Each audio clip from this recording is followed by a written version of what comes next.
Development of Muslim Theology, Jurisprudence and Constitutional Theory. By Duncan B. MacDonald.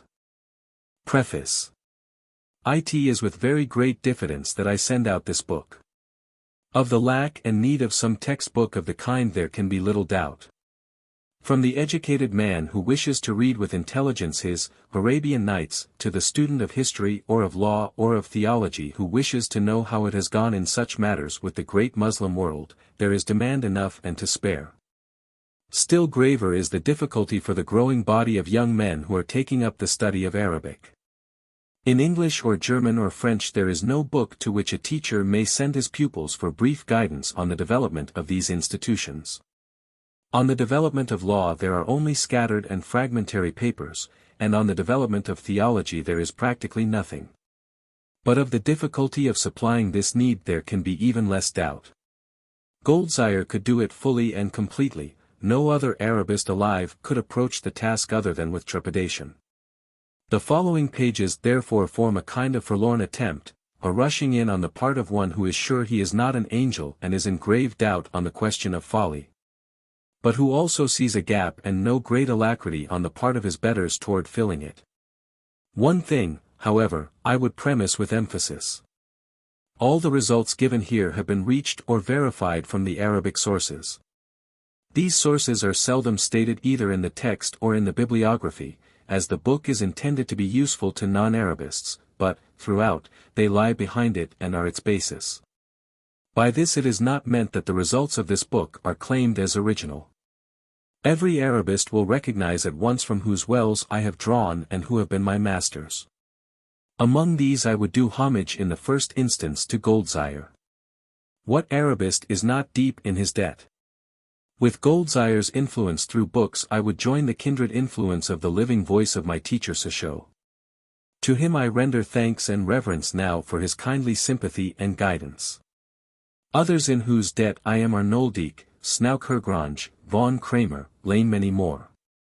Those who are left of these will know their own in my pages and will be merciful to my attempts to tread in their steps and to develop their results. What is my own, too, they will know. Into questions of priority I have no desire to enter. Footnotes which might have given to each scholar his due have been left unwritten. For the readers of this book such references in so vast a subject would be useless. Such references, too, would have in the end be made to Arabic sources. More direct help I have to acknowledge on several sides. To the atmosphere and scholarly ideals of Hartford Seminary I am indebted for the possibility of writing such a book as this, so far from the ordinary theological ruts. Among my colleagues Professor Gillett has especially aided me with criticism and suggestions on the terminology of scholastic theology. Dr. Talcott Williams, of Philadelphia, illumined for me the Idrisid movement in North Africa. One complete sentence on page 85 I have conveyed from a kindly notice in the Nation of my inaugural lecture on the development of Muslim jurisprudence. Finally, and above all, I am indebted to my wife for much patient labor in copying and for keen and luminous criticism in planning and correcting. With thanks to her this preface may fitly close. Duncan B. MacDonald. Hartford, December, 1902.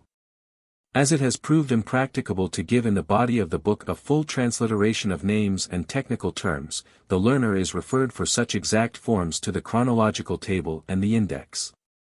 In these Hamza and Ain, the long vowels and the emphatic consonants are uniformly represented, the last by italic. How do you find this book? Any thoughts about the book or the author? Any suggestion for improvement?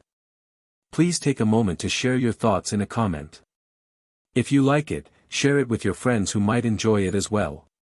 Subscribe to keep in touch. Visit CompleteAudiobooks.com for more quality content. Introduction. Human progress, unity and complexity are the two correlatives forming together the great paradox. Life is manifold, but it is also one.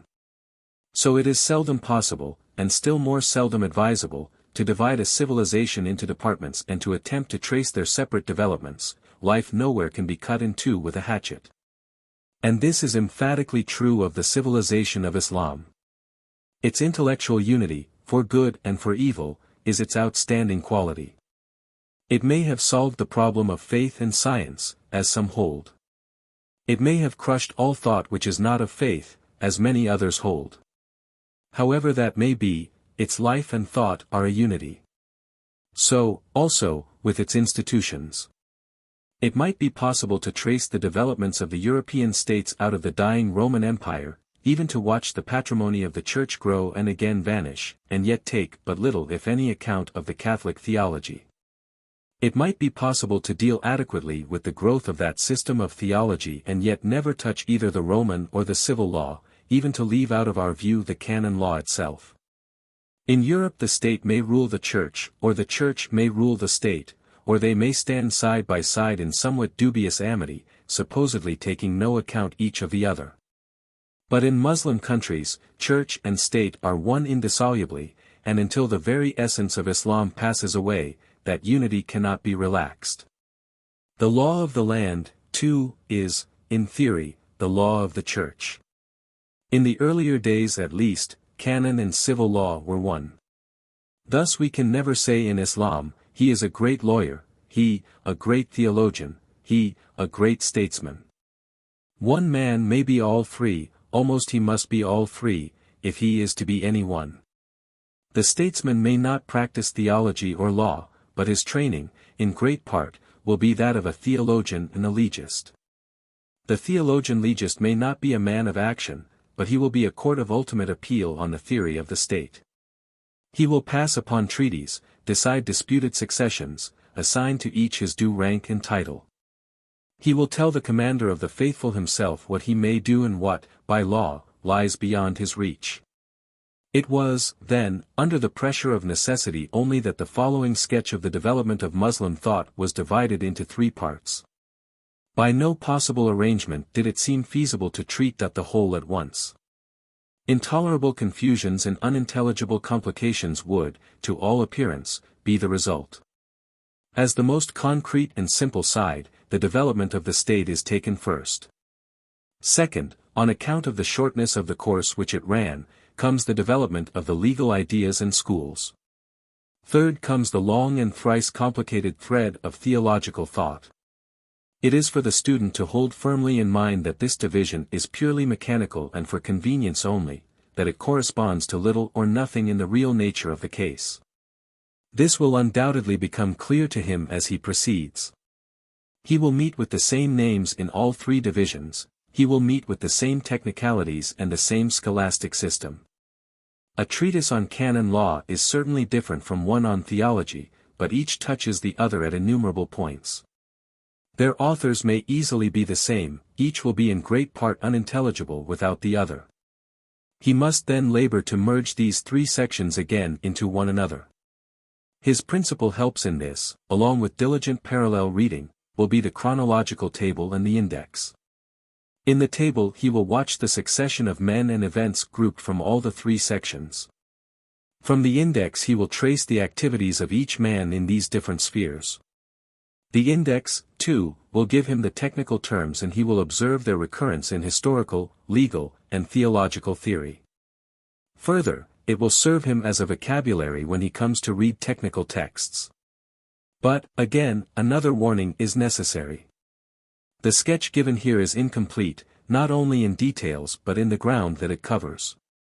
Important phases of Muslim law, theology, and state theory are of necessity passed over entirely. Thus Babism is not touched at all and the Shiite theology and law hardly at all. The Ibadite systems have the merest mention and Turkish and Persian mysticism are equally neglected. For such weighty organizations the Darwish fraternities are most inadequately dealt with, and Muslim missionary enterprise might well be treated at length. Guidance on these and other points the student will seek in the bibliography. It, too, makes no pretense to completeness and consists of selected titles only. But it will serve at least as an introduction and clue to an exceedingly wide field.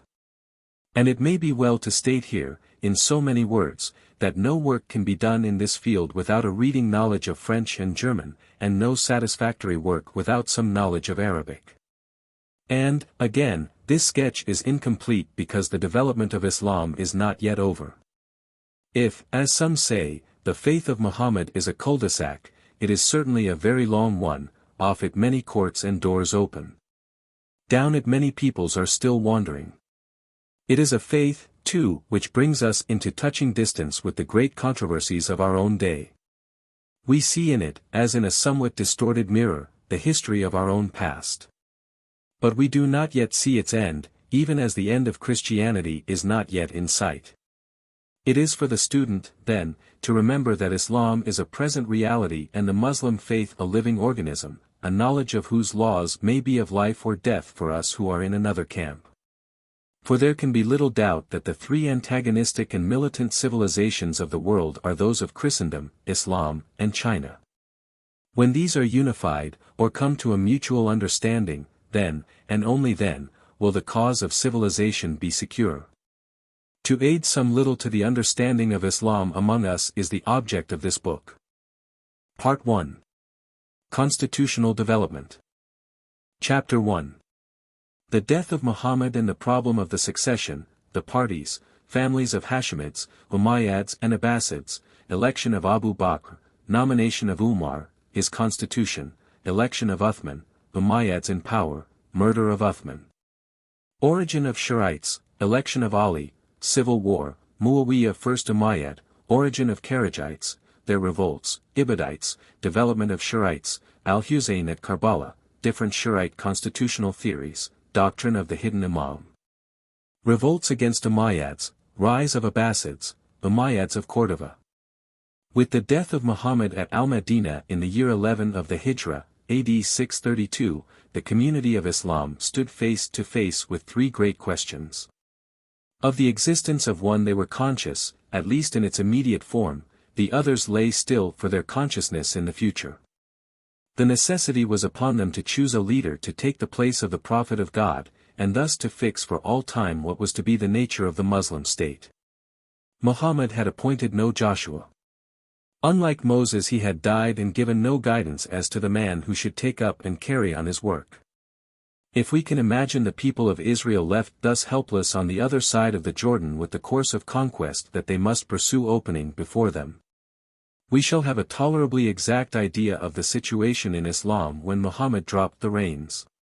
Certainly, the people of Islam had little conception of what was involved in the great precedent that they were about to establish, but, nevertheless, there lies here, in the first elective council which they called, the beginning of all the confusions, rivalries, and uncertainties that were to limit and finally to destroy the succession of the commanders of the faithful. Muhammad had ruled as an absolute monarch, a prophet of God in his own right. He had no son, though had he left such issue it is not probable that it would have affected the direct result. Of Moses' son we hear nothing till long afterward, and then under very suspicious circumstances. The old free spirit of the Arabs was too strong, and as in the ignorance, al-Jaliliyah, as they called the pre-Muslim age, the tribes had chosen from time to time their chiefs.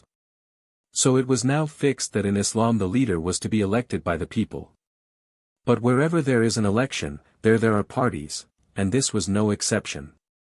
Of such parties we may reckon roughly four. There were the early believers, who had suffered with Muhammad at Mecca, accompanied him to Al-Madinah and had fought at his side through all the Muslim campaigns. These were called Muhajirs, because they had made with him the Hijra or migration to Al-Madinah. Then there was the party of the citizens of Al-Madinah, who had invited him to come to them and had promised him allegiance. These were called Ansar or helpers. Eventually we shall find these two factions growing together and forming the one party of the old original believers and companions of Muhammad, Sahibs, i.e. all those who came in contact with the Prophet as believers and who died in Islam, but at the first they stood apart and there was much jealousy between them. Then, in the third place, there was the party of recent converts who had only embraced Islam at the latest moment when Mecca was captured by Muhammad, and no other way of escape for them was open. They were the aristocratic party of Mecca and had fought the new faith to the last. Thus they were but indifferent believers and were regarded by the others with more than suspicion. Their principal family was descended from a certain Umayyah, and was therefore called Umayyad. There will be much about this family in the sequel. Then, fourth, there was growing up a party that might be best described as legitimists. Their theory was that the leadership belonged to the leader, not because he was elected to it by the Muslim community, but because it was his right. He was appointed to it by God as completely as Muhammad had been. This idea developed, it is true, somewhat later, but it developed very rapidly. The times were such as to force it on. These, then, were the parties of which account must be taken, but before proceeding to individuals in these parties, it will be well to fix some genealogical relationships, so as to be able to trace the family and tribal jealousies and intrigues that were so soon to transfer themselves from the little circle of Mecca and Al-Madinah and to fight themselves out on the broad field of Muslim history. For, in truth, in the development of no other state have little causes produced such great effects as here. For example, it may be said, broadly and yet truly, that the seclusion of Muslim women, with all its disastrous effects at the present day for a population of 200 millions, runs back to the fact that Aisha, the 14-year-old wife of Muhammad, once lost a necklace under what the gossips of the time thought were suspicious circumstances. As to the point now in hand, it is quite certain that Muslim history for several hundred years was conditioned and motived by the quarrels of Meccan families. The accompanying genealogy will give the necessary starting point. Genealogical chart for earliest history of Islam. The mythical ancestor is Quraysh, hence, the Quraysh, or Quraysh as a name for the tribe. Within the tribe, the two most important families are those of Hashim and Umayyah. Their rivalries for the succession of the Prophet fill the first century and a half of Muslim history. And the immediately pre-Islamic history of Mecca is similarly filled with a contest between them as to the guardianship of the Kaaba and the care of the pilgrims to that sanctuary. Whether this earlier history is real, or a reflection from the later Muslim times, we need not here consider.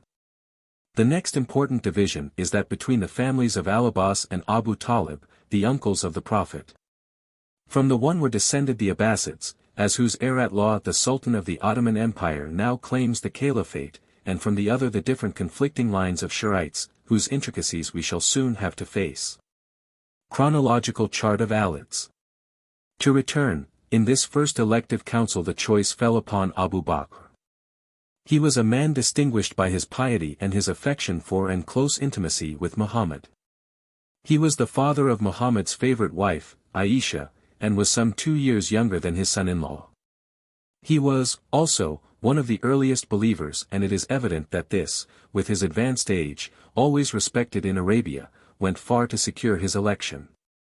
Yet his election did not pass off without a struggle in which the elements that later came to absolute schism and revolution are plainly visible. The scene, as it can be put together from Arabic historians, is curiously suggestive of the methods of modern politics. As soon as it was assured that the Prophet, the hand which had held together all those clashing interests, was really dead, a convention was called of the leaders of the people. There the strife ran so high between the Ansar, the Muhajirs, and the Muslim aristocrats of the house of Umayyah, that they almost came to blows. Suddenly in the tumult, Umar, a man of character and decision, rushed the convention, by solemnly giving to Abu Bakr the hand-grasp of fealty. The accomplished fact was recognized as it has always been in Islam, and on the next day the general mass of the people swore allegiance to the first Khalifa, literally successor, of Muhammad. On his death, in AH 13, AD 634, there followed Umar. His election passed off quietly. He had been nominated by Abu Bakr and nothing remained but for the people to confirm that nomination. There thus entered a second principle, or rather precedent, beside that of simple election. A certain right was recognized in the Khalifa to nominate his successor, provided he chose one suitable and eligible in other respects. Unlike Cromwell in a similar case, Abu Bakr did not nominate one of his own sons, but the man who had been his right hand and who, he knew, could best build up the state. His foresight was proved by the event, and Umar proved the second founder of Islam by his genius as a ruler and organizer and his self-devotion as a man. Through his generals, Damascus and Jerusalem were taken, Persia crushed in the great battles of Al-Qadisiyah and Nahawand, and Egypt conquered. He was also the organizer of the Muslim state, and it will be advisable to describe part of his system, both for its own sake and in order to point the contrast with that of his successors. He saw clearly what were the conditions under which the Muslims must work, and devised a plan, evidently based on Persian methods of government, which, for the time at least, was perfect in its way. The elements in the problem were simple. There was the flood of Arabs pouring out of Arabia and bearing everything down in their course. These must be retained as a conquering instrument if Islam were to exist. Thus they must be prevented from settling down on the rich lands they had seized, from becoming agriculturists, merchants, and so losing their identity among other peoples. The whole Arab stock must be preserved as a warrior caste to fight the battles of God. This was secured by a regulation that no new lands should be held by a Muslim. When a country was conquered, the land was left to its previous possessors with the duty of paying a high rent to the Muslim state and, besides, of furnishing fodder and food, clothing and everything necessary to the Muslim camp that guarded them. These camps, or rather camp cities, were scattered over the conquered countries and were practically settlements of Muslims in partibus infidelium. The duty of these Muslims was to be soldiers only.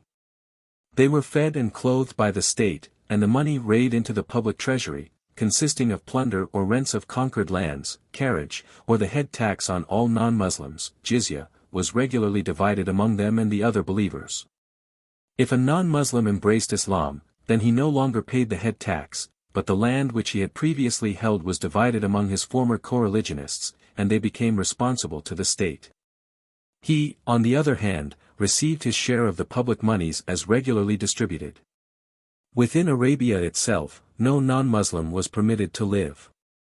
It was preserved, if we may use the expression, as a breeding ground for defenders of the faith and as a sacred soil not to be polluted by the foot of an unbeliever. It will readily be seen what the results of such a system must have been. The entire Muslim people was retained as a gigantic fighting machine, and the conquered peoples were machines again to furnish it with what was needed. The system was communistic, but in favor of one special caste. The others, the conquered peoples, were crushed to the ground beneath their burdens. Yet they could not sell their land and leave the country, there was no one to buy it. The Muslims would not, and their fellow co-religionists could not, for with it went the land tax. Such was, in its essence, the constitution of Umar, forever famous in Muslim tradition. It stood for a short time, and could not have stood for a long time, but the cause of its overthrow was political and not social-economic. With the next Khalifa and the changes which came with him, it went, in great part, to the ground. The choice of Umar to the caliphate had evidently been dictated by a consideration of his position as one of the earliest believers and as son-in-law of the Prophet. The party of early believers had thus succeeded twice in electing their candidate.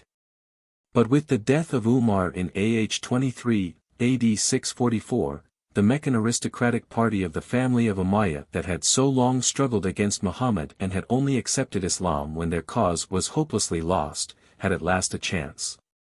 Umar left no directions as to his successor. He seems to have felt no certainty as to the man best fitted to take up the burden, and when his son sought to urge him to name a Khalifa, he is reported to have said, "If I appoint a Khalifa, Abu Bakr appointed a Khalifa. And if I leave the people without guidance, so did the Apostle of God." But there is also a story that after a vain attempt to persuade one of the companions to permit himself to be nominated, he appointed an elective council of 6 to make the choice after his death under stringent conditions, which went all to wreck through the pressure of circumstances. The Umayyads succeeded in carrying the election of Uthman, one of their family, an old man also a son-in-law of Muhammad, who by rare luck for them was an early believer. After his election it was soon evident that he was going to rule as an Umayyad and not as a Muslim. For generations back in Mecca, as has already been said, there had been, according to tradition, a continual struggle for preeminence between the families of Umayyah and of Hashim. In the victory of Muhammad and the election of the first 2 Khalifas, the house of Hashim had conquered. But it had been the constant labor of the conquerors to remove all tribal and family distinctions and frictions and to bring the whole body of the Arabs to regard one another as brother Muslims. Now, with a Khalifa of the house of Umayyah, all that was swept away, and it was evident that Uthman a pious, weak man, in the hands of his energetic kinsfolk was drifting to a point where the state would not exist for the Muslims but for the Umayyads. His evil spirit was his cousin Marwan ibn al-Hakam, whom he had appointed as his secretary and who eventually became fourth Umayyad Khalifa.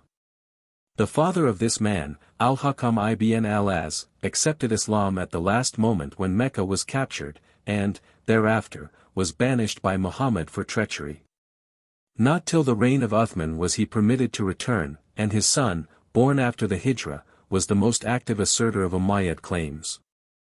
Under steady family pressure, Uthman removed the governors of provinces who had suffered with Muhammad and fought in the path of God, Sabal Allah, and put in their places his own relations, late embracers of the faith. He broke through the constitution of Umar and gifted away great tracts of state lands. The feeling spread abroad that in the eyes of the Khalifa an Umayyad could do no wrong, and the Umayyads themselves were not backward in affording examples. To the Muhajirs and Ansar they were godless heathen, and probably the Muhajirs and Ansar were right. Finally, the indignation could no longer be restrained. Insurrections broke out in the camp cities of Al-Kufa and Al-Basra, and in those of Egypt and at last in Al-Madinah itself. There, in AH 35, AD 655, Uthman fell under the daggers of conspirators led by a Muhammad, a son of Abu Bakr, but a religious fanatic strangely different from his father, and the train was laid for a long civil war. In the confusion that followed the deed the chance of the legitimist party had come, and Ali, the cousin and son-in-law of the Prophet, was chosen. Fortunately this is not a history of Islam, but of Muslim political institutions, and it is, therefore, unnecessary to go into the manifold and contradictory stories told of the events of this time. These have evidently been carefully redacted in the interests of later orthodoxy, and to protect the character of men whose descendants later came to power. The Alids built up in favor of Ali a highly ingenious but flatly fictitious narrative, embracing the whole early history and exhibiting him as the true Khalifa kept from his rights by one after the other of the first three, and suffering it all with angelic patience. This varies from the extreme Shi'ite position, which damns all the three at a sweep as usurpers, through a more moderate one which contents itself with cursing Umar and Uthman, to a rejection of Uthman only, and even, at the other extreme, satisfies itself with anathematizing the later Umayyads. At this point the Shi'ites join hands with the body of orthodox believers, who are all sectaries of Ali to a certain degree. Yet this tendency has been counteracted to some extent by a strongly Catholic and irenic spirit which manifests itself in Islam. After a controversy is over and the figures in it have faded into the past, Islam casts a still deeper veil over the controversy itself and glorifies the actors on both sides into fathers and doctors of the Church. An attempt is made to forget that they had fought one another so bitterly, and to hold to the fact only that they were brother Muslims.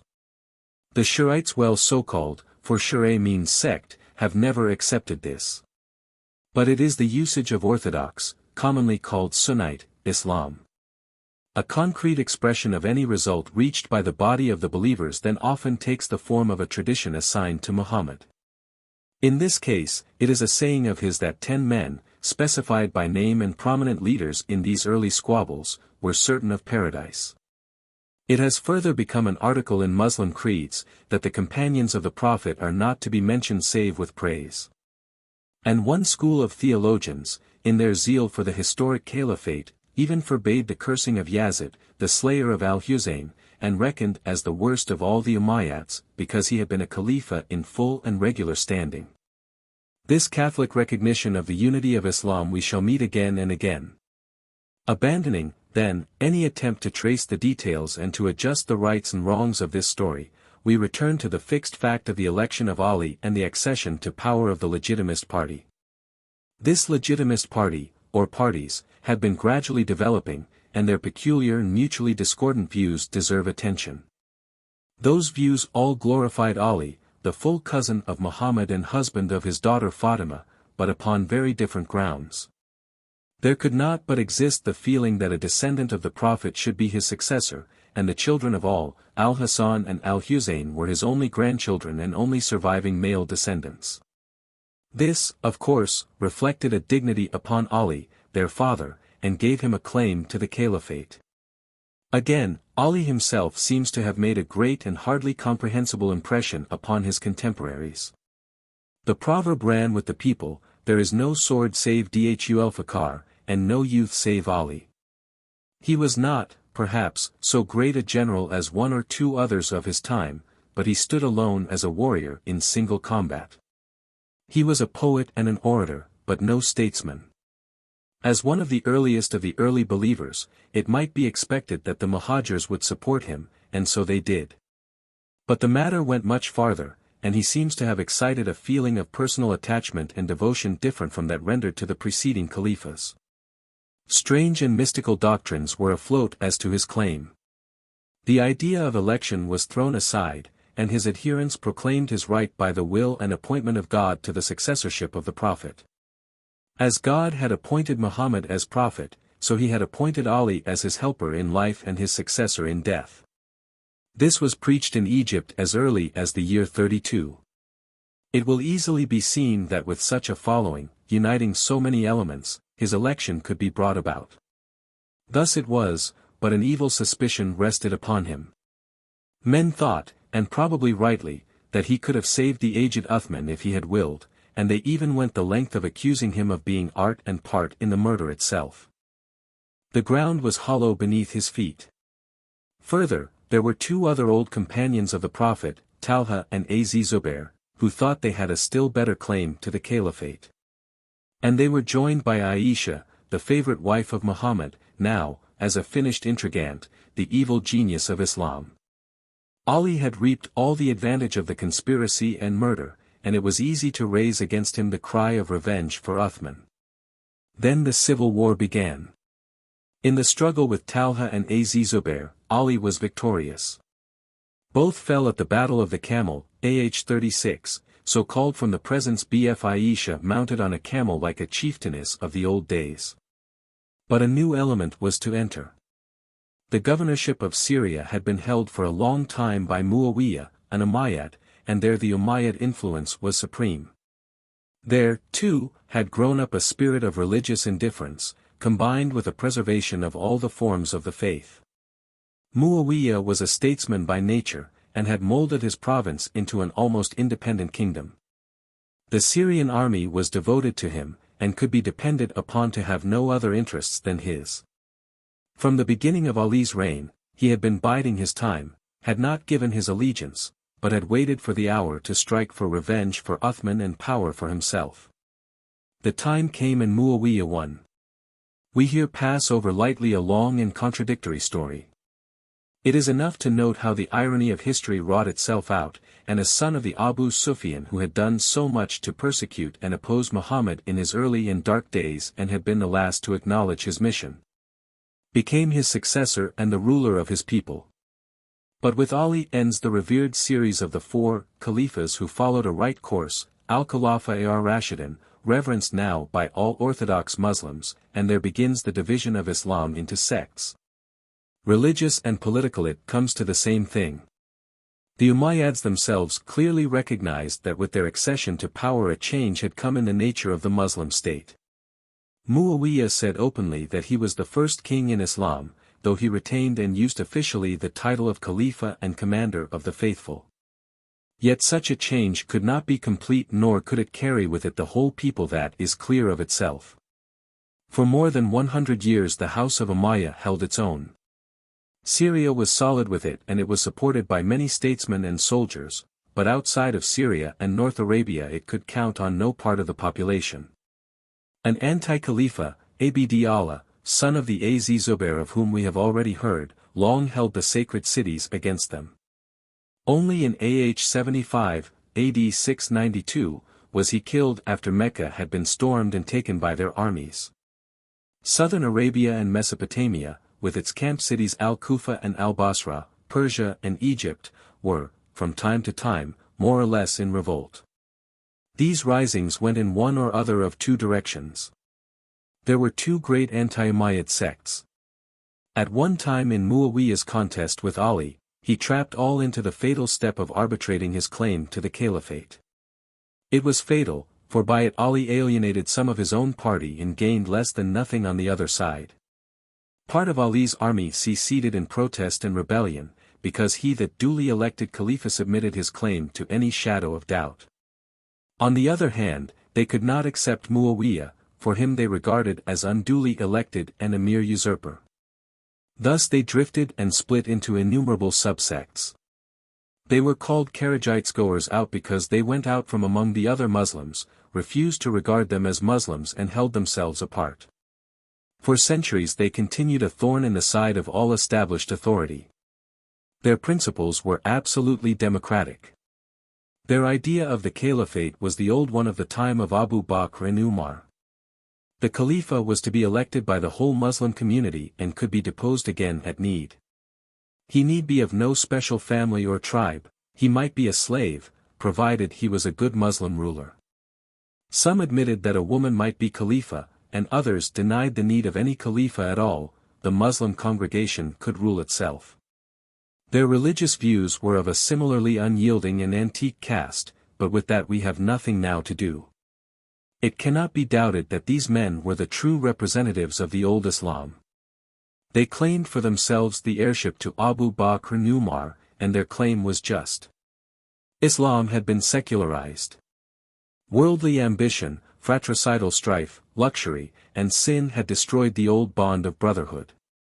So they drew themselves apart and went their own way, a way which their descendants still follow in Yemen, in East Africa, and in Algeria. To them the orthodox Muslims, meaning by that the general body of Muslims, were antipathetic more than even Christians or Jews. These were people of a book, al-Kitab, i.e., followers of a revealed religion, and kindly treatment of them was commanded in the Quran. They had never embraced Islam, and were to be judged and treated on their own merits. The non-Kharijite Muslims, on the other hand, were renegades, murtads, and were to be killed at sight. It is easy to understand to what such a view as this led. Numberless revolts, assassinations, plunderings marked their history. Crushed to the ground again and again they recovered. They were Arabs of the desert, and the desert was always there as a refuge. It is probable, but as yet unproved, that mingled with the political reasons for their existence as a sect went tribal jealousies and frictions, of such there have ever been enough and to spare in Arabia. Naturally, under varying conditions, their views and attitudes varied. In the wild mountains of Khuzestan, one of their centers and strongholds, the primitive barbarism of their faith had full sway. It drew its legitimate consequence, lived out its life, and vanished from the scene. The more moderate section of the Kharijites centered round al-Basra. Their leader there was Abd Allah ibn Ibad, and from about the year 60 on the schism between his followers and the more absolute of these, come-outers, can be traced. It is characteristic of the latter that they aided for a time Abd Allah ibn Az-Zubair when he was besieged in Mecca by the Umayyads, but deserted him finally because he refused to join the names of Talha and his own father, Az-Zubair, with those of Uthman and Ali in a general combination. The Kharijites were all good at cursing, and the later history of this section of them shows a process of disintegration by successive secessions, each departing in protest and cursing those left behind as heathen and unbelievers. Characteristic, too, for the difference between the two sections, were their respective attitudes toward the children of their opponents. The more absolute party held that the children of unbelievers were to be killed with their parents. The followers of Abd Allah ibn Ibad, that they were to be allowed to grow up and then given their choice. Again, there was a difference of opinion as to the standing of those who held with the Kharijites but remained at home and did not actually fight in the path of God. These the one party rejected and the other accepted. Again, were the non-Kharijites Muslims to the extent that the Kharijites might live amongst them and mix with them? This the severely logical party denied, but Abd Allah ibn Ibad affirmed. From this it will be abundantly clear that the only party with a possible future was that of Ibn Ibad. His sect survives to the present day under the name of Ibadites. Very early it spread to Yemen, and, according to their traditions, their first imam, or president, was elected about AH 134. He was of a family which had reigned there before Islam. And from the time of his election on, the Ibadites have succeeded in holding Yemen against the rest of the Muslim world. Naturally, the election of the imam by the community has turned into the rule of a series of dynasties. But the theory of election has always held fast. They were sailors, merchants, and colonizers already by the 10th century AD, and carried their state with its theology and law to Zanzibar and the coast of East Africa generally. Still earlier Ibadite fugitives passed into North Africa, and there they still maintain the simplicity of their republican ideal and their primitive theological and legal views. Their home is in the Mzab in the south of Algeria, and, though as traders and capitalists they may travel far, yet they always return thither. Any mingling in marriage with other Muslims is forbidden them. At the opposite extreme from these in political matters stands the sect that is called the Shura.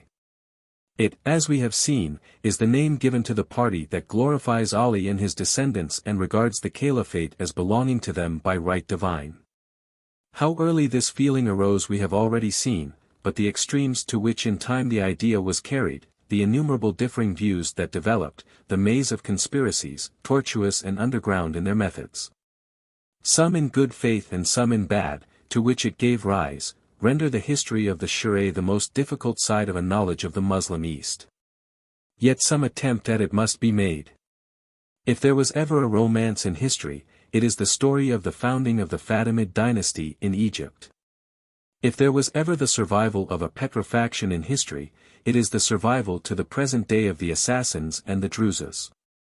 If there was ever the persistence of an idea, it is in the present Shurite government in Persia and in the faith in that Mahdi for whom the whole world of Islam still looks to appear and bring in the reign of justice and the truth upon the earth.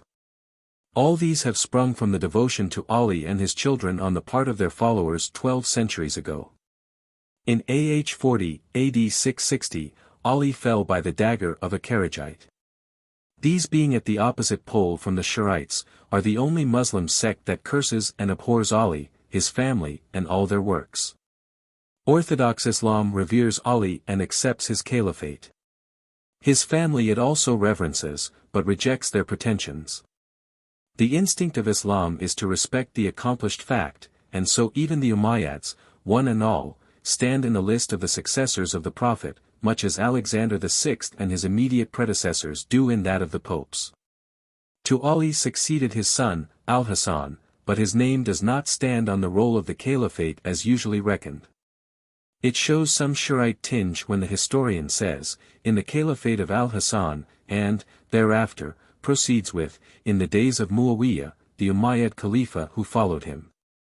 Muawiyah had received the allegiance of the Syrian Muslims and when he advanced on Al-Kufa, where Al-Hasan was, Al-Hasan met him and gave over into his hands all his supposed rights.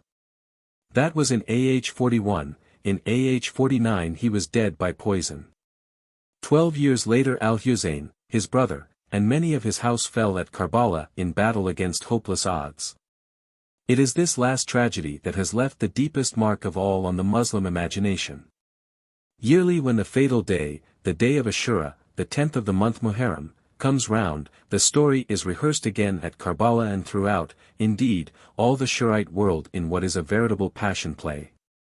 No Muslim, especially no Persian, can read of the death of Al-Husayn, or see it acted before his eyes, without quivering and invoking the curse of God upon all those who had aught to do with it or gained aught by it. That curse has clung fast through all the centuries to the name of Yazid, the Umayyad Khalifa of the time, and only the stiffest theologians of the traditional school have labored to save his memory through the merits of the historical caliphate. But even after this tragedy it was not out with the blood of Muhammad. Many descendants were left and their party lived on in strange, half-underground fashion, as sects do in the East, occasionally coming to the surface and bursting out in wild and, for long, useless rebellion. In these revolts the Shura was worthy of its name, and split into many separate divisions, according to the individuals of the house of Ali to whom allegiance was rendered and who were regarded as leaders, titular or real. These subdivisions differed, also, in the principle governing the choice of a leader and in the attitude of the people toward him. Shi'rism, from being a political question, became theological. The position of the Shi'rite was and is that there must be a law, nas, regulating the choice of the imam, or leader of the Muslim community. That law is one of the most important dogmas of the faith and cannot have been left by the Prophet to develop itself under the pressure of circumstances. That there is such an imam clearly pointed out and that it is the duty of the Muslim to seek him out and follow him. Thus there was a party who regarded the leadership as belonging to Ali himself, and then to any of his descendants by any of his wives. These attached themselves especially to his son Muhammad, known from his mother as Muhammad ibn al-Hanafiyyah, who died in 81, and to his descendants and successors. It was in this sect that the most characteristic Shi'rite views first developed. This Muhammad seems to have been the first concerning whom it was taught, after his death, that he was being preserved by God alive in retirement and would come forth at his appointed time to bring in the rule of righteousness upon the earth. In some of the innumerable subsects the doctrine of the deity, even, of Ali was early held, in others a doctrine of metempsychosis, generally among men and especially from one imam to his successor others, again, advanced the duty of seeking the rightful imam and rendering allegiance to him till it covered the whole field of faith and morals. No more was required of the believer. To one of these sects, Al-Mukanna, the veiled prophet of Khorasan, adhered before he started on his own account. We have seen already that so early as 32 the doctrine had been preached in Egypt that Ali was the God-appointed successor of the Prophet. Here we have its legitimate development, which was all the quicker as it had, or assumed, a theological basis. And did not simply urge the claims to leadership of the family of the Prophet after the fashion in which inheritance runs among earthly kings. That was the position at first of the other and far more important Shi'rite wing. It regarded the leadership as being in the blood of Muhammad and therefore limited to the children of Ali by his wife Fatima, the daughter of Muhammad. Again, the attitude toward the person of the leader varied, as we have already seen. One party held that the leadership was by the right of the appointment of God, but that the leader himself was simply a man as other men. These would add to the two words, al-Kalamulani, of the creed, there is no God but God, and Muhammad is the apostle of God, a third clause, and Ali is the representative of God. Others regarded him as an incarnation of divinity. A continuing divine revelation in human form. His soul passed, when he died, to his next successor. He was, therefore, infallible and sinless, and was to be treated with absolute, blind obedience. Here there is a mingling of the most strangely varied ideas. In Persia the people had been too long accustomed to looking upon their rulers as divine for them to be capable of taking up any other position. A story is told of the governor of a Persian province who wrote to the Khalifa of his time that he was not able to prevent his people from giving him the style and treatment of a god. They did not understand any other kind of ruler. It was as much as his authority was worth to attempt to make them desist. From this attitude, combined with the idea of the transmigration of souls, the extreme Shi'rite doctrine was derived. But though the party of Ali might regard the descendants of Ali as semi-divine, yet their conspiracies and revolts were uniformly unsuccessful, and it became a very dangerous thing to head one. The party was willing to get up a rising at any time, but the leader was apt to hang back. In fact, one of the most curious features of the whole movement was the uselessness of the family of Ali and the extent to which they were utilized by others. They have been, in a sense, the cat's paws of history. Gradually they themselves drew back into retirement and vanished from the stage, and, with their vanishing, a new doctrine arose. It was that of the hidden imam. We have already seen the case of Muhammad ibn al-Hanafiyyah, whom Muslims reckon as the first of these concealed ones. Another descendant of Ali, on another line of descent, vanished in the same way in the latter part of the 2nd century of the Hijra, and another about AH 260. Their respective followers held that they were being kept in concealment by God and would be brought back at the appointed time to rule over the world and bring in a kind of Muslim millennium. This is the Oriental version of the story of Arthur in Avalon and of Frederick Barbarossa in Kifhazer. But that has led us far away and we must go back to the fall of the Umayyads and the again disappointed hopes of the Alids. By the time of the last Khalifa of the Umayyad house, Marwan II, AH 127 to 132, AD 744 to 750, the whole empire was more or less in rebellion, partly Shurite and partly Kharijite. The Shurites themselves had, as usual, no man strong enough to act as leader. That part was taken by As-Safa, a descendant of Al-Abbas, an uncle of Muhammad. The rebellion was ostensibly to bring again into power the family of the Prophet, but under that the Abbasids understood the family of Hashim, while the Alids took it in the more exact sense of themselves. They were made a cat's paw, the Abbasid dynasty was founded, and they were thrown over. Thus, the caliphate remained persistently in the hands of those who, up to the last, had been hostile to the Prophet. This Al-Abbas had embraced the faith only when Mecca was taken by the Muslims. Later historians, jealous for the good name of the ancestor of the longest line of all the successors, have labored to build up a legend that Al-Abbas stayed in Mecca only because he could there be more useful in the cause of his nephew. This is one of the perversions of early history of which the Muslim chronicles are full. But the story of the Umayyads is not yet out. From the ruin that overwhelmed them, one escaped and fled to North Africa. There, he vainly tried to draw together a power. At last, seeing in Spain some better prospect of success, he crossed thither, and by courage, statesmanship, and patience, carved out a new Umayyad empire that lasted for 300 years. One of his descendants in AH 317, AD 929, took the title of Khalifa and claimed the homage due to the commander of the faithful. There is story that Al-Mansur, the second Abbasid, once asked his courtiers, "Who is the falcon of Quraysh?" They named one after another of the great men of the tribe, beginning, naturally, with His Majesty himself, but to no purpose.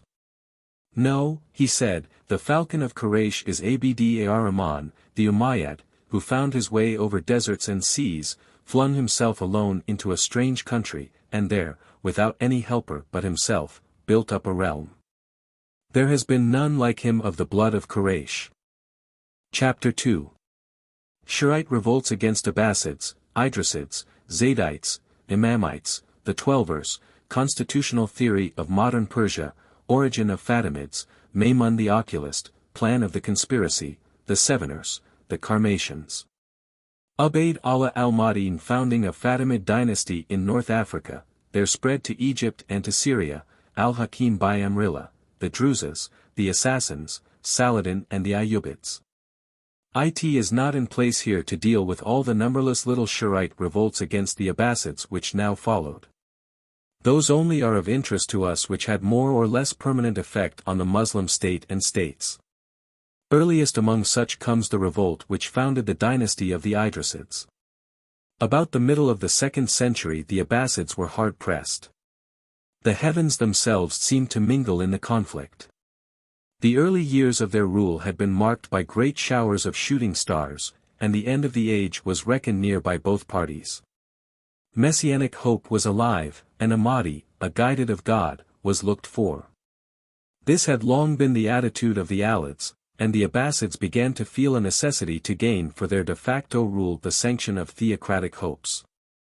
In 143 Halley's comet was visible for 20 days, and in 147 there were again showers of shooting stars. On the part of the Abbasids, homage was solemnly rendered to the eldest son of Al-Mansur, the Khalifa of the time, as successor of his father, under the title Al-Mahdi. And several sayings were forged and ascribed to the Prophet which told who and what manner of man the Mahdi would be, in terms which clearly pointed to this heir apparent. The Alids, on their side, were urged on to fresh revolts. These risings were still political in character and hardly at all theological. They expressed the claims to sovereignty of the house of the Prophet. On the suppression of one of them at Al-Madinah in 169, Idris ibn Abd Allah, a grandson of Al-Hassan, escaped to North Africa, that refuge of the politically disaffected, and there at the far-off volubilis of the Romans, in the modern Morocco, founded a state. It lasted till 375, and planted firmly the authority of the family of Muhammad in the western half of North Africa. Other Alid states rose in its place, and in 961 the dynasty of the Sharifs of Morocco was established by a Muhammad, a descendant of a Muhammad, brother of the same Abd Allah, grandson of Al-Hasan. This family still rules in Morocco and claims the title of Khalifa of the Prophet and Commander of the Faithful. Strictly, they are Shiites, but their sectarianism sits lightly upon them. It is political only, and they have no touch of the violent religious antagonism to the Sunnite Muslims that is to be found in Persian Shi'ism. As adherents of the legal school of Malik ibn Anas, their Sunnah is the same as that of Orthodox Islam. The Sahih of al-Bukhari is held in especially high reverence, and one division of the Moorish army always carries a copy of it as a talisman.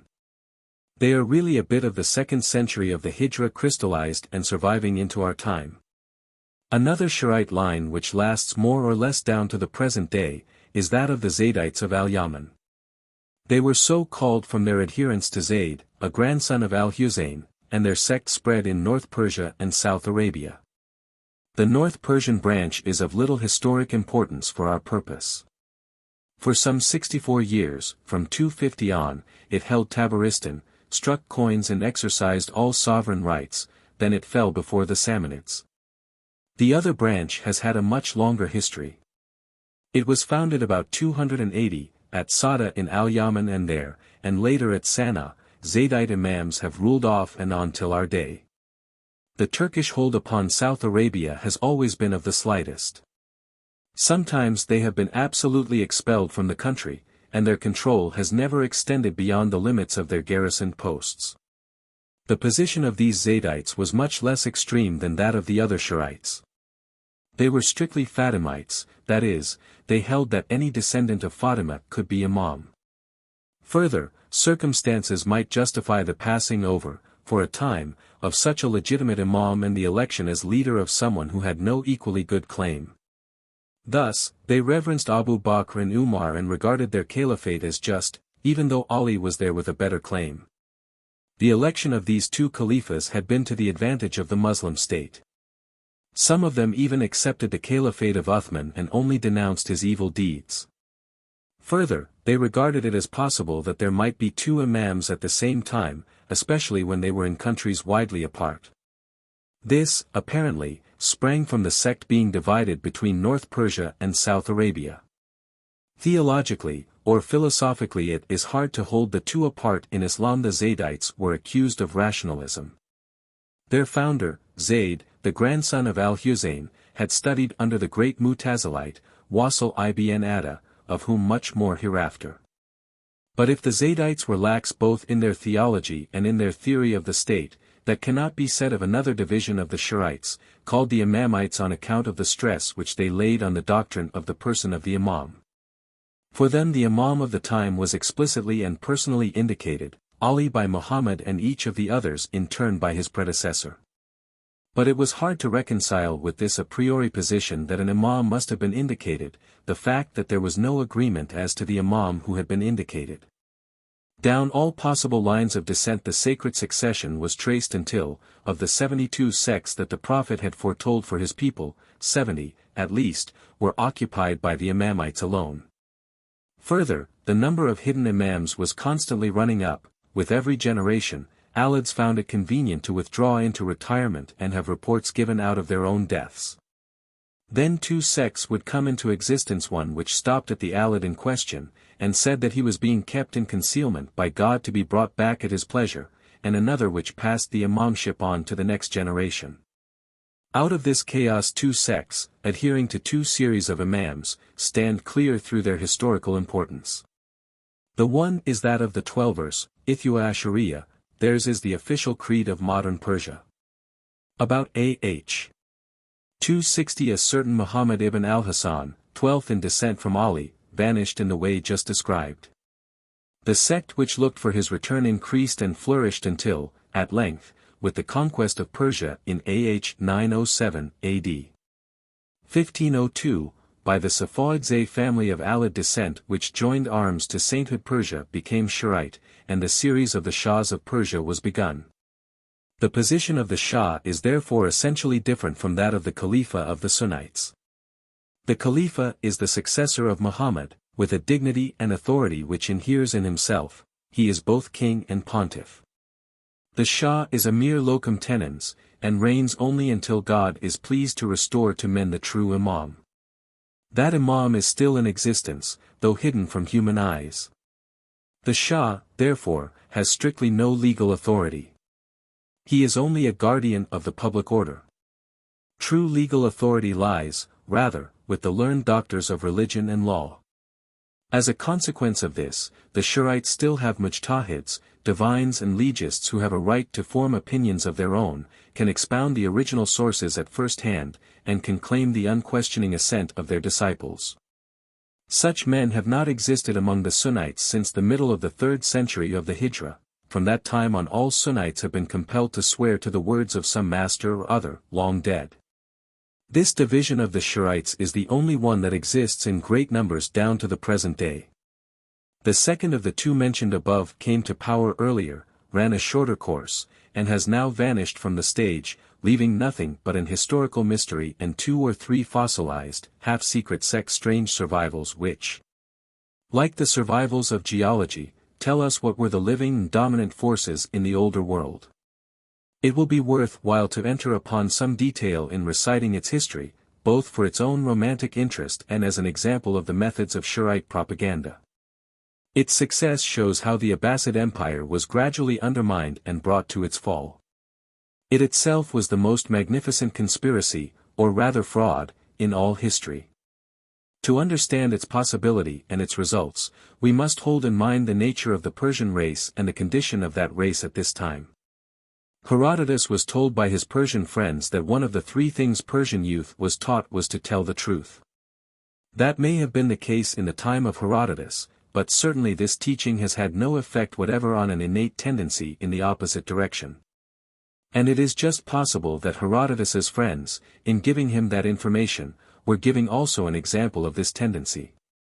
Travelers have been told curious things before now, but certainly none more curious than this. As we know the Persian in history, he is a born liar. He is, therefore, a born conspirator. He has great quickness of mind, adaptability, and, apart from religious emotion, no conscience. In the 3rd century of the Hijra, the 9th AD, the Persians were either devoted Shurites or simple unbelievers. The one class would do anything for the descendants of Ali, the other, anything for themselves. This second class, further, would by preference combine doing something for themselves with doing something against Islam and the Arabs, the conquerors of their country. So much by way of premise. In the early part of this 3rd century, there lived at Jerusalem a Persian oculist named Maimun. He was a man of high education, professional and otherwise, had no beliefs to speak of, and understood the times. He had a son, Abd Allah, and trained him carefully for a career. Abd Allah, however known as Abd Allah ibn Maimun, though he had thought of starting as a prophet himself, saw that the time was not ripe, and planned a larger and more magnificent scheme. This was to be no ordinary conspiracy to burst after a few years or months, but one requiring generations to develop. It was to bring universal dominion to his descendants, and overthrow Islam and the Arab rule. It succeeded in great part, very nearly absolutely. His plan was to unite all classes and parties in a conspiracy under one head, promising to each individual the things which he considered most desirable. For the Shurites, it was to be a Shurite conspiracy; for the Kharijites, it took a Kharijite tinge; for Persian nationalists, it was anti-Arab; for freethinkers, it was frankly nihilistic. Abd Allah himself seems to have been a skeptic of the most refined stamp. The working of this plan was achieved by a system of grades like those in Freemasonry. His emissaries went out, settled each in a village and gradually won the confidence of its inhabitants. A marked characteristic of the time was unrest and general hostility to the government. Thus, there was an excellent field for work. To the enormous majority of those involved in it the conspiracy was Shurite only, and it has been regarded as such by many of its historians, but it is now tolerably plain how simply nihilistic were its ultimate principles. The first object of the missionary was to excite religious doubt in the mind of his subject, by pointing out curious difficulties and subtle questions in theology. At the same time he hinted that there were those who could answer these questions. If his subject proved tractable and desired to learn further, an oath of secrecy and absolute obedience and a fee were demanded, all quite after the modern fashion. Then he was led up through several grades, gradually shaking his faith in Orthodox Islam and its teachers and bringing him to believe in the idea of an imam, or guide in religious things, till the fourth grade was reached. There the theological system was developed, and Islam, for the first time, absolutely deserted. We have dealt already with the doctrine of the hidden imam and with the present-day creed of Persia, that the 12th in descent from Ali is in hiding and will return when his time comes. But down the same line of descent 7 imams have been reckoned to a certain vanished Ismail, and this Ismail was adopted by Abd Allah ibn Maymun as his imam and as titular head of his conspiracy. Hence, his followers are called Ismailians and Seveners, Sabaya. The story which is told of the split between the Seveners and the Twelvers, which were to be, is characteristic of the whole movement and of the wider divergence of the Seveners from ordinary Islam and its laws. The 6th Imam was Jafar as-Sadiq, d. AH 148, he appointed his son Ismail as his successor. But Ismail was found drunk on one occasion, and his father in wrath passed the imamship on to his brother, Musa al-Kazim, who is accordingly reckoned as 7th Imam by the Twelvers. One party, however, refused to recognize this transfer. Ismail's drunkenness, they held, was a proof of his greater spirituality of mind. He did not follow the face value, zar, of the law, but its hidden meaning, batin. This is an example of a tendency, strong in Shurism, to find a higher spiritual meaning lying within the external or verbal form of the law, and in proportion as a sect exalted Ali, so it diverged from literal acceptance of the Quran. The most extreme Shiites, who tended to deify their imam, were known on that account as Batinites or Innerites. On this more hereafter. But to return to the Seveners, in the 4th grade a further refinement was added. Everything went in sevens, the prophets as well as the imams.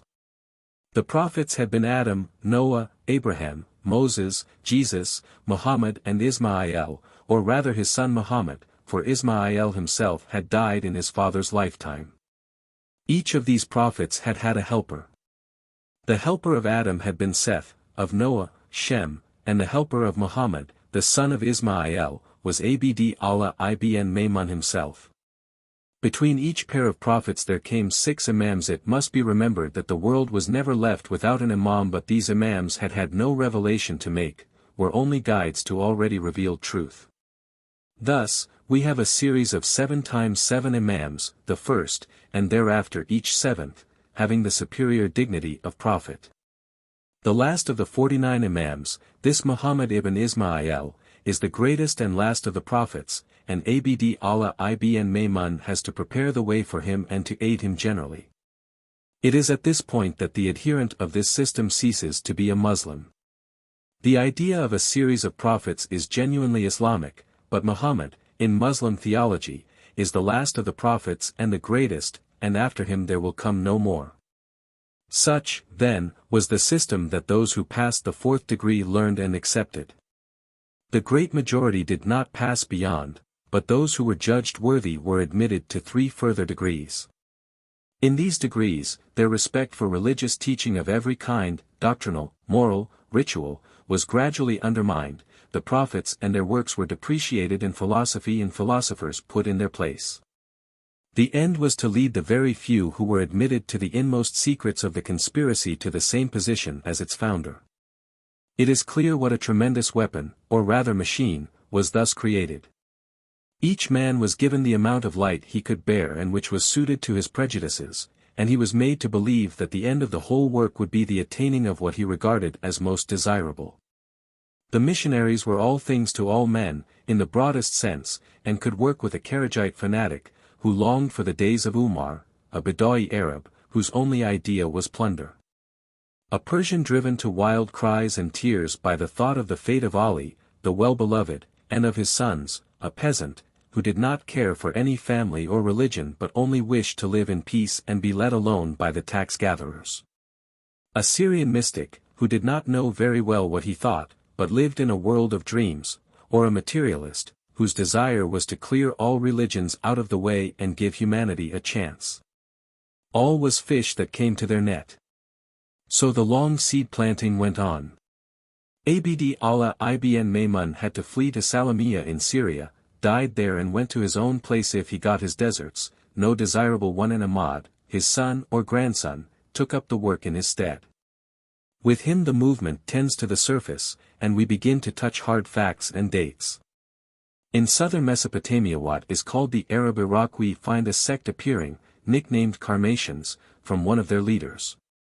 In AH 277, AD 890-1, they were sufficiently numerous and knew their strength enough to hold a fortress and thus enter upon open rebellion. They were peasants, we must remember, Nabateans and no Arabs, only Muslims by compulsion, and thus what we have here is really a Jacquerie, or peasants' war. But a disturbance of any kind suited the Ismailians.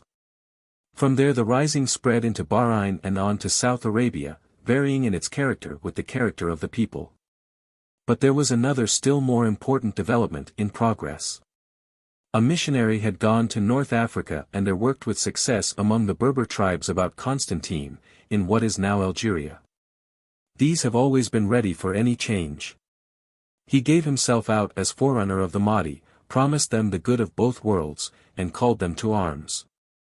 The actual rising was in AH 269, AD 902. Then there appeared among them said, the son of Ahmad, the son of Abd Allah, the son of Maymun the oculist, but it was not under that name. He was now Ubayd Allah al-Mahdi himself, a descendant of Ali and of Muhammad ibn Ismail, for whom his ancestors were supposed to have worked and built up this conspiracy. In AH 296, AD 909, he was saluted as commander of the faithful, with the title of al-Mahdi. So far the conspiracy had succeeded. This Fatimid dynasty, so they called themselves from Fatima, their alleged ancestress, the daughter of Muhammad, conquered Egypt and Syria half a century later and held them till AH 567, AD 1171. When in AH 317 the Umayyads of Cordova also claimed the caliphate and used the title, there were three commanders of the faithful at one time in the Muslim world.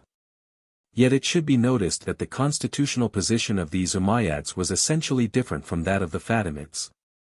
To the Fatimids, the Abbasids were usurpers. The Umayyads of Cordova, on the other hand, held, like the Zaydites and some jurisconsults of the highest rank, that, when Muslim countries were so far apart that the authority of the ruler of the one could not make itself felt in the other, it was lawful to have two imams, each a true successor of the Prophet. The good of the people of Muhammad demanded it. Still, the unity of the caliphate is the more regular doctrine. But only half of the work was done. Islam stood as firmly as ever and the conspiracy had only produced a schism in the faith and had not destroyed it. Ubayd Allah was in the awkward position, on the one hand, of ruling a people who were in great bulk fanatical Muslims and did not understand any jesting with their religion, and, on the other hand, of being head of a conspiracy to destroy that very religion. The Syrians and Arabs had apparently taken more degrees than the Egyptians and North Africans, and Ubayd Allah found himself between the devil and the deep sea.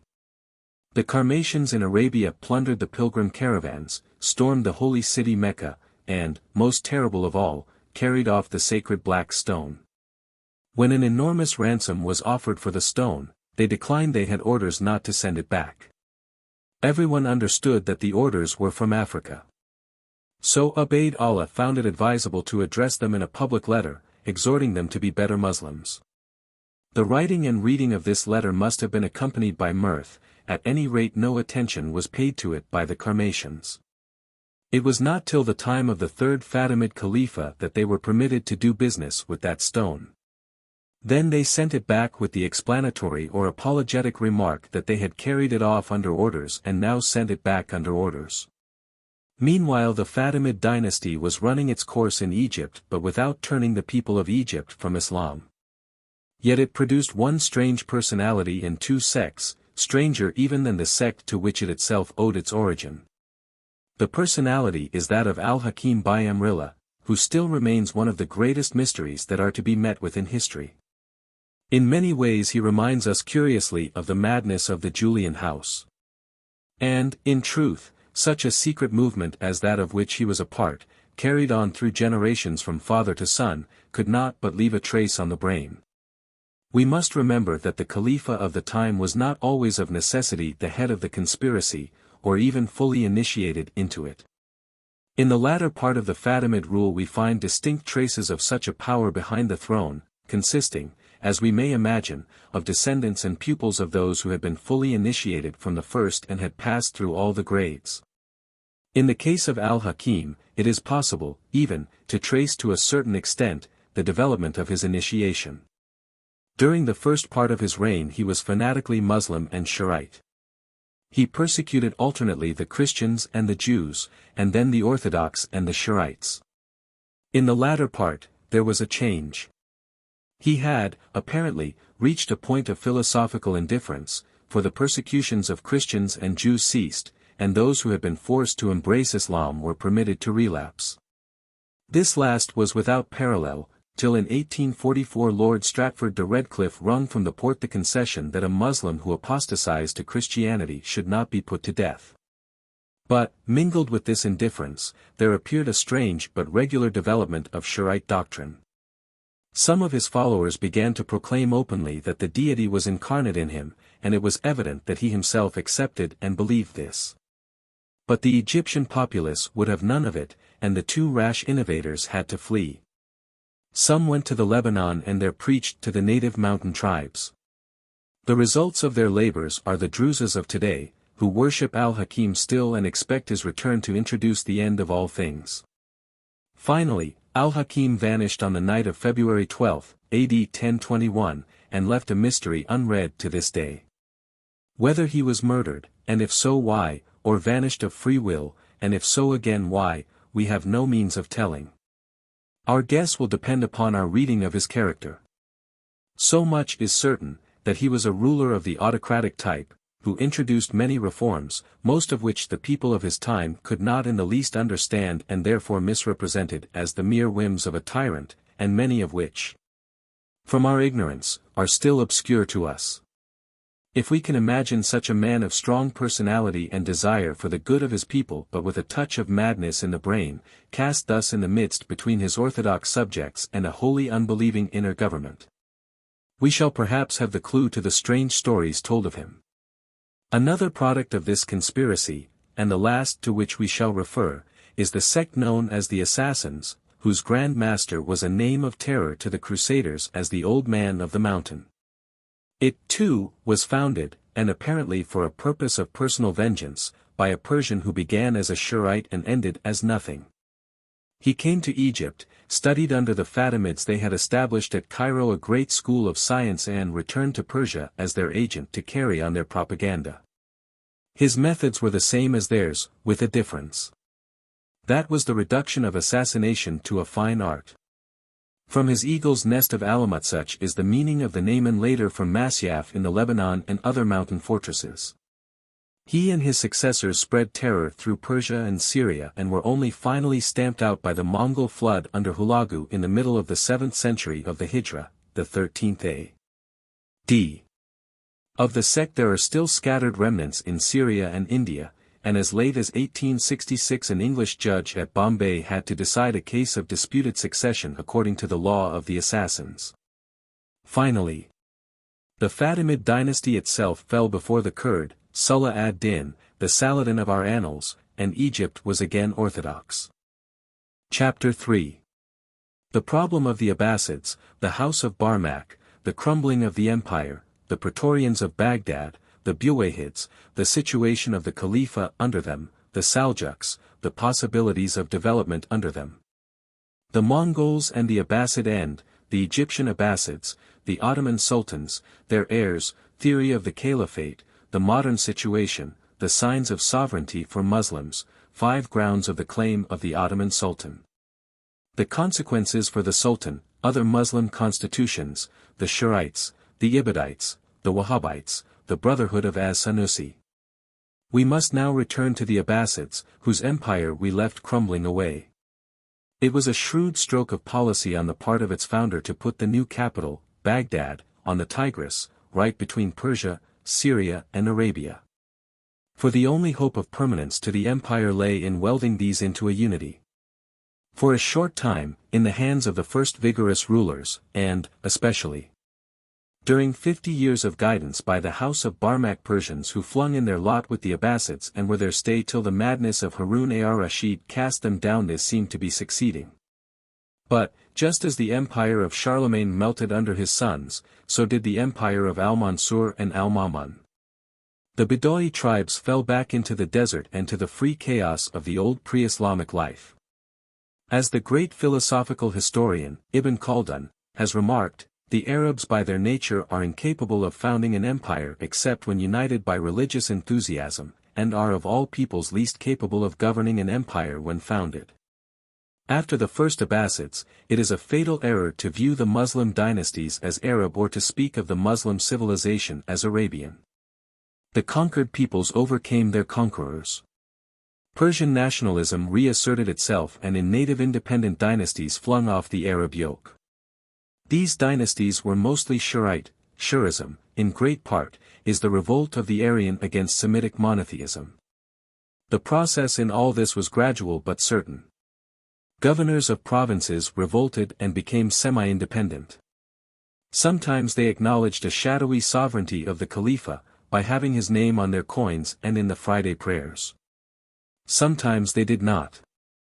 At other times they were, or claimed to be, Alids, and when Alids revolted, they revolted absolutely. With them, it was a question of conscience. At last, not even in his own city of peace or in his own palace was the Khalifa master. As in Rome, so in Baghdad, a bodyguard of mercenaries assumed control and their leader was de facto ruler.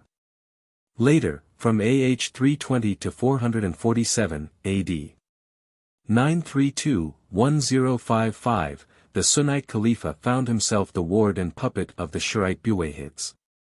Baghdad itself they held from 334. But still, a curious spiritual value, we cannot call it authority, was left to the shadowy successors of Muhammad. Muslim princes even in far-off India did not feel quite safe upon their thrones unless they had been solemnly invested by the Khalifa and given their fitting title. Those very rulers in whose power the Khalifa's life lay sought sanction from him for their rule. At one time there seemed to be some hope that the fatal unity of theocratical Islam would be broken and that a dualism with promise of development through conflict such as the rivalry between Pope and Emperor which kept Europe alive and prevented both state and church from falling into decrepit decay might grow up. That the Khalifa might become a purely spiritual ruler with functions of his own, ruling with mutual subordination and coordinate jurisdiction beside a temporal sultan. The Buwayhids were Shi'ites and merely tolerated, for state reasons, the impieties of the Sunnite Khalifas. But in 447, AD 1055, Tughril Beg, the Saljuk, entered Baghdad, was proclaimed Sultan of the Muslims and freed the Khalifa from the Shi'ite yoke. By 470, all Western Asia, from the borders of Afghanistan to those of Egypt and the Greek Empire, were Saljuk. With the Saljuk Sultan as emperor and the Khalifa as pope, there was a chance that the Muslim state might enter on a stage of healthy growth through conflict. But that was not to be. Neither state nor church rose to the great opportunity, and the experiment was finally and forever cut off by the Mongol flood. When the next great sultanate, that of the Ottoman Turks, arose, it gathered into its hands the reins of the caliphate as well. This is what might have been in Islam, built on actual history in Europe. The situation that did arise in Islam may become more clear to us if we can imagine that in Europe the vast plans of Gregory VII had been carried out and the Pope had become the temporal as well as the spiritual head of the Christian world. Such a situation would have been similar to that in the world of Islam at its earliest time during some few years under the dynasty of the Umayyads, when the one temporal and spiritual sovereign ruled from Samarkand to Spain. Then we can imagine how the vast fabric of such an imperial system broke down by its own weight. Under conflicting claims of legitimacy, an anti-pope arose and the Great Schism began. Thereafter the process of disintegration was still more rapid. Provinces rose in insurrection and dropped away from each rival pope. Kingdoms grew up and the sovereigns over them professed themselves to be the lieutenants of the supreme pontiff and sought investiture from him. Last, the states of the church itself, all that was left to it, came under the rule of some one of these princes, and the pope was, to all intents, a prisoner in his own palace. Yet the sovereignty of the Khalifa was not simply a legal fiction, any more than that of the pope would have been in the parallel just sketched. The Muslim princes thought it well to seek spiritual recognition from him, just as Napoleon I found it prudent to have himself crowned by Pius VII. But a wave was soon to break in and sweep away all these forms. It came with the Mongols under Hulagu, who passed from the destruction of the assassins to the destruction of Baghdad and the Caliphate. In AH 656, AD 1258, the city was taken and the end of the Abbasids had come. An uncle of the reigning Khalifa escaped and fled to Egypt, where the Mamluk Sultan received him and gave him a spiritual court and ecclesiastical recognition. He found it good to have a Khalifa of his own to use in any question of legitimacy. The name had yet so much value. Finally, in 1517, the Mamluk rule went down before the Ottoman Turks, and the story told by them is that the last Abbasid, when he died in 1538, gave over his rights to their Sultan, Sulayman the Great. Since then, the Ottoman Sultan of Constantinople has claimed to be the Khalifa of Muhammad and the spiritual head of the Muslim world. Such were the fates of the commanders of the faithful. We have traced them through a long and devious course, full of confusions and complications. Leaving aside the legitimist party, the whole may be summed in a word. The theoretical position was that the imam, or leader, must be elected by the Muslim community, and that position has never, theoretically, been abandoned. Each new Ottoman sovereign is solemnly elected by the ulama, or canon lawyers and divines of Constantinople. His temporal sovereignty comes by blood. In bestowing this spiritual sovereignty the ulama act as representatives of the people of Muhammad. Thus the theoretical position was liable to much modification in practice. The Muslim community resolves itself into the people of the capital, still further, into the bodyguard of the dead Khalifa. And, finally, as now, into the peculiar custodians of the faith. Among the Ibadites the position from the first seems to have been that only those learned in the law should act as electors. Along with this, the doctrine developed that it was the duty of the people to recognize un fait accompli and to do homage to a successful usurper until another more successful should appear. They had learned that it was better to have a bad ruler than no ruler at all. This was the end of the democracy of Islam. Finally, it may be well to give some account of the constitutional question as it exists at the present day. The greatest of the sultans of Islam is undoubtedly the Emperor of India. Under his rule are far more Muslims than fall to any other. But the theory of the Muslim state never contemplated the possibility of Muslims living under the rule of an unbeliever. For them, the world is divided into two parts, the one is Dar al-Islam, abode of Islam. And the other is Dar al-Harb, abode of war. In the end, Dar al-Harb must disappear into Dar al-Islam and the whole world be Muslim. These names indicate with sufficient clearness what the Muslim attitude is toward non-Muslims. It is still a moot point among canon lawyers, however, whether jihad, or holy war, may be made, unprovoked, upon any Dar al-Harb. One thing is certain, there must be a reasonable prospect of success to justify any such movement. The lives of Muslims must not be thrown away.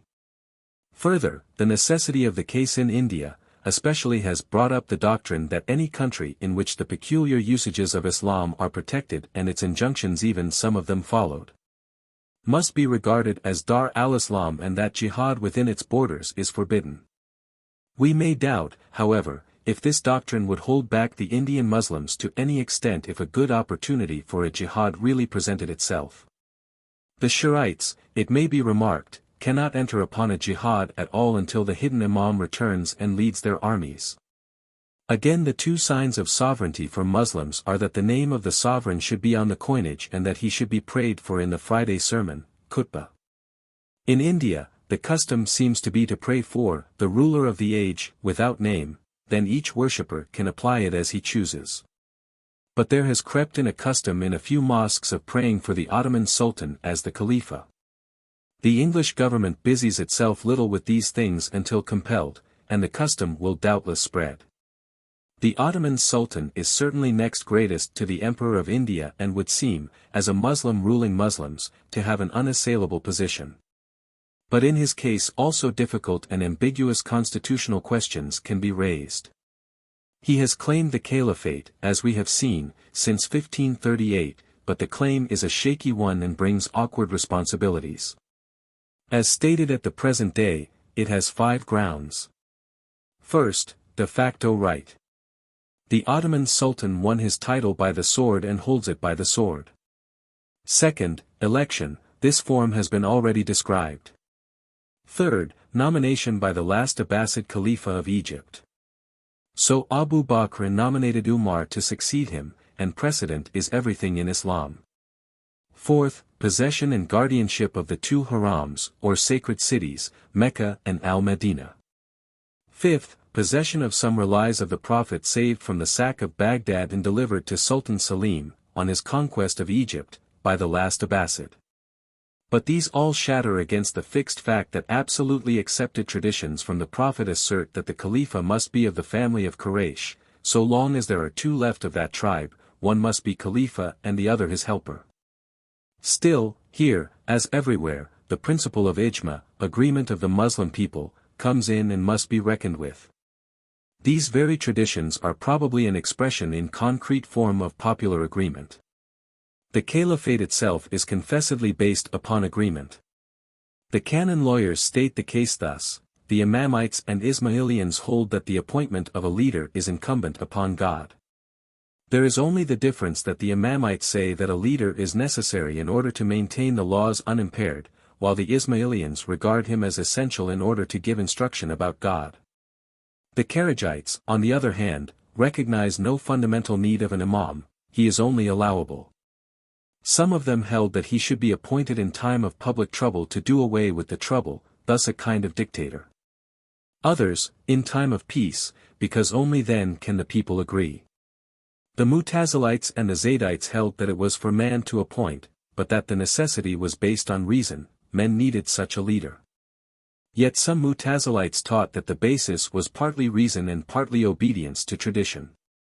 On the other hand, the Sunnites hold that the appointment of an imam is incumbent upon men and that the basis is obedience to the tradition of the agreement of the Muslim world from the earliest times. The community of Islam may have disputed over the individual to be appointed, but they never doubted that the maintenance of the faith and its purity required a leader, and that it was, therefore, incumbent on men to appoint one. The basis is ijma, agreement, not scripture or tradition from Muhammad or analogy based on these 2. It will be seen from this that the de facto ground to the claim of the Ottoman Sultan is the best. The Muslim community must have a leader. This is the greatest Muslim ruling Muslims, he claims the leadership and holds it. If the English rule were to become Muslim, the Muslims would rally to it. The ground of election amounts to nothing, the nomination to little more, except for antiquarians. The possession of the prophetic relics is a sentiment that would have weight with the crowd only, no canon lawyer would seriously urge it. The guardianship of the 2 harams is precarious. A Turkish reverse in Syria would withdraw every Turkish soldier from Arabia, and the great Sharif families of Mecca, all of the blood of the Prophet, would proclaim a Khalifa from among themselves. At present, only the Turkish garrison holds them in check. But a Khalifa has responsibilities. He absolutely cannot become a constitutional monarch in our sense. He rules under divine law and the people can depose him if he breaks it. But he cannot set up beside himself a constitutional assembly and give it rights against himself. He is the successor of Muhammad and must rule, within limitations, as an absolute monarch. So impossible is the modern caliphate, and so gigantic are its responsibilities. The millions of Chinese Muslims look to him, and all Muslims of Central Asia, the Muslims of India who are not Shiite also look to him. So, too, in Africa and wherever in the world the people of Muhammad have gone, their eyes turn to the Bosphorus and the great Sultan. This is what has been called the modern pan-Islamic movement. It is a modern fact. The position of the other Muslim sects we have already seen. Of Shiite rulers, there are the Imamites in Persia, scattered Zaydites still in South Arabia and fugitive in Africa. Strange secret bodies of Ismailians Druzes, Nuzurites, assassins still holding their own in mountain recesses, forgotten by the world. Oldest of all, the Sharifs of Morocco, who are Sunnites and antedate all theological differences, holding only by the blood of the Prophet. At Zanzibar, Yemen and the Mzab in Algeria are the descendants of the Kharijites.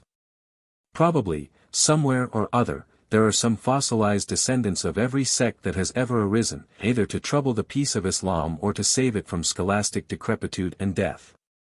Insurrections and heresies have their own uses. It only remains to make mention of two modern movements which have deeply affected the Islam of today. The Pan-Islamic movement, noticed above, strives as much as anything to bring the Muslim world into closer touch with the science and thought of the Christian world. Rallying all the Muslim peoples at the same time round the Ottoman Sultan as their spiritual head and holding fast by the kernel of Islam. It is a reform movement whose trend is forward. The other two, to which we now come, are reform movements also, but their trend is backward. They look to the good old days of early Islam and try to restore them. The first is that of the Wahhabites, so called from Muhammad ibn Abd al-Wahhab, slave of the Bountiful, its founder, a native of Najd in Central Arabia, who died in 1787. His aim was to bring Islam back to its primitive purity and to do away with all the usages and beliefs which had arisen to cloud its absolute monotheism. But attempts at reformation in Islam have never led to anything but the founding of new dynasties. They may begin with a saintly reformer, but in the first or the second generation there is sure to come the conquering disciple. Religion and rule go together, and he who meddles with the one must next grasp at the other.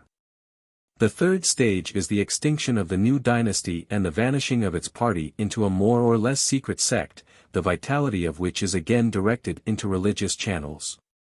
The Wahhabites were no exception. Their rule extended from the Persian Gulf to the Red Sea, touched Al-Yaman and Hadramaut and included some districts of the Pashalik of Baghdad. That was early in the 19th century. But now, after many dynastic changes, the rule of the Wahhabites proper has almost ceased, although the Turks have not gained any new footing in Najd. There, a native Arab dynasty has sprung up which is free from Turkish control in every respect, and has its seat in Ha'il. But the zeal of the Wahhabites gave an impulse to reform in the general body of Muslims which is not yet, by any means, extinct. Especially in India, their views have been widely spread by missionaries, and at one time there was grave fear of a Wahhabite insurrection. But dead parties in Islam seldom rise again, and the life of Wahhabism has passed into the Muslim Church as a whole.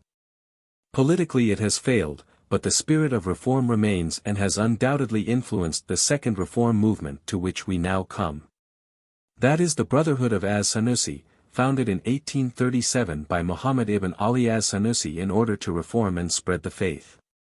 The tendency to organize has always been strong among Orientals, and in Islam itself there have risen, as we have seen, from the earliest times, secret societies for conspiracy and insurrection. But apart from these dubious organizations, religious feeling has also expressed itself in brotherhoods closely corresponding to the monastic orders of Europe, except that they were, and are, self-governing and under no relations but those of sentiment to the head of the Muslim faith. Rather, these orders of Darwishes have been inclined toward heresies of a mystical and pantheistic type more than toward the development and support of the severely scholastic theology of Orthodox Islam. This is a side of Mohammedanism with which we shall have to deal in some detail hereafter. In the meantime, it is enough to say that the Brotherhood of as-Sanusi is one of the orders of Darwishes, but distinguished from all its predecessors in its severely reforming and puritanic character. It has taken up the task of the Wahhabites and is working out the same problem in a rather different way. Its principles are of the strictest monotheism. All usages and ideas that do not accord with their views of the exact letter of the Quran are prohibited. The present head of the Brotherhood, the son of the founder, who himself died in 1859, claims to be the Mahdi and has established a theocratic state at Jerabab, in the eastern Sahara, between Egypt and Tripolis. The mother house of the order is there, and from it missionaries have gone out and established other houses throughout all North Africa and Morocco and far into the interior. The head himself has of late retreated farther into the desert. There is also an important center at Mecca, where the pilgrims and the Bedouins are vitiated into the order in great numbers. From Mecca these brethren return to their homes all over the Muslim world, and the order is said to be especially popular in the Malay archipelago. So there has sprung up in Islam, in tremendous ramifications, an imperium in imperio. All the brethren in all the degrees for, just as in the monastic orders of Europe, there are active members and lay members reverence and pay blind obedience to the head in his inaccessible oasis in the African desert. There he works toward the end, and there can be little doubt what that end will be. Sooner or later Europe in the first instance, England and Egypt and France and Algeria will have to face the bursting of this storm. For this Mahdi is different from him of Khartoum and the southern Sudan in that he knows how to rule and wait. For years he has gathered arms and munitions, and trained men for the great jihad. When his plans are ready and his time is come, a new chapter will be opened in the history of Islam, a chapter which will cast into forgetfulness even the recent volcanic outburst in China. It will then be for the Ottoman Sultan of the time to show what he and his caliphate are worth. He will have to decide whether he will throw in his lot with a Mahdi of the old Islam and the dream of a Muslim millennium, or boldly turn to new things and carry the successorship and the people of Muhammad to join the civilized world. Part 2. Development of Jurisprudence. Chapter 1. The scope of jurisprudence among Muslims, the earliest elements in it, Arab custom, Jewish law, personality of Muhammad, his attitude toward law, elements after death of Muhammad, Quran, usage of the Prophet, common law of Al-Madinah. Conception of Sunnah before Muhammad and after, traditions and their transmission, traditions in book form, influence of Umayyads, forgery of traditions, the Muwatta of Malik ibn Anas, the Musnad of Ahmad ibn Hanbal, the Musannafs, Al-Bukhari. Muslim, Ibn Maya, At-Tirmidhi, An-Nasafi, Al-Bagawi, the problem of the Muslim lawyers, their sources, Roman law, the influence of the doctrine of the responsa prudentium, opinion in Islam, the law of nature or equity in Islam, Istihsan, Istisla. Analogy, the patriarchal period in Islam, the Umayyad period, the growth of the canon law. In tracing the development of Muslim jurisprudence, few of the difficulties are encountered which surrounded Sir Henry Maine when he first examined the origins and history of European law. We do not need to push our researches back to the primitive family, nor to work our way through periods of centuries guided by the merest fragments of documents and hints of usage. Our subject was born in the light of history. It ran its course in a couple of 100 years and has left at every important point authoritative evidences of its whence, its how, and its whither. Our difficulties are different, but sufficiently great. Shortly, they are two. The mass of material is overpowering, the strangeness of the ideas involved is perplexing. The wealth of material will become plain, to some extent at least, as the history is traced. But for the strangeness of the contents, of the arrangement and the atmosphere of these codes some preparation must be given from the outset. How, indeed, can we meet a legal code which knows no distinction of personal or public, of civil or criminal law? Which prescribes and describes the use of the toothpick and decides when a wedding invitation may be declined, which enters into the minutest and most unsavory details of family life and lays own rules of religious retreat? Is it by some subtle connection of thought that the chapter on oaths and vows follows immediately that on horse racing, and a section on the building line on a street is inserted in a chapter on bankruptcy and composition? One thing, at least, is abundantly clear. Muslim law, in the most absolute sense, fits the old definition, and is the science of all things, human and divine. It tells what we must render to Caesar and what to God, what to ourselves, and what to our fellows. The bounds of the Platonic definition of rendering to each man his due it utterly shatters. While Muslim theology defines everything that a man shall believe of things in heaven and in earth and beneath the earth, and this is no flat rhetoric, Muslim law prescribes everything that a man shall do to God, to his neighbor, and to himself. It takes all duty for its portion and defines all action in terms of duty. Nothing can escape the narrow meshes of its net. One of the greatest legists of Islam never ate a watermelon because he could not find that the usage of the Prophet had laid down and sanctioned a canonical method of doing so. It will, therefore, be well for the student to work through the sketch of a code of Muslim law which is inserted in Appendix I. One has been chosen which belongs to the school of Ash-Shahrastani because of its general accessibility. It should be remembered that what is given is the merest table of contents. The standard Arabic commentary on the book extends to 811 closely printed quarto pages. Even a mere reading of this table of contents, however, will show in how different a sphere of thought from ours Muslim law moves and lives. But we must return to the beginning of things, to the egg from which this tremendous system was hatched. The mother city of Islam was the little town of Yathrib, called Madinat an-Nabi, the city of the Prophet, or, shortly, Al-Madinah, ever since the hijrah or migration of Muhammad to it in the year 622 of the Christian era. Here the first Muslim state was founded, and the germinal principles of Muslim jurisprudence fixed. Both state and jurisprudence were the result of the interworking of the same highly complicated causes. The ferments in the case may be classified and described as follows. First, in the town itself before the appearance of Muhammad on its little stage, little, but so momentous for the future, there were two parties, often at war, oftener at peace. There was a genuine Arab element and there was a large settlement of Jews. To the Arabs any conception of law was utterly foreign. An Arab tribe has no constitution, its system is one of individualism. The single man is a sovereign and no writ can lie against him, the tribe can cast him forth from its midst, it cannot otherwise coerce him. So stands the case now in the desert, and so it was then. Some slight hold there might be on the tribe through the fear of the tribal god, but on the individual Arab, always a somewhat cynical skeptic, that hold was of the slightest. Further, the avenging of a broken oath was left to the god that had witnessed the oath. If he did not care to right his client, no one else would interfere. There was customary law, undoubtedly, but it was protected by no sanction and enforced by no authority. If both parties chose to invoke it, well, if not, neither had anything o fear but the anger of his opponent. That law o custom we shall find again appearing in the system o Islam, but there it will be backed by the sanction of the wrath of God working through the authority of the state. The Jewish element was in a different case. They may have been Jewish immigrants, they may have been Jewish proselytes. Many Arab tribes, we know, had gone over bodily to Judaism, but their lives were ruled and guided by Jewish law. To the primitive and divine legislation on Sinai there was an immense accretion by legal fiction and by usage. The Roman codes had left their mark and the customary law of the desert as well.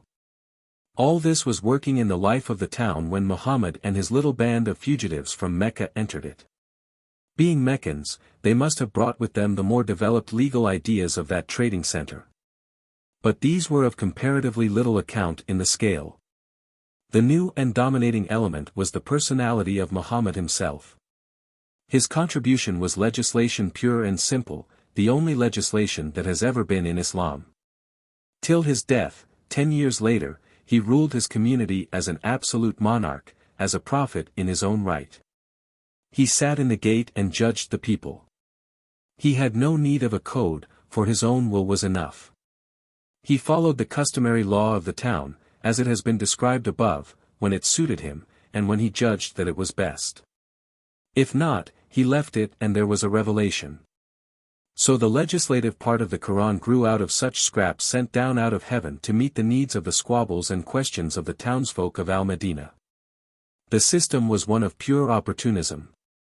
But of what body of legislation can that not be said? Of course, on the one hand, not all decisions were backed by a revelation, and Muhammad seems, on the other, to have made a few attempts to deal systematically with certain standing and constantly recurring problems such, for example, as the conflicting claims of heirs in an estate, and the whole complicated question of divorce. But, in general, the position holds that Muhammad as a lawyer lived from hand to mouth. He did not draw up any 12 tables or 10 commandments, or code, or digest. He was there and the people could come and ask him questions when they chose, and that was enough. The conception of a rounded and complete system which will meet any case and to which all cases must be adjusted by legal fiction or equity, the conception which we owe to the genius and experience of the Roman lawyers, was foreign to his thought. From time to time he got into difficulties. A revelation proved too wide or too narrow, or left out some important possibility. Then there came another to supplement or correct, or even to set the first quite aside. Muhammad had no scruples about progressive revelation as applied to himself. Thus, through these interpretive acts, as we may call them, many flat contradictions have come into the Quran and have proved the delight of generations of Muslim jurisconsults. Such, then, was the state of things legal in Al-Madinah during the 10 years of Muhammad's rule there until his death in AD 632. Of law there was, strictly speaking, none. In his decisions, Muhammad could follow certainly the customary law of the town, but to do so there was no necessity upon him other than prudence, for his authority was absolute. Yet even with such authority and such freedom, his task was a hard one. The Jews, the native Arabs of Al-Madinah, and his fellow fugitives from Mecca lived in more or less of friction. He had to see to it that his decisions did not bring that friction to the point of throwing the whole community into a flame. The Jews, it is true, were soon eliminated, but the influence of their law lasted in the customary law of the town long after they themselves had become insignificant. Still, with all this, the suitor before Muhammad had no certainty on what basis his claims would be judged, whether it would be the old law of the town, or a rough equity based on Muhammad's own ideas, or a special revelation ad hoc. So far, then, we may be said to have the three elements: common law, equity, legislation. Legal fiction we shall meet later. Muhammad had no need of it. But with the death of Muhammad in AD 632 the situation was completely changed. We can now speak of Muslim law. Legislation plays no longer any part. The process of collecting, arranging, correlating, and developing has begun. Consider the situation as it must have presented itself to one of the immediate successors of Muhammad, as he sat in his place and judged the people. When a case came up for decision, there were several sources from which a law in point might be drawn. First among them was the Quran.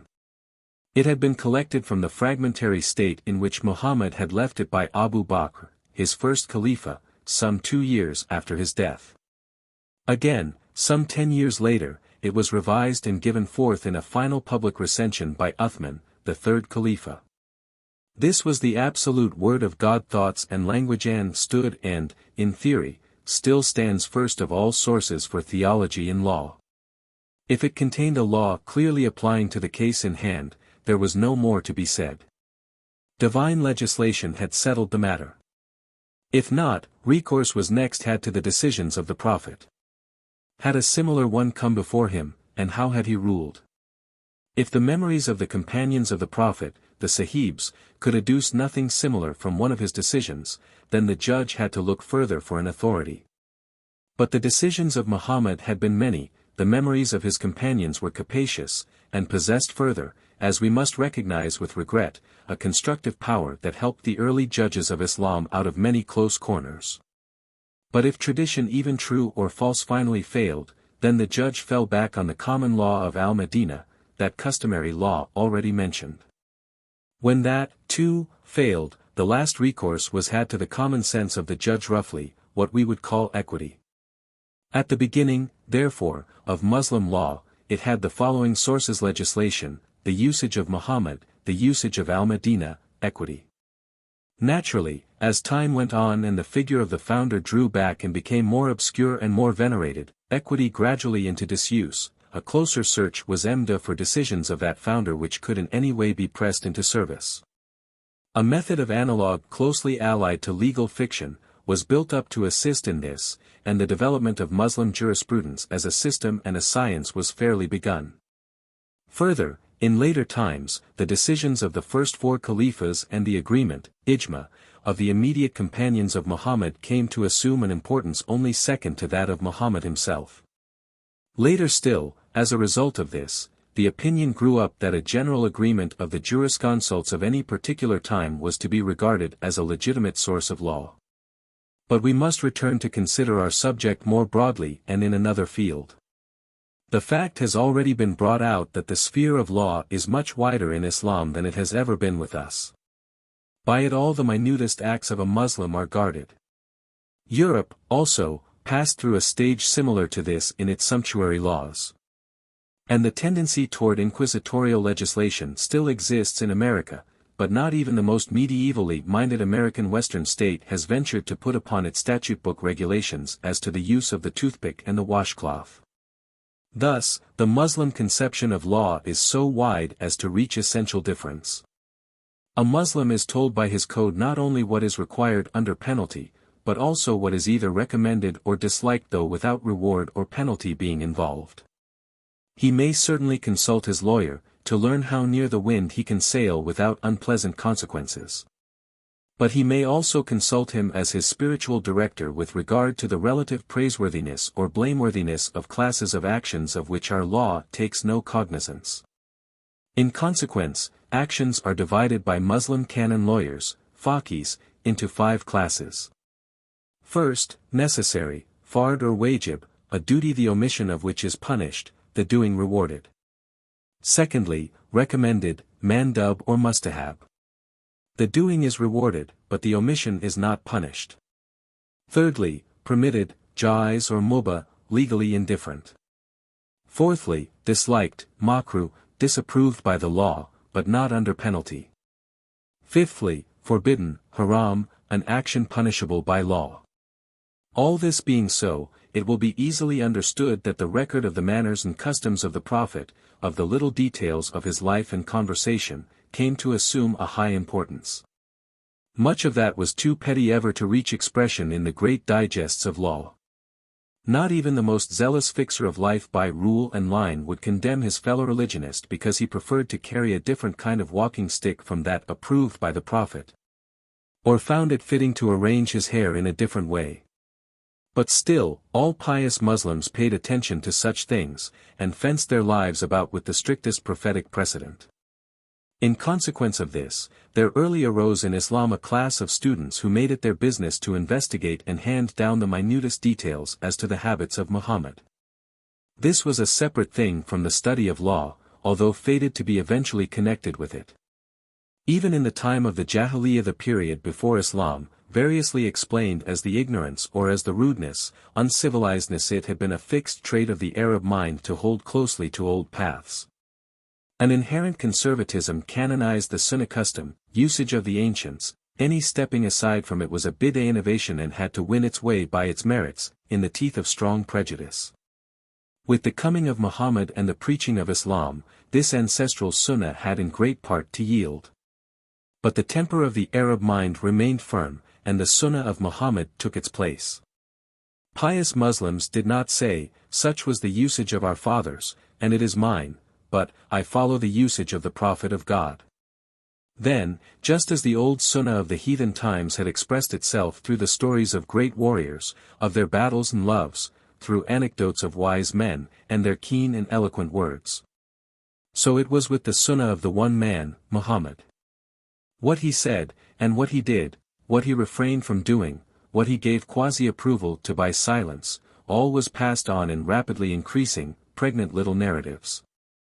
First, his immediate companions would note, either by committing to memory or to a written record, his utterances and table talk generally. We have evidence of several such Boswells, who fixed his words as they fell. Later, probably, would come notes of his doings and his customs, and of all the little and great happenings of the town. Above all, a record was being gathered of all the cases judged by him, and of his decisions. Of all the answers which he gave to formal questions on religious life and faith. All this was jotted down by the companions on sahifazad sheets, just as they had done in the ignorance with the proverbs of the wise and their dark sayings. The records of sayings were called hadiths, the rest, as a whole, sunnah custom, for its details was used the plural, sunan customs. At first, each man had his own collection in memory or in writing. Then, after the death of the prophet and when his first companions were dropping off, these collections were passed on to others of the second generation. And so the chain ran on, and in time a tradition came to consist formally of two things: the text or matter, matn, so handed on, and the succession, isnad, over whose lips it had passed. A said, there narrated to me B, saying, there narrated to me C, saying, so far the isnad, until the last link came, and the matn, the prophet of God said, some of my injunctions abrogate others, or, the Jan were created of a smokeless flame. Or whatever it might be. What has just been said suggests that it was at first indifferent whether traditions were preserved orally or in writing. That is true of the first generation, but it must be remembered at the same time, that the actual passing on was oral. The writing merely aided the memory to hold that which was already learned. But with time, and certainly by the middle of the 2nd century of the Hijra, two opposing tendencies in this respect had developed. Many continued to put their trust in the written word, and even came to pass traditions on without any oral communication. But for others there lay grave dangers in this. One was evidently real. The unhappy character of the Arabic script, especially when written without diacritical points, often made it hard, if not practically impossible, to understand such short, contextless texts as the traditions. A guide was necessary to show how the word should be read, and how understood. At the present time a European scholar will sometimes be helpless before even a fully vocalized text, and must take refuge in native commentaries or in that oral tradition, if it still exists and he has access to it, which supplies at least a third of the meaning of an Arabic book. Strengthening this came theological reasons. The words of the prophet would be profaned if they were in a book. Or, again, they would be too much honored and the Quran itself might be neglected. This last fear has been justified to a certain extent by the event. On these grounds, and many more, the writing and transmitting in writing of traditions came to be fiercely opposed. And the opposition continued, as a theological exercise, long after many books of traditions were in existence, and after the oral transmission had become the merest farce and had even frankly dropped out. It is to the formation of these books of traditions, or, as we might say, traditions in literature, that we must now turn. For long, the fragmentary sahifas and private collections made by separate scholars for their own use sufficed. Books dealing with law, fiqh, were written before there were any in that department of literature called hadith. The cause of this is tolerably plain. Law and treatises of law were a necessity for the public and thus were encouraged by the state. The study of traditions, on the other hand, was less essential and of a more personal and private nature. Further, under the dynasty of the Umayyads, who reigned from AD 41 to AH 132, theological literature was little encouraged. They were simple heathen in all but name, and belonged, and recognized that they belonged, not to Islam but to the Jahiliyyah. For reasons of state, they encouraged and spread also freely forged and encouraged others to forge such traditions as were favorable to their plans and to their rule generally. This was necessary if they were to carry the body of the people with them. But they regarded themselves as kings and not as the heads of the Muslim people. This same device has been used after them by all the contending factions of Islam. Each party has sought sanction for its views by representing them in traditions from the Prophet, and the thing has gone so far that on almost every disputed point there are absolutely conflicting prophetic utterances in circulation. It has even been held, and with some justification, that the entire body of normative tradition at present in existence was forged for a purpose. With this attitude of the Umayyads we shall have to deal at greater length later. It is sufficient now to note that the first real appearance of hadith in literature was in the Muwatta of Malik ibn Anas, who died in AH 179. Yet even this appearance is not so much of hadith for its own sake, as of usages bearing upon law and of the law that can be drawn from these usages. The book is a corpus juris, not a corpus traditionum. Its object was not so much to separate from the mass of traditions in circulation those which could be regarded as sound of origin and to unite them in a formal collection, as to build up a system of law based partly on tradition. The previous works dealing with law proper had been of a speculative character, had shown much subjective reliance on their own opinion on the part of the writers, and had drawn little from the sacred usage of the prophet and quoted few of his traditional sayings. Against that, the Book of Malik was a protest and formed a link between such law books pure and the collections of traditions pure with which we now come to deal. To Malik the matn, or text, of a tradition had been the only thing of importance. To the isnad, or chain of authority running back to the prophet, he had paid little attention. He, as we have seen, was a lawyer and gathered traditions, not for their own sake but to use them in law. To others, the tradition was the thing, and too much care could not be given to its details and its authenticity. And the care was really called for. With the course of time and the growing demand, the supply of traditions had also grown until there was no doubt in the mind of anyone that an enormous proportion were simple forgeries.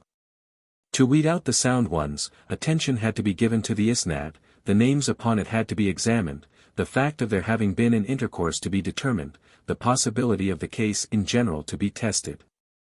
Thus there were formed real collections of supposedly sound traditions, which were called musnads, because each tradition was musnad propt, supported against the companions from whom it proceeded.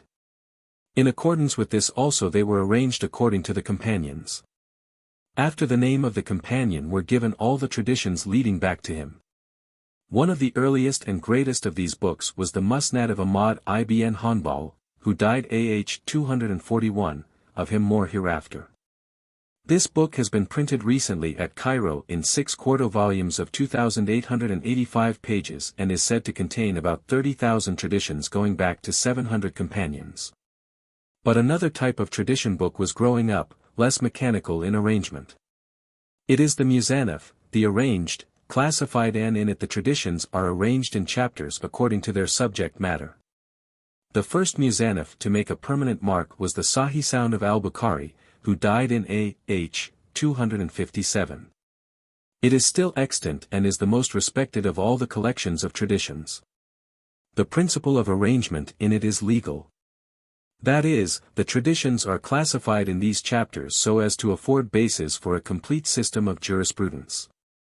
Al-Bukhari was a strong opponent of speculative law, and his book was thus a protest against a tendency which, as we shall see later, was strong in his time. Another point in which al-Bukhari made his influence felt and with greater effect, was increased severity in the testing of tractions. He established very strict laws, though of a somewhat mechanical kind, and was most scrupulous in applying them. His book contains about 7,000 traditions, and he chose those, so at least runs the story, out of 600,000 which he found in circulation. The rest were rejected as failing to meet his tests. How far the forgery of traditions had gone may be seen from the example of Ibn Abi Aja, who was executed in AH 155, and who confessed that he had himself put into circulation 4,000 that were false. Another and a similar Sahih is that of Muslim, who died in AH 261. He was not so markedly juristic as al-Bukhari. His object was rather to purify the mass of existing tradition from illegitimate accretions than to construct a basis for a complete law code.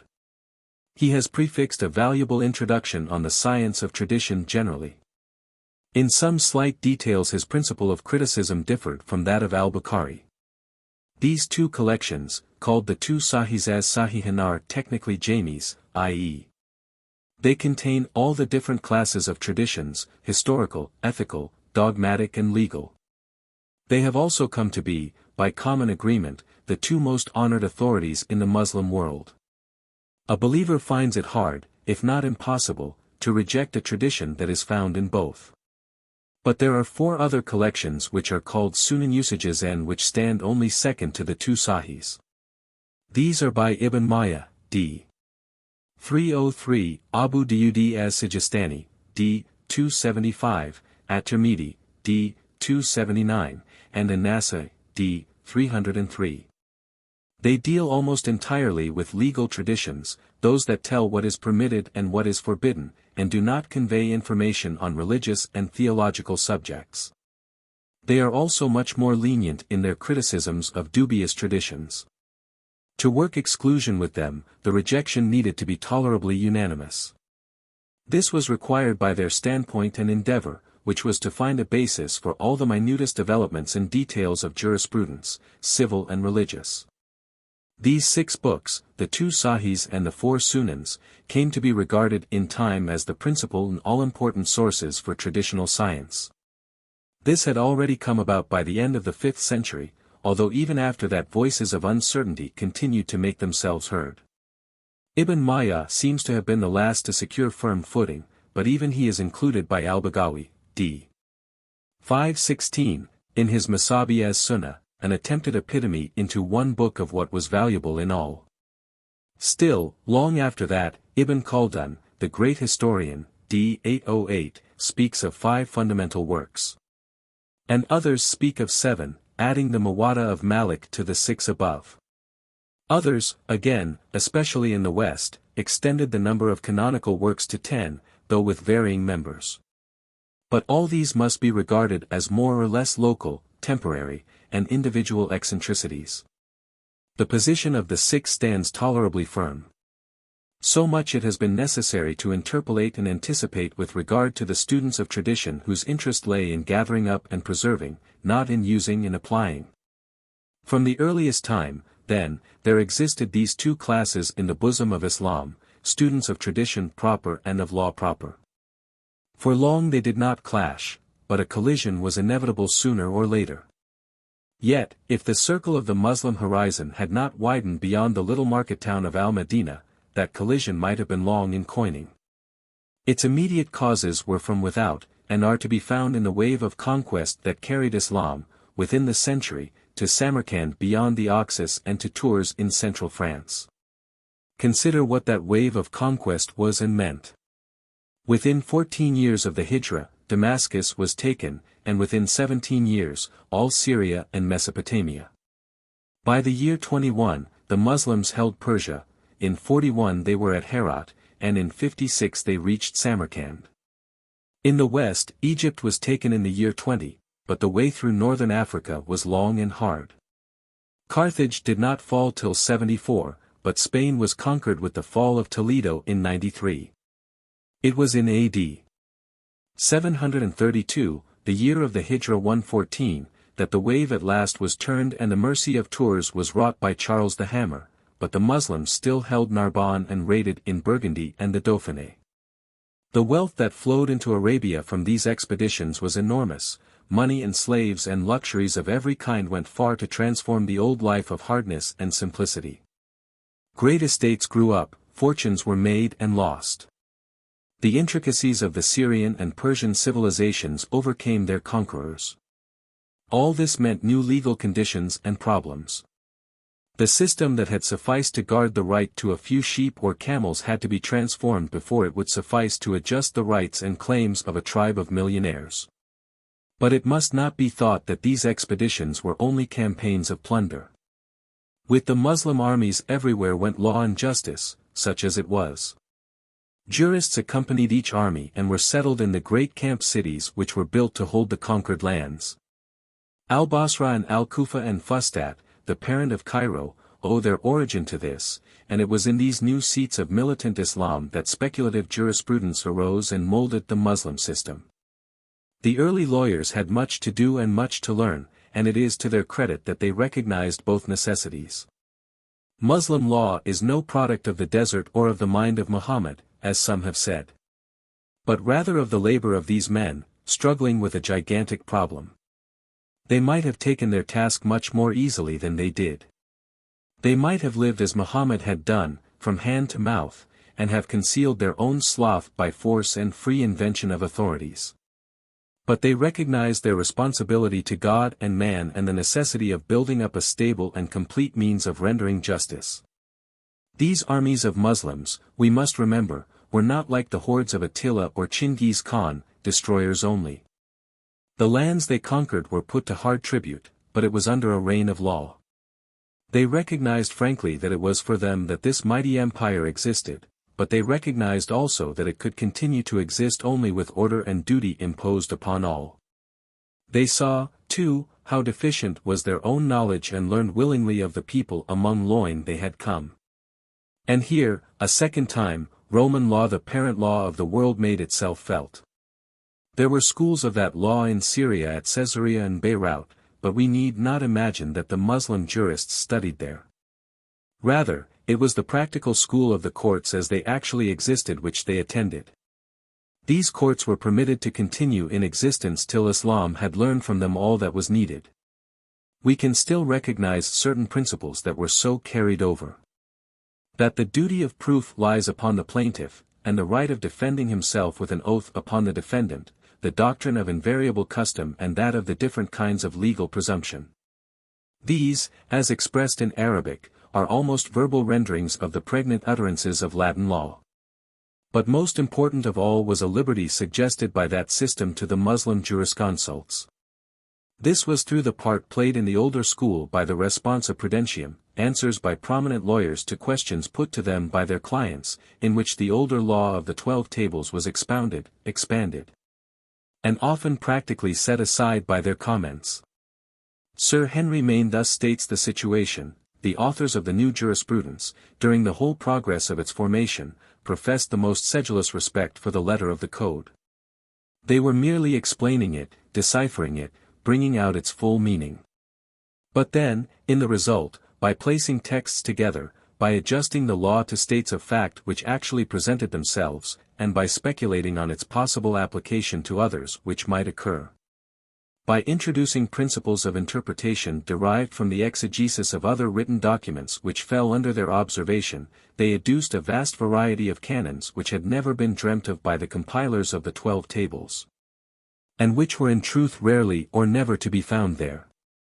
All this precisely applies to the development of law in Islam. The part of the 12 tables was taken by the statute law of the Quran and the case law derived from the usage of Muhammad. That of the Roman jurisprudence by those speculative jurists who worked mostly outside of Al-Madinah in the camp cities of Mesopotamia and Syria. The very name for lawyer in Arabic, faqih, plural fwaqa, is a translation of prudence, prudence. And that of the responsa, the answers, by the opinion, which they claimed as a legitimate legal method and source. Further, the validity of a general agreement of jurisconsults reminds us of the rescript of Hadrian, which ordains that, if the opinions of the licensed prudents all agreed, such common opinion had the force of statute. But if they disagreed, the judge might follow which he chose. The Arabic term, rai, here rendered opinion, has passed through marked vicissitudes of usage. In Old Arabic, before it, in the view of some, began to keep bad company, it meant an opinion that was thoughtful, weighed and reasonable, as opposed to a hasty dictate of ill-regulated passion. In that sense it is used in a tradition probably forged handed down from Muhammad. He was sending a judge to take charge of legal affairs in Al-Yaman, and asked him on what he would base his legal decisions. On the Quran, he replied. But if that contains nothing to the purpose, then upon your usage. But if that also fails you, then I will follow my own opinion. And the Prophet approved his purpose. A similar tradition goes back to Umar, the first Khalifa, and it, too, is probably a later forgery, written to defend this source of law. But, with the revolt against the use of opinion, to which we shall soon come, the term itself fell into grave disrepute and came to signify an unfounded conclusion. In its extremist development it went beyond the responsa, which professed always to be in exact accord with the letter of the older law, and attained to be equity in the strict sense. That is, the rejection of the letter of the law for a view supposed to be more in accordance with the spirit of justice itself. Thus, equity, in the English sense, is the law administered by the Court of Chancery and claims, in the words again of Sir Henry Maine, to override the older jurisprudence of the country on the strength of an intrinsic ethical superiority. In Roman law, as introduced by the Edict of the Praetor, it was the law of nature, the part of law which natural reason appoints for all mankind. This is represented in Islam under two forms, covered by two technical terms. The one is that the legist, in spite of the fact that the analogy of the fixed code clearly points to one course, considers it better, istisan, to follow a different one. And the other is that, under the same conditions, he chooses a free course, for the sake of general benefit to the community, istisla. Further scope of equity Muslim law never reached, and the legitimacy of these two developments was, as we shall see, bitterly contested. The freedom of opinion, with its possibility of a system of equity, had eventually to be given up, and all that was left in its place was a permissibility of analogical deduction, qiyas, the nearest thing to which in Western law is legal fiction. In a word, the possibility of development by equity was lost, and legal fiction entered in its place. But this anticipates, and we must return to the strictly historical movement.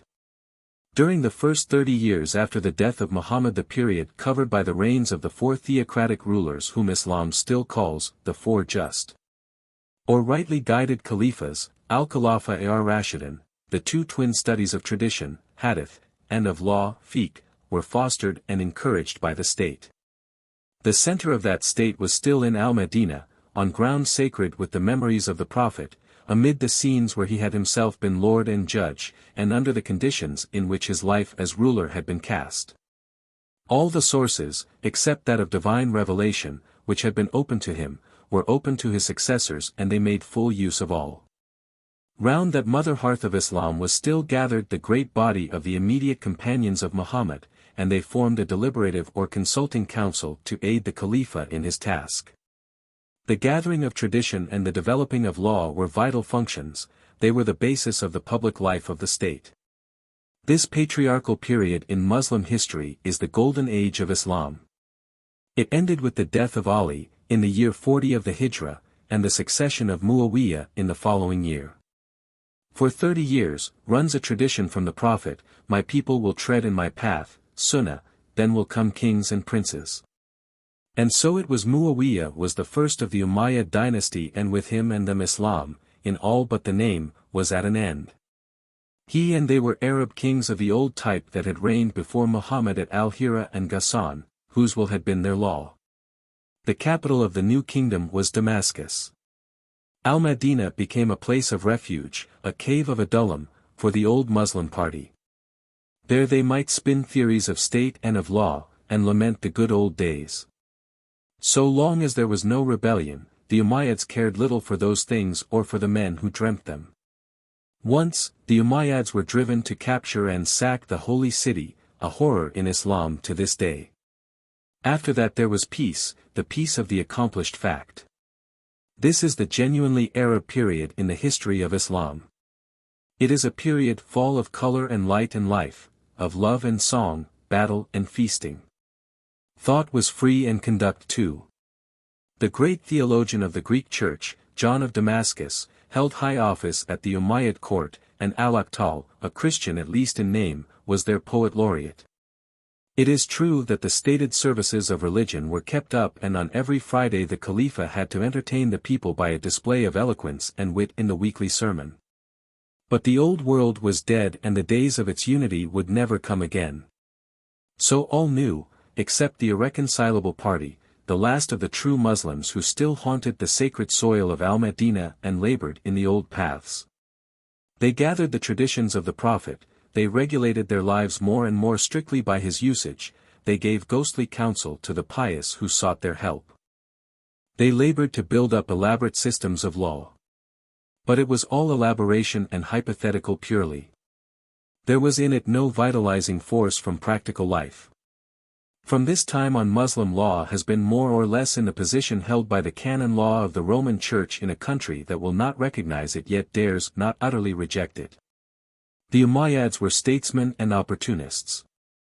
They lived, in legal things, as much from hand to mouth as Muhammad had done. He cut all knots with divine legislation, they cut them with the edge of their will. Under them, as under him, a system of law was impossible.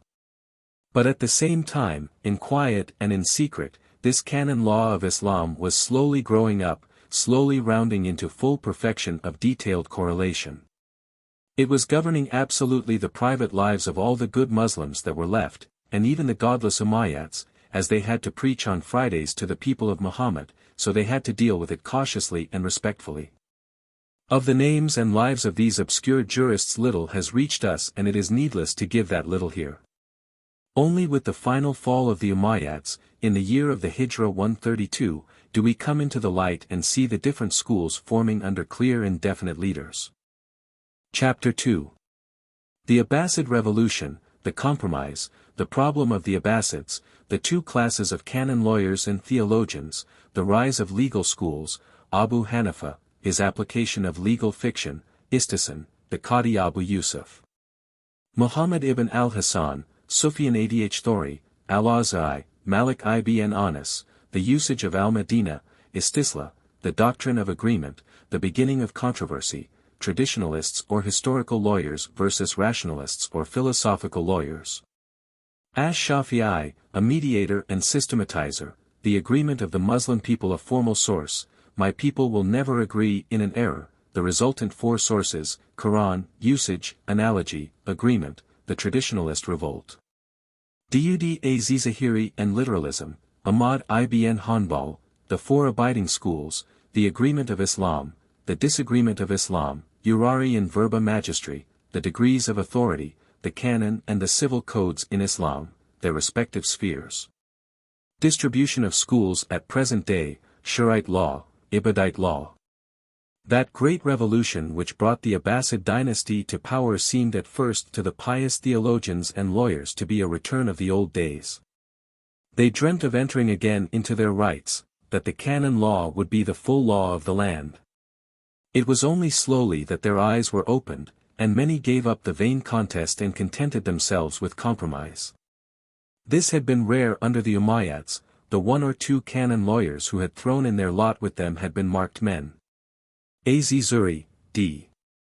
124, a man of the highest moral and theological reputation who played a very important part in the first codifying of traditions, was one of these. And the later pious historians have had hard work to smooth over his connection with the impious Umayyads.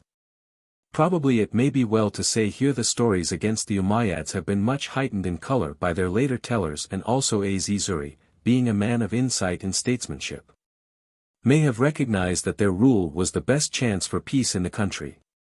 Muslims have come generally to accept the position that unbelief on the part of the government, if the government is strong and just, is better than true belief and anarchy.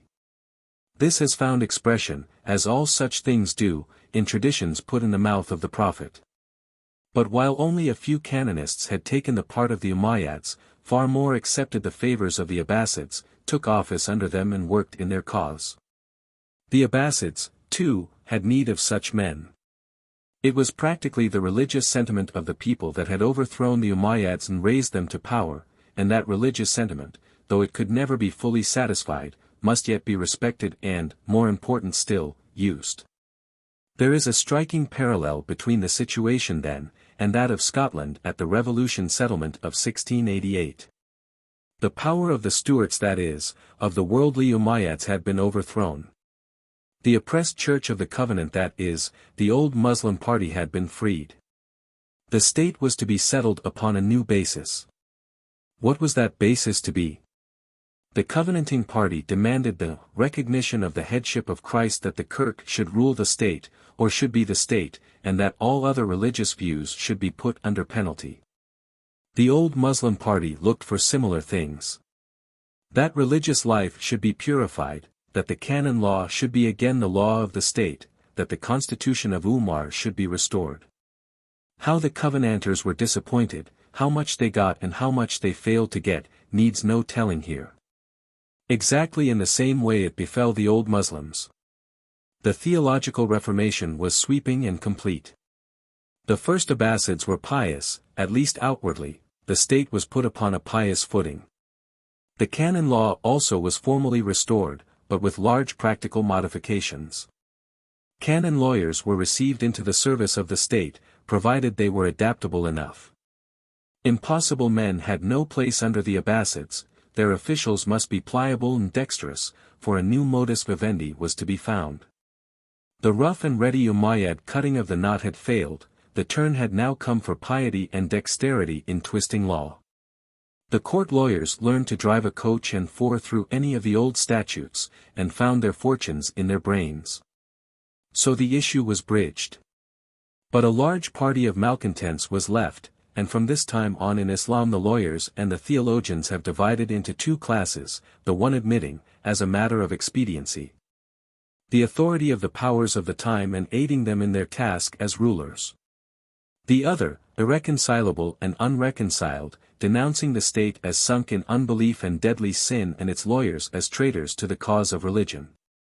To pursue our parallel, they are represented in Scotland by a handful of covenanting congregations and in America by the much more numerous and powerful Reformed Presbyterian Church. It is a significant fact that with the lifting of the Umayyad pressure and the encouragement of legal studies such as it was by the Abbasids, definite and recognized schools of law began to form. What had so long been in process in secret became public, and its results crystallized under certain prominent teachers. We will now take up these schools in the order of the death dates of their founders. We will establish their principles and trace their histories. We shall find the same conceptions recurring again and again which have already been brought out: Quran, tradition, hadith, agreement, ijma, opinion, ra'i, analogy, qiyas, local usage, urf, preference, istism. In the teeth of the written law till at length, when the battle is over, the sources will have limited themselves to the four which survive to the present day: Quran, tradition, agreement, analogy. And, similarly, of the 6 schools to be mentioned, for only will remain to the present time, but these of equal rank and validity in the eyes of the believers. The Abbasids came to power in the year of the Hijra 132, and in 150 died Abu Hanifa, the first student and teacher to leave behind him a systematic body of teaching and a missionary school of pupils. He was a Persian by race, and perhaps the most distinguished example of the rule that Muslim scientists and thinkers might write in Arabic but were seldom of Arab blood. He does not seem to have held office as a judge or to have practiced law at all. He was, rather, an academic student, a speculative or philosophical jurist we might call him. His system of law, therefore, was not based upon the exigencies of experience. It did not arise from an attempt to meet actual cases. We might say of it, rather, but in a good sense, that it was a system of casuistry, an attempt to build up on scientific principles a set of rules which would answer every conceivable question of law. In the hands of some of his pupils, when applied to actual facts, it tended to develop into casuistry in a bad sense, but no charge of perverting justice for his own advantage seems to have been brought against Abu Hanifa himself. His chief instruments in constructing his system were opinion and analogy. He leaned little upon traditions of the usage of Muhammad, but preferred to take the Quranic texts and develop from them his details. But the doing of this compelled him to modify simple opinion equivalent to equity as we have seen and limit it to analogy of some written statute, nas. He could hardly forsake a plain residential judicata of Muhammad and follow his own otherwise unsupported views. But he might choose to do so if he could base it on analogy from the Quran. Thus, he came to use what was practically legal fiction.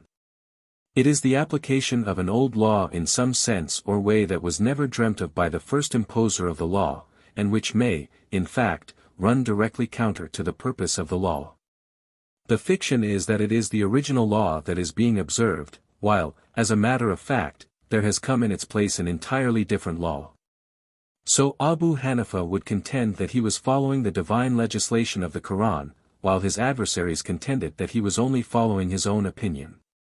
But if, on the one hand, he was thus limited from equity to legal fiction, on another he developed a new principle of even greater freedom. Reference has already been made to the changes which were of necessity involved in the new conditions of the countries conquered by the Muslims.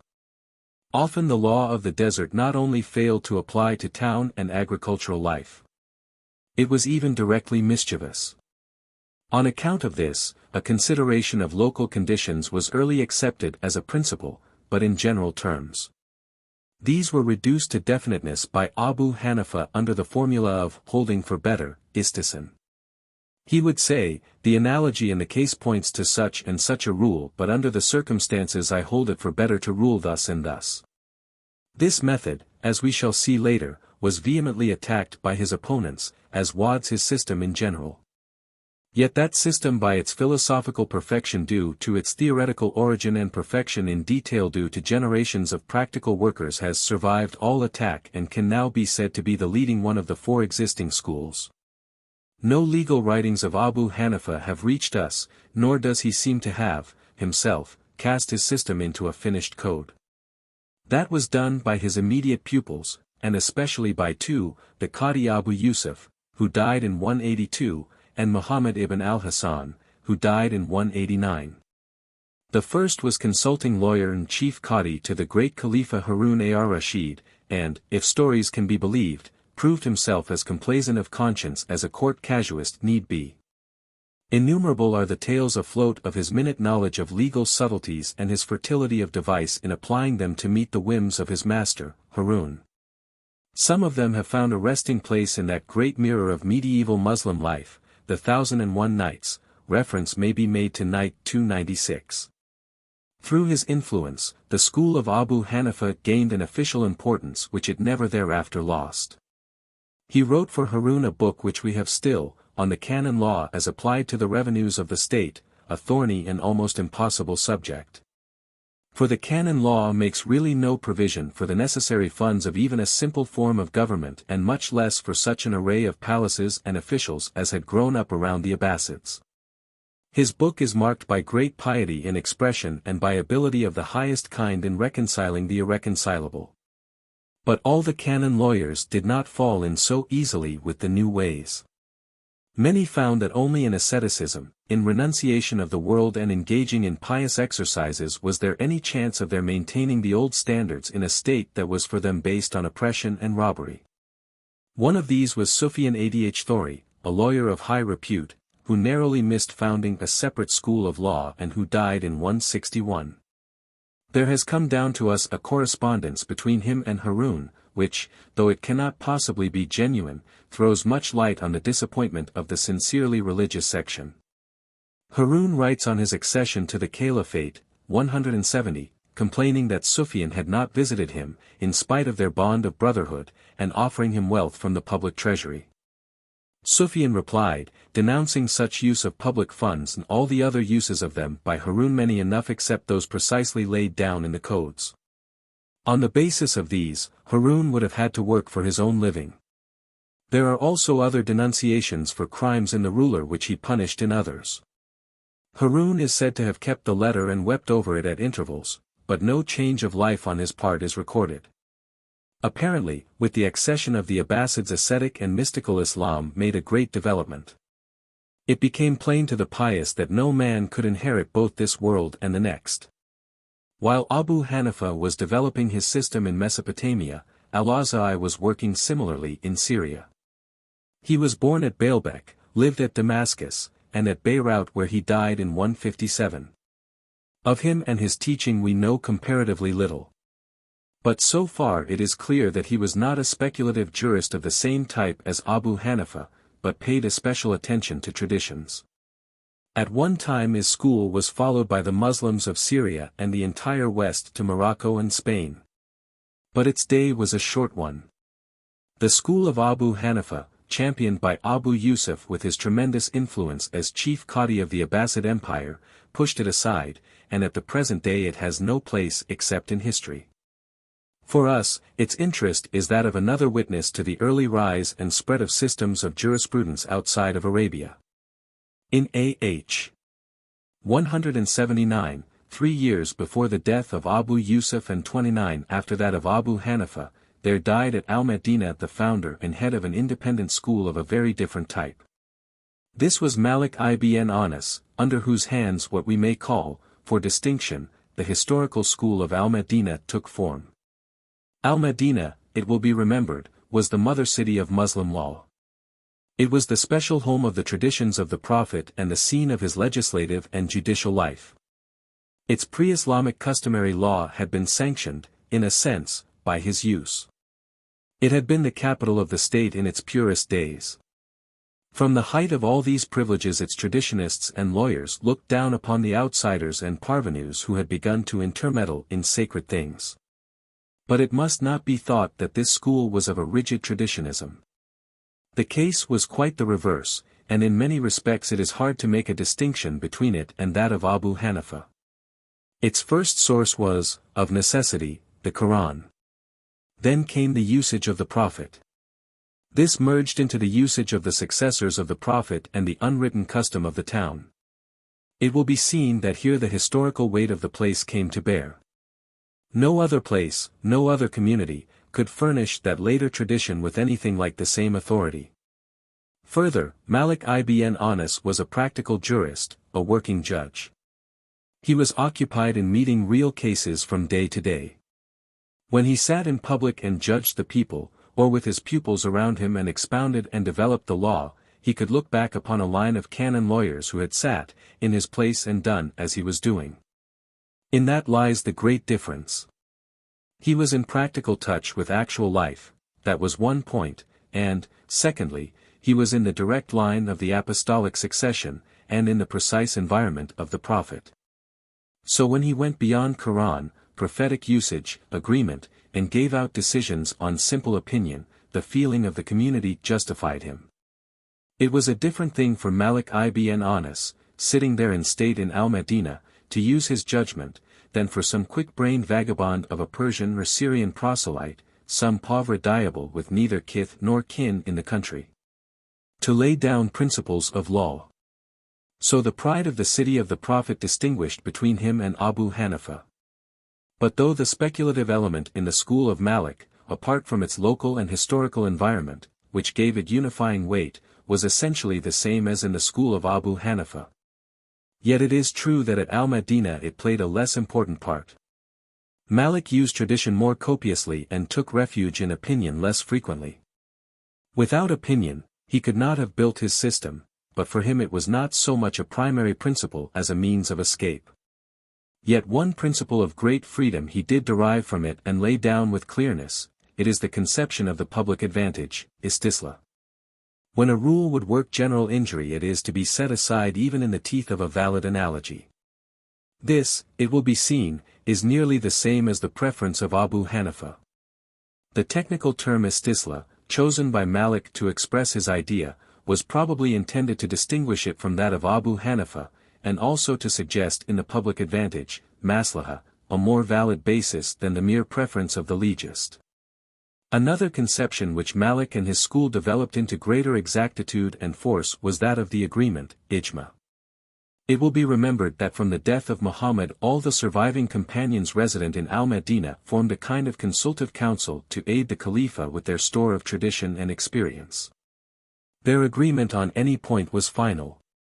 It was the voice of the Church. This doctrine of the infallibility of the body of the believers developed in Islam until at its widest it was practically the same as the canon of Catholic truth formulated by Vincent of Lerins, quod ubique, quod semper, quod ab omnibus. But Malik, according to the usual view, had no intention of granting any such deciding power to the outside world. The world for him was Al-Madinah, and the agreement of Al-Madinah established Catholic verity. Yet there are narratives which suggest that he approved the agreement and local usage of Al-Madinah for Al-Madinah because they suited Al-Madinah. Other places might also have their local usages which suited them better. In the next school we shall find the principle of agreement put upon a broader basis and granted greater weight. Finally, Malik is the first founder of a system from whom a law book, the Muwatta mentioned above, has come down to us. It is not in the exact sense, a manual or code, rather a collection of materials for a code with remarks by the collector. He gives the traditions which seem to him of juristic importance about 1700 in all arranged according to subject, and follows up each section, when necessary, with remarks upon the usage of Al-Madinah, and upon his own view of the matter. When he cannot find either tradition or usage, he evidently feels himself of sufficient authority to follow his own opinion, and lay down on that basis a binding rule. This, however, as we have seen, is very different from allowing other people, outsiders to Al-Madinah, to do the same thing. The school founded by Malik ibn Anas on these principles is one of the surviving four. As that of Abu Hanifa spread eastward, so that of Malik spread westward, and for a time crushed out all others. The firm grip which it has especially gained in western North Africa may be due to the influence of the Idrisids whose founder had to flee from Al-Madinah when Malik was in the height of his reputation there. And also to hatred of the Abbasids who championed the school of Abu Hanifa. But now we pass from simple development to development through conflict. Open conflict, so far as there had been any, had covered points of detail. For example, the kind of opinion professed by Abu Hanifa, on the one hand, and by Malik, on the other.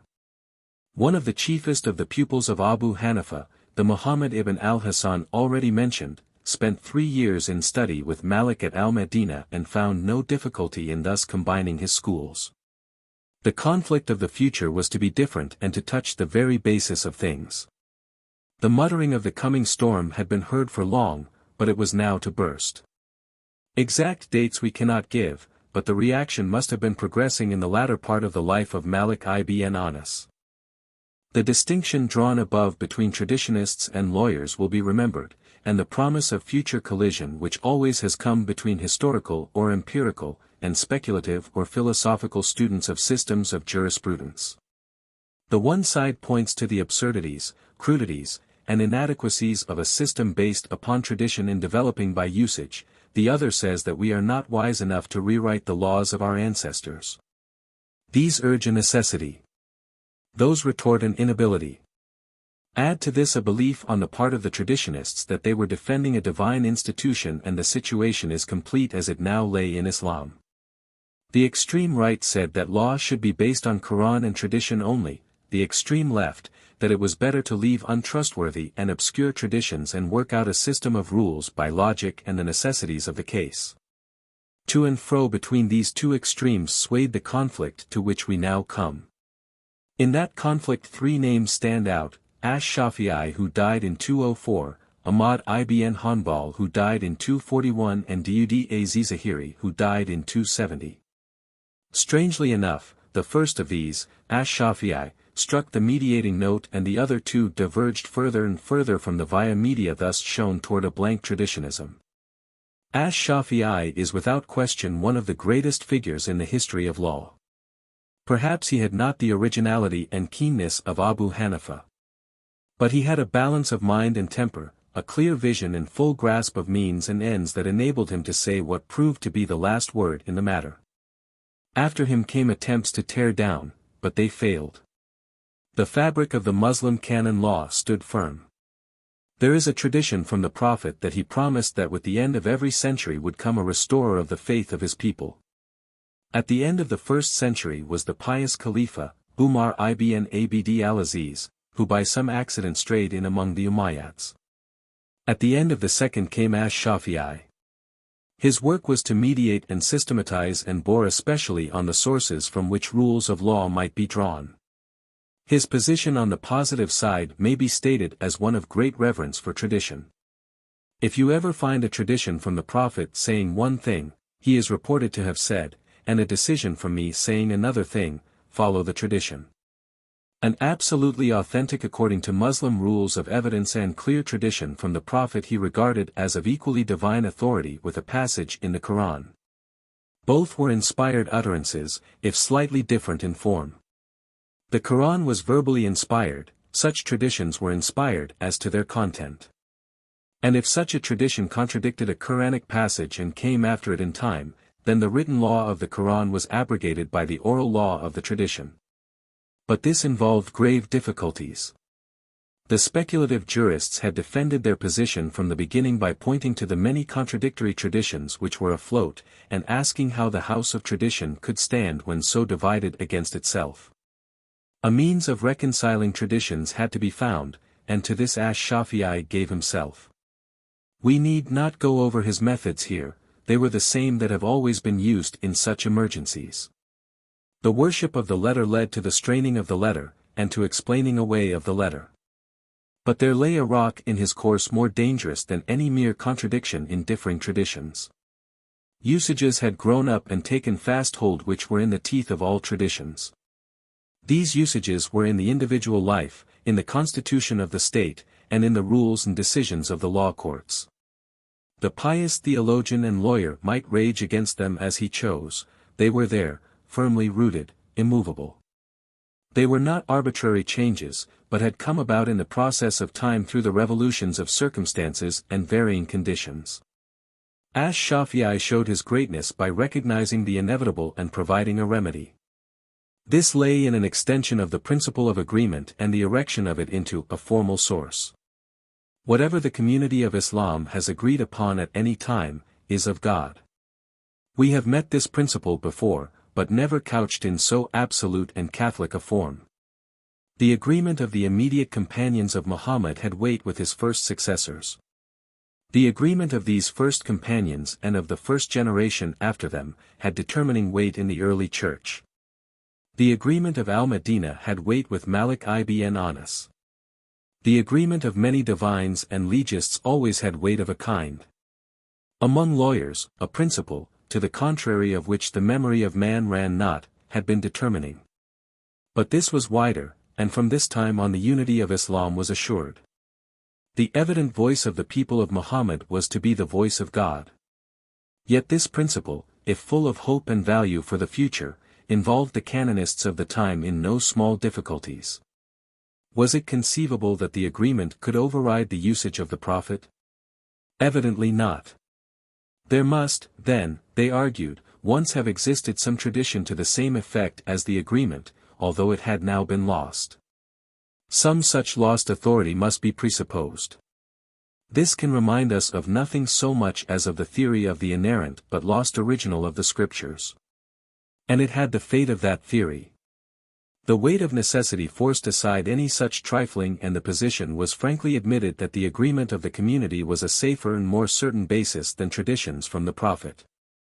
Traditions were alleged to that effect. My people will never agree in an error, declared Muhammad, or, at least, the later church made him so declare. But Ash-Shafi'i found that even the addition of agreement to Quran and prophetic usage did not give him basis enough for his system. Opinion he utterly rejected, the preference of Abu Hanifa and the conception of the common welfare of Malik ibn Anas were alike to him. It is true also that both had beer practically saved under agreement. But he held fast by analogy, whether based on the Quran or on the usage of the Prophet. It was an essential instrument for his purpose. As was said, the laws of the Quran and of the usage are limited, the possible cases are unlimited. That which is unlimited can never be contained in that which is limited. But in Ash-Shafi'i's use of analogy there is a distinction to be observed. In seeking to establish a parallelism between a case that has arisen and a rule in the Quran or usage, which is similar in some points but not precisely parallel, are we to look to external points of resemblance? Or may we go further and seek to determine the reason, illah, lying behind the rule and from that draw our analogy?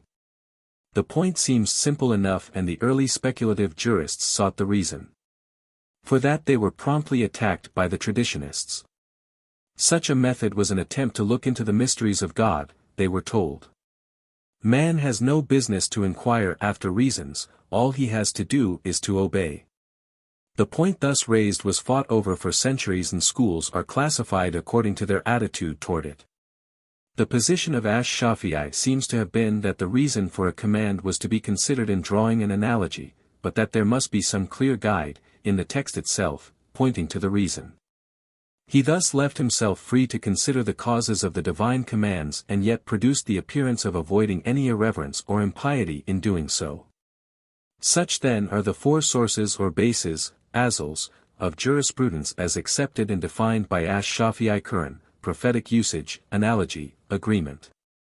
The last has come to bear more and more weight.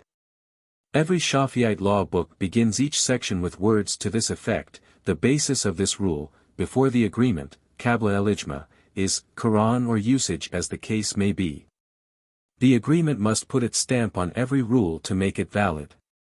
Further, all the now existing schools have practically accepted Ash-Shafi'i's classification of the sources and many have contended that a lawyer, no matter what his school, who does not use all these four sources, cannot be permitted to act as a judge. Ash-Shafi'i has accomplished his own definition of a true jurist, not he is a jurist who gathers statements and prefers one of them, but he who establishes a new principle from which 100 branches may spring. But the extreme traditionists were little satisfied with this compromise. They objected to analogy and they objected to agreement. Nothing but the pure law of God and the prophet would satisfy them. And their numbers were undoubtedly large. The common people always heard traditions gladly, and it was easy to turn to ridicule the subtleties of the professional lawyers. How much simpler, it struck the average mind, it would be to follow some clear and unambiguous saying of the prophet. Then one could feel secure.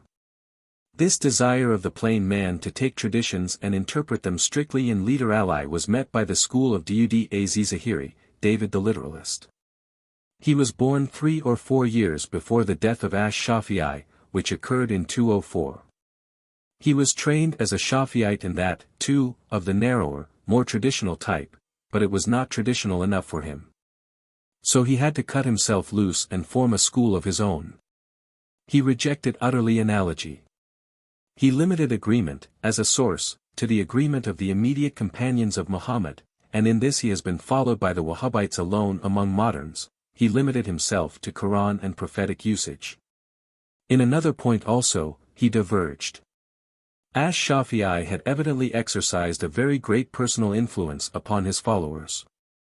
All looked up to him and were prepared to swear to his words. So there grew up a tendency for a scholar to take a thing upon the word of his master. Ash-Shafi'i taught so, I am a Shafi'ite and I hold so. This, too, Dud utterly rejected. The scholar must examine the proofs for himself and form his own opinion. But he had another peculiarity, and one which gained him the name of literalist. Everything, Quran and tradition, must be taken in the most exact sense, however absurd it might be. Of course, to have gone an inch beyond the very first meaning of the words would have been to stray in the direction of analogy. Yet, as fate would have it, to analogy, more or less, he had in the end to come. The inexorable law that the limited cannot bound the unlimited was proved again. Analogy is like carrion, confessed a very much earlier traditionist, when there is nothing else you eat it. Dud tried to make his meal more palatable by a change in name. He called it a proof, dalil, instead of a source, asl. But what difference of idea he involved in that it is hard to determine. This brought him to the doctrine of cause, already mentioned. Were we at liberty to seek the cause of a divine word or action and lead our proof from that? If the cause was directly stated, then Dud held that we must regard it as having been the cause in this case, but we were not at liberty, he added, to look for it, or on it, as cause in any other case. It is evident that here we have to do with an impossible man and school, and so the Muslim world found. Most said roundly that it was illegal to permit a Zahirite to act as judge, on much the same grounds, that objection to circumstantial evidence will throw out a man now as juror. If they had been using modern language, they would have said that it was because he was a hopeless crank. Yet the Zahirite school lasted for centuries and drew long consequences, historical and theological, for which there is no space here. It never held rank as an acknowledged school of Muslim law. We now come to the last of the 4 schools, and it, strange as its origin was, need not detain us long. The Zahirite reaction had failed through its very extremeness. It was left to a dead man and a devoted Shafi'ite to head the last attack upon the school of his master. Ahmad ibn Hanbal was a theologian of the first rank. He made no claim to be a constructive lawyer. His musnad has already been dealt with. It is an immense collection of some 30,000 traditions, but these are not even arranged for legal purposes.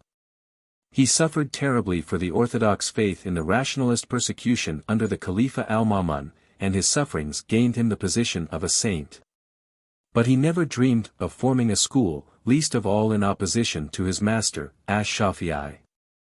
He died in 241, and after his death his disciples drew together and the 4th school was founded.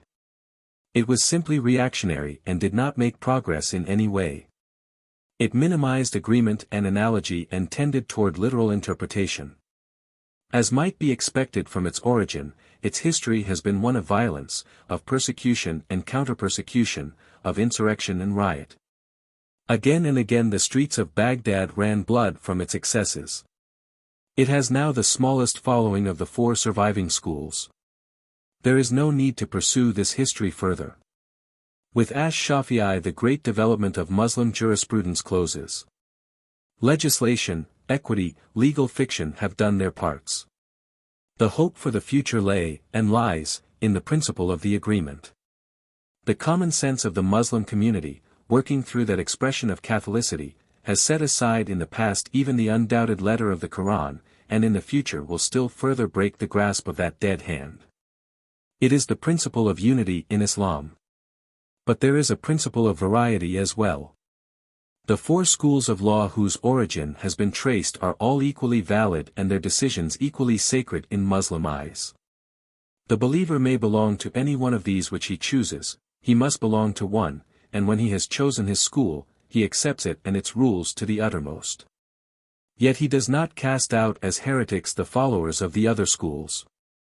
In every chapter their codes differ more or less, but each school bears with the others, sometimes, it may be, with a superior tone, but still bears. This liberty of variety in unity is again undoubtedly due to the agreement.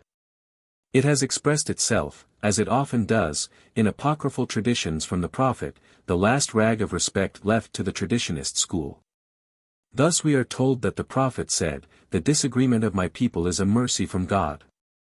This supplements and completes the other equally apocryphal but equally important tradition, "My people will never agree upon an error." But there is a third principle at work which we cannot view with the same favor. As said above, every Muslim must attach himself to a legal school, and may choose any one of these 4. But once he has chosen his school he is absolutely bound by the decisions and rules of that school. This is the principle against which the Zahirites protested, but their protest, the only bit of sense they ever showed, was in vain.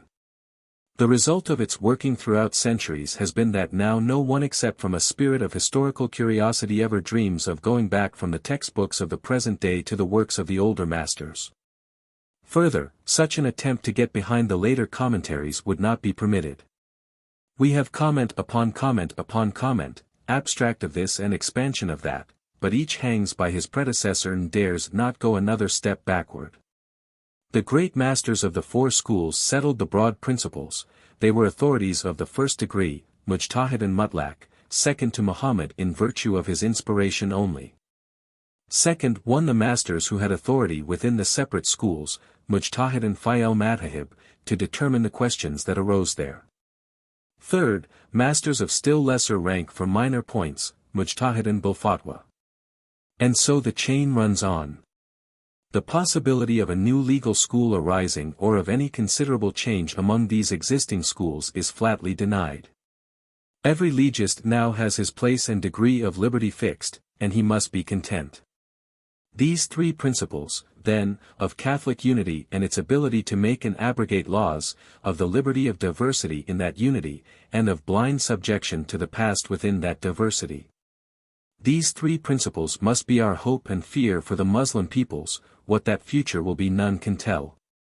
The grasp of the dead hand of Islam is close, but its grip at many points has been forced to relax. Very early, as has already been pointed out, the canon law had to give way to the will of the sovereign, and ground once lost it has never regained. Now, in every Muslim country, except perhaps the Wahhabite state in Central Arabia, there are 2 codes of law administered by 2 separate courts.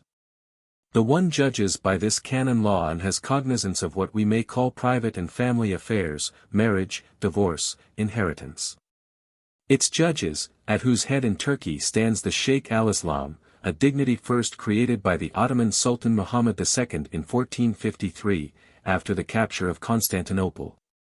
Also give advice to those who consult them on such personal matters as details of the ritual law, the law of oaths and vows, etc.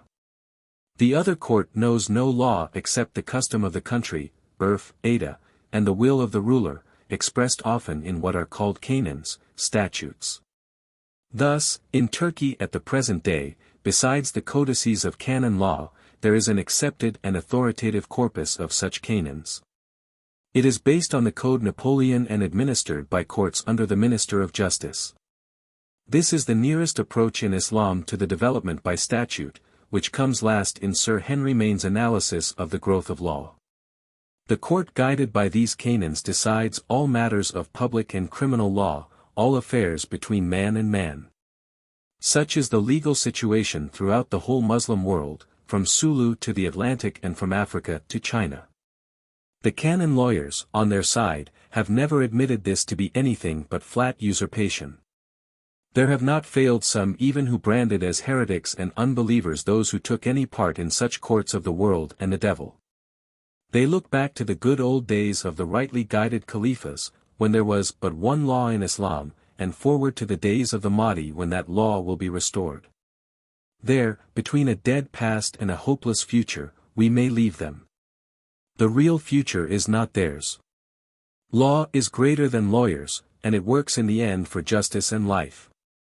Finally, it may be well to notice an important and necessary modification which holds as to the above statement that a Muslim may choose any one of the four schools and may then follow its rules.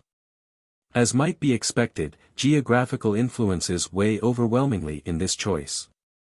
Certain countries are Hanafite or Shafi'ite, in each, adherents of the other sects are rare. This geographical position may be given roughly as follows: Central Asia, Northern India, and the Turks everywhere are Hanafite. Lower Egypt, Syria, Southern India and the Malay archipelago are Shafi'ite. Upper Egypt and North Africa west of Egypt are Malikite. Practically, only the Wahhabites in Central Arabia are Hanbalites. Further, the position holds in Islam that the country, as a whole, follows the legal creed of its ruler, just as it follows his religion. It is not only cuius regio ius religio, but cuius religio ius lex. Again and again, a revolution in the state has driven one legal school from power and installed another. Yet the situation occurs sometimes that a sovereign finds his people divided into two parties, each following a different rite, and he then recognizes both by appointing qadis belonging to both, and enforcing the decisions of these qadis. Thus, at Zanzibar, at present, there are 8 Ibadite judges and 2 Shafi'ite, all appointed by the Sultan and backed by his authority. On the other hand, the Turkish government, ever since it felt itself strong enough, has thrown the full weight of its influence on the Hanafite side. In almost all countries under its rule it appoints Hanafite judges only. Valid legal decisions can be pronounced only according to that right. The private needs of non-Hanafites are met by the appointment of salaried muftis, givers of fatwas, or legal opinions of the other rights. In the above sketch there have been of necessity 2 considerable omissions. The one is of Shurite and the other of Ibadite law. Neither seems of sufficient importance to call for separate treatment. The legal system of the Shurites is derived from that of the so-called Sunnites and differs in details only. We have seen already that the Shurites still have mujtahids who are not bound to the words of a master, but can give decisions on their own responsibility. These seem to have in their hands the teaching power which strictly belongs only to the hidden imam. They thus represent the principle of authority which is the governing conception of the Shura. The Sunnites, on the other hand, have reached the point of recognizing that it is the people of Muhammad as a whole which rules through its agreement. In another point the Shurite conception of authority affects their legal system.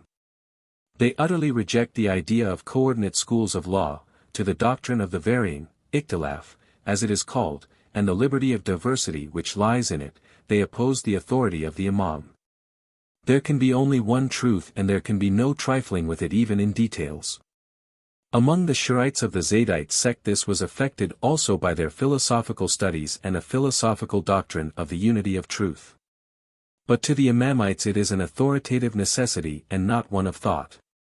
Thus on 2 important points the Shurites lack the possibility of freedom and development which is to be found with the Sunnites. Of the jurisprudence of the Ibadites we know comparatively little. A full examination of Ibadite fiqh would be of the highest interest. As the separation of its line of descent goes far back behind the formation of any of the orthodox systems and it must have been codified to a greater or less extent by Abd Allah ibn Ibad himself. Its basis appears to be threefold: Quran, prophetic usage, agreement, naturally that of the Ibadite community. There is no mention of analogy, and traditions seem to have been used sparingly and critically. Quran bore the principal emphasis. See above, for the Ibadite position on the form of the state and on the nature of its headship. Part 3. Theology. Chapter 1. The three principles in the development: first, religious questionings, Murjiites, Kharijites, Qadarites, influence of Christianity, the Umayyads and Abbasids, the Mutazilites, the qualities of God, the vision of God. The creation of the Quran. Before entering upon a consideration of the development of the theology of Islam, it will be well to mark clearly the three principles which run continuously through that development, which conditioned it for evil and for good, and which are still working in it. In dealing with jurisprudence and with the theory of the state, we have already seen abundantly how false is the current idea that Islam has ceased to grow and has no hope of future development. The organism of Islam, like every other organism, has periods of rest when it appears to have reached a cul-de-sac and to have outlived its life. But after these periods come others of renewed quickening, and its vital energy pours itself forth again alter etiam. In the state, we saw how the old realms passed into decrepitude and decay, but new ones rose to take their places. The despotism by the grace of God of formal Islam was tempered by the sacred right of insurrection and revolution, and the people of Muhammad, in spite of kings and princes, asserted, from time to time, its unquenchable vitality. In theology the Spirit breathes through single chosen men more than through the masses, and, in consequence, our treatment of it will take biographical form wherever our knowledge renders that possible.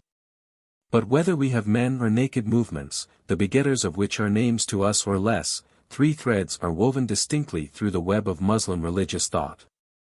There is tradition, naql. There is reason, aql, and there is the unveiling of the mystic, kashf. They were in the tissue of Muhammad's brain, and they have been in his church since he died. Now one would be most prominent, now another, according to the thinker of the time. But all were present to some degree. Tradition in its strictest form lives now only with the Wahhabites and the Brotherhood of As-Sanusi. Reason has become a scholastic handmaid of theology except among the modern Indian Mutazilites, whom Orthodox Islam would no more accept as Muslims than a Trinitarian of the Westminster Confession would give the name of Christian to a Unitarian of the left wing. The inner light of the mystic has assumed many forms, running from plainest pantheism to mere devout ecstasy. But in the Church of Muhammad they are all working still. And the Catholicity of Islam, in spite of zealots, persecutions and counter-persecutions, has attained here, too, as in law, a liberty of variety in unity. Two of the principles we have met already in the students of hadith and of speculative law. The Hanbalites maintained in theology their devotion to tradition. They fought for centuries all independent thinking which sought to rise above what the fathers had told. They fought even scholastic theology of the strictest type and would be content with nothing but the rehearsal of the old dogmas in the old forms. They fought, too, the mystical life in all its phases. On the other hand, Abu Hanifa was tinged with rationalism and speculation in theology as in law, and his followers have walked in his path. Even the mystical light has been touched in our view of the theory of the state. It has flourished most among the Shiites, who are driven to seek and to find an inner meaning under the plain word of the Quran, and whose devotion to Ali and his house and to their divine mission has kept alive the thought of a continuous speaking of God to mankind and of an exalting of mankind into the presence of God. It is for the student, then, to watch and hold fast these three guiding threads. The development of Muslim theology, like that of jurisprudence, could not begin till after the death of Muhammad. So long as he lived and received infallible revelations in solution of all questions of faith or usage that might come up, it is obvious that no system of theology could be formed or even thought of. Traditions, too, which have reached us, even show him setting his face against all discussions of dogma and repeating again and again, in answer to metaphysical and theological questions, the crude anthropomorphisms of the Quran. But these questions and answers are probably forgeries of the later traditional school, shadows of future warfare thrown back upon the screen of the patriarchal age. Again, in the first 20 or 30 years after Muhammad's death, the Muslims were too much occupied with the propagation of their faith to think what that faith exactly was. Thus, it seems that the questioning spirit in this direction was aroused comparatively late and remained for some time on what might be called a private basis. Individual men had their individual views, but sects did not quickly arise, and when they did were vague and hard to define in their positions. It may be said, broadly, that everything which has reached us about the early Muslim heresies is uncertain, confused and unsatisfactory. Names, slates, influences and doctrines are all seen through a haze, and nothing more than an approximation to an outline can be attempted. Vague stories are handed down of the early questionings and disputings of certain al-Alawa, people of wandering desires, a name singularly descriptive of the always flighty and skeptical Arabs. Of how they compared scripture with scripture and got up theological debates, splitting points and defining issues, to great scandal and troubling of spirit among the simpler-minded pious. These were not yet heretics. They were the first investigators and systematizers. Yet two sects loom up through the mist, and their existence can be tolerably conditioned through the historical facts and philosophical necessities of the time. The one is that of the Murji'ites, and the other of the Qadarites. A Murji'ite is literally one who defers or postpones, in this case postpones judgment until it is pronounced by God on the day of judgment. They arose as a sect during and out of the civil war between the Shi'ites, the Kharijites and the Umayyads. All these parties claimed to be Muslims, and most of them claimed that they were the only true Muslims and that the others were unbelievers. This was especially the attitude of the Shi'ites and Kharijites toward the Umayyads. To them, the Umayyads, as we have seen already, were godless heathen who professed Islam, but oppressed and slaughtered the true saints of God. The Murji'ites, on the other hand, worked out a view on which they could still support the Umayyads without homologating all their actions and condemning all their opponents. The Umayyads, they held, were de facto the rulers of the Muslim state. Fealty had been sworn to them, and they confessed the unity of God and the apostleship of the Prophet. Thus, they were not polytheists, and there is no sin that can possibly be compared with the sin of polytheism, shirk. It was, therefore, the duty of all Muslims to acknowledge their sovereignty and to postpone until the secrets of the last day all judgment or condemnation of any sins they might have committed. Sins less than polytheism could justify no one in rising in revolt against them and in breaking the oath of fealty. Such seems to have been the origin of the Murji'ites, and it was the origin also of the theory of the accomplished fact in the state, of which we have had to take account several times.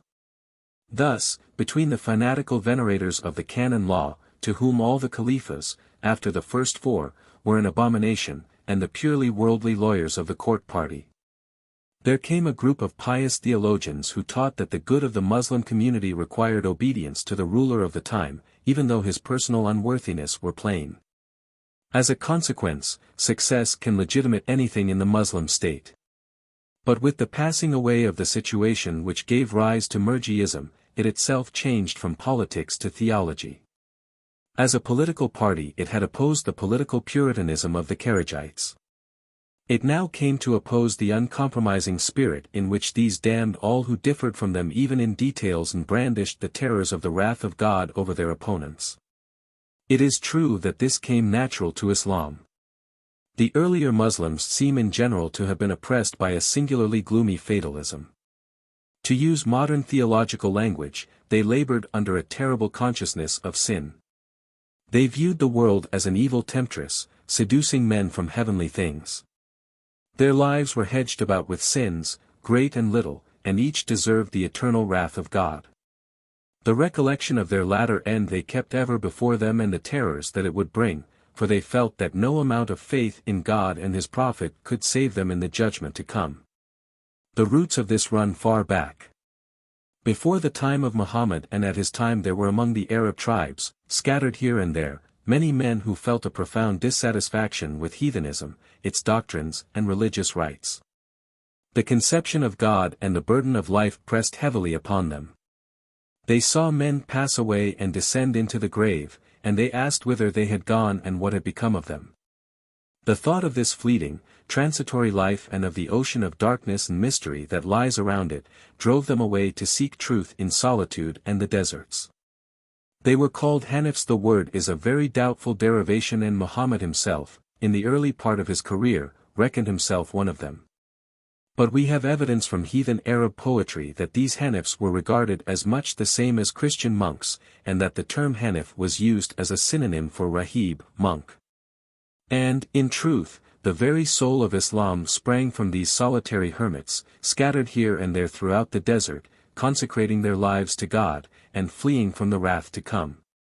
Even in pre-Islamic Arabic poetry we feel how strong was the impression made on the Arab mind by the gaunt, weird men with their endless watchings and night prayers. Again and again there is allusion to the lamp of the hermit shining through the darkness, and we have pictures of the caravan or of the solitary traveler on the night journey cheered and guided by its glimmer. These Christian hermits and the long deserted ruins telling of old, forgotten tribes judged and overthrown by God. As the Arabs held and hold that lie throughout the Syrian waste and along the caravan routes were the two things that most stirred the imagination of Muhammad and went to form his faith. To Muhammad, and to the Semite always, the whole of life was but a long procession from the great deep to the great deep again. Where are the kings and rulers of the earth? Where are the peoples that were mighty in their day? The hand of God smote them and they are not. There is naught real in the world but God. From him we are, and unto him we return. There is nothing for man but to fear and worship. The world is deceitful and makes sport of them that trust it. Such is the oversong of all Muslim thought, the faith to which the Semite ever returns in the end. To this the later Murjiites opposed a doctrine of faith, which was Pauline in its sweep. Faith, they declared, saved, and faith alone. If the sinner believed in God and his prophet he would not remain in the fire. The Kharijites, on the other hand, held that the sinner who died unrepentant would remain therein eternally, even though he had confessed Islam with his lips. The unrepentant sinner, they considered, could not be a believer in the true sense. This is still the Ibadite position, and from it developed one of the most important controversies of Islam as to the precise nature of faith. Some extreme Murjiites held that faith, Iman, was a confession in the heart, private intercourse with God, as opposed to Islam, public confession with the lips. Thus, one could be a believer, mu'min, and outwardly confess Judaism or Christianity. To be a professed Muslim was not necessary. This is like the doctrine of the Imamites, called Taqiyya, that it is allowable in time of stress to dissemble one's religious views, and it is worth noticing that Jam ibn Safwan, killed, 131. One of these extreme Murjiites, was a Persian proselyte in rebellion against the Arab rule, and of the loosest religious conduct. But these antinomians were no more Muslims than the Anabaptists of Munster had a claim to be Christians. The other wing of the Murjiites is represented by Abu Hanifa, who held that faith, Iman, is acknowledgement with the tongue as well as the heart and that works are a necessary supplement. This is little different from the orthodox position which grew up, that persuasion, confession, and works made up faith. When Murjiism dropped out of existence as a sect it left as its contribution to Islam a distinction between great and little sins, kabiras, sagiras, and the position that even great sins, if not involving polytheism, shirk, would not exclude the believer forever from the garden. The second sect, that of Qadarites, had its origin in a philosophical necessity of the human mind. A perception of the contradiction between man's consciousness of freedom and responsibility, on the one hand, and the absolute rule and predestination of God, on the other, is the usual beginning of the thinking life. Both in individuals and in races. It was so in Islam. In theology as in law, Muhammad had been an opportunist pure and simple. On the one hand, his Allah is the absolute Semitic despot who guides aright and leads astray, who seals up the hearts of men and opens them again, who is mighty over all. On the other hand, men are exhorted to repentance, and punishment is threatened against them if they remain hardened in their unbelief. All these phases of a wandering and intensely subjective mind, which lived only in the perception of the moment, appear in the Quran. Muhammad was a poet rather than a theologian, just as he was a prophet rather than a legislator. As soon, then, as the Muslims paused in their career of conquest and began to think at all, they thought of this. Naturally, so long as they were fighting in the path of God, it was the conception of God's absolute sovereignty which most appealed to them, by it their fates were fixed, and they charged without fear the ranks of the unbelievers. In these earliest times, the fatalistic passages bore most stress and the others were explained away. This helped, at least, to bring it about that the party which in time came to profess the freedom of man's will, began and ended as an heretical sect. But it only helped, and we must never lose sight of the fact that the eventual victory in Islam of the absolute doctrine of God's eternal decree was the victory of the more fundamental of Muhammad's conflicting conceptions. The other had been much more a campaigning expedient. This sect of Qadarites, whose origin we have been conditioning, derived its name from their position that a man possessed qadar, or power, over his actions. One of the first of them was a certain Ma'bad al-Yuhani, who paid for his heresy with his life in AH 80. Historians tell that he with Atta ibn Yasir, another of similar opinions, came one day to the celebrated ascetic, Al-Hasan al-Basri, d. 110, and said, O Abu said, those kings shed the blood of the Muslims, and do grievous things and say that their works are by the decree of God. To this Al-Hasan replied, the enemies of God lie. The story is only important as showing how the times and their changes were widening men's thoughts. Very soon, now, we come from these drifting tendencies to a formal sect with a formal secession and a fixed name. The Murjiites and the Qadarites melt from the scene, some of their tenets pass into Orthodox Islam, some into the new sect.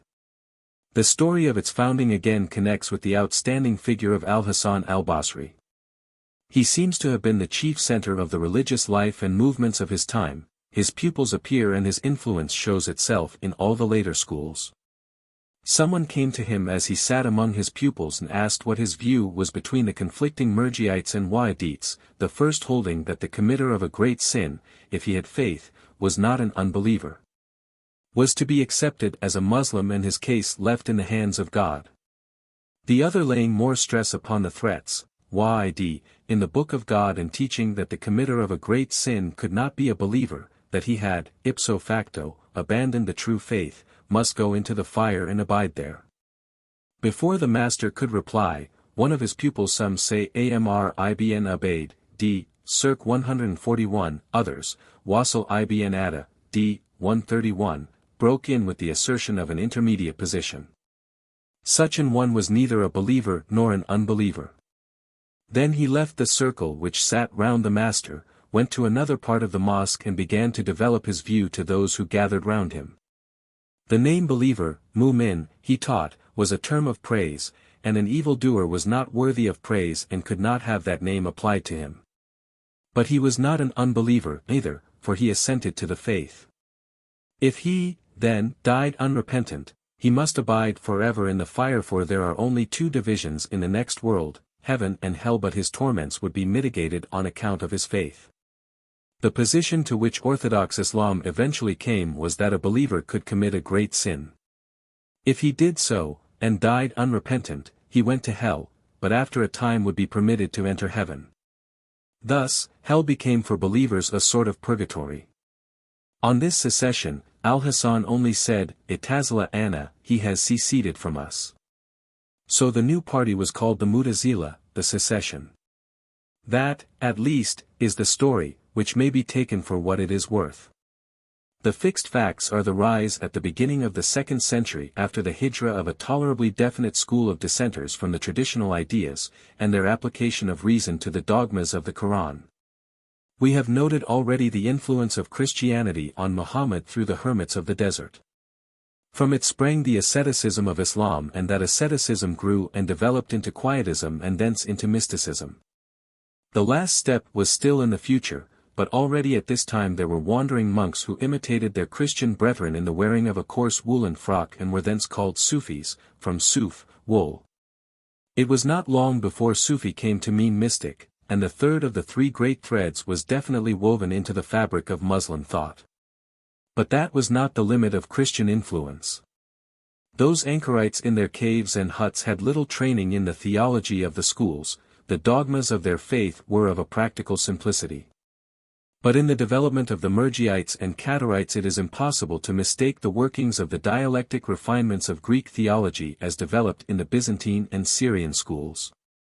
It is worth notice, too, that, while the political heresies of the Shurites and Kharijites held sway mostly in Arabia, Mesopotamia, and Persia, these more religious heresies seem to have arisen in Syria first and especially at Damascus, the seat of the Umayyads. The Umayyad dynasty, we should remember, was in many ways a return to pre-Muslim times and to an easy enjoyment of worldly things. It was a rejection of the yoke of Muhammad in all but form and name. The fear of the wrath of God had small part with the most of them. Sometimes it appeared in the form of an insane rebellion and defiance. Further, as Muslim governments always have done, they sought aid in their task of governing from their non-Muslim subjects.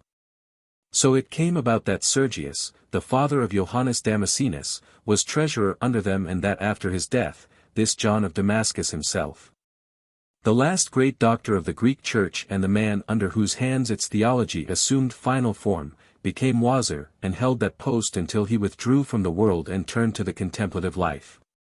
In his writings and in those of his pupil, Theodorus Abukara, d. AD 826, there are polemic treatises on Islam, cast in the form of discussions between Christians and Muslims. These represent, there can be little doubt, a characteristic of the time. The close agreement of Murjiite and Qadarite ideas with those formulated and defended by John of Damascus and by the Greek Church generally can only be so explained.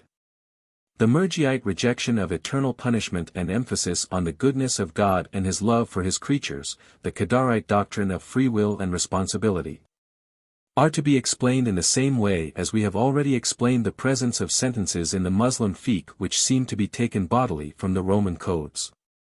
In this case, also, we are not to think of the Muslim divines as studying the writings of the Greek fathers, but as picking up ideas from them in practical intercourse and controversy.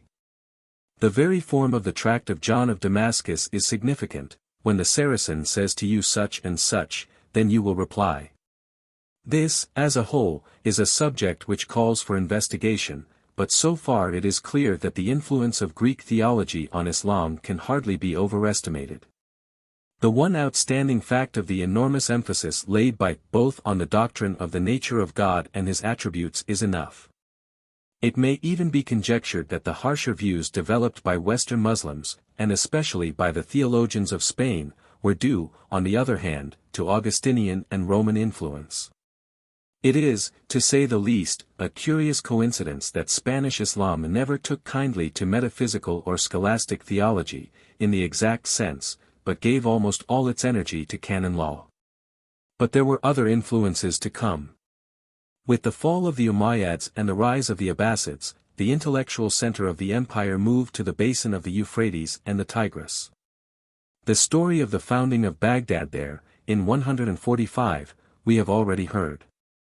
We have seen, too, that the victory of the Abbasids was, in a sense, a conquest of the Arabs by the Persians. Grecia Capta and the rest came true here. The battles of Al-Qadisiyah and Nahawand were avenged. Persian ideas and Persian religion began slowly to work on the faith of Muhammad. At the court of the earliest Abbasids it was fashionable to affect a little free thought. People were becoming enlightened and played with philosophy and science. Greek philosophy, Zoroastrianism, Manichaeism, the old heathenism of Haran, Judaism, Christianity, all were in the air and making themselves felt.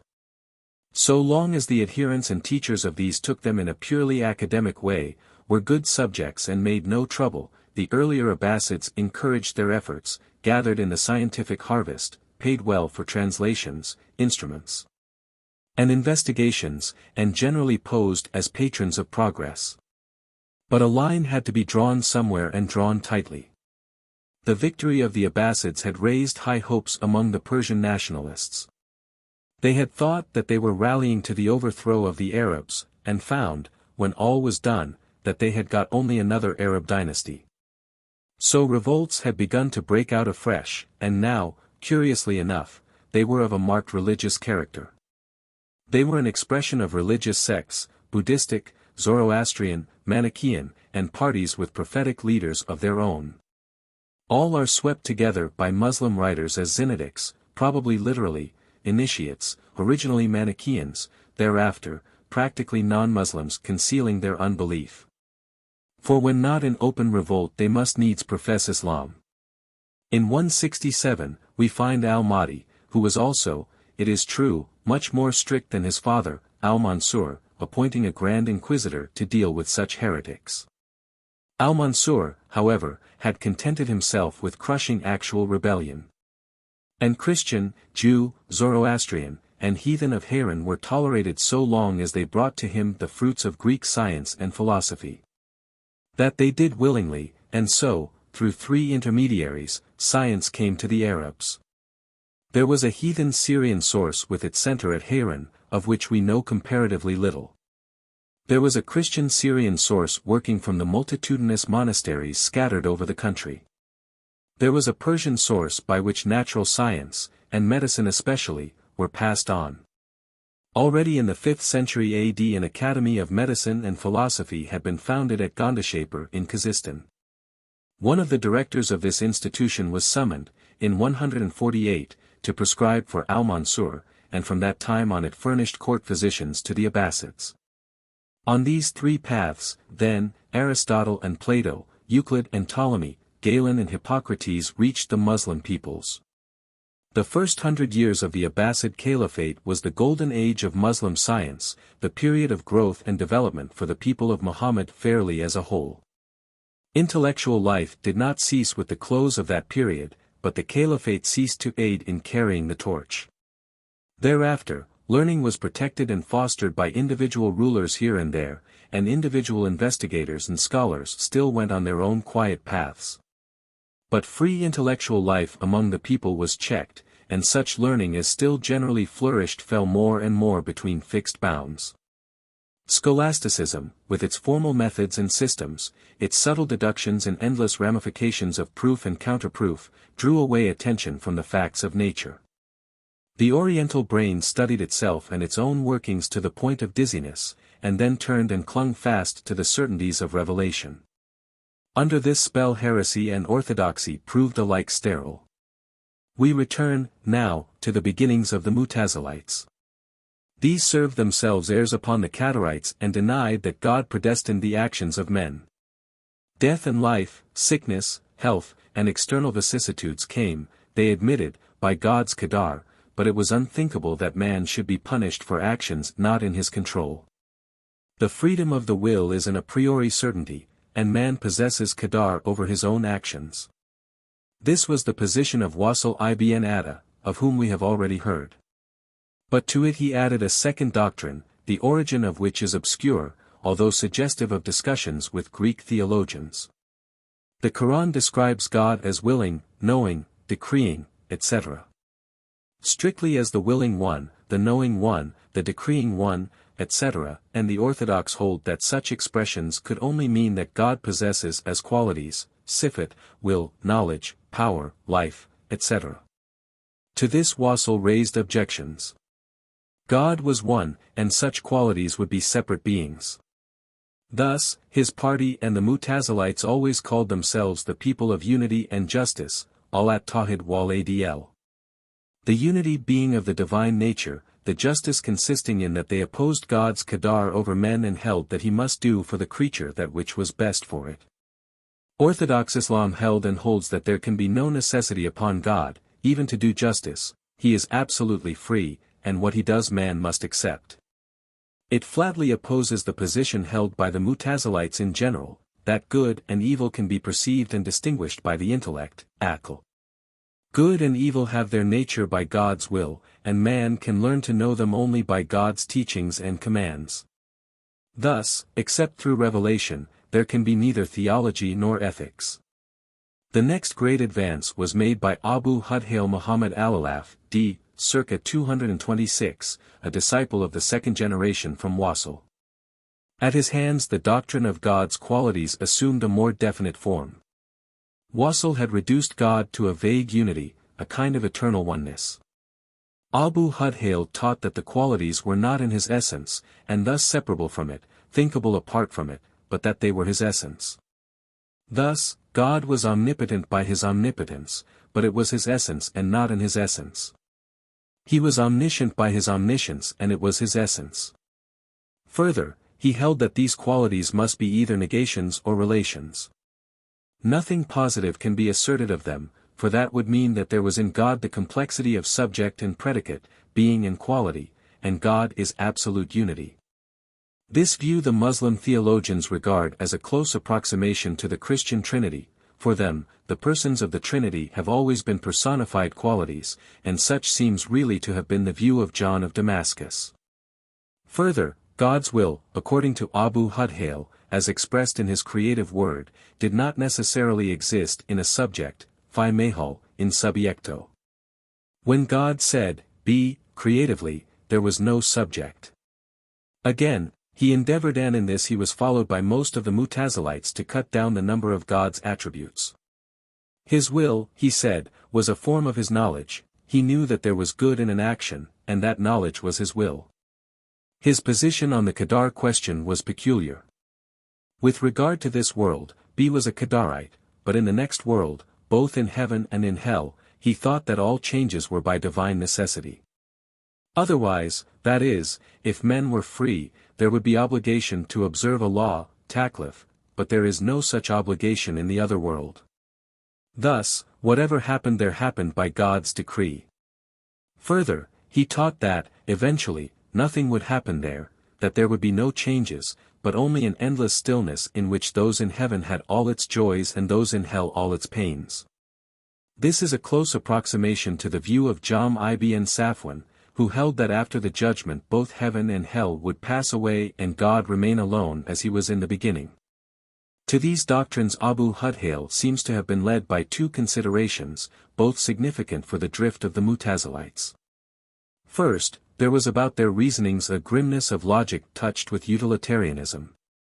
Thus, from their position that man could come by the light of his reason to the knowledge of God and of virtue, they drew the conclusion that it was man's duty so to attain, and that God would damn eternally every man who did not.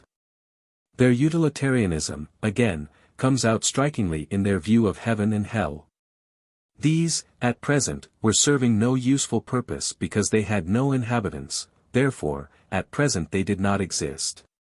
But this made difficulties for Abu Hudhail. What has a beginning must have an end. So he explained the end as the ceasing of all changes. Second, he shows clear evidence of influence from Greek philosophy. The Quran teaches that the world has been created in time, Aristotle, that it is from eternity and to eternity. The creation, Abu Hudhail applied to changes, before that, the world was, but in eternal rest. Hereafter, all changes will cease. Rest will again enter and endure to all eternity. We shall see how largely this doctrine was advanced and developed by his successors. But there were further complications in the doctrine of man's actions, and into some of these we must enter, on account of their later importance.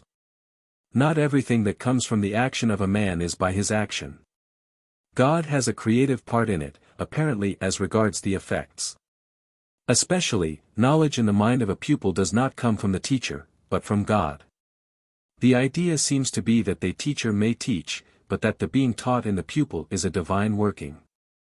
Similarly, he distinguished motions in the mind, which he held were not altogether due to the man, and external motions which were.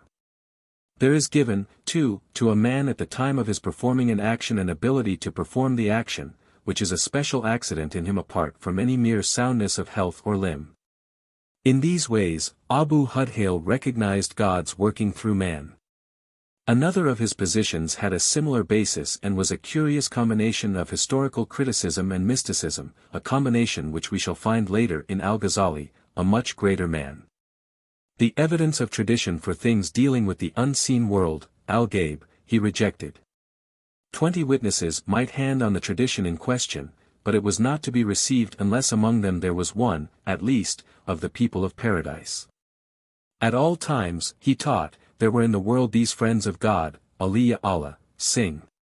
Wali, who were protected against all greater sins and could not lie. It is the word of these that is the basis for belief, and the tradition is merely a statement of what they have said. This shows clearly how far the doctrine of the ecstatic life and of knowledge gained through direct intercourse between the believer and God had already advanced. But Abu Hudhail was only one in a group of daring and absolutely free-minded speculators. They were applying to the ideas of the Quran the keen solvent of Greek dialectic, and the results which they obtained were of the most fantastically original character. Thrown into the wide sea and utter freedom of Greek thought, their ideas had expanded to the bursting point and, more than even a German metaphysician, they had lost touch of the ground of ordinary life, with its reasonable probabilities. And were swinging loose on a wild hunt after ultimate truth, wielding as their weapons definitions and syllogisms. The lyric fervors of Muhammad in the Quran gave scope enough of strange ideas from which to start, or which had to be explained away. Their belief in the powers of the science of logic was unfailing, and, armed with Aristotle's analytics, they felt sure that certainty was within their reach. It was at the court and under the protection of Al-Ma'mun that they especially flourished, and some account of the leading spirits among them will be necessary before we describe how they reached their utmost pride of power and how they fell. An-Nazm, d. 231, has the credit among later historians of having made use, to a high degree, of the doctrines of the Greek philosophers. He was one of the Satans of the Catarites, say they. He read the books of the philosophers and mingled their teachings with the doctrines of the Mutazilites. He taught, in the most absolute way, that God could do nothing to a creature either in this world or in the next, that was not for the creature's good and in accordance with strict justice. It was not only that God would not do it. He had not the power to do anything evil. Evidently the personality of God was fast vanishing behind an absolute law of right. To this, Orthodox Islam opposed the doctrine that God could do anything. He could forgive whom he willed, and punish whom he willed. Further, he taught that God's willing a thing meant only that he did it in accordance with his knowledge, and when he willed the action of a creature that meant only that he commanded it. This is evidently to evade phrases in the Quran. Man, again, he taught, was spirit, ruh, and the body, badan, was only an instrument. But this spirit was a fine substance which flowed in the body like the essential oil in a rose, or butter in milk. In a universe determined by strict law, man alone was undetermined.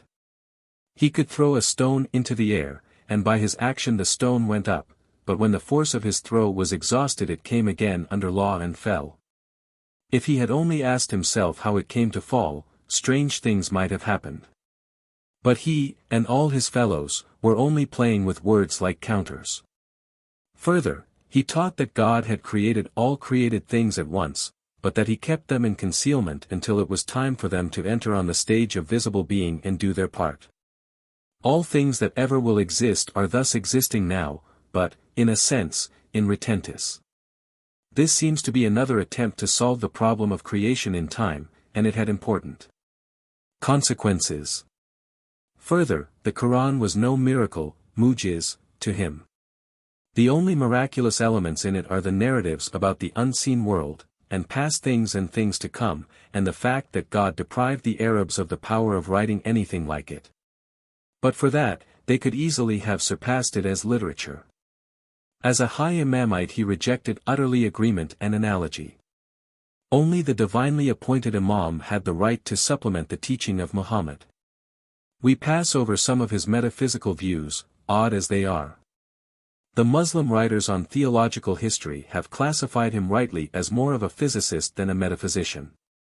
He had a concrete mind and that fondness for playing with metaphysical paradoxes which often goes with it. Another of the group was Bishr ibn al-Mudamir. His principal contribution was the doctrine of Tawlid and Tawalud, begetting and deriving.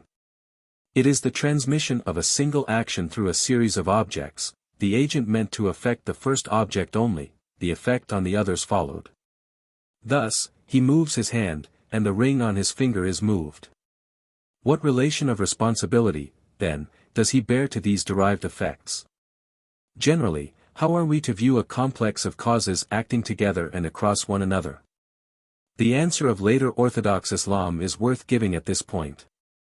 God creates in the man the will to move his hand, he creates the movement of the hand and also the movement of the ring. All is by God's direct creation at the time. Further, could God punish an infant or one who had no knowledge of the faith? Bisher's reply on the first point was simply a bit of logical jugglery to avoid saying frankly that there was anything that God could not do. His answer on the second was that God could have made a different and much better world than this, a world in which all men might have been saved. But he was not bound to make a better world in this. Bisher separates from the other Mutazilites. He was only bound to give man free will and, then, either revelation to guide him to salvation or reason to show him natural law. With Ma'mar ibn Abad, the philosophies wax faster and more furious. He succeeded in reducing the conception of God to a bare, indefinable something. We could not say that God had knowledge. For it must be of something in himself or outside of himself. If the first, then there was a union of knower and known, and that is impossible, or a duality in the divine nature, and that was equally impossible. Here Ma'mar was evidently on the road to Hegel. If the second, then his knowledge depended on the existence of something other than himself, and that did away with his absoluteness. Similarly, he dealt with God's will. Nor could he be described as Qadim, prior to all things, for that word, in Arabic, suggested sequence and time. By all this, he evidently meant that our conceptions cannot be applied to God, that God is unthinkable by us. On creation, he developed the ideas of An-Nazm. Substances, jisms, only were created by God, and by substances he seems to mean matter as a whole. All changes in them, or it, come either of necessity, its nature, as when fire burns, the sin warms, or of free will, as always in the animal world. God has no part in these things. He has given the material and has nothing to do with the coming and going of separate bodies, such are simple changes, forms of existence, and proceed from the matter itself. Man is an incorporeal substance. The soul is the man and his body is but a cover. This true man can only know and will, the body perceives and does. The last of this group whose views we need consider, is Thumama ibn Ashras. He was of very dubious morals. Was imprisoned as a heretic by Harun ar-Rashid, but highly favored by Al-Ma'mun, in whose caliphate he died, AH 213. He held that actions produced through tawalat had no agent, either God or man. That knowledge of good and evil could be produced by tawalat through speculation, and is, therefore, an action without an agent, and required even before revelation. That Jews, Christians, Magians will be turned into dust in the next world and will not enter either paradise or hell, the same will be the fate of cattle and children. That any one of the unbelievers who does not know his Creator is excusable. That all knowledge is a priori. That the only action which men possess is will, everything besides that is a production without a producer. That the world is the act of God by his nature, i.e., it is an act which his nature compels him to produce. Is, therefore, from eternity and to eternity with him. It may be doubted how far Thumama was a professional theologian and how far he was a free-thinking, easy-living man of letters.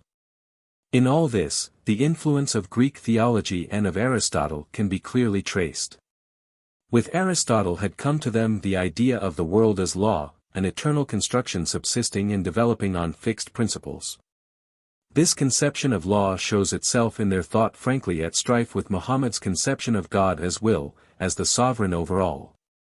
Hence, the crudities and devices by which they strove to make good their footing on strange ground and keep a right to the name of Muslim, while changing the essence of their faith. The anthropomorphic God of Muhammad, who has face and hands, is seen in paradise by the believer and settles himself firmly upon his throne, becomes a spirit, and a spirit, too, of the vaguest kind. It remains now only to touch upon one or two points common to all the Mutazilites. First, the beatific vision of God in paradise. It was a fixed agreement of the early Muslim Church, based on texts of the Quran and on tradition, that some believers, at least, would see and gaze upon God in the other world. This was the highest delight held out to them. But the Mutazilites perceived that vision involved a directing of the eyes on the part of the seer and position on the part of the seen. God must, therefore, be in a place and thus limited. So they were compelled to reject the agreement and the traditions in question and to explain away the passages in the Quran. Similarly, in Quran 7:52, we read that God settled himself firmly upon his throne. This, with other anthropomorphisms of hands and feet and eyes, the Mu'tazilites had to explain away in a more or less cumbrous fashion. With one other detail of this class we must deal at greater length. It was destined to be the vital point of the whole Mu'tazilite controversy and the test by which theologians were tried and had their places assigned. It had a weighty part also in bringing about the fall of the Mu'tazilites. There had grown up very early in the Muslim community an unbounded reverence and awe in the presence of the Quran. In it God speaks, addressing his servant, the Prophet. The words, with few exceptions, are direct words of God. It is, therefore, easily intelligible that it came to be called the Word of God, Kalam Allah. But Muslim piety went further and held that it was uncreated and had existed from all eternity with God. Whatever proofs of this doctrine may have been brought forward later from the Quran itself, we can have no difficulty in recognizing that it is plainly derived from the Christian Logos and that the Greek Church, perhaps through John of Damascus, has again played a formative part. So, in correspondence with the heavenly and uncreated Logos in the bosom of the Father, there stands this uncreated and eternal Word of God. To the earthly manifestation in Jesus corresponds the Quran, the Word of God which we read and recite. The one is not the same as the other, but the idea to be gained from the expressions of the one is equivalent to the idea which we would gain from the other, if the veil of the flesh were removed from us and the spiritual world revealed. That this view grew up very early among the Muslims is evident from the fact that it is opposed by Najm ibn Safwan, who was killed toward the end of the Umayyad period. It seems to have originated by a kind of transfusion of ideas from Christianity and not as a result of controversy or dialectic about the teachings of the Quran. We find the Orthodox party vehemently opposing discussion on the subject, as indeed they did on all theological subjects. Our fathers have told us, it is the faith received from the companions. Was their argument from the earliest time we can trace. Malik ibn Anas used to cut off all discussions with Bila Kaifa, believe without asking how, and he held strongly that the Quran was uncreated. The same word kalam which we have found applied to the Word of God, both the eternal, uncreated Logos and its manifestation in the Quran, was used by them most confusingly for disputation. He disputed was takalam and one who disputed was mutakalam. All that was anathema to the pious, and it is amusing to see the origin of what became later the technical terms for scholastic theology and its students in their shuddering repulsion to all talking about the sacred mysteries. This opposition appeared in two forms. First, they refused to go an inch beyond the statements in the Quran and tradition and to draw consequences, however near the surface these consequences might seem to lie. A story is told of Al-Bukhari, d. 257, late as he is, which shows how far this went and how long it lasted. An inquisition was got up against him out of envy by one of his fellow teachers. The point of attack was the orthodoxy of his position on the lafz, utterance, of the Quran. Was it created or uncreated? He said readily that the Quran was uncreated and was obstinately silent as to the utterance of it by men. At last, persistent questioning drove him to an outburst. The Quran is the Word of God and is uncreated. The speech of man is created, and inquisition, imtihan, is an innovation, bid'ah. But beyond that he would not go, even to draw the conclusion of the syllogism which he had indicated.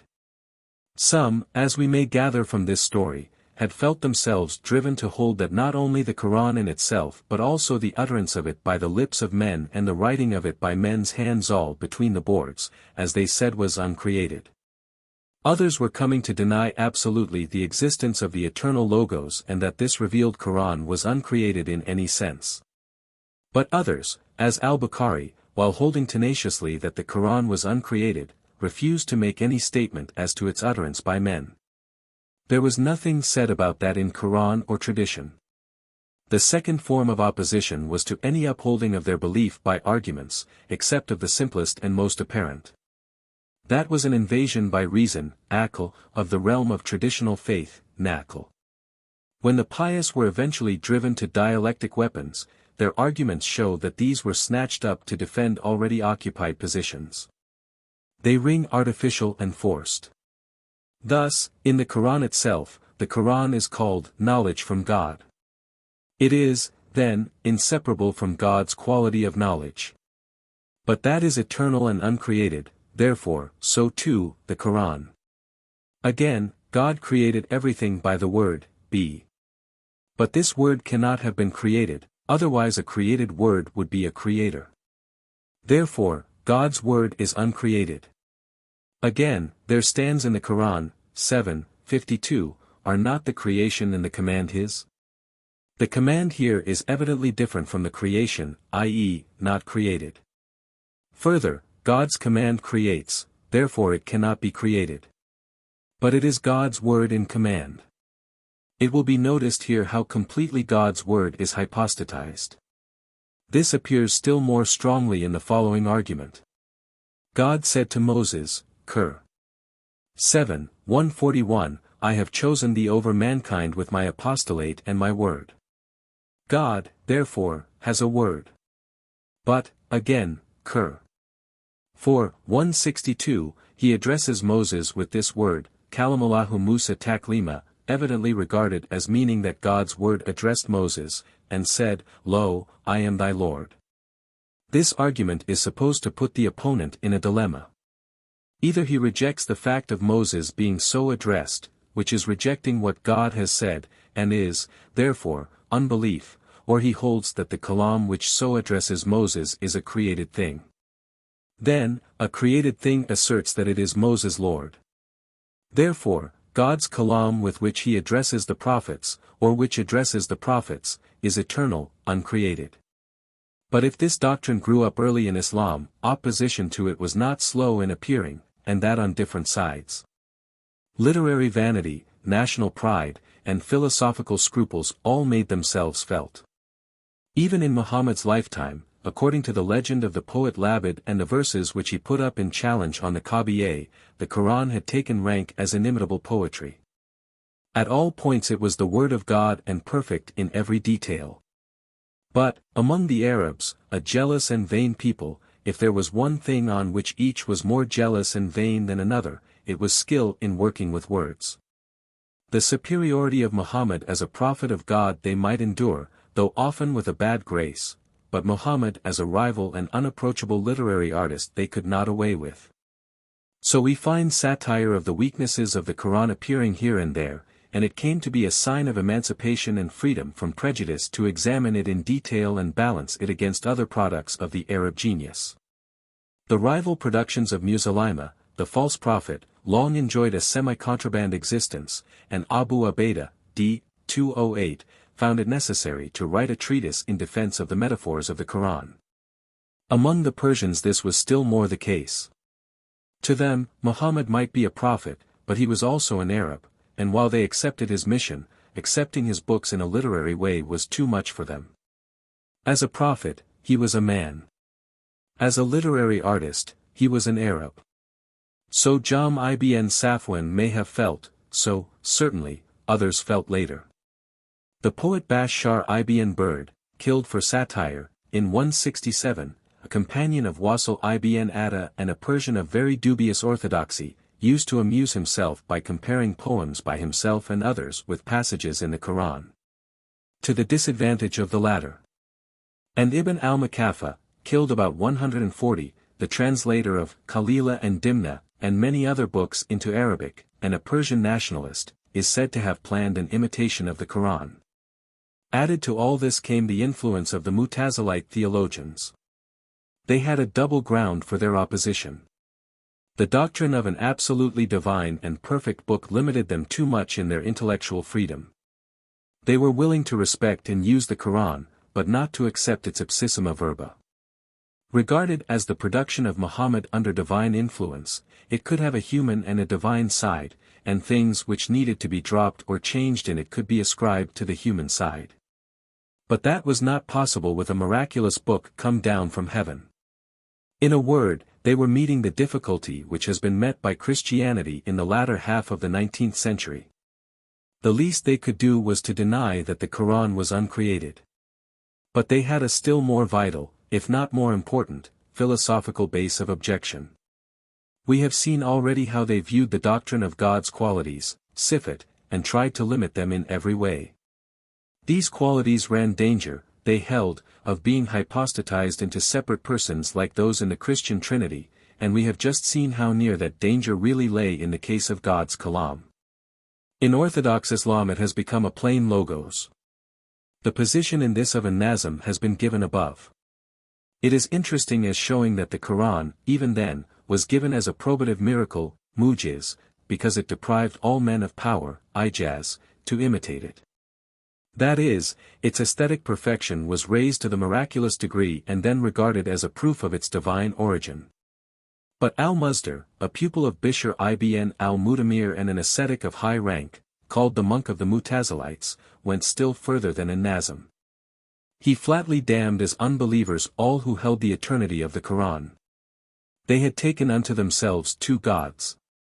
Further, he asserted that men were quite capable of producing a work even finer than the Quran in point of style.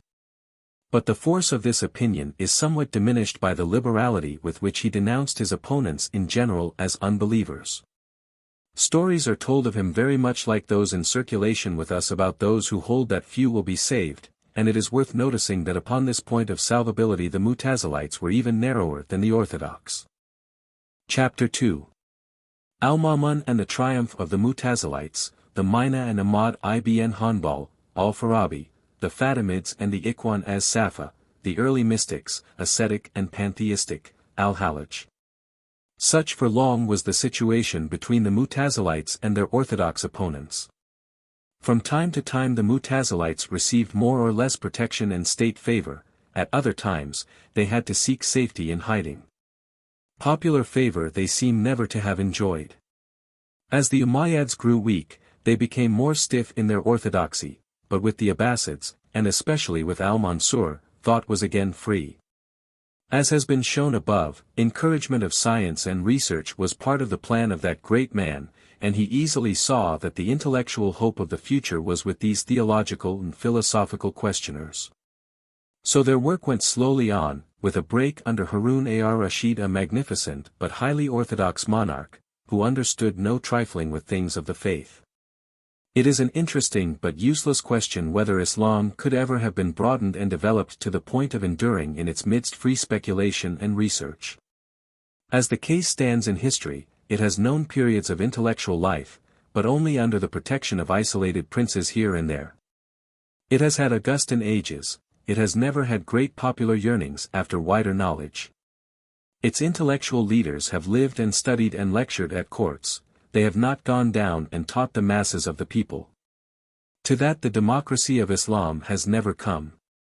Hampered by scholastic snobbishness, it has never learned that the abiding victories of science are won in the village school. But most unfortunately for the Mutazilites and for Islam, a Khalifa arose who had a relish for theological discussions and a high opinion of his own infallibility. This was Al-Ma'mun. It did not matter that he ranged himself on the progressive side, his fatal error was that he invoked the authority of the state in matters of the intellectual and religious life. Thus, by enabling the conservative party to pose as martyrs, he brought the prejudices and passions of the populace still more against the new movement. He was that most dangerous of all beings, a doctrinaire despot. He had ideas and tried to make other people live up to them. Al-Mansur, though a bloody tyrant, had been a great statesman and had known how to bend people and things quietly to his will. He had sketched the firm outlines of a policy for the Abbasids, but had been cautious how he proclaimed his program to the world. The world would come to him in time, and he could afford to wait and work in the dark. He knew, above all, that no people would submit to be schoolmastered into the way in which they should go. Al-Ma'mun, for all his genius, was at heart a schoolmaster. He was an enlightened patron of an enlightened Islam. Those who preferred to dwell in the darkness of the obscurant, he first scolded and then punished. Discussions in theology and comparative religion were his hobby. That some such interchange of letters between Muslims and Christians as that which crystallized in the Epistle of Al-Kindi took place at his court seems certain. Bishr al-Marisi, who had lived in hiding in Ar-Rashid's time on account of his heretical views, disputed, in 209, before al-Ma'mun on the nature of the Quran. He founded at Baghdad an academy with library, laboratories, and observatory. All the weight of his influence was thrown on the side of the Mutazilites. It appeared as though he were determined to pull his people up by force from their superstition and ignorance. At last, he took the final and fatal step. In 202 a decree appeared proclaiming the doctrine of the creation of the Quran as the only truth, and as binding upon all Muslims. At the same time, as an evident sop to the Persian nationalists and the Alids, Ali was proclaimed the best of creatures after Muhammad. The Alids, it should be remembered, had close points of contact with the Mutazilites. Such a theological decree as this was a new thing in Islam. Never before had the individual consciousness been threatened by a word from the throne. The Mutazilites through it practically became a state church under Iran control. But the system of Islam never granted to the Imam, or leader of the Muslim people, any position but that of a protector and representative. Its theology could only be formed, as we have seen in the case of its law, by the agreement of the whole community. The question then naturally was what effect such a new thing as this decree could have except to exasperate the orthodox and the masses. Practically, there was no other effect. Things went on as before. All that it meant was that one very prominent Muslim had stated his opinion and thrown in his lot with heretics. For 6 years this continued, and then a method was devised of bringing the will of the Khalifa home upon the people. In 217 a distinguished Mutazilite, Ahmad ibn Abi Duwad, was appointed chief Qadi, and in 218 the decree was renewed. But this time it was accompanied by what we would call a test act, and an inquisition, mina, was instituted. The letter of directions for the conduct of this matter, written by al-Ma'mun to his lieutenant at Baghdad, is decisive as to the character of the man and the nature of the movement. It is full of railings against the common people who know not the law and are accursed. They are too stupid to understand philosophy or argument. It is the duty of the Khalifa to guide them and especially to show them the distinction between God and his book. He who holds otherwise than the Khalifa is either too blind or too lying and deceitful to be trusted in any other thing. Therefore, the Qadis must be tested as to their views. If they hold that the Quran is uncreated, they have abandoned Tawhid, the doctrine of God's unity, and can no longer hold office in a Muslim land. Also, the Qadis must apply the same test to all the witnesses in cases before them. If these do not hold that the Quran is created, they cannot be legal witnesses. Other letters followed. The mina was extended through the Abbasid Empire and applied to other doctrines, e.g., that of free will and of the vision of God. The Khalifa also commanded that the death penalty for unbelief, kufr, should be inflicted on those who refused to take the test. They were to be regarded as idolaters and polytheists. The death of al-Ma'mun in the same year relieved the pressure. It is true that the mina was continued by his successor, al-Mutazim, and by his successor, al-Wathiq, but without energy. It was more a handy political weapon than anything else. In 234, the second year of al-Mutawakkil, it was abolished and the Quran decreed untreated. At the same time the Alids and all Persian nationalism came under a ban. Practically, the status quo ante was restored and Mutazilism was again left a struggling heresy. The Arab party and the pure faith of Muhammad had reasserted themselves. In this long conflict, the most prominent figure was certainly that of Ahmad ibn Hanbal. He was the trust and strength of the Orthodox. That he stood fast through imprisonment and scourging defeated the plans of the Mutazilites. In dealing with the development of law, we have seen what his legal position was. The same held in theology. Scholastic theology, kalam, was his abomination. Those who disputed over doctrines he cast out. That their dogmatic position was the same as his made no difference. For him, theological truth could not be reached by reasoning, aql.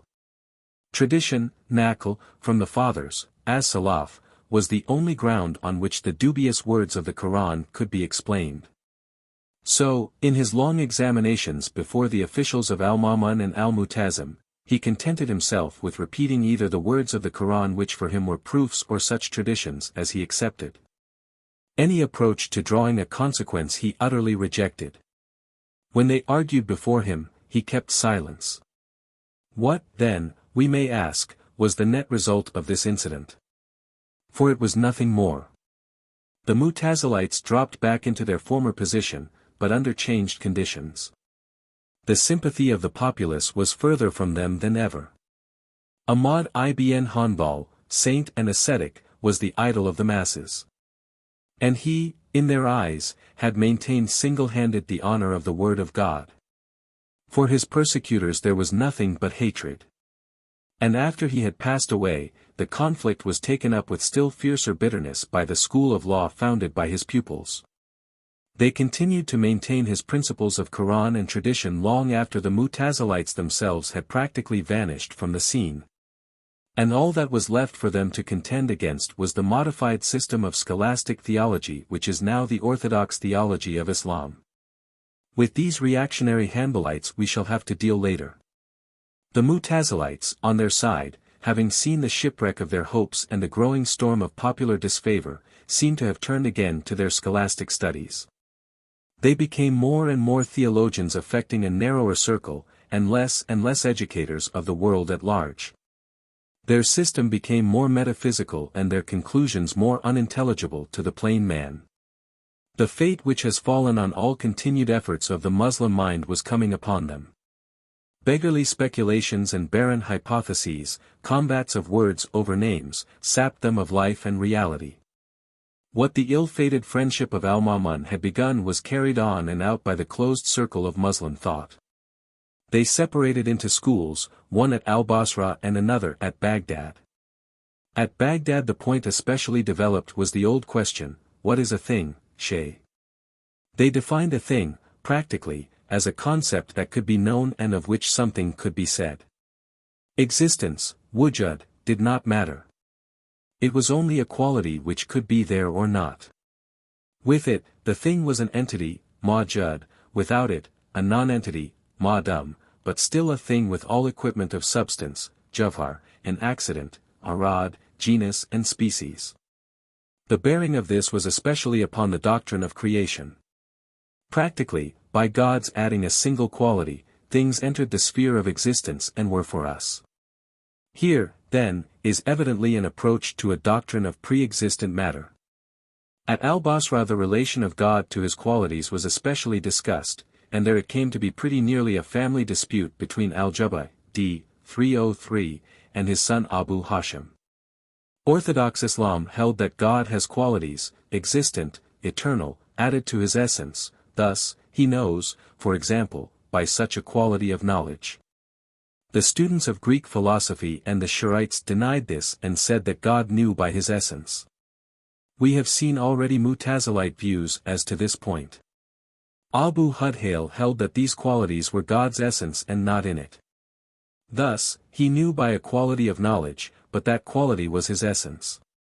Al-Jubba'i contented himself with safeguarding this statement. God knew in accordance with his essence, but it was neither a quality nor a state, how, which required that he should be a knower. The orthodox had said the first. His son, Abu Hashim, said the second. He held that we know an essence and know it under different conditions. The conditions varied but the essence remained. These conditions are not thinkable by themselves, for we know them only in connection with the essence. These are states, they are different from the essence, but do not exist apart from it. Al-Jubba'i opposed to this a doctrine that these states were really subjective in the mind of the perceiver, either generalizations or relationships existing mentally but not externally. This controversy spun itself out at great length through centuries. It eventually resolved itself into the fundamental metaphysical inquiry, what is a thing? A powerful school came to a conclusion that would have delighted the soul of Mr. Herbert Spencer. Things are four, they said, entities, non-entities, states and relationships. As we have seen above, Al-Jabba'i denied the reality of both states and relationships. Orthodox Islam has been of a divided opinion. But all this time, other movements had been in progress, some of which were to be of larger future importance than this fossilizing intellectualism. In 255 Al-Jaiz died. Though commonly reckoned a Mutazilite, he was really a man of letters, free in life and thought. He was a maker of books, learned in the writings of the philosophers and rather inclined to the doctrines of the Tabi'in, deistic naturalists. His confession of faith was of the utmost simplicity. He taught that whoever held that God had neither body nor form, could not be seen with the eyes, was just and willed no evil deeds, such was a Muslim in truth. And, further, if anyone was not capable of philosophical reflection, but held that Allah was his Lord and that Muhammad was the apostle of Allah, he was blameless and nothing more should be required of him. Here we have evidently in part a reaction from the subtleties of controversy, and in part an attempt to broaden theology enough to give even the unsettled a chance to remain in the Muslim Church. Something of the same kind we shall find, later, in the case of Ibn Rushd. Finally, we have probably to see in his remark that the Quran was a body, turned at one time into a man and at another into a beast, a satirical comment on the great controversy of his time. Al-Jaiz may be for us a link with the philosophers proper, the students of the wisdom of the Greeks. He represents the standpoint of the educated man of the time, and was no specialist in anything but a general skepticism. In the first generation of the philosophers of Islam, in the narrower sense, stands conspicuously Al-Kindi, commonly called the philosopher of the Arabs. The name belongs to him of right, for he is almost the only example of a student of Aristotle, sprung from the blood of the desert. But he was hardly a philosopher in any independent sense. His role was translating, and during the reigns of Al-Ma'mun and Al-Mu'tazim a multitude of translations and original works to Omni Sibyllae came from his hands. The names of 265 of these have come down to us. In the orthodox reaction under Al-Mutawakkil he fared ill, his library was confiscated but afterward restored. He died about 260, and with him dies the brief, golden century of eager acquisition, and the scholastic period enters in philosophy as in theology. That the glory was departing from Baghdad and the caliphate is shown by the second important name in philosophy. It is that of Al-Farabi, who was born at Farab in Turkestan, lived and worked in the brilliant circle which gathered round Saif ad-Dawla, the Hamdanid, at his court at Aleppo. In music, in science, in philology, and in philosophy, he was alike master. Aristotle was his passion, and his Arabic contemporaries and successors united in calling him the second teacher, on account of his success in unknotting the tangles of the Greek system. It was in truth a tangled system which came to him, and a tangled system which he left. The Muslim philosophers began, in their innocence, with the following positions: the Quran is truth and philosophy is truth, but truth can only be one.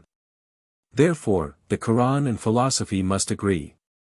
Philosophy they accepted in wholehearted faith, as it came to them from the Greeks through Egypt and Syria. They took it, not as a mass of more or less contradictory speculation, but as a form of truth. They, in fact, never lost a certain theological attitude. Under such conditions, then, Plato came to them. But it was mostly Plato as interpreted by Porphyrius, that is, as Neoplatonism. Aristotle, too, came to them in the guise of the later peripatetic schools. But in Aristotle, especially, there entered a perfect knot of entanglement and confusion. During the reign of Al-Mu'tazim, a Christian of Emesa in the Lebanon, the history in details is obscure, translated parts of the Enneads of Plotinus into Arabic and entitled his work, The Theology of Aristotle. A more unlucky bit of literary mischief and one more far-reaching in its consequences has never been. The Muslims took it all as solemnly as they took the text of the Quran. These two great masters, Plato and Aristotle, they said, had expounded the truth, which is one. Therefore, there must be some way of bringing them into agreement. So generations of toilers labored valiantly with the welter of translations and pseudographs to get out of them and into them the one truth. The more pious added the third element of the Quran, and it must remain a marvel and a magnificent testimonial to their skill and patience that they got even so far as they did and that the whole movement did not end in simple lunacy. That Al-Farabi should have been so incisive a writer, so wide a thinker and student, that Ibn Sina should have been so keen and clear a scientist and logician. That Ibn Rushd should have really known and commented his Aristotle as he did, shows that the human brain, after all, is a sane brain and has the power of unconsciously rejecting and throwing out nonsense and falsehood. But it is not wonderful that, dealing with such materials and contradictions, they developed a tendency to mysticism. There were many things which they felt compelled to hold which could only be defended and rationalized in that cloudy air and slanting light. Especially, no one but a mystic could bring together the emanations of Plotinus, the ideas of Plato, the spheres of Aristotle and the seven-storied heaven of Muhammad. With this matter of mysticism we shall have to deal immediately. Of Al-Farabi it is enough to say that he was one of the most patient of the laborers at that impossible problem.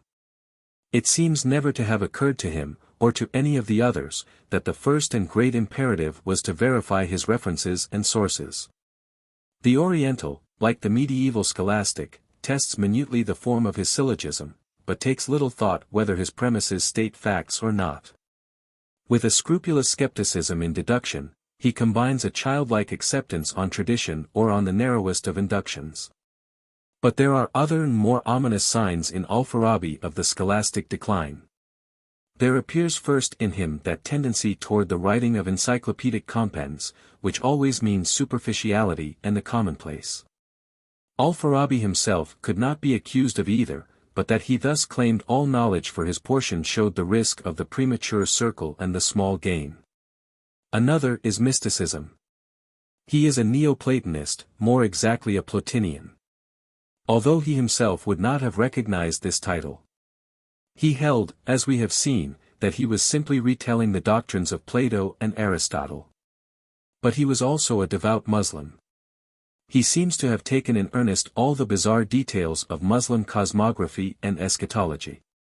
The pen, the tablet, the throne, the angels in all their ranks and functions mingle picturesquely with the system of Plotinus, his Psi Upsilon Chi, his new Omicron, his receptive and active intellects.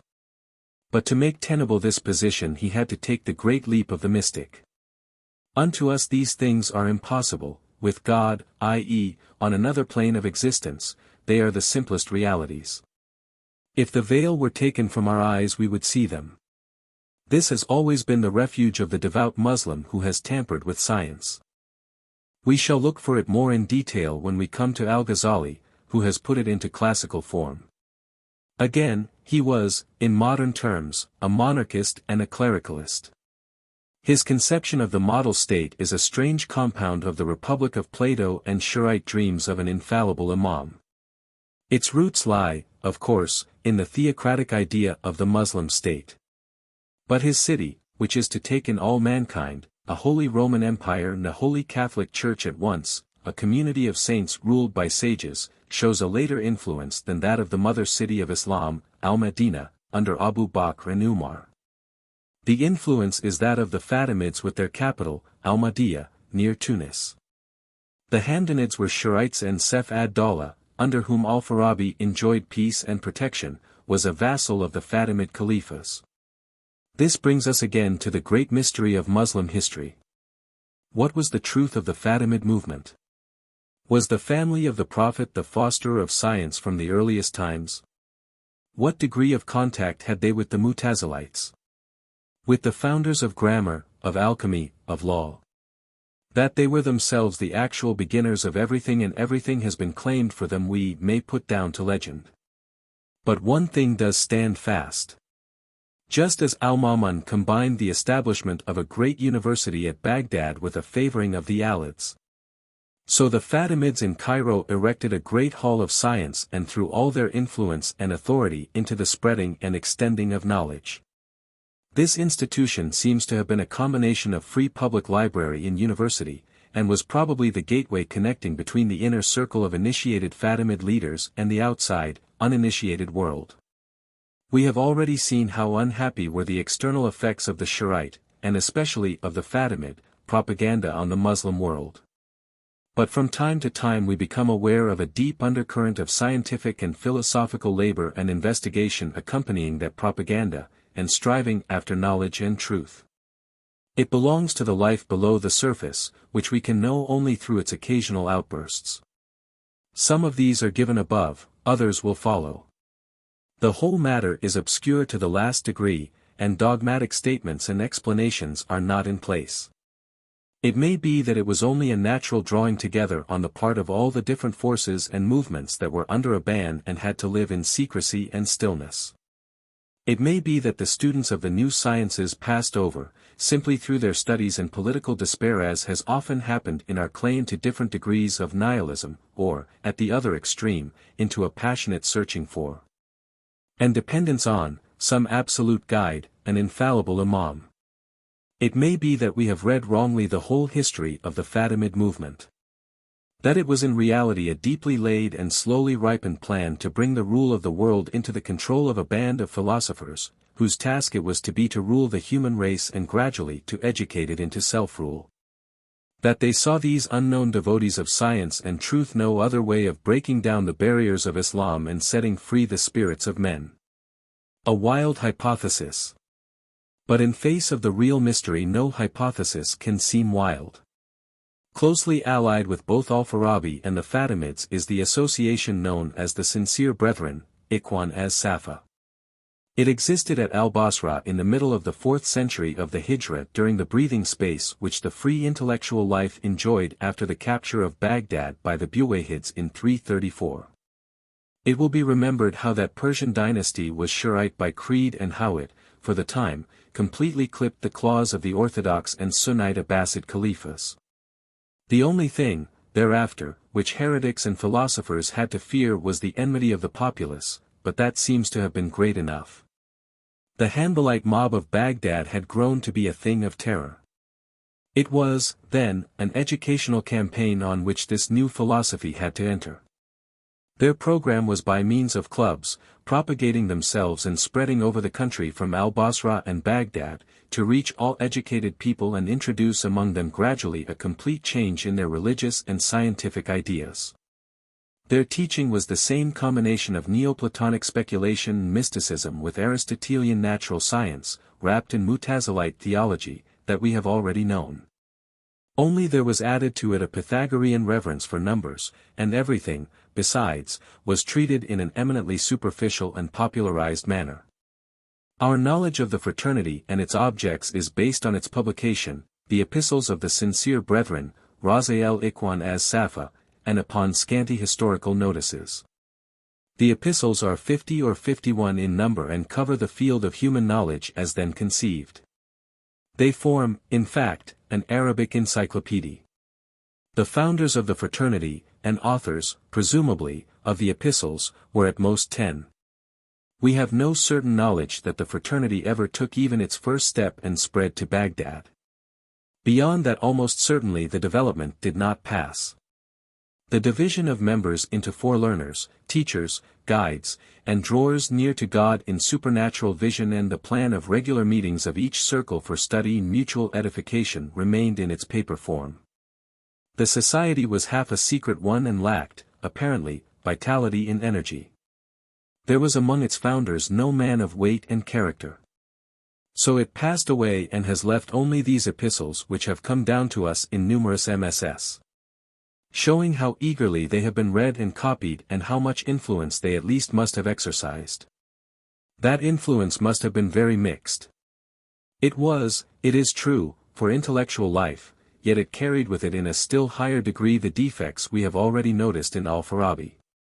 To them must be added the most simple skimming of all real philosophical problems and a treatment of nature and natural science which had lost all connection with facts.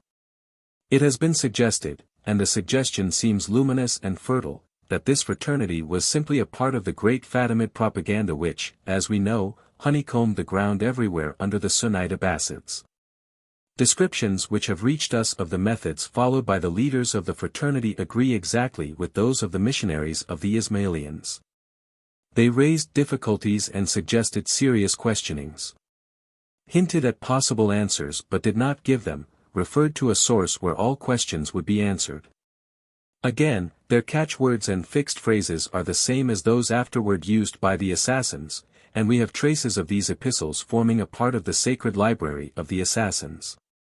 It is to be remembered that the assassins were not simply robber bands who struck terror by their methods. Both the western and the eastern branches were devoted to science, and it may be that in their mountain fortresses there was the most absolute devotion to true learning that then existed. When the Mongols captured Alamut, they found it rich in MSS. And in instruments and apparatus of every kind. It is then possible that the elevated eclecticism of the Ikhwan as-Safa was the real doctrine of the Fatimids, the Assassins, the Karmatians, and the Druzes. Certainly, wherever we can test them there is the most singular agreement. It is a mechanical and aesthetic pantheism, a glorification of Pythagoreanism, with its music and numbers, idealistic to the last degree. A worship and pursuit of a conception of a harmony and beauty in all the universe, to find which is to find and know the Creator himself. It is thus far removed from materialism and atheism, but could easily be misrepresented as both. This, it is true, is a very different explanation from the one given in our first part. It can only be put alongside of that and left there.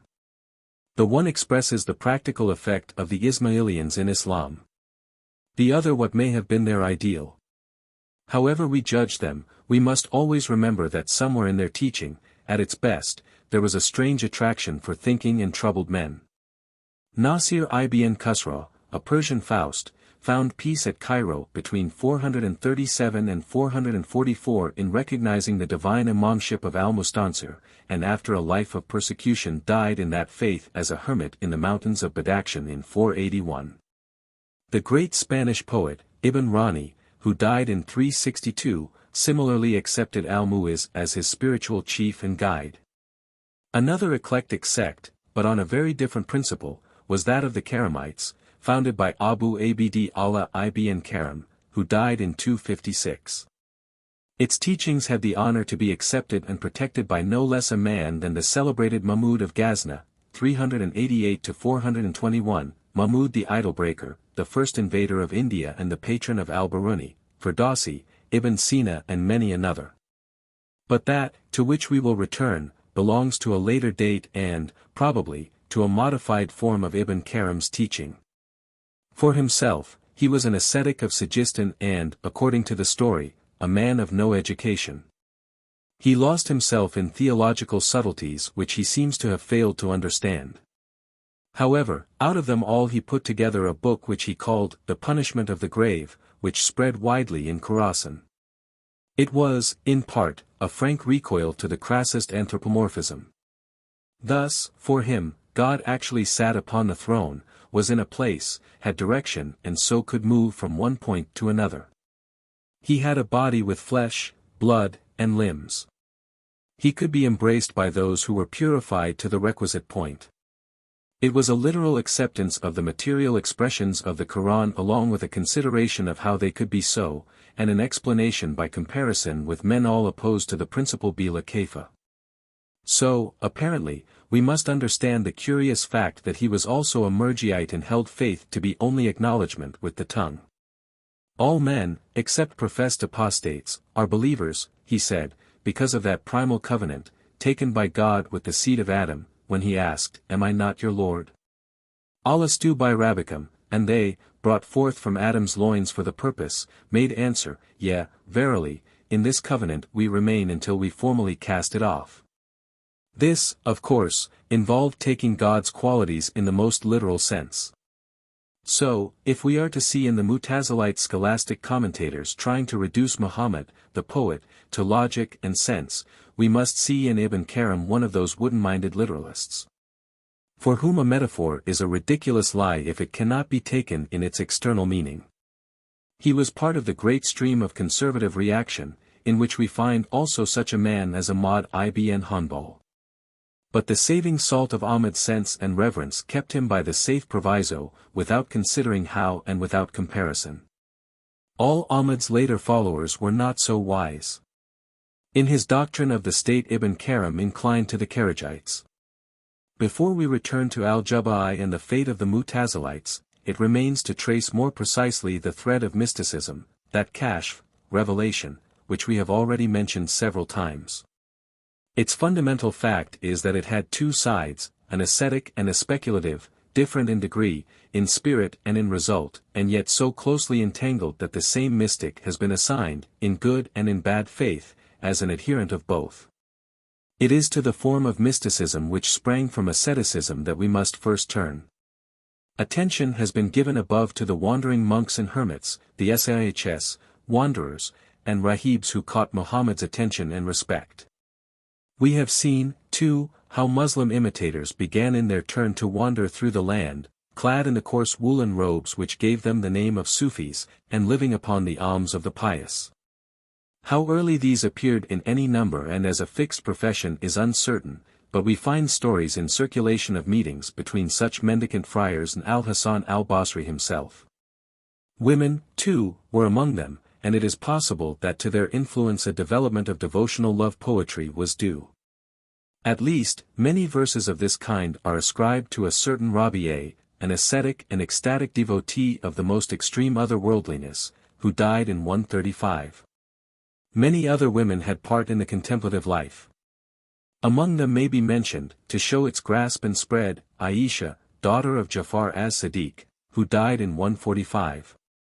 Fatima of Naysabur, who died in 223, and the Lady Nafisa, a contemporary and rival in learning with Ash-Shafi'i and the marvel of her time in piety and the ascetic life. Her grave is one of the most venerated spots in Cairo, and that its wonders are still worked and prayer is always answered. She was a descendant of Al-Hasan, the martyred ex-Khalifa, and an example of how the fated family of the Prophet was an early school for women saints. Even in the heathenism we have traces of female penitents and hermits, and the tragedy of Ali and his sons and descendants gave scope for the self-sacrifice, loving service and religious enthusiasm with which women are dowered. All these stood and stand in Islam on exactly the same footing as men. The distinction in Roman Christendom that a woman cannot be a priest there falls away, for in Islam is neither priest nor layman. They lived either as solitaries or in conventual life exactly as did the men. They were called by the same terms in feminine form, they were Sufiyas beside the Sufis, Zahidas, ascetics, beside the Zahids, Waliyas, friends of God, beside the Walis. Abidas, devotees, beside the Abids. They worked wonders, karamat, closely akin to the Chi Alpha Rho Sigma Mu Alpha Tau Alpha of 1 Sur. 12:9, by the divine grace, and still, as we have seen, at their own graves such are granted through them to the faithful, and their intercession, Shafa'a, is invoked. Their religious exercises were the same. They held dikers and women darwishes yet danced to singing and music in order to bring on fits of ecstasy. To state the case generally, whatever is said hereafter of mysticism and its workings among men must be taken as applying to women also. To return, one of the earliest male devotees of whom we have distinct note is Ibrahim ibn Adam. He was a wanderer of royal blood, drifted from Balkh in Afghanistan to Al-Basra and to Mecca. He died in 161. Contempt for the learning of lawyers and for external forms appears in him, obedience to God, contemplation of death, death to the world formed his teaching. Another, Dud ibn Nusair, who died in 165, was wont to say, "Flee men as thou fleest a lion. Fast from the world and let the breaking of thy fast be when thou deest." Another, Al-Fudali ibn Iyad of Khurasan, who died in 187, was a robber converted by a heavenly voice. He cast aside the world, and his utterances show that he lapsed into the passivity of quietism. Reference has already been made in the chapter on jurisprudence to the development of asceticism which came with the accession of the Abbasids. The disappointed hopes of the old believers found an outlet in the contemplative life. They withdrew from the world and would have nothing to do with its rulers, their wealth and everything connected with them they regarded as unclean. Ahmad ibn Hanbal in his later life had to use all his obstinacy and ingenuity to keep free of the court and its contamination. Another was this Al-Fudali. Stories chronologically impossible are told how he rebuked Harun al-Rashid for his luxury and tyranny and denounced to his face his manner of life. With such an attitude to those round him he could have had little joy in his devotion. So it was said, when Al-Fudali died, sadness was removed from the world. But soon the recoil came. Under the spur of such exercises and thoughts, the ecstatic Oriental temperament began to revel in expressions borrowed from human love and earthly wine. Such we find by Maruf of Al-Kark, a district of Baghdad, who died in 200, and whose tomb, saved by popular reverence, is one of the few ancient sites in modern Baghdad, and by his greater disciple, Sari as-Sakati, who died in 257. To this last is ascribed, but dubiously, the first use of the word tawhid to signify the union of the soul with God. The figure that the heart is a mirror to image back God and that it is darkened by the things of the body appears in Abu Sulayman of Damascus, who died in 215. A more celebrated ascetic, who died in 227, Bishr al-Hafi, barefoot, speaks of God directly as the beloved, Habib. Al-Harith al-Muhasibi was a contemporary of Ahmad ibn Hanbal and died in 243. The only thing in him to which Ahmad could take exception was that he made use of kalam in refuting the Mutazilites. Even this suspicion against him he is said to have abandoned. Sari and Bishr, too, were close friends of Ahmad's. Dhun Nun, the Egyptian Sufi, who died in 245, is in more dubious repute. He is said to have been the first to formulate the doctrine of ecstatic states, huls, maqamas. But if he went no further than this, his orthodoxy, in the broad sense, should be above suspicion. Islam has now come to accept these as right and fitting. Perhaps the greatest name in early Sufism is that of Al-Junayd, d. 297. On it no shadow of heresy has ever fallen. He was a master in theology and law, reverenced as one of the greatest of the early doctors. Questions of tawhid he is said to have discussed before his pupils with shut doors. But this was probably tawhid in the theological and not in the mystical sense against the Mutazilites and not on the union of the soul with God. Yet he, too, knew the ecstatic life and fell fainting at verses which struck into his soul. Ash-Shahrastani, d. 334, was one of his disciples, but seems to have given himself more completely to the ascetic and contemplative life. In verses by him we find the vocabulary of the amorous intercourse with God fully developed. The last of this group to be mentioned here shall be Abu Talib al-Makki, who died in 386. It is his distinction to have furnished a textbook of Sufism that is in use to this day. He wrote and spoke openly on tawhid, now in the Sufi sense, and got into trouble as a heretic, but his memory has been restored to orthodoxy by the general agreement of Islam. When, in 488, Al-Ghazali set himself to seek light in Sufism, among the treatises he studied were the books of four of those mentioned above, Abu Talib, Al-Muhasibi, Al-Junayd, and Ash-Shahrastani. In the case of these and all the others already spoken of there was nothing but a very simple and natural development such as could easily be paralleled in Europe. The earliest Muslims were burdened, as we have seen, with the fear of the terrors of an avenging God. The world was evil and fleeting, the only abiding good was in the other world, so their religion became an ascetic otherworldliness. They fled into the wilderness from the wrath to come. Wandering, either solitary or in companies, was the special sign of the true Sufi. The young men gave themselves over to the guidance of the older men. Little circles of disciples gathered round a venerated sheikh, fraternities began to form. So we find it in the case of Al-Junayd, so in that of Sari as-Sakati. Next would come a monastery, rather a rest house. For only in the winter and for rest did they remain fixed in a place for any time. Of such a monastery there is a trace at Damascus in 150 and in Khorasan about 200. Then, just as in Europe, begging friars organized themselves. In faith they were rather conservative than anything else, touched with a religious passivism which easily developed into quietism. Their ecstasies went little beyond those, for instance, of Thomas à Kempis, though struck with a warmer Oriental fervor. The points on which the doctors of Islam took exception to these earlier Sufis are strikingly different from what we would expect. They concern the practical life far more than theological speculation. As was natural in the case of professional devotees, a constantly prayerful attitude began to assume importance beside and in contrast to the formal use of the 5 daily prayers, the salawat.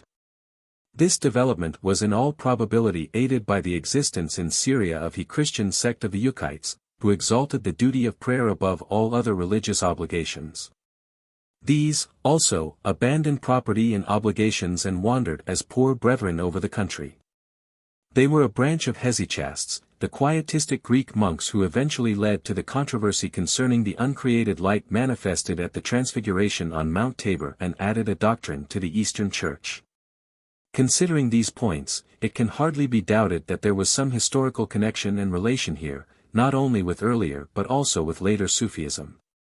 There is a striking resemblance between the Sufis seeking by patient introspection to see the actual light of God's presence in their hearts, and the Greek monks in Athos, sitting solitarily in their cells and seeking the divine light of Mount Tabor in contemplation of their navels. But our immediate point is the matter of constant, free prayer. In the Quran, 33:41, the believers are exhorted to remember God often. This command the Sufis obeyed with a correlative depreciation of the 5 canonical prayers. Their meetings for the purpose, much like our own prayer meetings, still more like the class meetings of the early Methodists, as opposed to stated public worship, were called dikers. These services were fiercely attacked by the Orthodox theologians, but survived and are the darwish functions which tourists still go to see at Constantinople and Cairo. But the more private and personal dikers of individual Sufis, each in his house repeating his Quranic litanies through the night, until to the passerby it sounded like the humming of bees or the unceasing drip of roof gutters, these seem, in the course of the 3rd century, to have fallen before ridicule and accusations of heresy. Another point against the earlier Sufis was their abuse of the principle of tawakkul, dependence upon God. They gave up their trades and professions, they even gave up the asking for alms. Their ideal was to be absolutely at God's disposal, utterly cast upon his direct sustenance, risk. No anxiety for their daily bread was permitted to them, they must go through the world separated from it and its needs and looking up to God. Only one who can do this is properly an acknowledger of God's unity, a true muwahhid. To such, God would assuredly open the door of help, they were at his gate, and the biographies of the saints are full of tales how his help used to come. To this it may be imagined that the more sober, even among Sufis, made vehement objection. It fell under 2 heads. One was that of leash, the gaining of daily bread by labor. The examples of the husbandman who casts his seed into the ground and then depends upon God, of the merchant who travels with his wares in similar trust, were held up against the wandering but useless monk. As always, traditions were forged on both sides. Said a man apparently in a spirit of prophecy one day to the prophet, "Shall I let my camel run free and trust in God?" Replied the prophet, or someone for him with a good imitation of his humorous common sense, "Tie up your camel and trust in God." The other head was the use of remedies in sickness. The whole controversy parallels strikingly the mental science and Christian science of the present day. Medicine, it was held, destroyed tawakkul. In the 4th century in Persia this insanity ran high and many books were written for it and against it. The author of one on the first side was consulted in an obstinate case of headache. "Put my book under your pillow," he said, "and trust in God." On both these points the usage of the Prophet and the companions was in the teeth of the Sufi position. They had notoriously earned their living, honestly or dishonestly, and had possessed all the credulity of semi-civilization toward the most barbaric and multifarious remedies. So the agreement of Islam eventually righted itself, though the question in its intricacies and subtleties remained for centuries a thing of delight for theologians. In the end only the wildest fanatics held by absolute tawakkul. But all this time the second form of Sufism had been slowly forcing its way. It was essentially speculative and theological rather than ascetic and devotional. When it gained the upper hand, Zahid, ascetic, was no longer a convertible term with Sufi. We pass over the boundary between Thomas à Kempis and Saint Francis to Eckhart and Suso. The roots of this movement cannot be hard to find in the light of what has preceded. They lie partly in the Neoplatonism which is the foundation of the philosophy of Islam. Probably it did not come to the Sufis along the same channels by which it reached Al-Farabi. It was rather through the Christian mystics and, perhaps, especially through the pseudo-Dionysius the Areopagite, and his asserted teacher, Stephen Bar Sedali with his Syriac Book of Hierotheos. We need not here consider whether the Monophysite heresy is to be reckoned in as one of the results of the dying Neoplatonism. It is true that outlying forms of it meant the frank deifying of a man and thus raised the possibility of the equal deifying of any other man and of all men. But there is no certainty that these views had an influence in Islam. It is enough that from AD 533 we find the pseudo-Dionysius quoted and his influence strong with the ultra-Monophysites, and still more, thereafter, with the whole mystical movement in Christendom. According to it, all is akin in mature to the absolute, and all this life below is only a reflection of the glories of the upper sphere, where God is. Through the sacraments and a hierarchy of angels man is led back toward him. Only in ecstasy can man come to a knowledge of him. The Trinity, sin, and the atonement fade out of view. The Incarnation is but an example of how the divine and the human can join.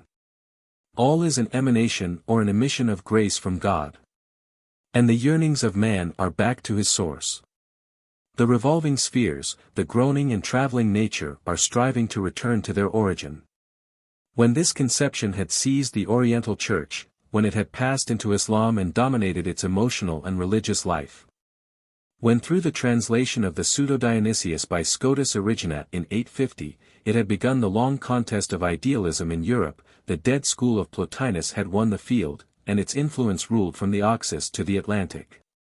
But the roots of Sufism struck also in another direction. We have already seen an early tendency to regard Ali and, later, members of his house as incarnations of divinity. In the East, where God comes near to man, the conception of God in man is not difficult. The Semitic prophet through whom God speaks easily slips over into a divine being in whom God exists and may be worshipped. But if with one, why not with another? May it not be possible by purifying exercises to reach this unity? If one is a son of God, may not all become that if they but take the means?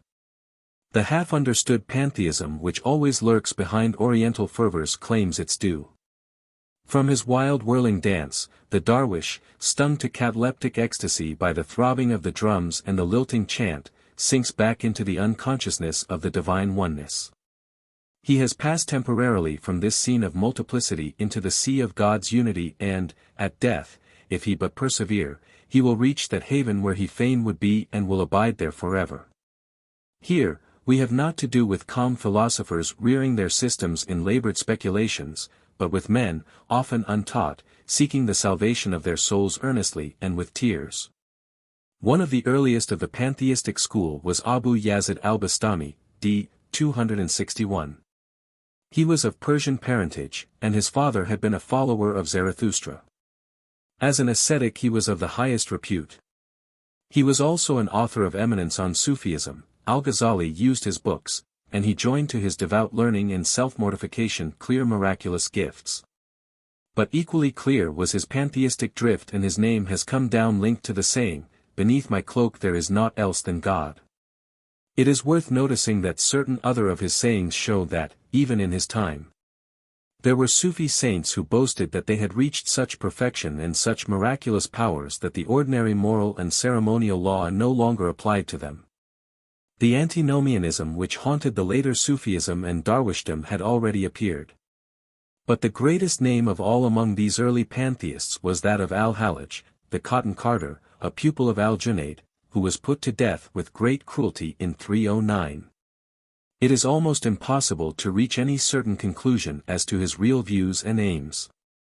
In spite of what seem to be utterances of the crassest pantheism, such as, "I am the truth," there have not been wanting many in later Islam who have reverenced his memory as that of a saint and martyr. To Sufis and Darwishes of his time and to this day he has been and is a patron saint.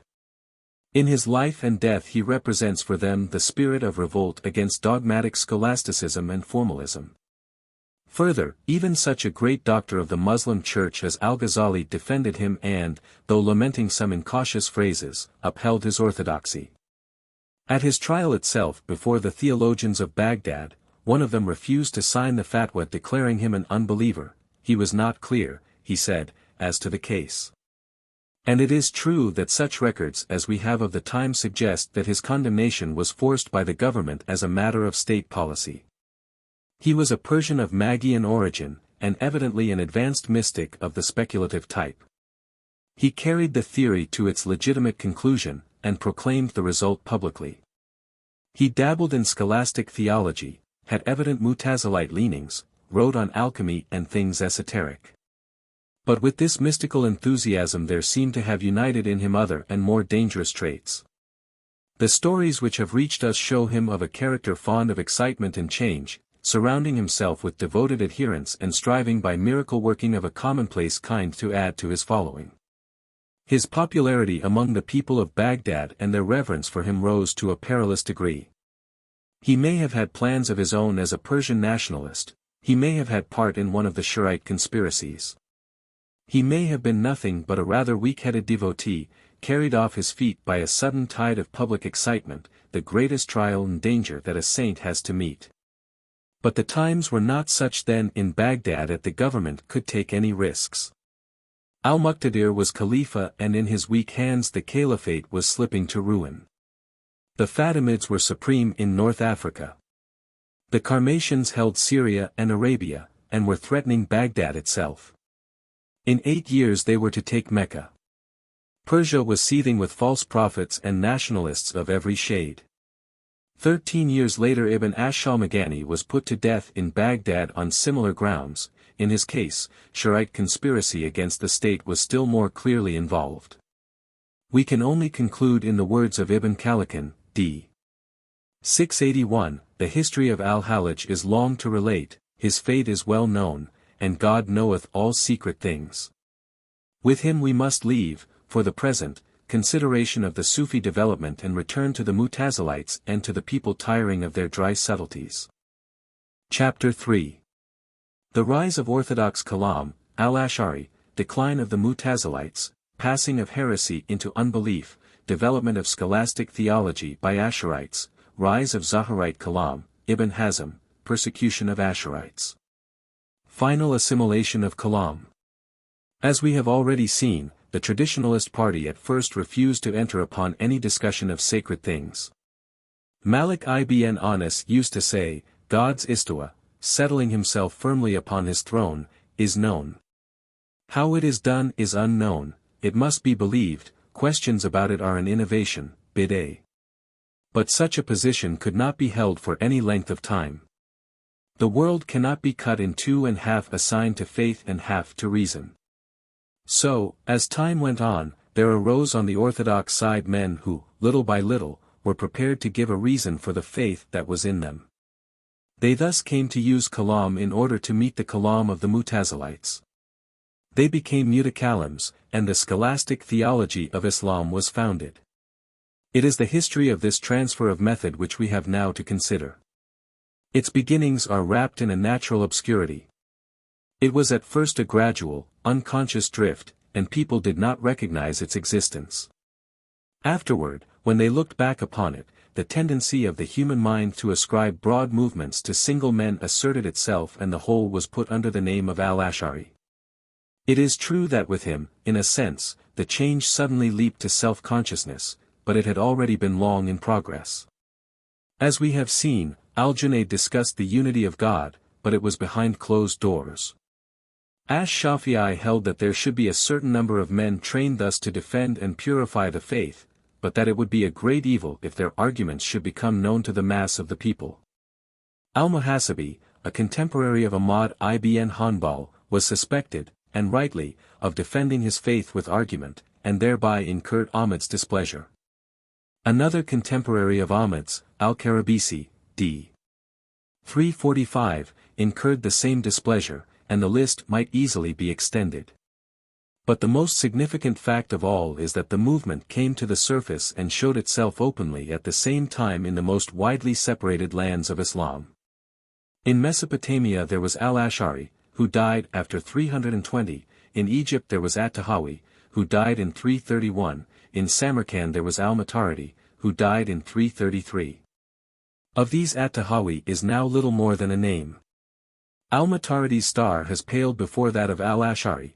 Al-Ash'ari has come in popular view to be the solitary hero before whom the Mutazilite system went down. It will perhaps be sufficient if we take his life and experiences as our guide in this period of change. The others must have followed very much in the same path. He was born at al-Basra in 260, the year in which al-Kindi died and Muhammad al-Muntazir vanished from the sight of men. He came into a world full of intellectual ferment. Alids of different camps were active in their claim to be possessors of an infallible imam. Zaydites and Karmatians were in revolt. The decree of 234 that the Quran was uncreated had had little effect, so far, in silencing the Mutazilites. In 261 the Sufi pantheist, Abu Yazid, died.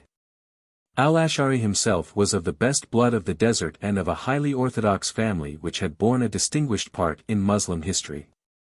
Through some accident he came in early youth into the care of Al-Jubai, the Mutazilite, who, according to one story, had married Al-Ash'ari's mother. Was brought up by him and remained a stanch Mutazilite, writing and speaking on that side, till he was 40 years old. Then a strange thing happened. One day he mounted the pulpit of the mosque in al-Basra and cried aloud, "He who knows me, and he who knows me not, let him know that I am so and so, the son of so and so. I have maintained the creation of the Quran and that God will not be seen in the world to come with the eyes, and that the creatures create their actions. Lo, I repent that I have been a Mutazilite and turned to opposition to them." It was a voice full of omen. It told that the intellectual supremacy of the Mutazilites had publicly passed and that, hereafter, they would be met with their own weapons. What led to this change of mind is strictly unknown. Only legends have reached us. One, full of psychological truth, runs that one Ramadan, the fasting month, when he was worn with prayer and hunger, the Prophet appeared to him 3 times in his sleep, and commanded him to turn from his vain kalam and seek certainty in the traditions and the Quran. If he would but give himself to that study, God would make clear the difficulties and enable him to solve all the puzzles. He did so, and his mind seemed to be opened. The old contradictions and absurdities had fled, and he cursed the Mutazilites and all their works. It can easily be seen that in some such way as this the blood of the race may have led him back to the God of his fathers, the God of the desert, whose word must be accepted as its own proof. The gossips of the time told strange tales of rich relatives and family pressure. We can leave these aside. When he had changed he was terribly in earnest. He met his old teacher, Al-Jubai, in public discussions again and again till the old man withdrew. One of these discussions legend has handed down in varying forms. None of them may be exactly true, but they are significant of the change of attitude. He came to Al-Jubai and said, "Suppose the case of 3 brothers, one being God-fearing, another godless and a third dies as a child. What of them in the world to come?" Al-Jubai replied, "The first will be rewarded in paradise, the second punished in hell, and the third will be neither rewarded nor punished." Al-Ash'ari continued, "But if the third said, 'Lord, thou mightest have granted me life, and then I would have been pious and entered paradise like my brother, what then?" Al-Jubai replied, "God would say, 'I knew that if thou wert granted life thou wouldst be godless and unbelieving and enter hell.'" Then Al-Ash'ari drew his noose, "But what if the second said, 'Lord, why didst thou not make me die as a child? Then had I escaped hell.'" Al-Jubai was silenced, and Al-Ash'ari went away in triumph. 3 years after his pupil had left him the old man died. The tellers of this story regard it as disproving the Mutazilite doctrine of the best, al-asla, namely, that God is constrained to do that which may be best and happiest for his creatures. Orthodox Islam, as we have seen, holds that God is under no such constraint, and is free to do good or evil as he chooses.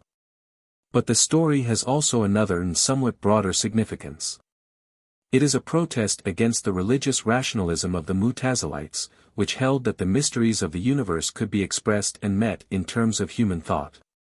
In this way it represents the essence of al-Ash'ari's position, a recoil from the impossible task of raising a system of purely rationalistic theology to reliance upon the Word of God. And the tradition, hadith, and usage, sunnah, of the Prophet and the pattern of the early church, salaf. The stories told above represent the change as sudden. According to the evidence of his books that was not so. In his return there were two stages. In the first of these he upheld the 7 rational qualities, sifat aqliya, of God, life, knowledge, power, will, hearing, seeing, speech, but explained away the Quranic anthropomorphisms of God's face, hands, feet, etc. In the second stage, which fell, apparently, after he had moved to Baghdad and come under the strong Hanbalite influences there, he explained away nothing, but contented himself with the position that the anthropomorphisms were to be taken. Bila kaifa wala tashbi, without asking how and without drawing any comparison. The first phrase is directed against the Mu'tazilites, who inquired persistently into the nature and possibility of such things in God, the second, against the anthropomorphists, mushabis, comparers. Mujassims, corporealizers, mostly ultra-Hanbalites and Karamites, who said that these things in God were like the corresponding things in men. At all stages, however, he was prepared to defend his conclusions and assail those of his adversaries by dint of argument. The details of his system will be best understood by reading his creed and the creed of Al-Fudali, which is essentially Asharite. Both are in the appendix of translated creeds. Here, it is necessary to draw attention to 2, only, of the obscurer points. On the vexed question, what is a thing, he anticipated Kant. The early theologians, orthodox and theoretical, and those later ones also who did not follow him, regarded, as we have seen, existence, wujud, as only one of the qualities belonging to an existing thing, mawjud. It was there all the time, but it lacked the quality of existence, then that quality was added to its other qualities and it became existent.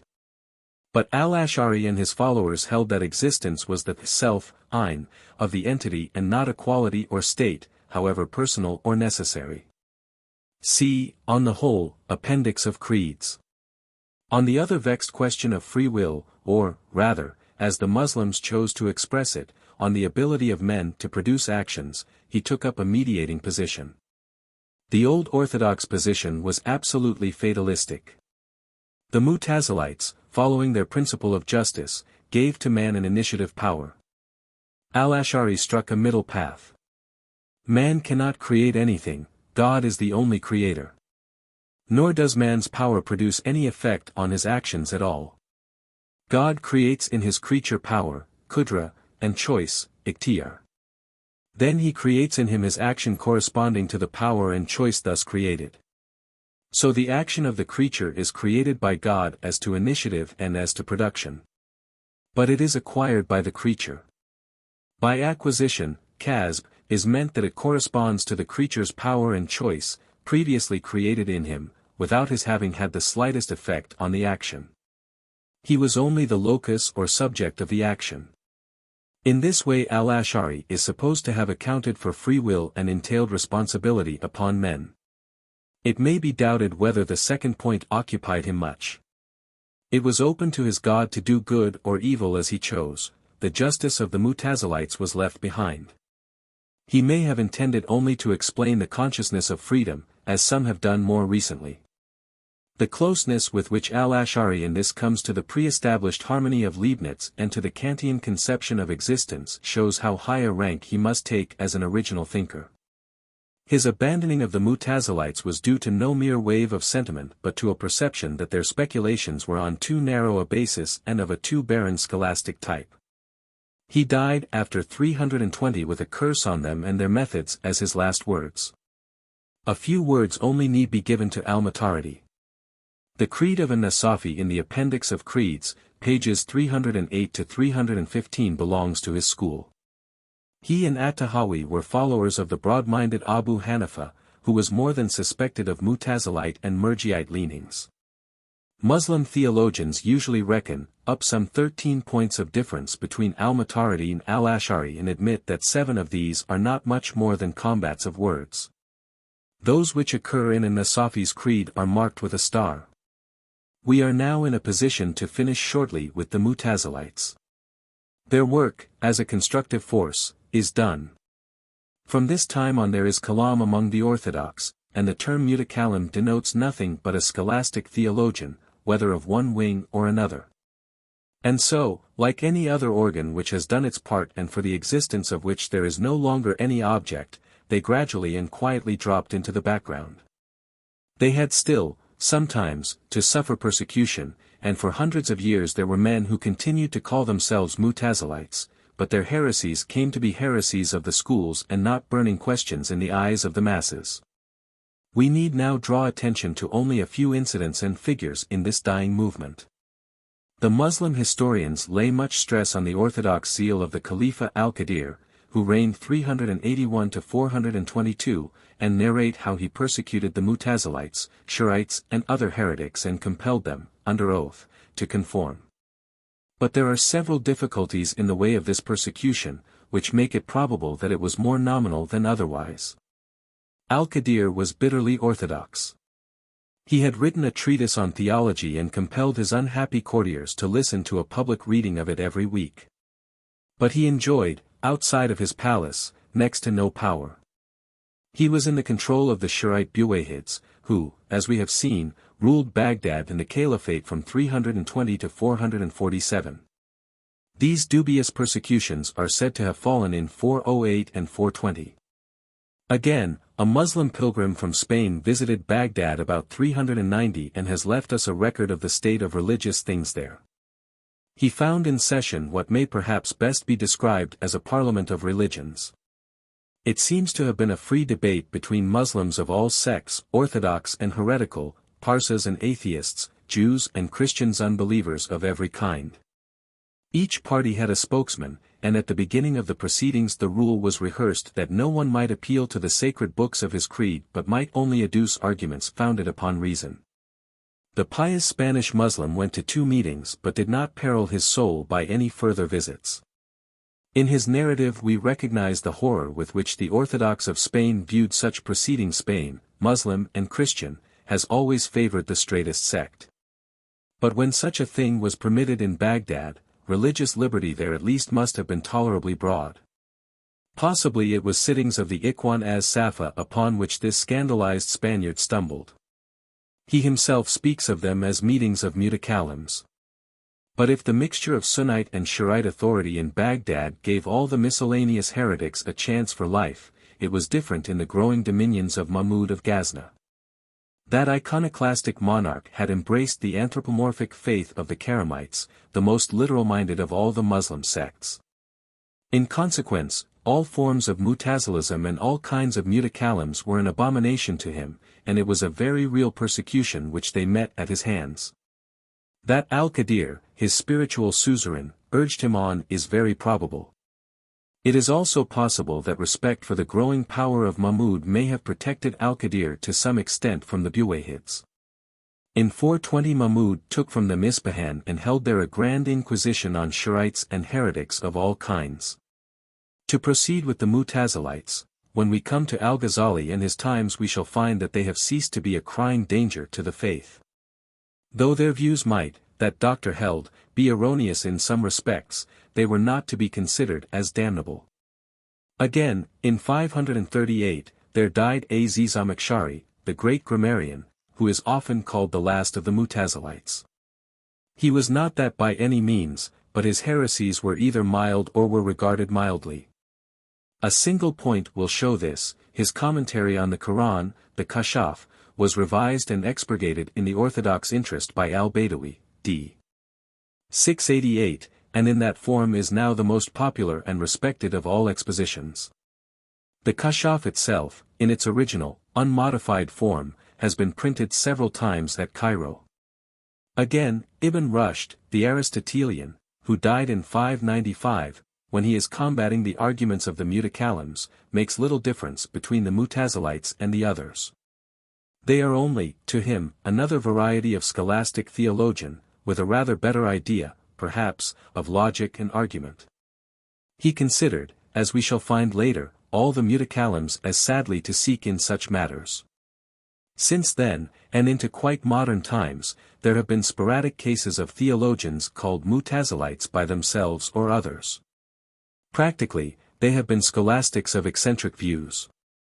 Finally, the use of this name for themselves by the present-day broad school Muslims of India is absolutely unhistorical and highly misleading. We turn now to suggest, rather than to trace, some of the non-theological consequences of the preceding theology. Increasingly, from this time on, it is not heresy which has to be met so much as simple unbelief, more or less frank. It is evident that the heretics of the earlier period are now dividing in two directions, one part inclining toward milder forms of heresy and the other toward doubt in the largest sense, passing over to Aristotelian plus Neoplatonic philosophy. And thence dividing into materialists, deists, and theists. Thus we have seen earlier the workings of Al-Farabi and of the Ikhwan as Safa. The teachings of the latter pass on to the Ismailians who developed them in the mountain fortresses, the centers of their power, scattered from Persia to Syria. These were otherwise called assassins, otherwise Batinites in the narrower sense. In the broader that term meant only those who found under the letter of the Quran a hidden, esoteric meaning. Otherwise Talimites or claimers of a talim, a secret teaching by a divinely instructed imam, and with them we shall have much to do later. It is sufficient here to notice how the peaceful and rather watery philosophy of the sincere brethren was transmuted through ambition and fanaticism into belligerent politics at the hands and daggers of these fierce sectaries. Into this period, too, fall some well-known names of dubious and more than dubious orthodoxy. Al-Biruni, d. 440, even at the court of Mahmud of Ghazna managed to keep his footing and his head. Yet it may be doubted how far he was a Karamite or even a Muslim. He was certainly the first scientific student of India and Indica and of chronology and calendars, a man whose attainments and results show that our so-called modern methods are as old as genius. On religion, he maintained a prudent silence, but earned the favor of Mahmud by an unsparing exposure of the weakness in the Fatimid genealogy. In this sketch he has a place as a man of science who went his own way without treading on the religious toes of other people. His contemporary Ibn Sina, d. 428, for us Avicenna, was of a different nature, and his lines were cast in different places. He was a wanderer through the courts of northern Persia. The orthodox and stringent Mahmud he carefully avoided. The Buwayhids and those of their ilk took such heresies as his more easily. Endowed with a gigantic memory and an insatiable intellectual appetite, he was the encyclopedist of his age, and his scientific work, and especially that in medicine, went further than anything else to put the Muslim East and medieval Europe in the strait waistcoat from which the first has not yet emerged and the second only shook itself free in the 17th century. He was a student of Aristotle and a mystic, as all Muslim students of Aristotle have been. How far his mysticism enabled him to square the Quran with his philosophy is not clear. Such men seldom said exactly what they meant and all that they thought. He was also a diligent student and reader of the Quran and faithful in his public religious duties. Yet the Muslim world asserts that he left behind him a testamentary tractate, Wasiya, defending dissimulation as to the religion of the country in which we might be. That it was not wrong for the philosopher to go through religious rites which for him had no meaning.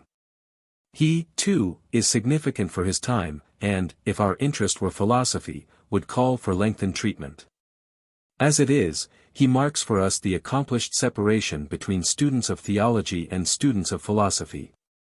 An equally well-known and by us much better loved name is that of Umar al-Khayyam, who died later, about 515, but who may fitly be grouped with Ibn Sina.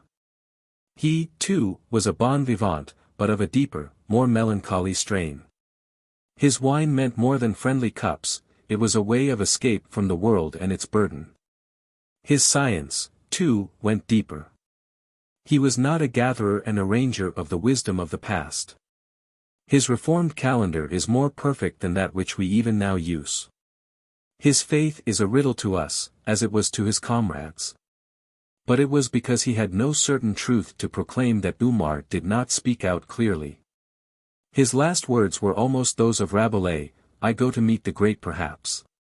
Anecdotage connects his name with that of Al-Ghazali. Neither had escaped the pall of universal skepticism which must have descended upon their time.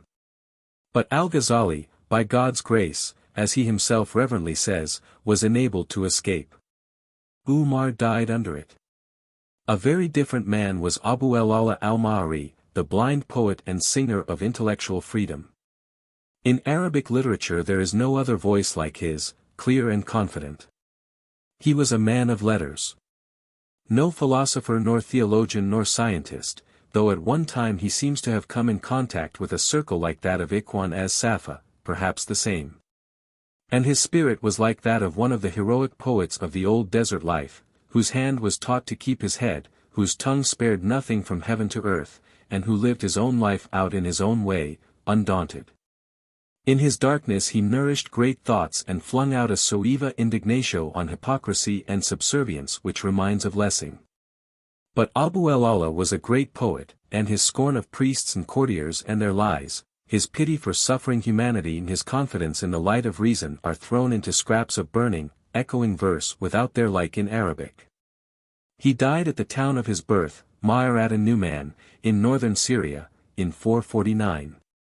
The problem is how he was suffered to live out his long life of 86 years. We can now return to the development of scholastic theology in the Orthodox Church at the hands of the followers of al-Ash'ari. They had to fight their way against many and most differing opponents. At the one extreme were the dwindling Mutazilites, passing slowly into comparatively innocuous heretics, and the growing party of unbelievers, philosophical and otherwise, open and secret. At the other extreme was the mob of Hanbalites, belonging to the only legal school which laid theological burdens on its adherents.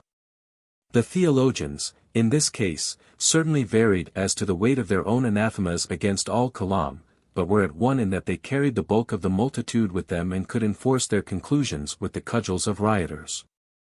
In the midst were the rival orthodox, paced the Hanbalites, developers of kalam, among whom the Mataridites probably held the most important place. Thus, the Asharite school was the nursling as well as the child of controversy. It was, then, fitting that the name joined, at least in tradition, with the final form of that system, should be that of a controversialist. But this man, Abu Bakr al-Baqillani the Qadi, was more than a mere controversialist. It is his glory to have contributed most important elements to and put into fixed form what is, perhaps, the most fantastic and daring metaphysical scheme, and almost certainly the most thorough theological scheme, ever thought out. On the one hand, the Lucretian atoms raining down through the empty void, the self-developing monads of Leibniz, pre-established harmony and all. The Kantian things in themselves are lame and impotent in their consistency beside the parallel Asharite doctrines. And, on the other, not even the rigors of Calvin, as developed in the Dutch Confessions, can compete with the unflinching exactitude of the Muslim conclusions. First, as to ontology. The object of the Asharites was that of Kant, to fix the relation of knowledge to the thing in itself. Thus, al-Baqillani defined knowledge, ilm, as cognition, marifa, of a thing as it is in itself. But in reaching that thing in itself, they were much more thorough than Kant. Only two of the Aristotelian categories survived their attack, substance and quality. The others, quantity, place, time and the rest, were only relationships, idibars, existing subjectively in the mind of the knower, and not things. But a relationship, they argued, if real, must exist in something, and a quality cannot exist in another quality, only in a substance. Yet it could not exist in either of the two things which it brought together. For example, in the cause or the effect. It must be in a third thing. But to bring this third thing and the first two together, other relationships would be needed and other things for these relationships to exist in. Thus we would be led back in an infinite sequence, and they had taken over from Aristotle the position that such an infinite series backward, tasalsul, is inadmissible. Relationships, then, had no real existence but were mere phantoms, subjective nonentities. Further, the Aristotelian view of matter was now impossible for them. All the categories had gone except substance and quality, and among them, passion. Matter, then, could not have the possibility of suffering the impress of form. A possibility is neither an entity nor a non-entity, but a subjectivity purely. But with the suffering matter, the active form and all causes must also go. They, too, are mere subjectivities. Again, qualities, for these thinkers, became mere accidents. The fleeting character of appearances drove them to the conclusion that there was no such thing as a quality planted in the nature of a thing. That the idea, nature, did not exist. Then this drove them further. Substances exist only with qualities, i.e., accidents. These qualities may be positive or they may be negative. The ascription to things of negative qualities is one of their most fruitful conceptions. When, then, the qualities fall out of existence, the substances themselves must also cease to exist. Substance as well as quality is fleeting, has only a moment's duration. But when they rejected the Aristotelian view of matter as the possibility of receiving form, their path of necessity led them straight to the atomists. So atomists they became, and, as always, after their own fashion. Their atoms are not of space only, but also of time. The basis of all the manifestation, mental and physical, of the world in place and time, is a multitude of monads. Each has certain qualities but has extension neither in space nor time. They have simply position, not bulk, and do not touch one another. Between them is absolute void. Similarly as to time. The time atoms, if the expression may be permitted, are equally unextended and have also absolute void of time between them. Just as space is only in a series of atoms, so time is only in a succession of untouching moments and leaps across the void from one to the other with the jerk of the hand of a clock. Time, in this view, is in grains and can exist only in connection with change. The monads differ from those of Leibniz in having no nature in themselves, no possibility of development along certain lines. The Muslim monads are, and again are not, all change and action in the world are produced by their entering into existence and dropping out again, not by any change in themselves. But this most simple view of the world left its holders in precisely the same difficulty, only in a far higher degree, as that of Leibniz. He was compelled to fall back on a pre-established harmony to bring his monads into orderly relations with one another. The Muslim theologians, on their side, fell back upon God and found in His will the ground of all things. We here pass from their ontology to their theology, and as they were thoroughgoing metaphysicians, so now they are thoroughgoing theologians. Being was all in the one case, now it is God that is all. In truth, their philosophy is in its essence a skepticism which destroys the possibility of a philosophy in order to drive men back to God and His revelations and compel them to see in Him the one grand fact of the universe. So, when a Darwish shouts in his ecstasy, Huwa el-Haq, he does not mean, He is the truth, in our Western sense of verity, or our New Testament sense of, the way, the truth, and the life, but simply, He is the fact, the one reality. To return, from their ontology they derived an argument for the necessity of a God. That their monads came so and not otherwise must have a cause, without it there could be no harmony or connection between them. And this cause must be one with no cause behind it, otherwise we would have the endless chain. This cause, then, they found in the absolutely free will of God, working without any matter beside it and unaffected by any laws or necessities. It creates and annihilates the atoms and their qualities and, by that means, brings to pass all the motion and change of the world.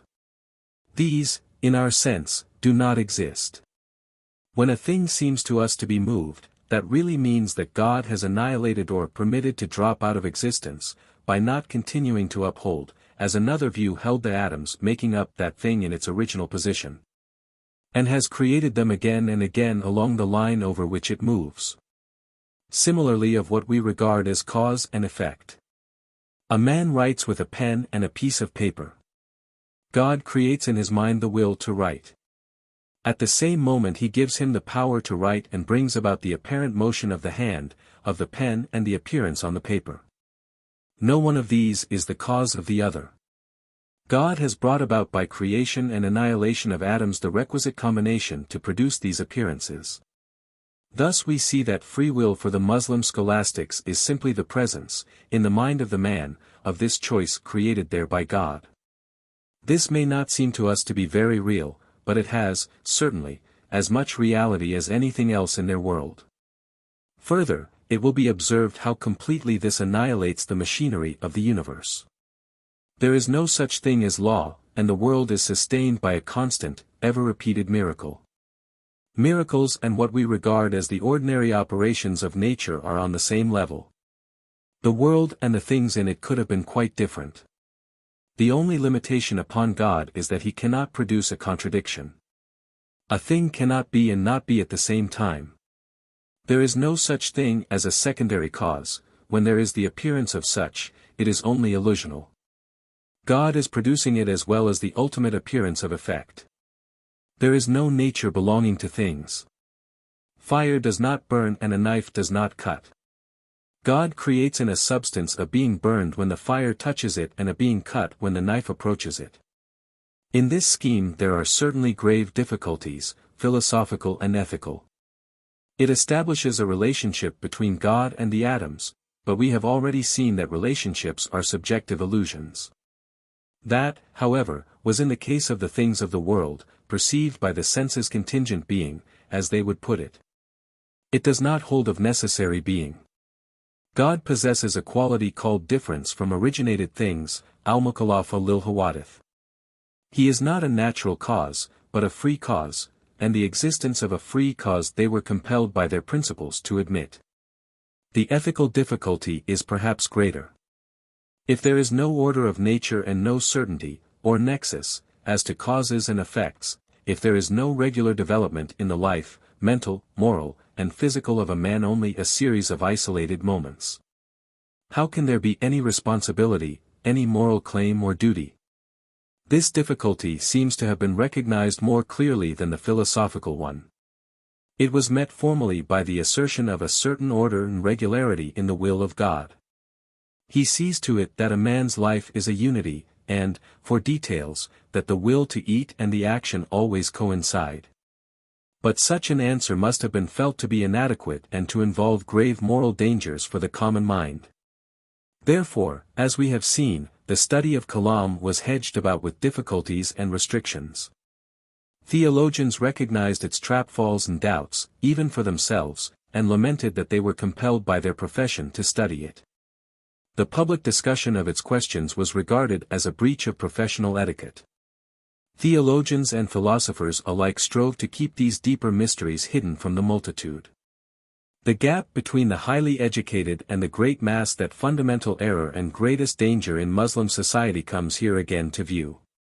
Further, even among theologians, there was some difference in degree of insight, and books and phrases could be read by different men in very different ways.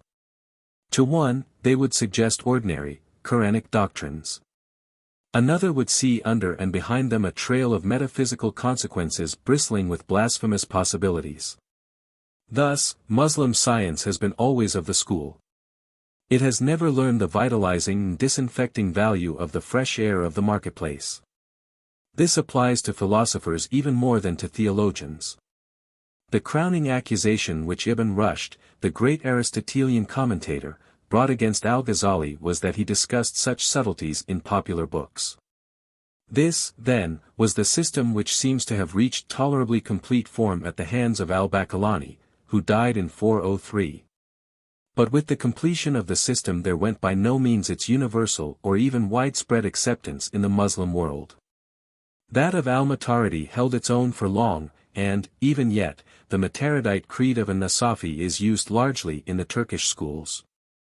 In the 5th century it was considered remarkable that Abu Dar, d. 434, a theologian of Herat, should be an Asharite rather than, apparently, a Mataridite.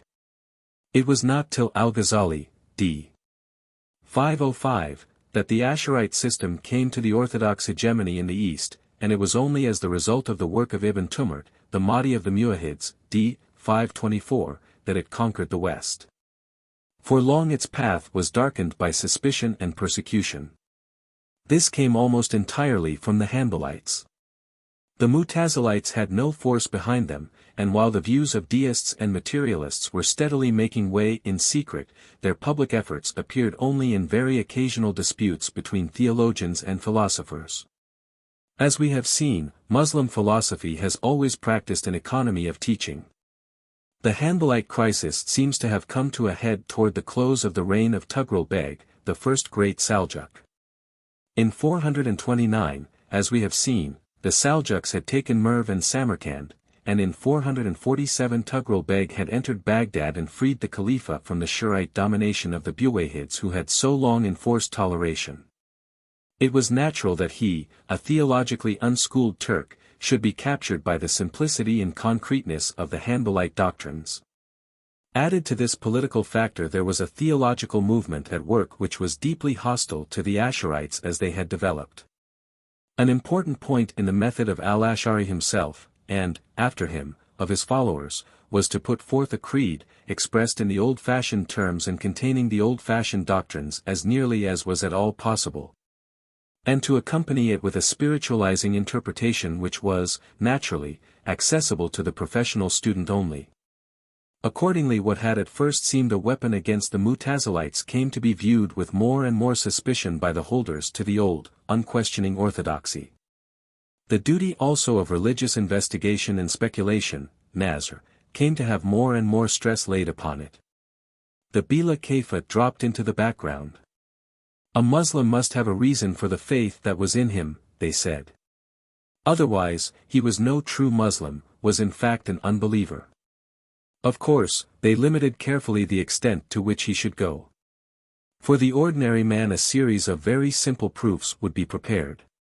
The student, on the other hand, when carefully led, could work his way through the system sketched above. All this, naturally, was anathema to the party of tradition. It is significant that at this time the Zahirite school of law, fiqh, developed into a school of kalam and applied its literal principles unflinchingly to its new victim. The leader in this was Ibn Hazm, a theologian of Spain. He died in 456, after a stormy life filled with controversy. The remorseless sting of his vituperative style coupled him, in popular proverb, with Al-Hajjaj, the bloodthirsty lieutenant of the Umayyads in Al-Iraq. The sword of Al-Hajjaj and the tongue of Ibn Hazm, they said. But for all his violence of language and real weight of character and brain, he made little way for his views in his lifetime. It was almost 100 years after his death before they came into any prominence. The theologians and lawyers around him in the West were devoted to the study of fiqh in the narrowest and most technical sense. They labored over the systems and treatises of their predecessors and neglected the great original sources of the Quran and the traditions. The immediate study of tradition, hadith, had died out. Ibn Hazm, on the other hand, went straight back to hadith. Taqlid he absolutely rejected, each man must draw from the sacred texts his own views. So the whole system of the canon lawyers came down with a crash and they, naturally, did not like it. Analogy, qiyas, their principal instrument, he swept away. It had no place either in law or theology. Even on the principle of agreement, ijma, he threw a shadow of doubt. But it was in theology rather than in law that Ibn Hazm's originality lay. Strictly, his Zahirite principles when applied there should have led him to anthropomorphism, tajsim. The literal meaning of the Quran, as we have seen, assigns to God hands and feet, sitting on and descending from his throne. But to Ibn Hazm, anthropomorphism was an abomination only less than the speculative arguments with which the Asharites tried to avoid it. His own method was purely grammatical and lexicographical. He hunted in his dictionary until he found some other meaning for hand, or foot, or whatever the stumbling block might be. But the most original point in his system is his doctrine of the names of God, and his basing of that doctrine upon God's qualities.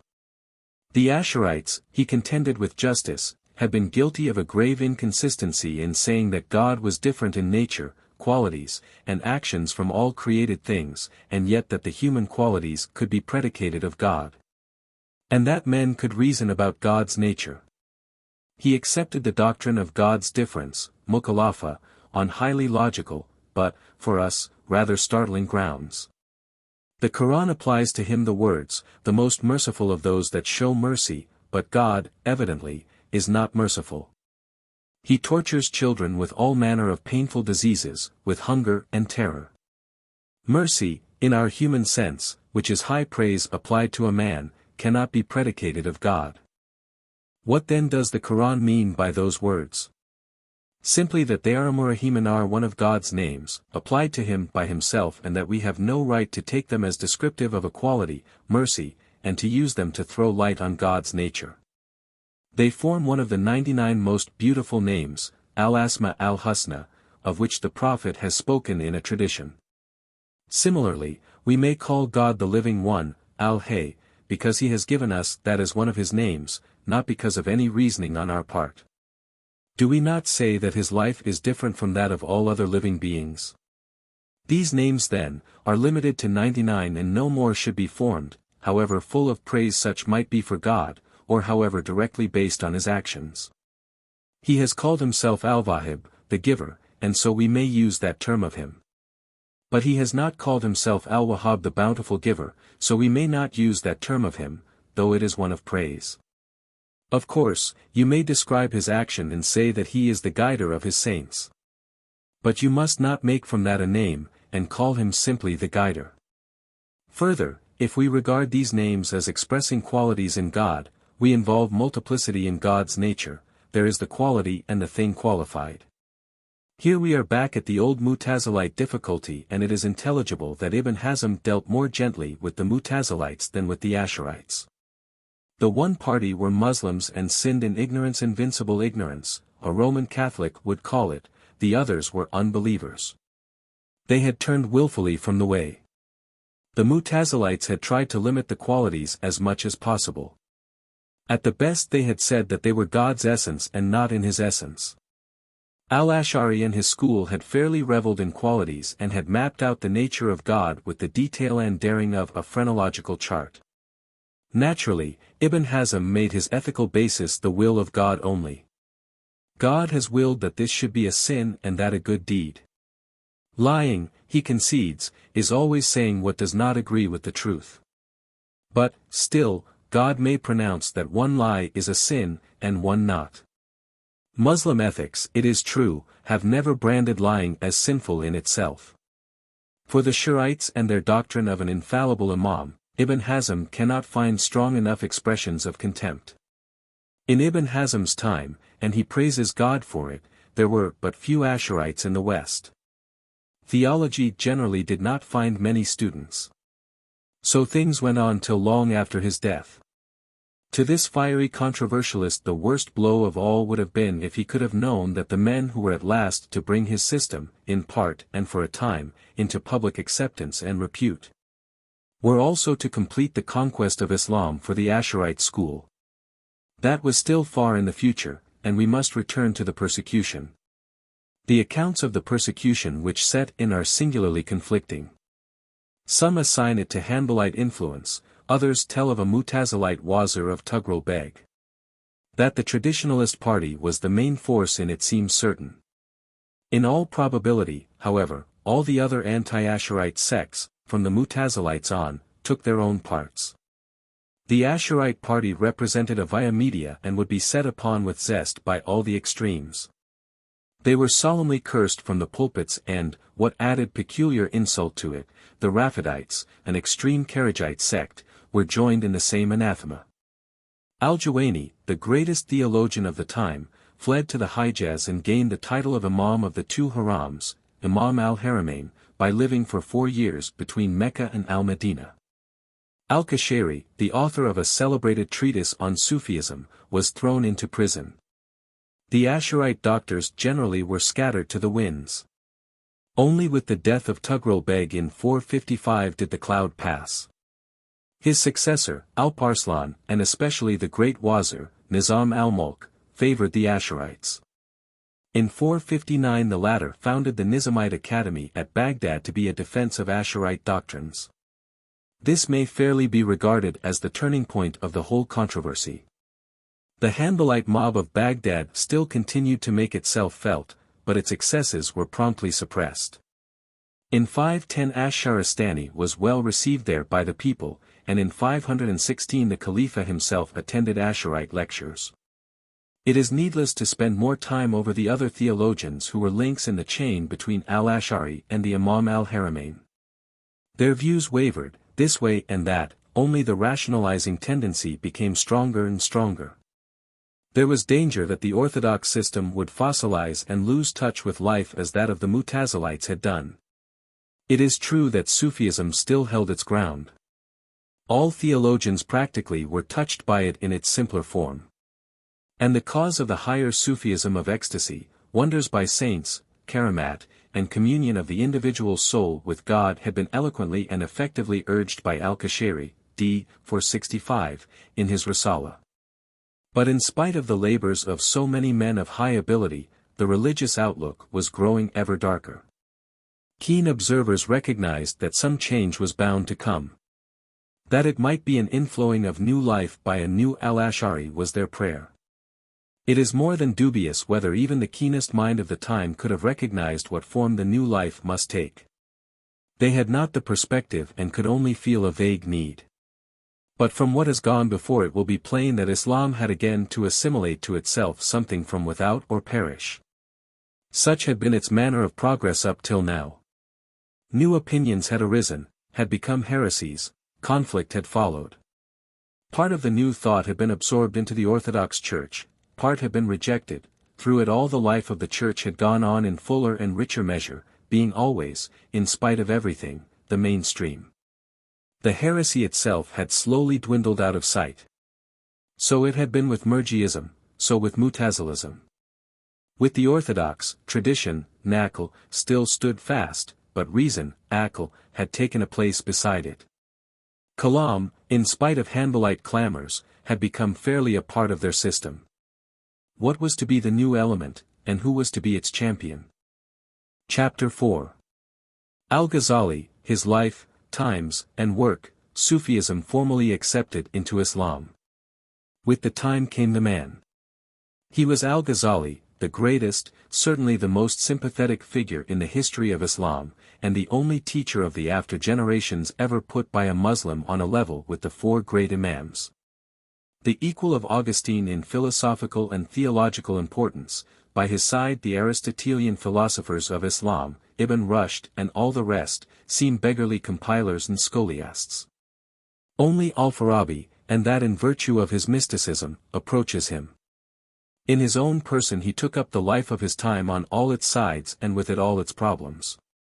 He lived through them all and drew his theology from MS experience. Systems and classifications, words and arguments about words, he swept away, the facts of life as he had known them in his own soul he grasped. When his work was done the revelation of the mystic, Kashf, was not only a full part but the basal part in the structure of Muslim theology. That basis, in spite, or rather on account of the work of the Mutakallims had previously been lacking. Such a skepticism as their atomic system had practically amounted to, could disprove much but could prove little. If all the categories but substance and quality are mere subjectivities, existing in the mind only, what can we know of things? An ultra-rational basis had to be found and it was found in the ecstasy of the Sufis. But Al-Ghazali brought another element into fuller and more effective working. With him passes away the old-fashioned kalam, a thing of shreds and patches, scraps of metaphysics and logic snatched up for a moment of need, without grasp of the full sweep of philosophy, and incapable, in the long run, of meeting it. Even its atomic system is a philosophy of amateurs, with all their fantastic one-sidedness, their vigor and rigor. But Al-Ghazali was no amateur. His knowledge and grasp of the problems and objects of philosophy were truer and more vital than in any other Muslim up to his time, perhaps after it, too. Islam has not fully understood him any more than Christendom fully understood Augustine, but until long after him the horizon of Muslims was wider and their air clearer for his work. Then came a new scholasticism, reigning to this day. So much by way of preface. We must now give some account of the life and experiences, the ideas and sensations, of this great leader and reformer. For his life and his work were one. Everything that he thought and wrote came with the weight and reality of personal experience. He recognized this connection himself, and has left us a book, the Munqidh min ad-Dalal, Rescuer from Error, almost unique in Islam, which, in the form of an apology for the faith, is really an apologia pro vita sua. This book is our main source for what follows. Al-Ghazali was born at Tus in 450. He lost his father when young and was educated and brought up by a trusted Sufi friend. He early turned to the study of theology and canon law, but, as he himself confesses, it was only because they promised wealth and reputation. Very early he broke away from taqlid, simple acceptance of religious truth on authority, and he began to investigate theological differences before he was 20. His studies were of the broadest, embracing canon law, theology, dialectic, science, philosophy, logic and the doctrines and practices of the Sufis. It was a Sufi atmosphere in which he moved, but their religious fervors do not seem to have laid hold of him. Pride in his own intellectual powers, ambition and contempt for others of less ability mastered him. The latter part of his life as a student was spent at Naysabur as pupil and assistant of the Imam al-Haramain. Through the Imam he stood in the apostolic succession of Asharite teachers, being the fourth from al-Ash'ari himself. There he remained till the death of the Imam in 478, when he went out to seek his fortune and found it with the great Wazir, Nizam al-Mulk. By him al-Ghazali was appointed, in 484, to teach in the Nizamite Academy at Baghdad. There he had the greatest success as a teacher and consulting lawyer, and his worldly hopes seemed safe.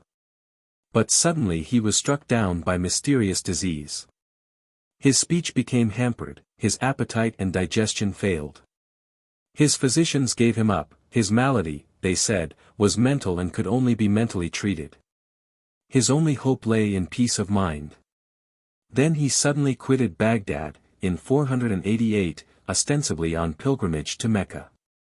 This flight, for it was so in effect, of Al-Ghazali was unintelligible to the theologians of the time. Since that time it has marked the greatest epoch in the Church of Islam after the return of al-Ash'ari. That it should be unintelligible was natural. No cause could be seen on the surface, except some possible political complications. The cause in reality lay in Al-Ghazali's mind and conscience. He was wandering in the labyrinth of his time. From his youth he had been a skeptical, ambitious student, playing with religious influences yet unaffected by them. But the hollowness of his life was ever present with him and pressing upon him. Like some with us, he sought to be converted and could not bring it to pass. His religious beliefs gradually gave way and fell from him, piece by piece. At last, the strain became too great, and at the court of Nizam al-Mulk he touched for 2 months the depths of absolute skepticism. He doubted the evidence of the senses. He could see plainly that they often deceived. No eye could perceive the movement of a shadow, but still the shadow moved. A gold piece would cover any star, but a star was a world larger than the earth. He doubted even the primary ideas of the mind. Is 10 more than 3? Can a thing be and not be? Perhaps, he could not tell. His senses deceived him, why not his mind? May there not be something behind the mind and transcending it, which would show the falsity of its convictions even as the mind showed the falsity of the information given by the senses? May not the dreams of the Sufis be true, and their revelations in ecstasy the only real guides? When we awake in death, may it not be into a true but different existence? All this perhaps. And so he wandered for 2 months. He saw clearly that no reasoning could help him here. He had no ideas on which he could depend, from which he could begin. But the mercy of God is great. He sends his light to whom he wills, a light that flows in, and is given by no reasoning. By it Al-Ghazali was saved. He regained the power to think, and the task which he now set before him was to use this power to guide himself to truth. When he looked around, he saw that those who gave themselves to the search for truth might be divided into four groups. There were the scholastic theologians, who were much like the theologians of all times and faiths. Second, there were the Ptolemies, who held that to reach truth one must have an infallible living teacher, and that there was such a teacher. Third, there were the followers of philosophy, basing on logical and rational proofs. Fourth, there were the Sufis, who held that they, the chosen of God, could reach knowledge of him directly in ecstasy. With all these he had, of course, been acquainted to a greater or less degree. But now he settled down to examine them one by one, and find which would lead him to a certainty to which he could hold, whatever might come. He felt that he could not go back to the unconscious faith of his childhood, that nothing could restore. All his mental being must be made over before he could find rest. He began with scholastic theology, but found no help there. Grant the theologians their premises and they could argue, deny them and there was no common ground on which to meet. Their science had been founded by Al-Ash'ari to meet the Mu'tazilites, it had done that victoriously, but could do no more. They could hold the faith against heretics, expose their inconsistencies, against the skeptic they availed nothing. It is true that they had attempted to go further back and meet the students of philosophy on their own ground, to deal with substances and attributes and first principles generally, but their efforts had been fruitless. They lacked the necessary knowledge of the subject, had no scientific basis, and were constrained eventually to fall back on authority. After study of them and their methods it became clear to Al-Ghazzali that the remedy for his ailment was not in scholastic theology. Then he turned to philosophy. He had seen already that the weakness of the theologians lay in their not having made a sufficient study of primary ideas and the laws of thought. 3 years he gave up to this. He was at Baghdad at the time, teaching law and writing legal treatises, and probably the 3 years extended from the beginning of 484 to the beginning of 487. 2 years he gave, without a teacher, to the study of the writings of the different schools of philosophy, and almost another to meditating and working over his results. He felt that he was the first Muslim doctor to do this with the requisite thoroughness. And it is noteworthy that at this stage he seems to have again felt himself to be a Muslim, and in an enemy's country when he was studying philosophy. He speaks of the necessity of understanding what is to be refuted, but this may be only a confusion between his attitude when writing after 500, and his attitude when investigating and seeking truth, 15 years earlier. He divides the followers of philosophy in his time into three: materialists, deists, tabi'is, i.e. naturalists, and theists. The materialists reject a creator, the world exists from all eternity.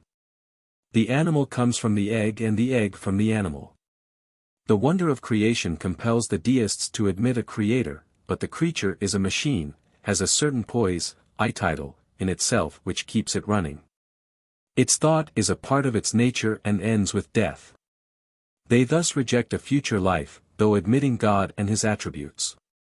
He deals at much greater length with the teachings of those whom he calls theists, but through all his statements of their views his tone is not that of a seeker but that of a partisan. He turns his own experiences into a warning to others, and makes of their record a little guide to apologetic. Aristotle he regards as the final master of the Greek school. His doctrines are best represented for Arabic readers in the books of Ibn Sina and Al-Farabi. The works of their predecessors on this subject are a mass of confusion. Part of these doctrines must be stamped as unbelief, part as heresy, and part as theologically indifferent. He then divides the philosophical sciences into 6: mathematics, logic, physics, metaphysics, political economy, ethics. And discusses these in detail, showing what must be rejected, what is indifferent, what dangers arise from each to him who studies or to him who rejects without study. Throughout, he is very cautious to mark nothing as unbelief that is not really so, to admit always those truths of mathematics, logic, and physics that cannot intellectually be rejected. And only to warn against an attitude of intellectualism and a belief that mathematicians, with their success in their own department, are to be followed in other departments. Or that all subjects are susceptible of the exactness and certainty of a syllogism in logic. The damnable errors of the theists are almost entirely in their metaphysical views. 3 of their propositions mark them as unbelievers. First, they reject the resurrection of the body and physical punishment hereafter. The punishments of the next world will be spiritual only. That there will be spiritual punishments, Al-Ghazzali admits, but there will be physical as well. Second, they hold that God knows universals only, not particulars. Third, they hold that the world exists from all eternity and to all eternity.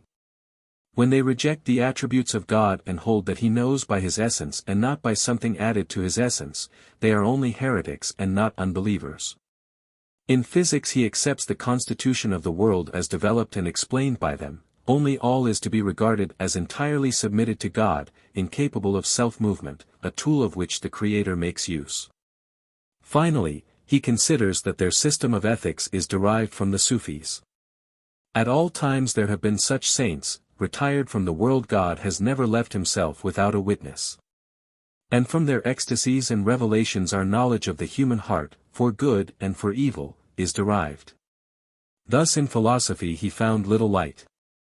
It did not correspond entirely to his needs, for reason cannot answer all questions nor unveil all the enigmas of life. He would probably have admitted that he had learned much in his philosophical studies, so at least we may gather from his tone. He never speaks disrespectfully of philosophy and science in their sphere. His continual exhortation is that he who would understand them and refute them must first study them. That to do otherwise, to abuse what we do not know, brings only contempt on ourselves and on the cause which we champion. But with his temperament he could not found his religion on intellect. As a lawyer he could split hairs and define issues. But once the religious instinct was aroused, nothing could satisfy him but what he eventually found. And so, 2 possibilities and 2 only were before him, though one was hardly a real possibility, if we consider his training in mental powers. He might fall back on authority. It could not be the authority of his childish faith, our fathers have told us, he himself confesses, could never again have weight with him. But it might be some claimer of authority in a new form, some infallible teacher with a doctrine which he could accept for the authority behind it. As the Church of Rome from time to time gathers into its fold men of keen intellect who seek rest in submission, and the world marvels, so it might have been with him. Or again, he might turn directly to God and to personal intercourse with him. He might seek to know him and to be taught of him without any intermediary, in a word to enter on the path of the mystic. He came next to examine the doctrine of the Ptolemies. They, a somewhat outlying wing of the Fatimid propaganda, had come at this time into alarming prominence. In 483 Hassan ibn as-Sabah had seized Alamut and entered on open rebellion. The sect of the assassins was applying its principles. But the poison of their teaching was also spreading among the people. The principle of authority in religion, that only by an infallible teacher could truth be reached and that such an infallible teacher existed if he could only be found, was in the air. For himself, Al-Ghazali found the Ptolemies and their teaching eminently unsatisfactory.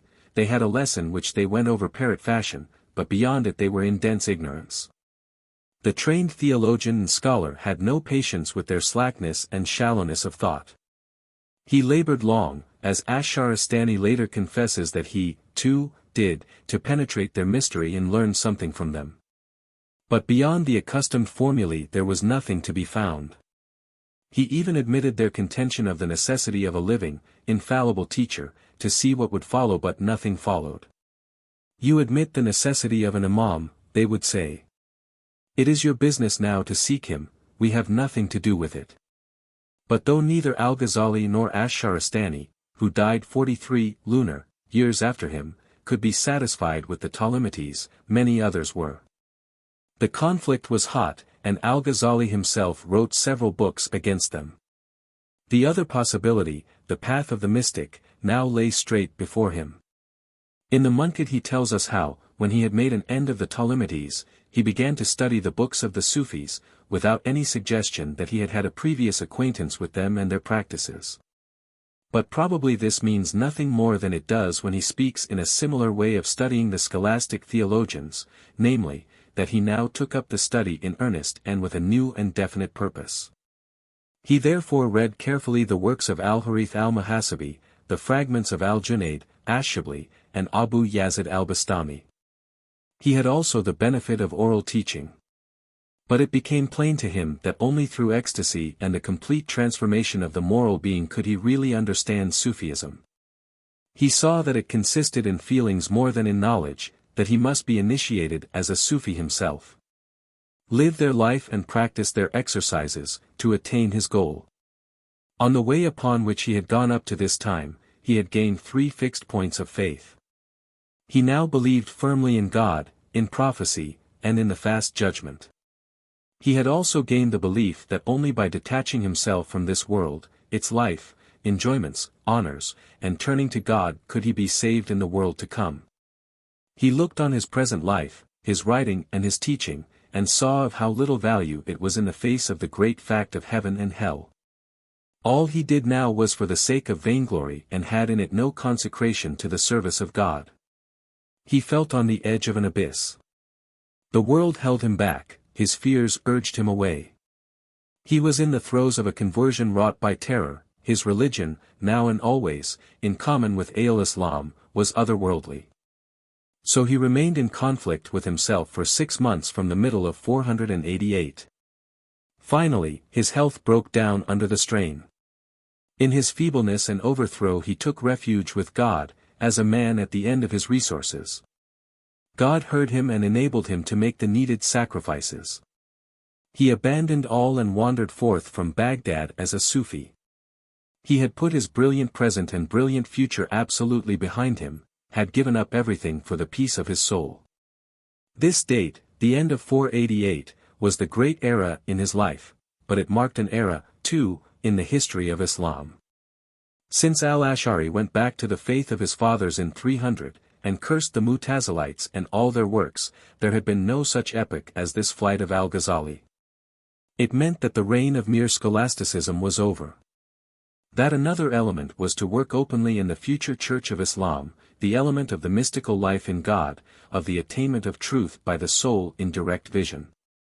He went to Syria and gave himself up for 2 years to the religious exercises of the Sufis. Then he went on pilgrimage, first to Jerusalem, then to the tomb of Abraham at Hebron, finally to Mecca and Al-Madinah. With this religious duty his life of strict retirement ended. It is evident that he now felt that he was again within the fold of Islam. In spite of his former resolution to retire from the world, he was drawn back. The prayers of his children and his own aspirations broke in upon him, and though he resolved again and again to return to the contemplative life, and did often actually do so, yet events, family affairs, and the anxieties of life kept continually disturbing him. This went on, he tells us, for almost 10 years, and in that time there were revealed to him things that could not be reckoned and the discussion of which could not be exhausted. He learned that the Sufis were on the true and only path to the knowledge of God, that neither intelligence nor wisdom nor science could change or improve their doctrine or their ethics. The light in which they walk is essentially the same as the light of prophecy. Muhammad was a Sufi when on his way to be a prophet. There is none other light to light any man in this world. A complete purifying of the heart from all but God is their path, a seeking to plunge the heart completely in the thought of God, is its beginning, and its end is complete passing away in God. This last is only its end in relation to what can be entered upon and grasped by a voluntary effort. In truth, it is only the first step in the path, the vestibule to the contemplative life. Revelations, mukashafas, unveilings, came to the disciples from the very beginning. While awake they see angels and souls of prophets, hear their voices and gain from them guidance. Then their state, how, a Sufi technicality for a state of ecstasy, passes from the beholding of forms to stages where language fails and any attempt to express what is experienced must involve some error.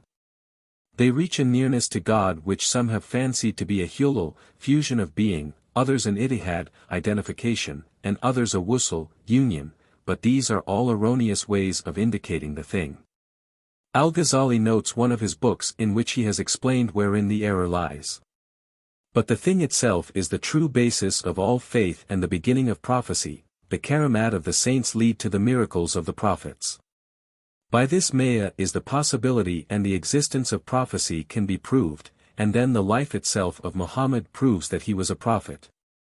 Al-Ghazali goes on to deal with the nature of prophecy, and how the life of Muhammad shows the truth of his mission, but enough has been given to indicate his attitude and the stage at which he had himself arrived. During this 10 years he had returned to his native country and to his children, but had not undertaken public duty as a teacher. Now that was forced upon him. The century was drawing to a close. Everywhere there was evident a slackening of religious fervor and faith. A mere external compliance with the rules of Islam was observed, men even openly defended such a course. He adduces as an example of this the Wasiya of Ibn Sina. The students of philosophy went their way, and their conduct shook the minds of the people. False Sufis abounded, who taught antinomianism. The lives of many theologians excited scandal. The Ptolemies were still spreading. A religious leader to turn the current was absolutely needed, and his friends looked to Al-Ghazali to take up that duty. Some distinguished saints had dreams of his success. God had promised a reformer every 100 years and the time was up. Finally, the Sultan laid a command upon him to go and teach in the academy at Naysabur, and he was forced to consent. His departure for Naysabur fell at the end of 499, exactly 11 years after his flight from Baghdad. But he did not teach there long. Before the end of his life we find him back at Tus, his native place, living in retirement among his disciples, in a madrasa or academy for students and a khanqa or monastery for Sufis. There he settled down to study and contemplation. We have already seen what theological position he had reached. Philosophy had been tried and found wanting. In a book of his called Tahafut, or Destruction, he had smitten the philosopher's hip and thigh. He had turned, as in earlier times Al-Ash'ari, their own weapons against them, and had shown that with their premises and methods no certainty could be reached. In that book he goes to the extreme of intellectual skepticism, and, 700 years before Hume, he cuts the bond of causality with the edge of his dialectic and proclaims that we can know nothing of cause or effect, but simply that one thing follows another. He combats their proof of the eternity of the world, and exposes their assertion that God is its creator. He demonstrates that they cannot prove the existence of the Creator or that that Creator is one. That they cannot prove that he is incorporeal, or that the world has any creator or cause at all, that they cannot prove the nature of God or that the human soul is a spiritual essence. When he has finished there is no intellectual basis left for life. He stands beside the Greek skeptics and beside Hume. We are thrown back on revelation, that given immediately by God to the individual soul or that given through prophets. All our real knowledge is derived from these sources. So it was natural that in the latter part of his life he should turn to the traditions of the prophet.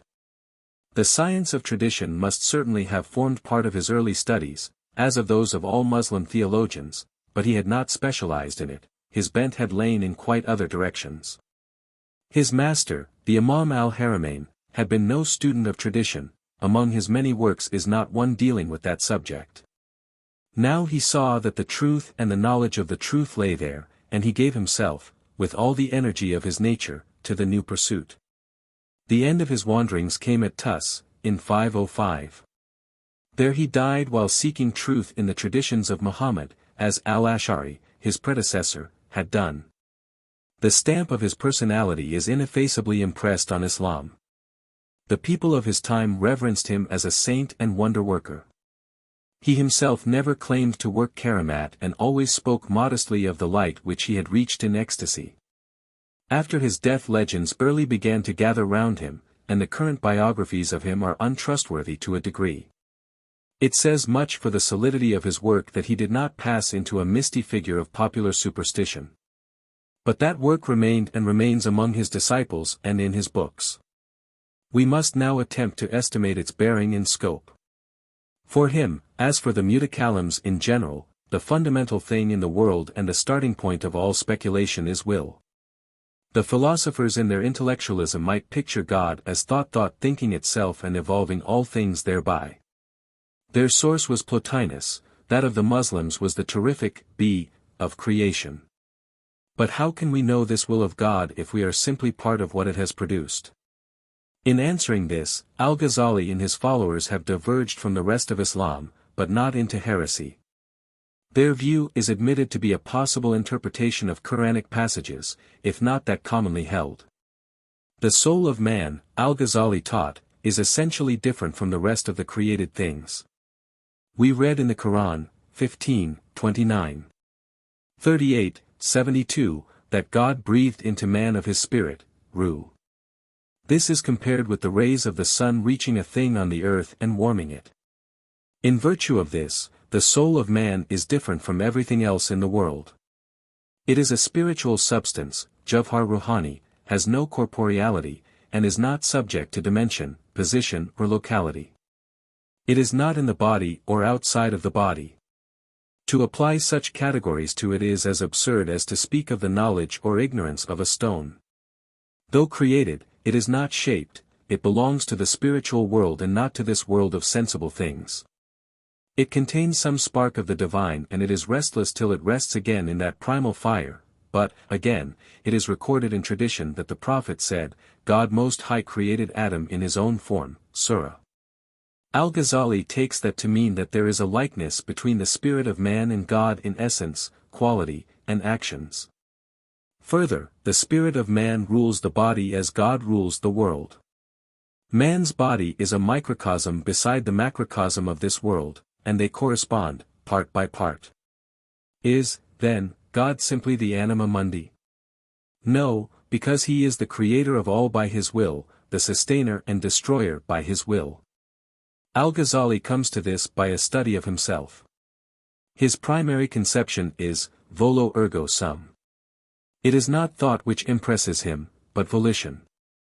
From thought he can develop nothing, from will can come the whole round universe. But if God, the Creator, is a willer, so, too, is the soul of man. They are kin, and, therefore, man can know and recognize God. He who knows his own soul, knows his Lord, said another tradition. This view of the nature of the soul is essential to the Sufi position and is probably borrowed from it. But there are in it two possibilities of heresy, if the view be pushed any further. It tends, 1, to destroy the important Muslim dogma of God's difference, mukhalafa, from all created things, and, 2, to maintain that the souls of men are partakers of the divine nature and will return to it at death. Al-Ghazali labored to safeguard both dangers, but they were there and showed themselves in time. Just as the Aristotelian plus Neoplatonic philosophers reached the position that the universe with all its spheres was God, so, later, Sufis came to the other pantheistic position that God was the world. Before the atomic scholastics the same danger also lay. It is part of the irony of the history of Muslim theology that the very emphasis on the transcendental unity should lead thus to pantheism. Al-Ghazali's endeavor was to strike the via media. The Hegelian Trinity might have appealed to him. To return, his views on science, as we have already seen, were the same as those of the contemporary students of natural philosophy. Their teachings he accepted, and, so far, he can be compared to a theologian of the present day, who accepts evolution and explains it to suit himself. His world was framed on what is commonly called the Ptolemaic system. He was no fiat earth man like the present ulama of Islam. God had spread out the earth like a carpet, but that did not hinder him from regarding it as a globe. Around it revolved the spheres of the 7 planets and that of the fixed stars. Alfonso the Wise had not yet added the crystalline sphere and the prima mobile. All that astronomers and mathematicians teach us of the laws under which these bodies move is to be accepted. Their theory of eclipses and of other phenomena of the heavens is true, whatever the ignorant and superstitious may clamor. Yet it is to be remembered that the most important facts and laws have been divinely revealed. As the weightiest truths of medicine are to be traced back to the teaching of the prophets, so there are conjunctions in the heavens which occur only once in 1,000 years and which man can yet calculate because God has taught him their laws. And all this structure of the heavens and the earth is the direct work of God, produced out of nothing by his will, guided by his will, ever dependent for existence on his will, and one day to pass away at his command. So Al-Ghazali joins science and revelation. Behind the order of nature lies the personal, omnipotent God who says, "Be, and it is." The things of existence do not proceed from him by any emanation or evolution, but are produced directly by him. Further, there is another side of Al-Ghazali's attitude toward the physical universe that deserves attention, but which is very difficult to grasp or express. Perhaps it may be stated thus: existence has three modes. There is existence in the Alam al-Mulk, in the Alam al-Jabrit, and in the Alam al-Malakut. The first is this world of ours which is apparent to the senses. It exists by the power, Qudra, of God, one part proceeding from another in constant change. The Alam al-Malakut exists by God's eternal decree, without development, remaining in one state without addition or diminution. The Alam al-Jabrit comes between these two. It seems externally to belong to the first, but in respect of the power of God which is from all eternity, al-Qudra al-Azaliyah, it is included in the second. The soul, nafs, belongs to the Alam al-Malakut, is taken from it and returns to it. In sleep and in ecstasy, even in this world, it can come into contact with the world from which it is derived. This is what happens in dreams. Sleep is the brother of death, says Al-Ghazali. And thus, too, the saints and the prophets attain divine knowledge. Some angels belong to the world of Malakut, some to that of Jabrit, apparently those who have shown themselves here as messengers of God.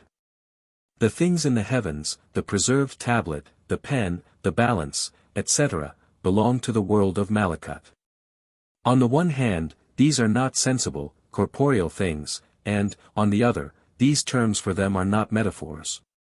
Thus Al-Ghazali avoids the difficulty of Muslim eschatology with its bizarre concreteness. He rejects the right to allegorize these things are real, actual, but he relegates them to this world of Malakut. Again, the Quran, Islam, and Friday, the day of public worship, are personalities in the world of Malakut and Jabrit. So, too, the world of Mulk must appear as a personality at the bar of these other worlds at the last day. It will come as an ugly old woman, but Friday as a beautiful young bride. This personal Quran belongs to the world of Jabrit, but Islam to that of Malakut. But just as those three worlds are not thought of as separate in time, so they are not separate in space. They are not like the 7 heavens and 7 earths of Muslim literalists, which stand, story fashion, one above the other. Rather they are, as expressed above, modes of existence, and might be compared to the speculations on another life in space of n dimensions, framed, from a very different starting point and on a basis of pure physics. By Balfour Stewart and Tate in their Unseen Universe. On another side they stand in close kinship to the Platonic world of ideas, whether through Neoplatonism or more immediately. Sufism at its best, and when stripped of the trappings of Muslim tradition and Quranic exegesis, has no reason to shrink from the investigation either of the physicist or of the metaphysician. And so it is not strange to find that all Muslim thinkers have been tinged with mysticism to a greater or less degree, though they may not all have embraced formal Sufism and accepted its vocabulary and system. This is true of Al-Farabi, who was avowedly a Sufi. True also of Ibn Sina, who, though nominally an Aristotelian, was essentially a Neoplatonist, and admitted the possibility of intercourse with superior beings and with the active intellect, of miracles and revelations. True even of Ibn Rushd, who does not venture to deny the immediate knowledge of the Sufi saints, but only argues that experience of it is not sufficiently general to be made a basis for theological science. In ethics, as we have already seen, the position of Al-Ghazali is a simple one. All our laws and theories upon the subject, the analysis of the qualities of the mind, good and bad, the tracing of hidden defects to their causes, all these things we owe to the saints of God to whom God himself has revealed them. Of these there have been many at all times and in all countries, and without them and their labors and the light which God has vouchsafed to them, we could never know ourselves. Here, as everywhere, comes out Al-Ghazali's fundamental position that the ultimate source of all knowledge is revelation from God. It may be major revelation, through accredited prophets who come forward as teachers, divinely sent and supported by miracles and by the evident truth of their message appealing to the human heart. Or it may be minor revelation subsidiary and explanatory through the vast body of saints of different grades, to whom God has granted immediate knowledge of himself. Where the saints leave off, the prophets begin, and, apart from such teaching, man, even in physical science, would be groping in the dark. This position becomes still more prominent in his philosophical system. His agnostic attitude toward the results of pure thought has been already sketched. It is essentially the same as that taken up by Mansell in his Bampton lectures on The Limits of Religious Thought. Mansell, a pupil and continuator of Hamilton, developed and emphasized Hamilton's doctrine of the relativity of knowledge, and applied it to theology, maintaining that we cannot know or think of the absolute and infinite, but only of the relative and finite. Hence, he went on to argue, we can have no positive knowledge of the attributes of God. This, though disguised by the methods and language of scholastic philosophy, is Al-Ghazali's attitude in the Tahafut. Mansell's opponents said that there was like a man sitting on the branch of a tree and sawing off his seat. Al-Ghazali, for the support of his seat, went back to revelation, either major, in the books sent down to the prophets, or minor, in the personal revelations of God's saints. Further, it was not only in the Muslim schools that this attitude toward philosophy prevailed. Yehuda Halevi, d. AD 1145, Al-Ghazali, d. 1111, also maintains in his Kusari the insufficiency of philosophy in the highest questions of life, and bases religious truth on the incontrovertible historical facts of revelation. And Maimonides, d. AD 1204, in his More Nebuchim takes essentially the same position. Of his views on dogmatic theology little need be said.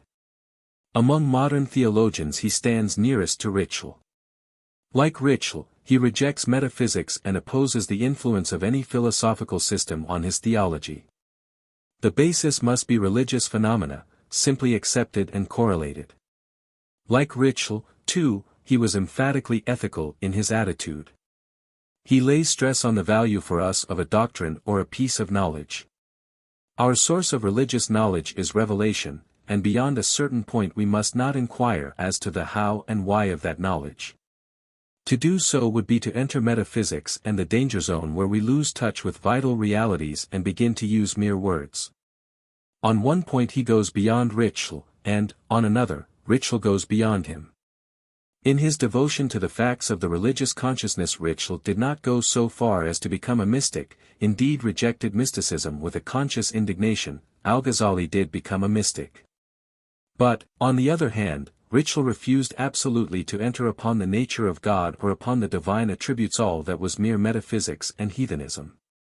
Al-Ghazali did not so far emancipate himself, and his only advance was to keep the doctrine on a strictly Quranic basis. So it stands written, not, so man is compelled by the nature of things to think. His work and influence in Islam may be summed up briefly as follows. First, he led men back from scholastic labors upon theological dogmas to living contact with, study and exegesis of, the Word and the traditions. What happened in Europe when the yoke of medieval scholasticism was broken, what is happening with us now, happened in Islam under his leadership. He could be a scholastic with scholastics, but to state and develop theological doctrine on a scriptural basis was emphatically his method. We should now call him a biblical theologian. Second, in his teaching and moral exhortations he reintroduced the element of fear. In the Munkid and elsewhere he lays stress on the need of such a striking of terror into the minds of the people. His was no time, he held, for smooth, hopeful preaching, no time for optimism either as to this world or the next. The horrors of hell must be kept before men, he had felt them himself. We have seen how otherworldly was his own attitude, and how the fear of the fire had been the supreme motive in his conversion, and so he treated others. Third, it was by his influence that Sufism attained a firm and assured position in the Church of Islam. Fourth, he brought philosophy and philosophical theology within the range of the ordinary mind. Before his time they had been surrounded, more or less, with mystery. The language used was strange. Its vocabulary and terms of art had to be specially learned. No mere reader of the Arabic of the street or the mosque or the school could understand at once a philosophical tractate. Greek ideas and expressions, passing through a Syriac version into Arabic, had strained to the uttermost the resources of even that most flexible tongue.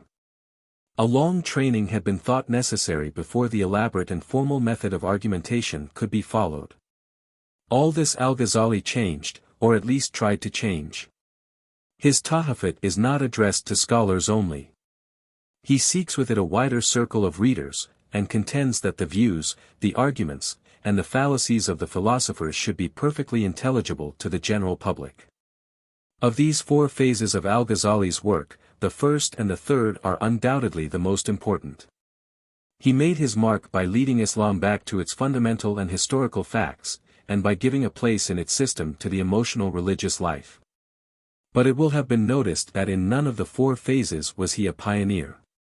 He was not a scholar who struck out a new path, but a man of intense personality who entered on a path already blazed and made it the common highway. We have here his character. Other men may have been keener logicians, more learned theologians, more gifted saints. But he, through his personal experiences, had attained so overpowering a sense of the divine realities that the force of his character, once combative and restless, now narrowed and intense, swept all before it. And the Church of Islam entered on a new era of its existence. So much space it has been necessary to give to this great man. Islam has never outgrown him, has never fully understood him. In the Renaissance of Islam which is now rising to view, his time will come and the new life will proceed from a renewed study of his works. From this time on, the Ash'arites may be fairly regarded as the dominant school so far as the East is concerned.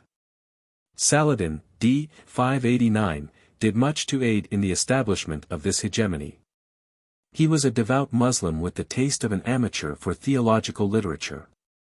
Anecdotes tell how he had a special little catechism composed, and used himself to instruct his children in it. He founded theological academies in Egypt at Alexandria and Cairo, the first there except the Fatimid Hall of Science. One of the few blots on his name is the execution of the pantheistic Sufi, Shihab ad-Din Ash-Shahrastani, at Aleppo in 587. Meanwhile, in the farther east, Fakhr ad-Din Ar-Razi, d. 606, was writing his great commentary on the Quran, the Mafati al-Ghaib, the Keys of the Unseen, and carrying on the work of Al-Ghazali.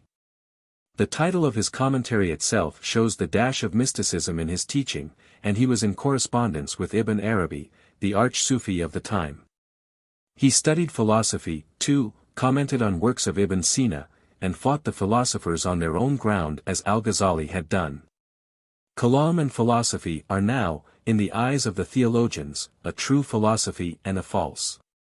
Philosophy has taken the place of Mutazilism and the other heresies. The enemies of the faith are outside its pale, and the scholasticizing of philosophy goes on steadily. According to some, a new stage was marked by al-Baidawi, d. 685, who confused inextricably philosophy and Kalam, but the newness can have been comparative only. A century later al-Iji, d. 756, writes a book, Al-Mawaqif, on Kalam, half of which is given to metaphysics and the other half to dogmatics. At-Taftazani is another name worthy of mention. He died in 791, after a laborious life as a controversialist and commentator. When we reach Ibn Khaldun, d. 808, the first philosophical historian and the greatest until the 19th century of our era, we find that Kalam has fallen again from its high estate. It has become a scholastic discipline, useful only to repel the attacks of heretics and unbelievers, and of heretics, says Ibn Khaldun, there are now none left. Reason, he goes on, cannot grasp the nature of God. Cannot weigh his unity nor measure his qualities. God is unknowable and we must accept what we are told about him by his prophets. Such was the result of the destruction of philosophy in Islam. Chapter 5. Islam in the West, Ibn Tumurt and the Muwahhids, philosophy in the West under Muwahhid protection, Ibn Bajjah, Ibn Tufail, Ibn Rushd, Ibn Arabi, Ibn Sabin. We have now anticipated one of the strangest and most characteristic figures and movements in the history of Islam. The preceding account, except as relates to Ibn Khaldun, has told of the triumphs of the Ash'arites in the East only. In the West the movement was slower, and to it we must now turn. The Maghreb, the Occident, as the Arabs called all North Africa beyond Egypt, had been slow from the first to take on the Muslim impress. The invading army had fought its way painfully through, but the Berber tribes remained only half subdued and 1/10 Islamized. Egypt was conquered in AH 20, and Samarkand had been reached in 56. But it was not till 74 that the Muslims were at Carthage. And even then and for long after there arose insurrection after insurrection, and the national spirit of the Berbers remained unbroken. Broadly, but correctly, Islam in North Africa for more than 3 centuries was a failure. The tribal constitutions of the Berbers were unaffected by the conception of the caliphate and their primitive religious aspirations by the faith of Muhammad.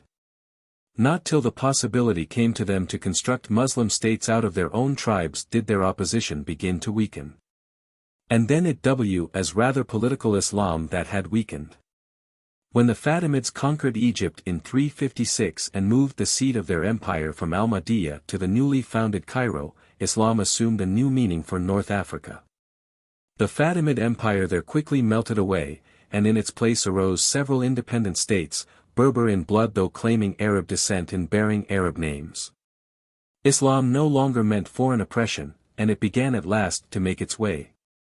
Again, in the preceding period of insurrection the Berber leaders had frequently appeared in the guise and with the claim of prophets, men miraculously gifted and with a message from God. These wild tribesmen, with all their fanaticism for their own tribal liberties, have always been peculiarly accessible to the genius which claims its mission from heaven. So they had taken up the Fatimid cause and worshipped Ubayd Allah the Mahdi. And so they continued thereafter, and still continue to be swayed by saints, darwishes, and prophets of all degrees of insanity and cunning.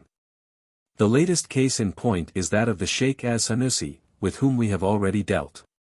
As time went on, there came a change in these prophet-led risings and saint-founded states. They gradually slipped over from being frankly anti-Muhammadan, if also close imitations of Muhammad's life and methods, to being equally frankly Muslim. The theology of Islam easily afforded them the necessary point of connection. All that the prophet of the day need do was to claim the position of the Mahdi, that guided one, who according to the traditions of Muhammad was to come before the last day, when the earth shall be filled with violence. And to fill it again with righteousness. It was easy for each new Mahdi to select from the vast and contradictory mass of traditions in Muslim eschatology those which best fitted his person and his time. To the story and the doctrine of one of these we now come. At the beginning of the 6th century a certain Berber student of theology, Ibn Tumurt by name, traveled in the East in search of knowledge. An early and persistent Western tradition asserts that he was a favorite pupil of Al-Ghazali's, and was marked out by him as showing the signs of a future founder of empire. This may be taken for what it is worth. What is certain is that Ibn Tumurt went back to the Maghreb and there brought about the triumph of a doctrine which was derived, if modified, from that of the Ash'arites. Previously all Kalam had been under a cloud in the West. Theological studies had been closely limited to fiqh, or canon law, and that of the narrowed school of Malik ibn Anas. Even the Quran and the collections of traditions had come to be neglected in favor of systematized law books. The revolt of Ibn Hazm against this had apparently accomplished little. It had been too one-sided and negative, and had lacked the weight of personality behind it. Ibn Hazm had assailed the views of others with a wealth of vituperative language. But he had been a controversialist only. There is a story, tolerably well authenticated, that the books of Al-Ghazali were solemnly condemned by the Qadis of Cordova, and burnt in public. Yet, against that is to be set that all the Spanish theologians did not approve of this violence. Ibn Tumurt started in life as a reformer of the corruptions of his day, and seems to have slipped from that into the belief that he had been appointed by God as the great reformer for all time. As happens with reformers, from exhortation it came to force, from preaching at the abuses of the government to rebellion against the government. That government, the Murabit, went down before Ibn Tumurt and his successors, and the pontifical rule of the Muwahhids, the asserters of God's Tawhid or unity, rose in its place. The doctrine which he preached bears evident marks of the influence of Al-Ghazzali and of Ibn Hazm. Tawhid, for him, meant a complete spiritualizing of the conception of God. Opposed to Tawhid, he set Tajsim, the assigning to God of a jism or body having bulk. Thus, when the theologians of the West took the anthropomorphic passages of the Quran literally, he applied to them the method of ta'wil, or interpretation, which he had learned in the East, and explained away these stumbling blocks. Ibn Hazm, it will be remembered, resorted to grammatical and lexicographical devices to attain the same end, and had regarded ta'wil with abhorrence. To Ibn Tumurt, then, this tajsim was flat unbelief and, as Mahdi, it was his duty to oppose it by force of arms, to lead a jihad against its maintainers. Further, with Ibn Hazm, he agreed in rejecting taqlid. There was only one truth, and it was man's duty to find it for himself by going to the original sources. This is the genuine Zahirite doctrine which utterly rejects all comity with the four other legal rights. But Ibn Tumurt, as Mahdi, added another element. It is based on a very simple Imamite philosophy of history. There has always been an Imam in the world, a divinely appointed leader, guarded by Isma, protection against error. The first four Caliphs were of such divine appointment, thereafter came usurpers and oppressors. Theirs was the reign of wickedness and lies in the earth. Now he, the Mahdi, was come of the blood of the Prophet and bearing plainly all the necessary, accrediting signs to overcome these tyrants and antichrists. He thus was an Imamite, but stood quite apart from the welter of conflicting Shurite sects, the Seveners, Twelvers, Zaydites and the rest, as far as do the present Sharifs of Morocco with their Alid-Sunnite position. The Mahdi, it is to be remembered, is awaited by Sunnites as by Shurites, and is guarded against error as much as an Imam, since he partakes of the general Isma which in divine things belongs to prophets. Such a leader, then, could claim from the people absolute obedience and credence. His word must be for them the source of truth. There was, therefore, no longer any need of analogy, qiyas, as a source, and we accordingly find that Ibn Tumurt rejected it in all but legal matters and there surrounded it with restrictions. Analogical argument in things theological was forbidden. But where he absolutely parted company from the Ash'arites was with regard to the qualities of God. In that, too, he followed the view of Ibn Hazm sketched above. We must take the Quranic expressions as names and not as indicating attributes to us. It is true that his creed shows signs of a philosophical width lacking in Ibn Hazm. Like the Mutazilites, e.g. Abu Hudhail, he defines largely by negations. God is not this, is not affected by that. It is even phrased so as to be capable of a pantheistic explanation, and we find that Ibn Rushd wrote a commentary on it. But it may be doubted whether Ibn Tumurt was himself a pantheist. All phases of Islam, as we have seen, ran toward that, and here there is only a little indiscretion in the wording. But it may easily have been that he had besides, like the Fatimids, a secret teaching or exposition of those simpler declarations which were intended for the mass of the people. Among his successors distinct traces of such a thing appear. Both Aristotelian philosophers and advanced Sufis are connected with the Mu'ahid movement. That, however, belongs to the sequel. The success of Ibn Tumurt, if halting at first, was eventually complete. As a simple lawyer who felt called upon to protest as, indeed, are all good Muslims in virtue of a tradition from Muhammad against the abuses of the time, he accomplished comparatively little. As Mahdi, he and his supporter and successor, Abd al-Mumin, swept the country. For his movement was not merely Imamite and Muslim, but an expression as well of Berber nationalism. Here was a man, sprung from their midst, of their own stock and tongue, who, as prophet of God, called them to arms. They obeyed his call, worshipped him and fought for him. He translated the Quran for them into Berber. The call to prayers was given in Berber, functionaries of the church had to know Berber, his own theological writings circulated in Berber as well as in Arabic. As Persia took Islam and molded it to suit herself, so now did the Berber tribes. And a strange jumble they made of it. With them, the Zahirite system of canon law, rejected by all other Muslim peoples, enjoyed its one brief period of power and glory. Shiite legends and superstitions mingled with philosophical free thought. The Book of Mystery, Al-Jafr, written by Ali, and containing the history of the world to the end of time, was said to have passed from the custody of Al-Ghazzali at his death to the hands of the Mahdi and was by him committed to his successors. If only in view of the syncretism practiced by both, it was fitting that Al-Ghazali and Ibn Tumurt should be brought closely together. Yet it is hard to explain the persistence with which the great Asharite is made the teacher and guide of the semi-Zahirite. There must have been something, now obscure to us, in their respective systems which suggested to contemporaries such intimate connection. The rule of the Muwahhids lasted until 667, nearly 100 years, and involved in its circle of influence many weighty personalities. With some of these we will now deal shortly. It has been told above how narrow in general were the intellectual interests of the West. Canon law, poetry, history, geography were eagerly pursued, but little of original value was produced. Originality and the breaking of ground in new fields were under a ban. Subtlety of thought and luxury of life took their place. Above all, and naturally, this applied to philosophy. And so it comes that the first philosophic name in the Muslim West is that of Abu Bakr ibn Bajjah, for medieval Europe Avenpace, who died comparatively young in 533. For him, as for all, and still more in the West than in the East, the problem of the philosopher was how to gain and maintain a tenable position in a world composed mostly of the philosophically ignorant and the religiously fanatical. This problem had two sides, internal and external.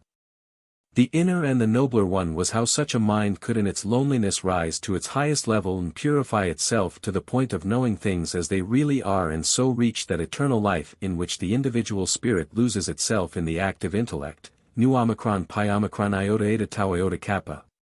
Al-Aql al-Fa'al, which is above all and behind all. The other, and baser, was how to so present his views and adapt his life that the life and the views might be possible in a Muslim community. Ibn Bajjah was a close disciple of Al-Farabi, who is to be regarded as the spiritual father of the later Arabic philosophy. Ibn Sina practically falls out. In logic, physics, and metaphysics he followed Al-Farabi closely. But we can see how the times have moved and the philosophies with them.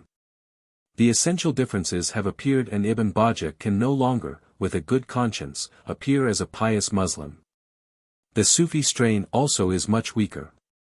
The greatest joy and the closest truth are to be found in thought, and not in the sensuous ecstasies of the mystic. The intellect is the highest element in man's being, but is only immortal as it joins itself to the one active intellect, which is all that is left of God. Here we have the beginning of the doctrine which, later, under the name of Averroism and Panpsychism ran like wildfire through the schools of Europe. Further, only by the constant exercise of its own functions can the intellect of man be thus raised. He must live rationally at all points, be able to give a reason for every action. This may compel him to live in solitude. The world is so irrational and will not suffer reason. Or some of the disciples of reason may draw together and form a community where they may live the calm life of nature and of the pursuit of knowledge and self-development. So they will be at one with nature and the eternal, and far removed from the frenzied life of the multitude with its lower aims and conceptions. It is easy to see how the iron of a fight against overwhelming odds had entered this soul. Only the friendship of some of the Murabit princes saved him, but he died in the end, says a story, by poison. With the next names we find ourselves at a Muwahhid court, and there the atmosphere has changed. It is evident that, whatever might be the temper of the people, the chiefs of the Muwahhids viewed philosophy with no disfavor. Their problem, as in the case of the Fatimids, seems rather to have been how much the people might be taught with safety. Their solution of the problem here we proceed on conjecture, but the basis is tolerably sound was that the bulk of the people should be taught nothing but the literal sense of the Quran, metaphors, anthropomorphisms and all. That the educated lay public, which had already some inkling of the facts, should be assured that there was really no difference between philosophy and theology, that they were two phases of one truth. And that the philosophers should have a free hand to go on their own way, always provided that their speculations did not spread beyond their own circle and agitate the minds of the commonalty. It was a beautiful scheme, but like all systems of obscurantism it did not work. On the one hand, the people refused to be blindfolded, and, on the other, philosophy died out of inanition. In accordance with this, we find the Muwahhid chiefs installing the Zahirite fiqh as the official system and sternly stopping all speculative discussing either of canon law or of theology. The word so stands written. Take it or the sword, is the significant utterance which has come to us from Abu Yaqub, Reg. 558-580, son of Abd al-Mumin. The same continued under his son Abu Yusuf al-Mansur, Reg. 580-595, who added a not very carefully concealed contempt for the Mahdiship of Ibn Tumurt.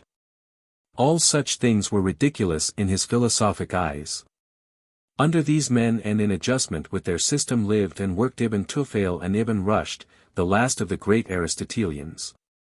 Ibn Tufail was wazir and physician to Abu Yaqub and died a year after him, in 531.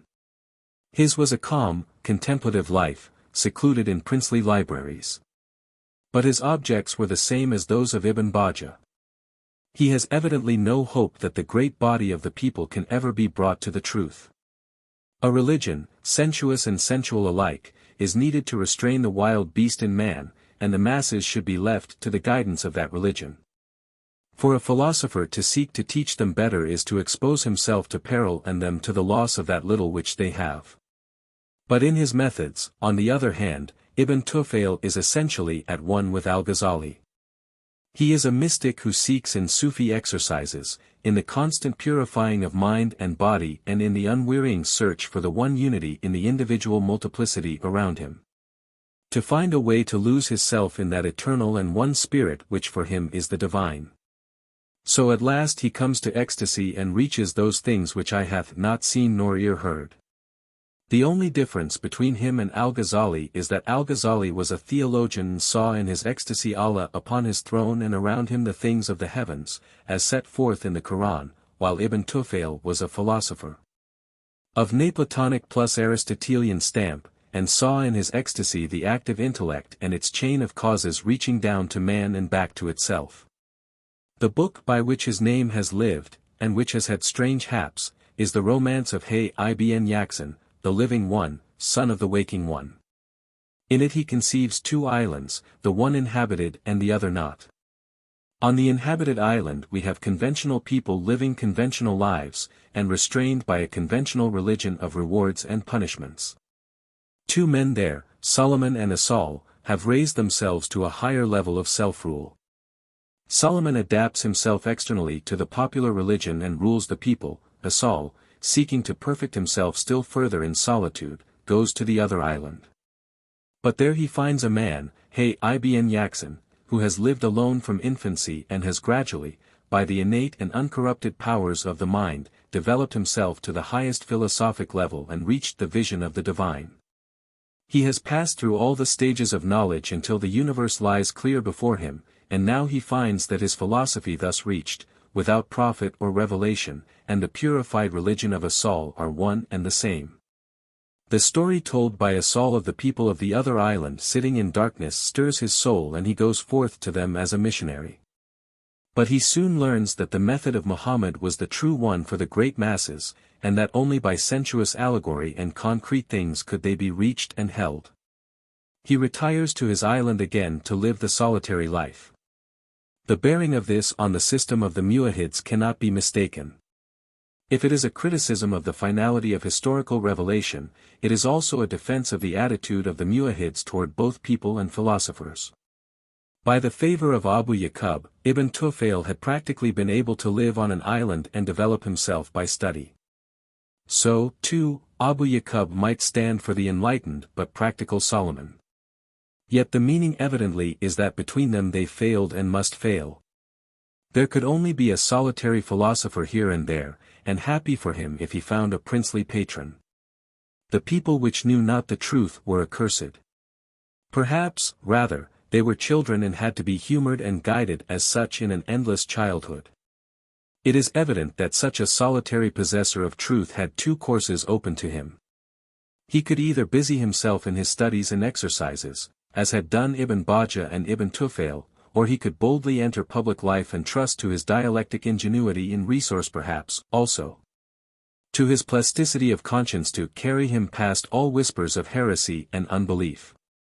The latter course was chosen by Ibn Rushdie. He was born at Cordova, in 520, of a family of jurists and there studied law. From his legal studies only a book on the law of inheritance has reached us, and it, though frequently commented on, has never been printed. In 548 he was presented to Abu Yaqub by Ibn Tufayl and encouraged by him in the study of philosophy. In it his greatest work was done. In spite of the shreds and patches of Neoplatonism which clung to him, he was the greatest medieval commentator on Aristotle. It is only part of the eternal puzzle of the Muslim mind that the utility of Greek for a student of Aristotle seems never to have struck him. Thereafter he acted as judge in different places in Spain and was court physician for a short time in 578 to Abu Yaqub. In 575 he had written his tractates, to which we shall come immediately, mediating between philosophy and theology. Toward the end of his life he was condemned by Abu Yusuf al-Mansur for heresy and banished from Cordova. This was in all likelihood a truckling on the part of al-Mansur to the religious prejudices of the people of Spain, who were probably of stiffer orthodoxy than the Berbers. He was in Spain, at Cordova, at the time, and was engaged in carrying on a religious war with the Christians. On his return to Morocco the decree of exile was recalled and Ibn Rushd restored to favor. We find him again at the court in Morocco, and he died there in 595. This is not the place to enter upon Ibn Rushd's philosophical system. He was a thoroughgoing Aristotelian, as he knew Aristotle. That was probably much better than any of his predecessors, but even he had not got clear from the fatal influence of Plotinus. Above all, he is essentially a theologian just as much as they. In Aristotle there had been given what was to all intents a philosophical revelation. Only in the knowledge and acceptance of it could truth and life be found. And some must reach it, one at least there must always be. If a thing is not seen by someone it has existed in vain, which is impossible. If someone at least does not know the truth, it also has existed in vain, which is still more impossible. That is Ibn Rushd's way of saying that the esse is the percipi and that there must be a perceiver. And he has unlimited faith in his means of reaching that truth. Only by such capitalization can we express his theologic attitude. The logic of Aristotle is infallible and can break through to the supreme good itself. Ecstasy and contemplation play no part with him, there he separates from Ibn Tufayl. Such intercourse with the active intellect may exist. But it is too rare to be taken into account. Obviously, Ibn Rushd himself, who to himself was the percipient of truth for his age, had never reached that perception. Solitary meditation he cannot away with. For him the marketplace and contact with men, there he parts with Ibn Bajjah. In truth, he is nearer to the life in life of Ibn Sina, and that, perhaps, explains his constant attacks on the Persian bon vivant. All his predecessors he joys in correcting, but his especial bête noire is Al-Ghazzali. With him it is war on life or death. He has two good causes. One is Al-Ghazali's destruction of the philosophers. Of it, Ibn Rushd, in his turn, writes of destruction. This is a clever, incisive criticism, luminous with logical exactitude, yet missing Al-Ghazali's vital earnestness and incapable of reaching his originality. But Al-Ghazali had not only attacked the philosophers, he had also spread the knowledge of their teachings and reasonings, and had said that there was nothing esoteric and impossible of grasp in them for the ordinary mind. He had thus assailed the fundamental principles of the Muwahhid system. Against this, Ibn Rushd wrote the tractates spoken of above. They were evidently addressed to the educated laity. Not to the ignorant multitude, but to those who had already read such books as those of Al-Ghazali and been affected by them, yet had not studied philosophy at first hand. That they were not intended for such special students is evident from the elaborate care that is taken in them to conceal, or, if that were not possible, to put a good face upon obnoxious doctrines. Thus, his philosophy left no place in reality for a system of rewards and punishments or even for any individual existence of the soul after death, for a creation of the material world, or for a providence in the direct working of the Supreme Being on earth. But all these points are involved or glossed over in these tractates. Further, it is plain that their object was to bring about a reform of religion in itself, and also of the attitude of theologians to students of philosophy. In them he sums up his own position under 4 heads: first, that philosophy agrees with religion and that religion recommends philosophy. Here, he is fighting for his life. Religion is true, a revelation from God. And philosophy is true, the results reached by the human mind. These two truths cannot contradict each other. Again, men are frequently exhorted in the Quran to reflect, to consider, to speculate about things. That means the use of the intelligence, which follows certain laws, long ago traced and worked out by the ancients. We must, therefore, study their works and proceed further on the same course ourselves, i.e., we must study philosophy. Second, there are 2 things in religion: literal meaning and interpretation. If we find anything in the Quran which seems externally to contradict the results of philosophy, we may be quite sure that there is something under the surface. We must look for some possible interpretation of the passage, some inner meaning, and we shall certainly find it. Third, the literal meaning is the duty of the multitude, and interpretation the duty of scholars. Those who are not capable of philosophical reasoning must hold the literal truth of the different statements in the Quran. The imagery must be believed by them exactly as it stands, except where it is absolutely evident that we have only an image. On the other hand, philosophers must be given the liberty of interpreting as they choose. If they find it necessary, from some philosophical necessity, to adopt an allegorical interpretation of any passage or to find in it a metaphor, that liberty must be open to them. There must be no laying down of dogmas by the Church as to what may be interpreted and what may not. In Ibn Rushd's opinion, the orthodox theologians sometimes interpreted when they should have kept by the letter, and sometimes took literally passages in which they should have found imagery. He did not accuse them of heresy for this, and they should grant him the same liberty. Fourth, those who know are not to be allowed to communicate interpretations to the multitude. So Ali said, "Speak to the people of that which they understand. Would ye that they give the lie to God and his messenger?"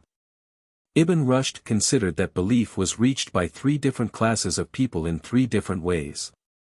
The many believe because of rhetorical syllogisms, kitabiyah, i.e., those whose premises consist of the statements of a religious teacher, makbulat, or are presumptions, maznanat. Others believe because of controversial syllogisms, jadliya, which are based on principles, mashurat, or admissions, musalamat. All these premises belong to the class of propositions which are not absolutely certain. The third class, and by far the smaller, consists of the people of demonstration, buran. Their belief is based upon syllogisms composed of propositions which are certain. These consist of axioms, awaliyat, and 5 other classes of certainties. Each of these 3 classes of people has to be treated in the way that suits its mental character. It is wrong to put demonstration or controversy before those who can understand only rhetorical reasoning. It destroys their faith and gives them nothing to take its place. The case is similar with those who can only reach controversial reasoning but cannot attain unto demonstration. Thus Ibn Rushd would have the faith of the multitude carefully screened from all contact with the teachings of philosophers. Such books should not be allowed to go into general circulation, and if necessary, the civil authorities should step in to prevent it. If these principles were accepted and followed, a return might be looked for of the golden age of Islam, when there was no theological controversy and men believed sincerely and earnestly. On this last paragraph it is worth noticing that its threefold distinction is conveyed by Ibn Rushd from a little book belonging to Al-Ghazali's later life, after he had turned to the study of tradition, Ilm al-Awam and Ilm al-Kalam. The reining in of the commonalty from the science of Kalam. Such was, practically, the end of the Muslim Aristotelians. Some flickers of philosophic study doubtless remained. So we find a certain Abu al-Hajjaj ibn Tumlis, d. 620, writing on Aristotle's Analytics, and the tractates of Ibn Rushd described above were copied at Almeria in 724. But the fate of all Muslim speculation fell, and this school went out in Sufism. It was not Ibn Rushd that triumphed but Ibn Tufayl, and that side of Ibn Tufayl which was akin to Al-Ghazali. From this point on, the thinkers and writers of Islam become mystics more and more overwhelmingly. Dogmatic theology itself falls behind, and of philosophical disciplines only formal logic and a metaphysics of the straightest scholastic type are left. Philosophy becomes the handmaid of theology, and a very mechanical handmaid at that. It is only in the schools of the Sufis that we find real development and promise of life. The future lay with them, however dubious it may seem to us that a future in such charge must be. The greatest Sufi in the Arabic-speaking world was undoubtedly Muhyi ad-Din ibn Arabi. He was born in Murcia in 560, studied Hadith and Fiqh at Seville, and in 598 set out to travel in the East. He wandered through the Hijaz, Mesopotamia and Asia Minor, and died at Damascus in 638, leaving behind him an enormous mass of writings, at least 150 of which have come down to us. Why he left Spain is unknown. It is plain that he was under the influence of the Muwahhid movement. He was a Zahirite in law, rejected analogy, opinion, and taqlid, but admitted agreement. His attachment to the opinions of Ibn Hazm especially was very strong. He edited some of that scholar's works, and was only prevented by his objections to taqlid from being a formal Hazmite. But with all that literalness in fiqh, his mysticism in theology was of the most rampant and luxurious description. Between the two sides, it is true, there existed a connection of a kind. He had no need for analogy or opinion or for any of the workings of the vain human intelligence so long as the divine light was flooding his soul and he saw the things of the heavens with plain vision. So his cooks are a strange jumble of theosophy and metaphysical paradoxes, all much like the theosophy of our own day. He evidently took the system of the Mutakallims and played with it by means of formal logic and a lively imagination. To what extent he was sincere in his claim of heavenly illuminings and mysterious powers it would be hard to say. The Oriental mystic has little difficulty in deceiving himself.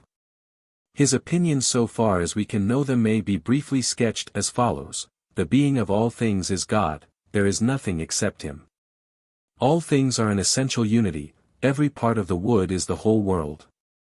So man is a unity in essence but a multiplicity in individuals. His anthropology was an advance upon that of Al-Ghazali toward a more unflinching pantheism. He has the same view that the soul of man is a spiritual substance different from everything else and proceeding from God. But he obliterates the difference of God and makes souls practically emanations. At death these return into God who sent them forth. All religions to Ibn Arabi were practically indifferent, in them all the divine was working and was worshipped. Yet Islam is the more advantageous and Sufism is its true philosophy. Further, man has no free will, he is constrained by the will of God, which is really all that exists. Nor is there any real difference between good and evil, the essential unity of all things makes such a division impossible. The last of the Muwahhid circle with whom we need deal and, perhaps, absolutely the last is Abd al-Haq ibn Sabin. He was as much a mystic as Ibn Arabi, but was apparently more deeply read in philosophy and did not cast his conceptions in so theological and Quranic a mold. He, too, was born in Murcia about 613, and must very early have founded a school of his own, gathered disciples round him and established a wide reputation. High skill in alchemy, astrology, and magic is ascribed to him, which probably means that he claimed to be a wali, a friend of God, gifted with miraculous powers. He is accused of posing as a prophet, although in Orthodox Islam Muhammad is the last and the seal of the prophets, but against this, it may be said that he had no need of the actual title, prophet. Many mystics held heretically, it is true that the wali stood higher than the prophet, Nabi or Rasul. He had evidently besides this a more solid reputation in philosophy, as is shown by his correspondence with Frederick II, the great Hohenstaufen, died in 1250 AD. The story is told on the Muslim side only, but has vraisemblance and seems to be tolerably authentic. According to it, Frederick addressed certain questions in philosophy on the eternity of the world, the nature of the soul, the number and nature of the categories, etc., to different Muslim princes, begging that they would submit them to their learned men. So the questions came to Ar-Rashid, the Muwahhid, Reg. 630-640. Addressed to Ibn Sabin as a scholar whose reputation had reached even the Sicilian court. Ar-Rashid passed them on. Ibn Sabin accepted the commission with a smile. This is the Muslim account, and triumphantly and contemptuously expounded the difficulties of the Christian monarch and student. In his replies he certainly displays a very complete and exact knowledge of the Aristotelian and Neoplatonic systems, and is far less a blind follower of Aristotle than is Ibn Rushd.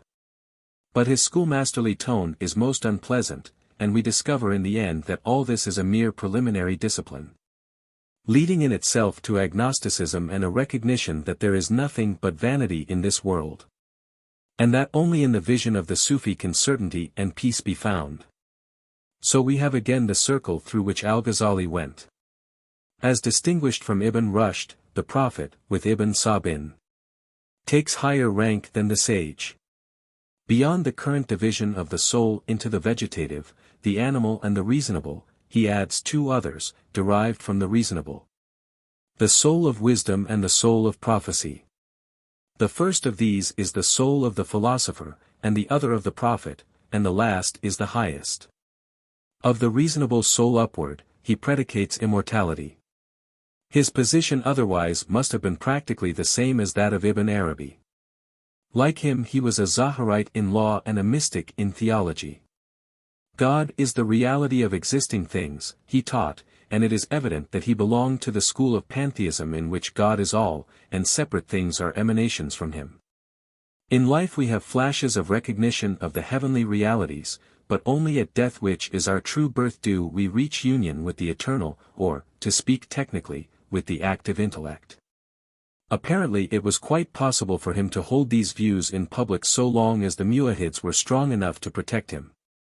But their empire was rapidly falling to pieces and the time of freedom had passed. An attack on him at Tunis, where the Hafsids now ruled, drove him to the east about 643, and there he took refuge at of all places Mecca. The refuge seems to have been secure. He lived there more than 20 years amid a circle of disciples, among whom was the Sharif himself, and died about 667. There is a poorly authenticated story that he died by suicide. The man himself, with so many of his time and kind, must remain a puzzle to us. For all his haughty pride of learning, it is noted of him that his first disciples were from among the poor.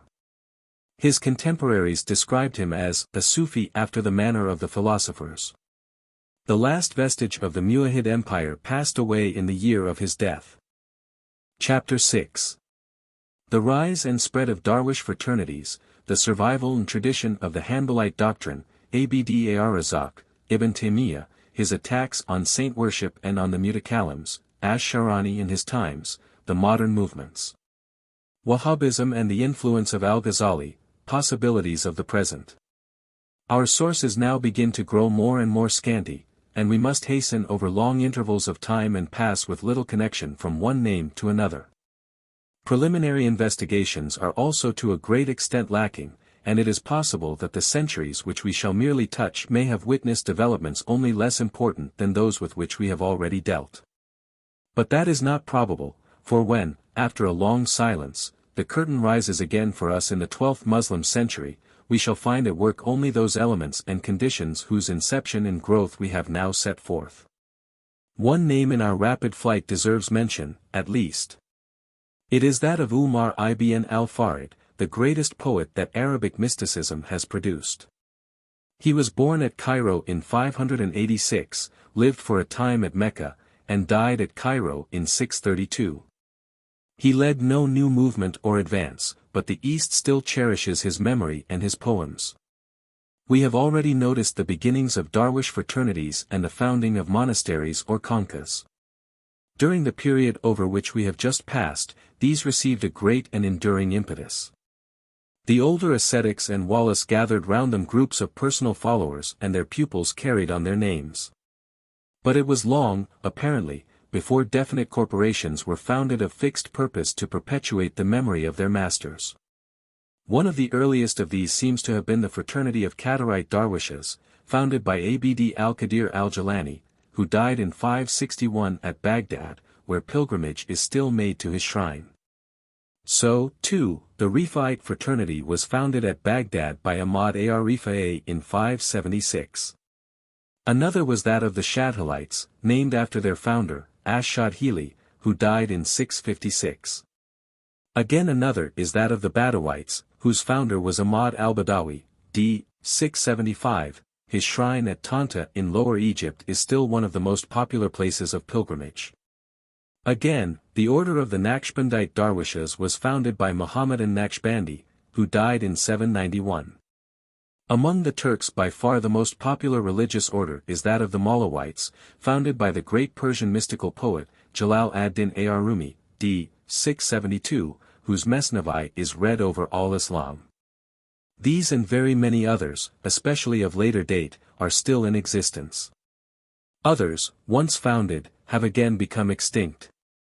Thus, Ibn Sabin, though he was surrounded by disciples who for a time after his death carried on the order of Sabinites, does not seem now to have any to do him honor. The same holds of a certain Adi al-Hakari who founded a cloister near Mosul and died about 558. It is significant that Al-Ghazali, though he founded a cloister for Sufis at Tus and taught and governed there himself, left no order behind him. Apparently in his time the movement toward continuous corporations had not yet begun. It is true that there are at present in existence Darwish fraternities which claim to be descended from the celebrated ascetics and Wallace, Ibrahim ibn Adam, d. 161, Sari as-Sakati, d. 257, and Abu Yazid al-Bastami, d. 261, but it may be gravely doubted whether they can show any sound pedigree. The legend of Sheikh Ilwan, who is said to have founded the first order in 49, may be safely rejected. It is significant that the Aulad Ilwan, sons of Ilwan, as his followers are called, form a sect of the Rifa'ites. Further, just as the Sufis have claimed for themselves all the early pious Muslims, and especially the 10 to whom Muhammad made specific promise of paradise, al-Ashara al-Mubashara, so these fraternities are ascribed in their origin to and put under the guardianship of the first caliphs, and, in Egypt at least, a direct descendant of Abu Bakr holds authority over all their orders. In these orders all are Darwishes, but only those gifted by God with miraculous powers are Wallace. Those of them who are begging friars are fakirs. They stand under an elaborate hierarchy grading in dignity and holiness from the Qutb, or Axis, who wanders, often invisible and always unknown to the world, through the lands performing the duties of his office. And who has a favorite station on the roof of the Kabiya, through his nakibs or assistants, down to the lowest fakir. But the members of these orders are not exclusively fakirs. All classes are enrolled as, in a sense, lay adherents. Certain trades affect certain fraternities. In Egypt, for example, the fishermen are almost all Qadarites and walk in procession on their festival day, carrying colored nets as their banners. Much the same thing held, and holds, of the monastic orders of Europe, but the Muslim does not wait till he is dying to put on the weeds of Ahmad al-Badawi or Ash-Shahrastani. Finally, reference may be made again to the last and most important of all these orders, the militant brotherhood of as-Sanusi. We have now returned to the period of Al-Iji and At-Taftazani, when philosophy definitely descended from the throne and became the servant and defender of theology. From this time on, the two independent forces at work are the unveiling of the mystic, kashf, and tradition, naql.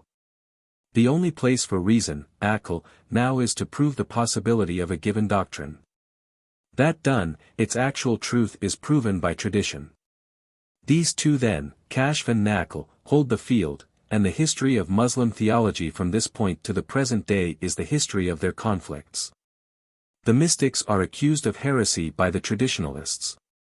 The traditionalists are accused by the mystics of formalism, hypocrisy, and, above all, of flat inability to argue logically. Both accusations are certainly true. No fine fence on personality can conceal the fact that Muslim mysticism is simple pantheism of the Plotinian type, the individuals are emanations from the One. On the other hand, the formalism of the traditionalists can hardly be exaggerated. They pass over almost entirely into canon lawyers, meriting richly the fine sarcasm of Al-Ghazzali, who asked the faqihs of his day what possible value for the next world could lie in a study of the Quranic law of inheritance or the like. Tradition, hadith, in the exact sense of the sayings and doings of Muhammad, falls into the background, and fiqh, the systems built upon it by the generations of lawyers, from the four masters down, takes its place. Again, the accusation of illogical reasoning is also thoroughly sound. The habit of unending subdivision deprived the minds of the canonists of all breadth of scope, and their devotion to the principle of acceptance on authority, taqlid, weakened their feeling for argument. It is true, further, that the mystics, such as they were, had aired all the philosophy left in Islam, and were thus become the representatives of the intellectual life. They had so much of an advantage over their more orthodox opponents. But the intellectual life with them, as with the earlier philosophers, remained of a too subjective character. The fatal study of the self, and the self only that tramping along the high a priori road and neglect of the objective study of the outside world which ruined their forerunners, was their ruin as well. Outbursts of intellectual energy and revolt we may meet with again and again, there will be few signs of that science which seeks facts patiently in the laboratory, the observatory, and the dissecting room. Curiously enough, there fall closely together at this time the death dates of two men of the most opposite schools. The one was Ibn Taymiyyah, the anthropomorphist free-lance, who died in 728, and the other was Abd-ar-Razzaq, the pantheistic Sufi, who died in 730. Abd-ar-Razzaq of Samarkand and Kashan was a close student and follower of Ibn Arabi. He commented on his books and defended his orthodoxy. In fact, so closely had Ibn Arabi come to be identified with the Sufi position as a whole that a defense of him was a favorite form in which to cast a defense of Sufism generally. But Abd-ar-Razzaq did not follow his master absolutely. On the freedom of the will especially he left him. For Ibn Arabi, the doctrine of the oneness of all things had involved fatalism. Whatever happens is determined by the nature of things, that is, by the nature of God. So the individuals are bound by the whole. Abd-ar-Razzaq turned this round. His pantheism was of the same type as that of Ibn Arabi. God, for him, was all. But there is freedom of the divine nature, he went on. It must therefore exist in man also, for he is an emanation from the divine. His every act, it is true, is predetermined, in time, in form, and in place. But his act is brought about by certain causes, themselves predetermined. These are what we would call natural laws in things, natural abilities, aptitudes, etc., in the agent, finally, free choice itself. And that free choice is in man because he is of and from God. Further, it is evident that Abd-ar-Razzaq's anxiety is to preserve a basis for morals. Among the predetermining causes he reckons the divine commands, warnings, proofs in the Quran. The guidance of religion finds thus its place and the prophets their work. But what of the existence of evil and the necessity of restraint in a world that has emanated from the divine? This problem he faces bravely. Our world must be the best of all possible worlds, otherwise God would have made it better. Difference, then, among men and things belongs to its essence and necessity. Next, justice must consist in accepting these different things and adapting them to their situations. To try to make all things and men alike would be to leave some out of existence altogether. That would be a great injustice. Here, again, religion enters. Its object is to rectify this difference in qualities and gifts. Men are not responsible for these, but they are responsible if they do not labor to correct them. In the hereafter all will be reabsorbed into the divine being and taste such bliss as the rank of each deserves. For those who need it there will be a period of purgatorial chastisement, but that will not be eternal, insha'Allah. Like his predecessors, Abd-ar-Razzaq divides men into classes according to their insight into divine things. The first is of men of the world, who are ruled by the flesh, nafs, and who live careless of all religion. The second is of men of reason, aql. They through the reason contemplate God, but see only his external attributes. The third is of men of the spirit, ruh, who, in ecstasy, see God face to face in his very essence, which is the substrate of all creation. In his cosmogony, Abd-ar-Razzaq follows, of course, the Neoplatonic model and shows great ingenuity in weaving into it the crude and materialistic phrases and ideas of the Quran. Like all Muslim thinkers he displays an anxiety to square with his philosophy the terms dear to the multitude. To Ibn Taymiyyah all this was the very abomination of desolation itself. He had no use for mystics, philosophers, Asharite theologians, or, in fact, for anyone except himself. A contemporary described him as a man most able and learned in many sciences, but with a screw loose. However it may have been about the last point, there can be no question that he was the reviver for his time and the transmitter to our time of the genuine Hanbalite tradition. And that his work rendered possible the Wahhabites and the Brotherhood of As-Sanusi. He was the champion of the religion of the multitude as opposed to that of the educated few with which we have been dealing so long. This popular theology had been going steadily upon its way and producing its regular riots and disputings. It is related of a certain Asharite doctor, Fakhr ad-Din ibn Asakir, d. 620, that, in Damascus, he never dared to pass by a certain way through fear of Hanbalite violence. The same Fakhr ad-Din once gave, as in duty bound, the normal salutation of the peace to a Hanbalite theologian. The Hanbalite did not return it, which was more than a breach of courtesy, and indicated that he did not regard Fakhr ad-Din as a Muslim. When people remonstrated with him, he turned it as a theological jest and replied, that man believes in speech in the mind, kalam nafsi, hadith fayan nafs, so I returned his salutation mentally. The point is a hit at the Asharites, who contended that thought was a kind of speech without letters or sounds, and that God's quality of speech could therefore be without letters or sounds. But even the simple orthodoxy of the populace had not remained unchanged. It had received a vast accretion of the most multifarious superstitions. The cult of saints, alive and dead, of holy sites, trees, garments, and the observance of all manner of days and seasons had been developing parallel to the advance of Sufism among the educated. The Wallace were untiring in the recital of the karamat which God had worked for them, and the populace drank in the wonders greedily. The metaphysical and theological side they left untouched. This is a holy man, they said, who can work miracles. We must fear and serve him. And so they would do without much thought whether his morality might not be antinomian and his theology pantheistic. To abate this and other evils and bring back the faith of the fathers was the task which Ibn Taymiyyah took up. He was born near Damascus in 661 and educated as a Hanbalite. His family had been Hanbalite for generations, and he himself taught in that school and was reckoned as the greatest Hanbalite of his time. His position, too, was practically that of Ahmad ibn Hanbal, modified by the necessities imposed by new controversies. Thus he was an anthropomorphist, but of what exact shade is obscure. He was accused of teaching that God was above his throne, could be pointed at, and that he descended from his seat as a man might, i.e., that he was in space. But he certainly distinguished himself from the crasser materialists. He refused to be classed as the adherent of any school or of any system save that of Muhammad and the agreement of the fathers.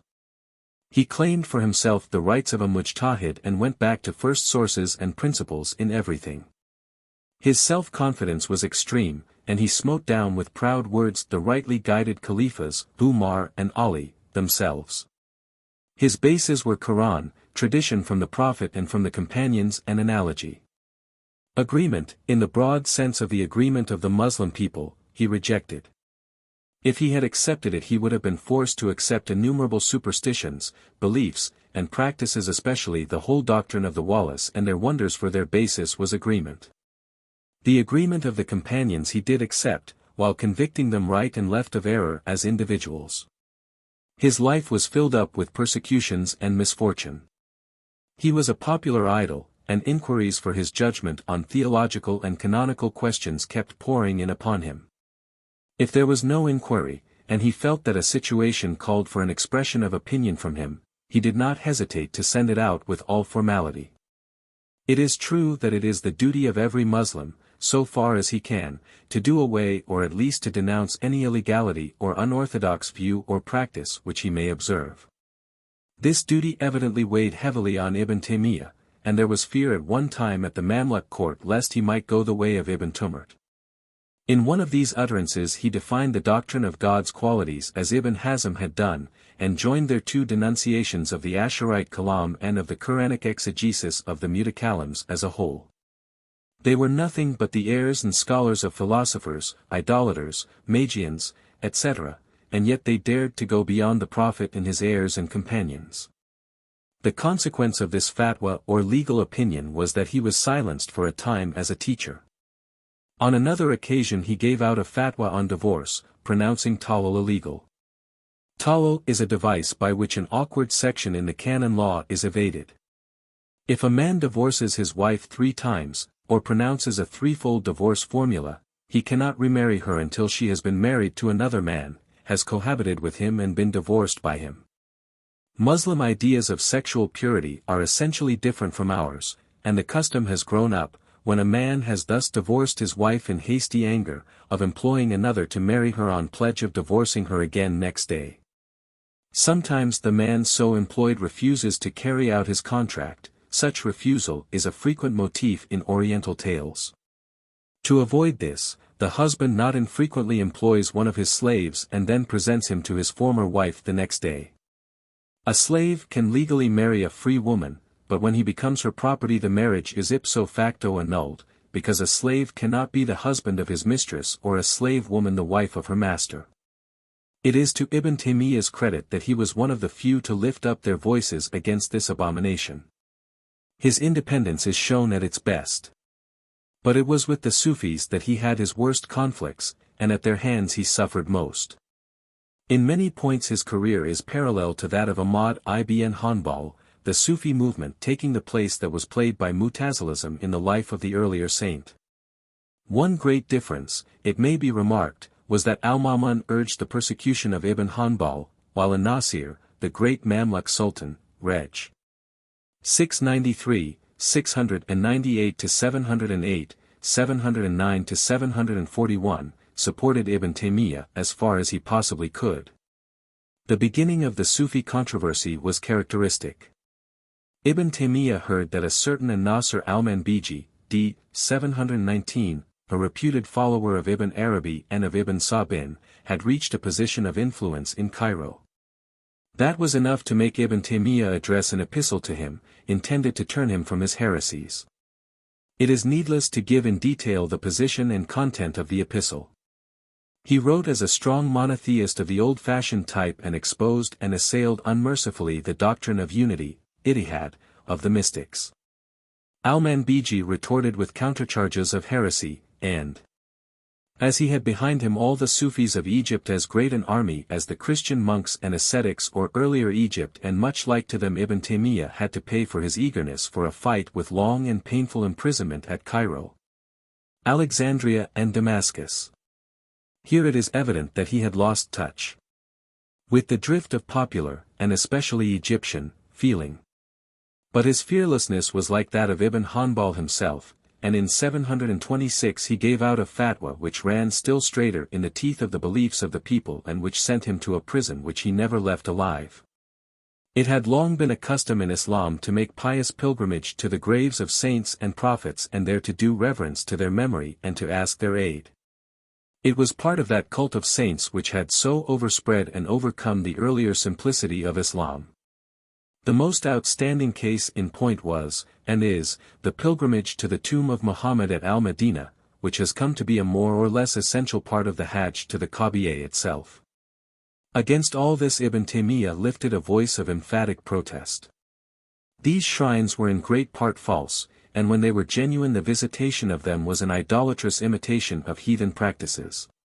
Equally idolatrous was all invoking of saints or prophets, including Muhammad himself. To God alone should prayer be directed. The clamor raised by this fatwa was tremendous. This was no doctrine of the schools which he had touched, but a bit of concrete religiosity which appealed to everyone. His public life practically ended, and the practices which he had denounced abide to this day.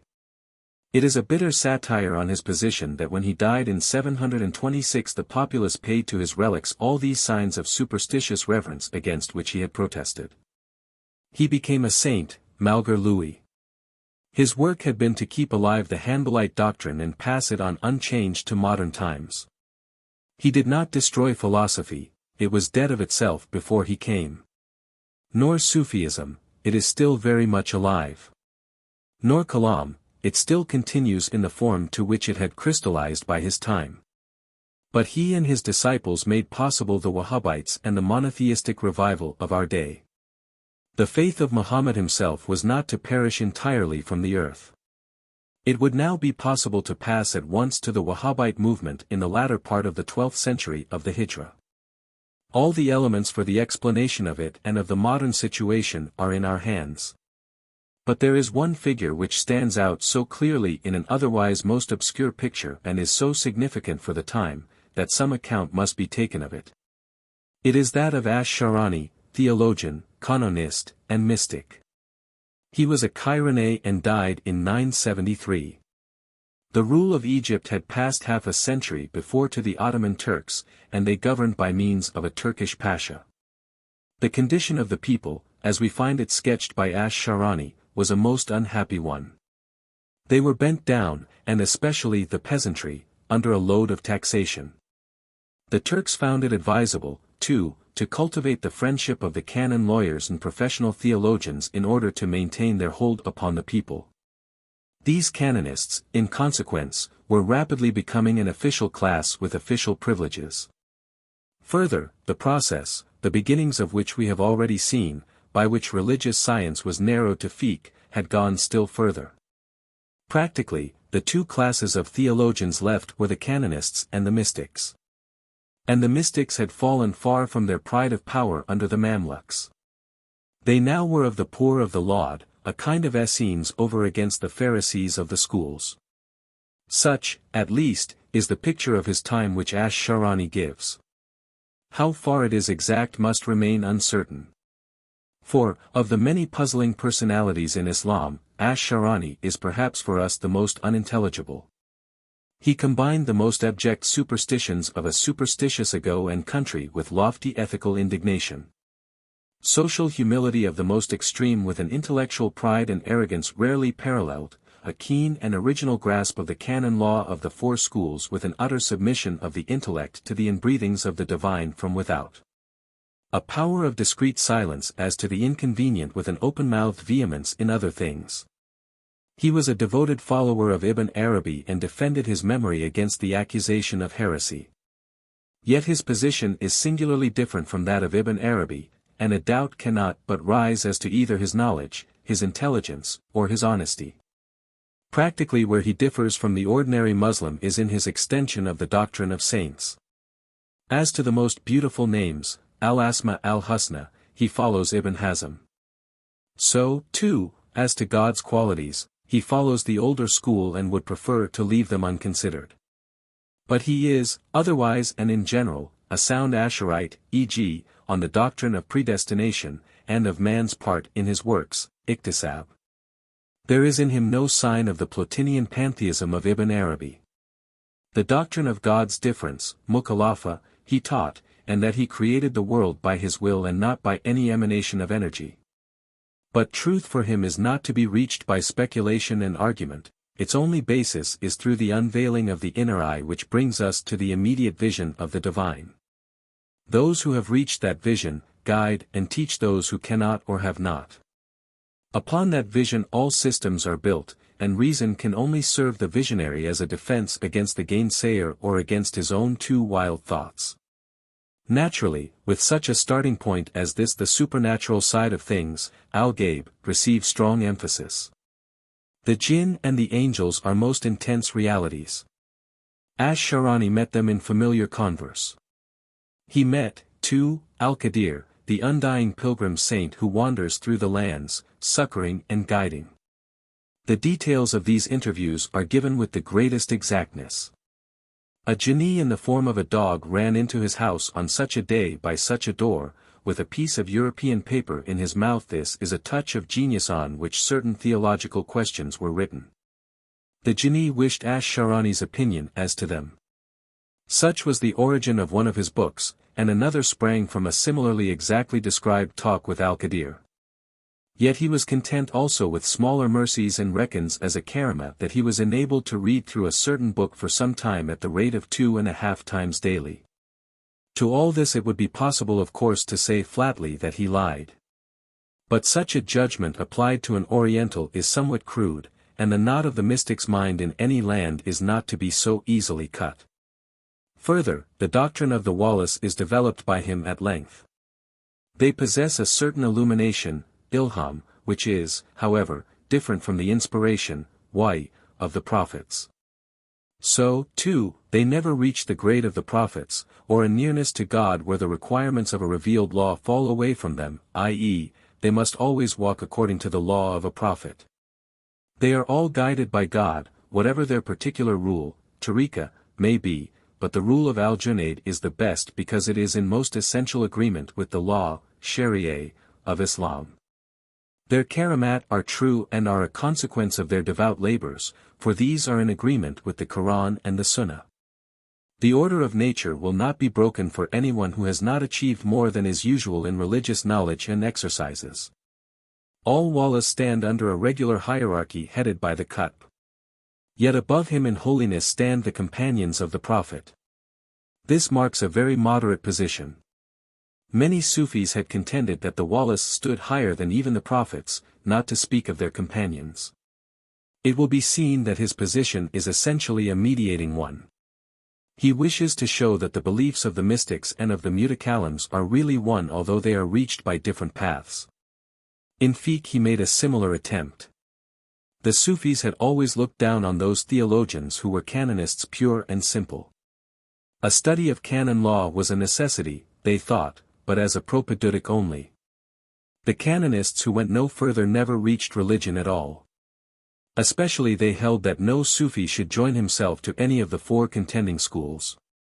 Their controversies were upon insignificant details which had nothing to do with the life in God. But could it not be shown that their differences were not actual, one view being true and the other false, but were capable of being reduced to a unity? This was the problem that Ash-Shahrastani attacked. These differing opinions, he held, are adapted to different classes of men. Some men of greater gifts and endurance can follow the hardest of these opinions, while the easier are to be recognized as concessions, rukhsa, from God to the weakness of others. Each man may follow freely the view which appeals to him. God has appointed it for him. Ash-Shahrastani was one of the last original thinkers in Islam, for a thinker he was despite his dealings with the jinn and Al-Qadir. Egypt keeps his memory. A mosque in Cairo bears his name, as does also a division of the Badawite Darwishes. In modern times his books have been frequently reprinted, and his influence is one of the ferments in the new Islam. We must now pass over about 200 years and come to the latter part of the 12th century of the Hijra, a period nearly coinciding with the end of the 18th of our era. There these two movements come again to light. Wahhabism, the historical origin of which we have already seen, is a branch of the school of Ibn Taymiyyah. Manuscripts of the works of Ibn Taymiyyah copied by the hand of Ibn Abd al-Wahhab exist in Europe. So the Wahhabites refuse to accept as binding the decisions of the four orthodox sects of canon law. Agreement as a source they also reject. The whole people of Muhammad can err and has erred. Only the agreement of the companions has binding force for them. It is, therefore, the duty and right of every man to draw his own doctrine from the Quran and the traditions, the systems of the schools should have no weight with him. Again, they take the anthropomorphisms of the Quran in their literal sense. God has a hand, God settles himself on his throne, so it must be held, without inquiring how and without comparison. They profess to be the only true Muslims, applying to themselves the term muwahhids and calling all others mushriks, assignees of companions to God. Again, like Ibn Taymiyyah, they reject the intercession of Wallace with God. It is allowable to ask of God for the sake of a saint but not to pray to the saint. This applies also to Muhammad. Pilgrimage to the tombs of saints, the presenting of offerings there, all acts of reverence, they also forbid. No regard should be paid even to the tomb of the Prophet at Al-Madinah. All such ceremonies are idolatrous. Whenever possible the Wahhabites destroy and level the shrines of saints. Over other details, such as the prohibition of the use of tobacco, we need not spend time. Wahhabism as a political force is gone. It has, however, left the Sanusi revolt as its direct descendant, and what may be the outcome of that brotherhood we have no means of guessing. It has also left a general revival and reformation throughout the Church of Islam, much parallel, as has been remarked, to the Counter-Reformation which followed the Protestant Reformation in Europe. The second movement is the revival of the influence of Al-Ghazali. That influence never became absolutely extinct, and it seems to have remained especially strong in Al-Yaman. In that corner of the Muslim world generations of Sufis lived comparatively undisturbed, and it was the Sayyid Murtada, a native of Zaybid in Tihama, who by his great commentary on the Ihya of Al-Ghazali practically founded the modern study of that book. There have been 2 editions of this commentary in 10 quarto volumes and many of the Ihya itself and of other works by Al-Ghazali. Whether his readers understand him fully or not, there can be no question of the wide influence which he is now exercising. At Mecca, for example, the orthodox theological teaching is practically Ghazalian, and the controversy throughout all Arabia is whether Ibn Taymiyyah and Al-Ghazali can be called sheikhs of Islam. The Wahhabites hold that anyone who thus honors Al-Ghazali is an unbeliever, and the Meccans retort the same of the followers of Ibn Taymiyyah. These 2 tendencies then, that back to the simple monotheism of Muhammad and that to an agnostic mysticism, are the hopeful signs in modern Islam. There are many other drifts in which there is no such hope. Simple materialism under European, mostly French, influence is one. A seeking of salvation in the study of canon law is another. Canon law is still the field to which an enormous proportion of Muslim theologians turn. Again, there are various forms of frankly pantheistic mysticism.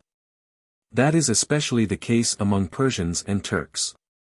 For the body of the people, religion is still overburdened, as in Ibn Taymiyyah's days, with a mass of superstition. Lives of Wallace containing the wildest and most blasphemous stories abound and are eagerly read. The books of Ash-Shahrastani are especially rich in such hagiology. It is difficult for us to realize that stories like the most extravagant in 1001 Nights are the simplest possibilities to the masses of Islam. The canon lawyers, still, in their discussions, take account of the existence of jinn, and no theologian would dare to doubt that Solomon sealed them up in brass bottles. Of philosophy, in the free and large sense, there is no trace. Ibn Rushd's reply to Al-Ghazali's Destruction of the Philosophers has been printed, but only as a pendant to that work. In it, too, Ibn Rushd carefully covers his great heresies. His tractates on the study of Kalam, spoken of above, have also been reprinted at Cairo from the European edition. But these tractates are arranged to give no clue to his real philosophy. The Arabic Aristotelianism has perished utterly from the Muslim lands. Of the modern Indian Mutazilism no account need be taken here. It is derived from Europe and is ordinary Christian Unitarianism, connecting with Muhammad instead of with Jesus. From the above sketch some necessary conditions are clear, which must be fulfilled if there is to be a chance for a future development in Islam. Education must be widely extended. The proportion of trained minds must be greatly increased and the barrier between them and the commonalty removed. The economy of teaching has failed, it has destroyed the doctrine which it sought to protect. Again, the slavery of the disciple to the master must cease. It must always be possible for the student, in defiance of Taqlid, to go back to first principles or to the primary facts and to disregard what the great imams and mujtahids have taught. So much of health there was in the Zahirite system. Third, these primary facts must include the facts of natural science. The student, emancipated from the control of the schools, must turn from the study of himself to an examination of the great world. And that examination must not be cosmological but biological. It must not lose itself in the infinities but find itself in concrete realities. It must experiment and test rather than build lofty hypotheses. But can the Oriental mind thus deny itself? The English educational experiment in Egypt may go far to answer that question. Appendix 1. Illustrative Documents. 1. Ash-Shahrastani on the classification of Muslim sects. Then I applied myself to what of arrangement was easy of attainment and to what of attainment was easy of arrangement. Until I had crowded them, the different opinions, into 4 fundamentals, which are the great principles. The first fundamental concerns the qualities, sifat, with the unity, tawhid. It embraces the question of the eternal, azali, qualities, affirmed by some and denied by others. And of the exposition of the essential qualities, sifat adh-dat, and of the active qualities, sifat al-fa'al, and of what is necessary in God Most High and what is possible for Him and what is impossible. It involves the controversies between the Ash'arites and the Karamites and the anthropomorphists, Mujassims, and the Mutazilites. The second fundamental concerns decree, qadar, and justice, adl. It embraces the question of destiny, qada, and decree, qadar, of force, jabr, and acquisition, kasb, of the willing of good and of evil and of the decreed and the known, affirmed by some and denied by others.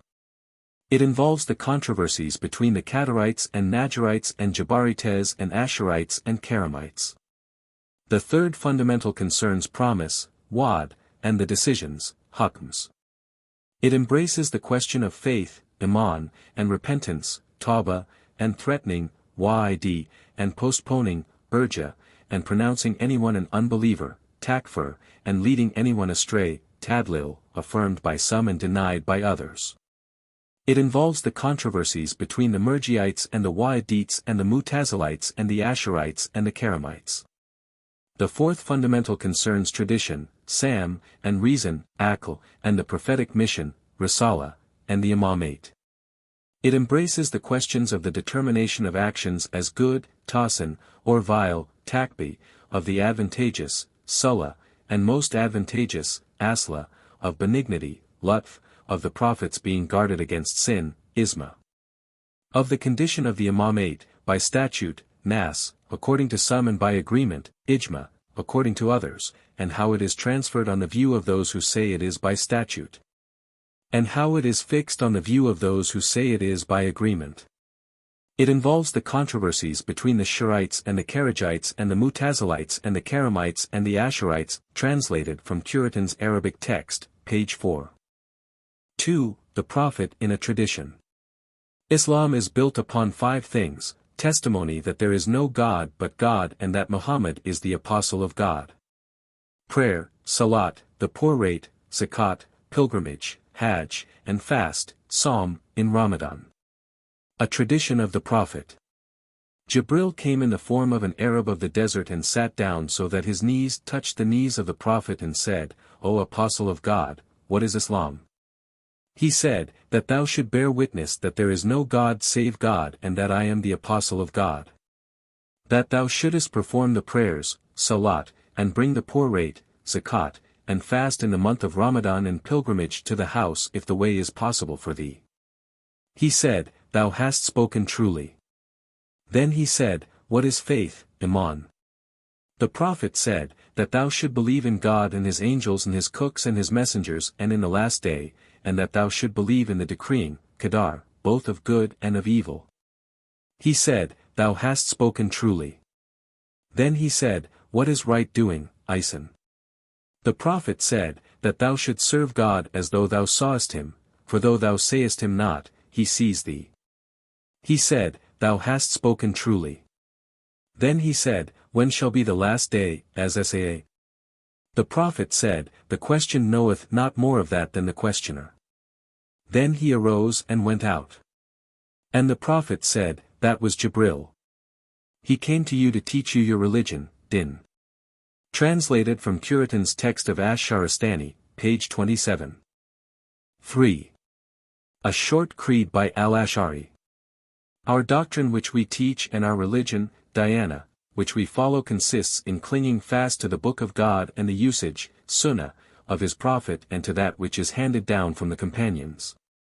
Their immediate followers, Tabis, and from the leaders, Imams, in tradition with that we take refuge. And we teach that which Ahmad ibn Hanbal may God illumine his face, exalt his rank and make great his reward followed, and we shun that which is opposed to his doctrine. For he is the excellent leader, the perfect chief, through whom God made plain the truth, when error was made manifest, and showed the path and smote down the innovations of the innovators. The deviations of the deviators and the doubts of the doubters. So, the mercy of God be upon him for an appointed leader and an instructed chief, and upon all the leaders of the Muslims. The sum of our doctrine is this, that we believe in God, His angels, His books, His apostles, in all that has come from God, and what trustworthy men, Thiqat, have reported from the apostles of God, we oppose nothing thereof. That God is one God, single, one, eternal, beside him no God exists, he has taken to himself no wife, Sahiba, nor child, Walid, and that Muhammad is his servant, Abd, and his apostle. That paradise and hell are verity and that the hour, as Saa, will come without doubt, and God will arouse those that are in the graves. That God has settled himself, Istawa, upon his throne, as he has said, Qur. 24. The Rahman has settled himself upon his throne. That God has a countenance, as he has said, Qur. 55:27, and the countenance of thy Lord will abide, full of majesty and glory, and 2 hands, as he has said, Qur. 5:69, much more. Both his hands are spread out, and, Qur. 38:75, that which I have created with both my hands, and 2 eyes, without asking how, bila kaifa, as he has said, Qur. 54:14 foot, which swims forth under our eyes. That whoever thinks that God's name is other than he, is in error. That God has knowledge, ilm, as he has said, Qur. 35:12, not one woman becomes pregnant and brings forth, except by his knowledge. We maintain that God has power, Qudra, as he has said, Qur. 41:14, and have they not seen that God who created them is stronger than they? We maintain that God has hearing, Sam, and seeing, Basar, and do not deny it, as do the Mutazilites, Jahmites and Kharijites.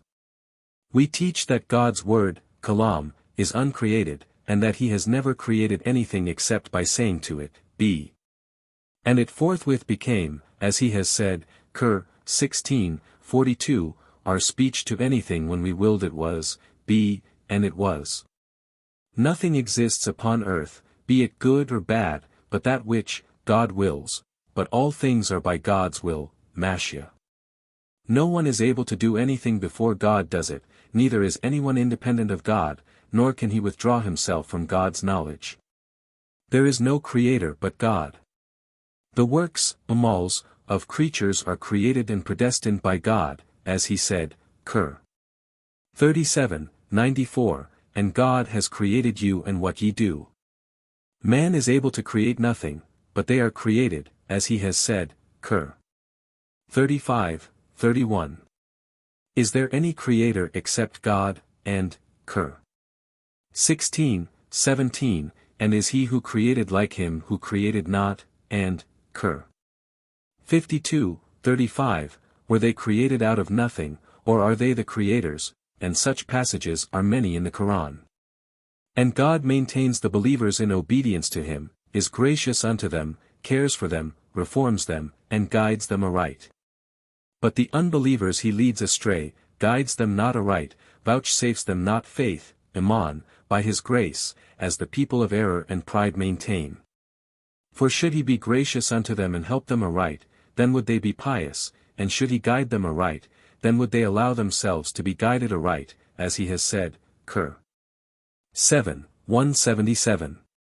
Whom God guideth aright, he allows himself to be guided aright, and whom he leads astray, they are he losers. God is able to help the unbelieving aright and to be gracious unto thorn, so that they shall become believing, but he wills that they shall be unbelieving as is known. For he has made them impervious to all help and sealed their hearts. Good and evil happen according to the destiny, qada, and decree, qadar, of God for good and evil, for the sweet and the bitter. We know that the misfortune that befalls us is not in order that we may go astray, and that the good fortune which befalls us is not in order that we may go aright. We have no control over that which is good or hurtful to us, except so far as God wills. We flee from our anxieties to God and commit at all times our distress and poverty to Him. We teach that the Quran is God's word, and that it is uncreated, and that whosoever says that it is created is an unbeliever, kafir. We believe that God at the day of resurrection, al-Qiyamah, will be visible to the eyes, as the moon is seen upon the night of the full moon. The believers will see him, according to traditions which have come down from the Prophet. We teach that while the believers will see him, the unbelievers will be separated from him by a wall of division, as God has said, Qur. 83:15, surely not. They will be separated from their Lord, upon that day. We teach that Moses besought God that he might see him in this world. Then God revealed himself to the mountain and turned it into dust and taught Moses thereby that he could not see him in this world. Qur. 7, 139. We are of the opinion that we may not accuse anyone of unbelief, kafir, who prays towards Mecca, on account of sin committed by him, such as unchastity, theft, wine drinking, as the Kharijites believe. Who judge that these thereby become unbelievers. We teach that whoever commits a great sin, kabira, or anything like it, holding it to be allowed, is an unbeliever, since he does not believe in its prohibition. We teach that Islam is a wider idea than faith, iman, so that not every Islam is faith. We believe that God turns the hearts upside down, and holds them between two of his fingers, that he lays the heavens upon a finger and the earth upon a finger, according to the tradition from the Prophet. We believe that God will not leave in hell any of those who confess his unity, muwahhid, and hold fast to the faith, and that there is no hell for him whom the Prophet has by his witness appointed to paradise. We hope for paradise for sinners and fear on their account, that they will be punished in hell. We teach that God will release a few out of hell, on account of Muhammad's intercession, Shafa'ah, after they have been scorched there. We believe in the punishment of the grave. We believe that the tank, Hod, and the balance are verities, that the bridge as Sirat is a verity, that the arousing, Bath, after death is a verity. That God will set up his creatures in a place, Mawqif, and will hold a reckoning with the believers. 1 We believe that faith, iman, consists in word, call, and in work, amal, and that it increases and diminishes. We trust in the sound traditions handed down from the Apostle of God, which trustworthy people, Thiqat, just man from just man, up to the Apostle, have transmitted. We hold by the love of the early believers, Salaf, whom God chose to be companions to the Prophet, and we praise them with the praise with which God praised them, and we carry on their succession. We assert that the Imam succeeding the Apostle of God was Abu Bakr, that God through him made the religion, din, mighty, and caused him to conquer the apostates, murtads. The Muslims made him their Imam, just as Muhammad had made him Imam at prayers. Then followed, as legal Imam, Umar ibn al-Khattab, then Uthman ibn Affan, his murderers killed him out of wickedness and enmity, then Ali ibn Abi Talib. These are the Imams after the Apostle, and their caliphate is that of the prophetic office, i.e., they are, though not prophets, successors of the Prophet. We bear witness of paradise for the 10, al-Asharatu el-Mubashara, to whom the Apostle bore witness of it, and we carry on the succession of the other companions of the Prophet and hold ourselves far from that which was in dispute between them. We hold that the 4 Imams were in the true way, were rightly guided and excellent, so that no one equals them in excellence. We hold as true the traditions which the people of tradition, Naql, have established, concerning the descent of God to the lowest heaven, Sama ad-Dunya, and that the Lord will say, Is there a supplicant? Is there a seeker for forgiveness? And the rest of that which they have handed down and established, contrary to that which the mistaken and misled opine. We ground ourselves in our opposition on the Quran, the Sunnah of the Prophet, the agreement of the Muslims and what is in accordance therewith, but put forth no novelty, bid'ah, not sanctioned by God. And opine of God nothing that we have not been taught. We teach that God will come on the day of resurrection, as he has said, Qur. 89:23. When the earth shall be turned to dust, and the Lord shall appear and the angels, rank on rank, and that God is near to his servants, in what way, kaifa, he wills, as he has said, Qur. 50:15. And we are nearer to him than the artery in his neck, and, Qur. 53:8, then he approached and came near and was 2 bows' length distant or even nearer. To our religion, din, belongs further, that we on Fridays and on festival days pray behind every person, pious and profane. So are the conditions for congregational prayers. As it is handed down from Abd Allah ibn Umar that he prayed behind al-Hajjaj. To our religion belongs the wiping, mash, of the inner boots, cuffs, upon a journey and at home, in contradiction to the deniers of this. 2. We uphold the prayer for peace for the imams of the Muslims, submission to their office, and maintain the error of those who hold it right to rise against them whenever there may be apparent in them a falling away from right. We are against armed rebellion against them and civil war. We believe in the appearance of Antichrist, Ad-Dajjal, according to the tradition handed down from the Prophet. In the punishment of the grave, and in Munkar and Nakir and in their questions to the buried in their graves.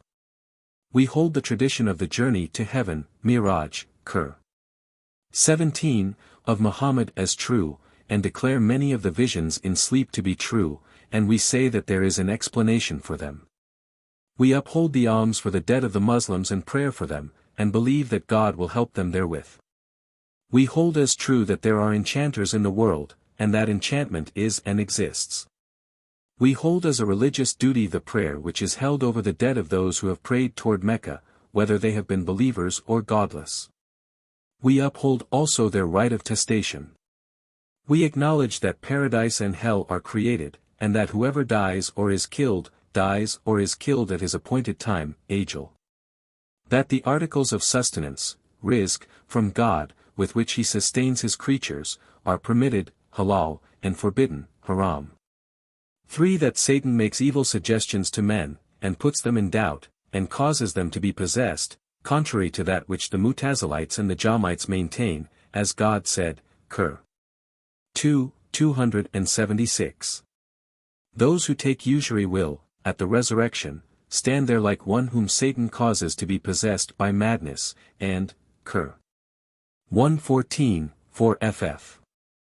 I take my refuge in God, from the evil suggestion, from the stealthy one who makes suggestions in the hearts of men.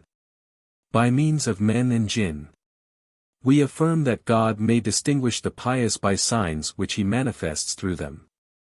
Our teaching concerning the little children of the polytheists, mushriks, is this.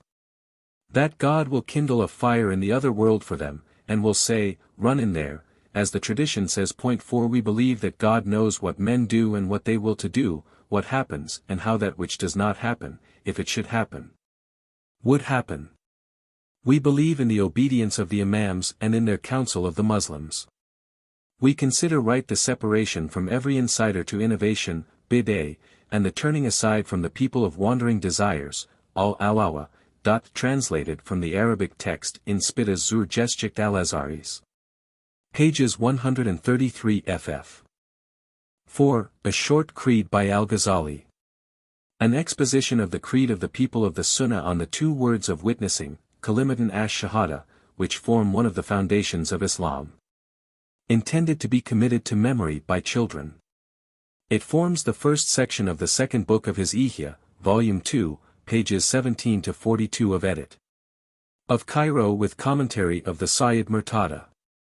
We say, and in God is our trust. Praise belongeth unto God, the beginner, the bringer back, the doer of what he willeth, the Lord of the glorious throne and of mighty grasp, the guider of his chosen creatures to the right path and to the true way. The granter of benefits to them after the witness to the unity, Tawhid, by guarding their articles of belief from obscurities of doubt and opposition, he that bringeth them to follow his apostle, the chosen one, Al-Mustafa. And to imitate the traces of his companions, the most honored, through his aid and right guidance revealed to them in his essence and his works by his beautiful qualities which none perceives, save he who inclines his ear. He is the witness who maketh known to them that he in his essence is one without any partner, Sharik. Single without any similar, eternal without any opposite, separate without any like. He is one, prior, Qadim, with nothing before him, from eternity, Azali, without any beginning, abiding in existence with none after him, to eternity, Abadi, without any end, subsisting without ending, abiding without termination.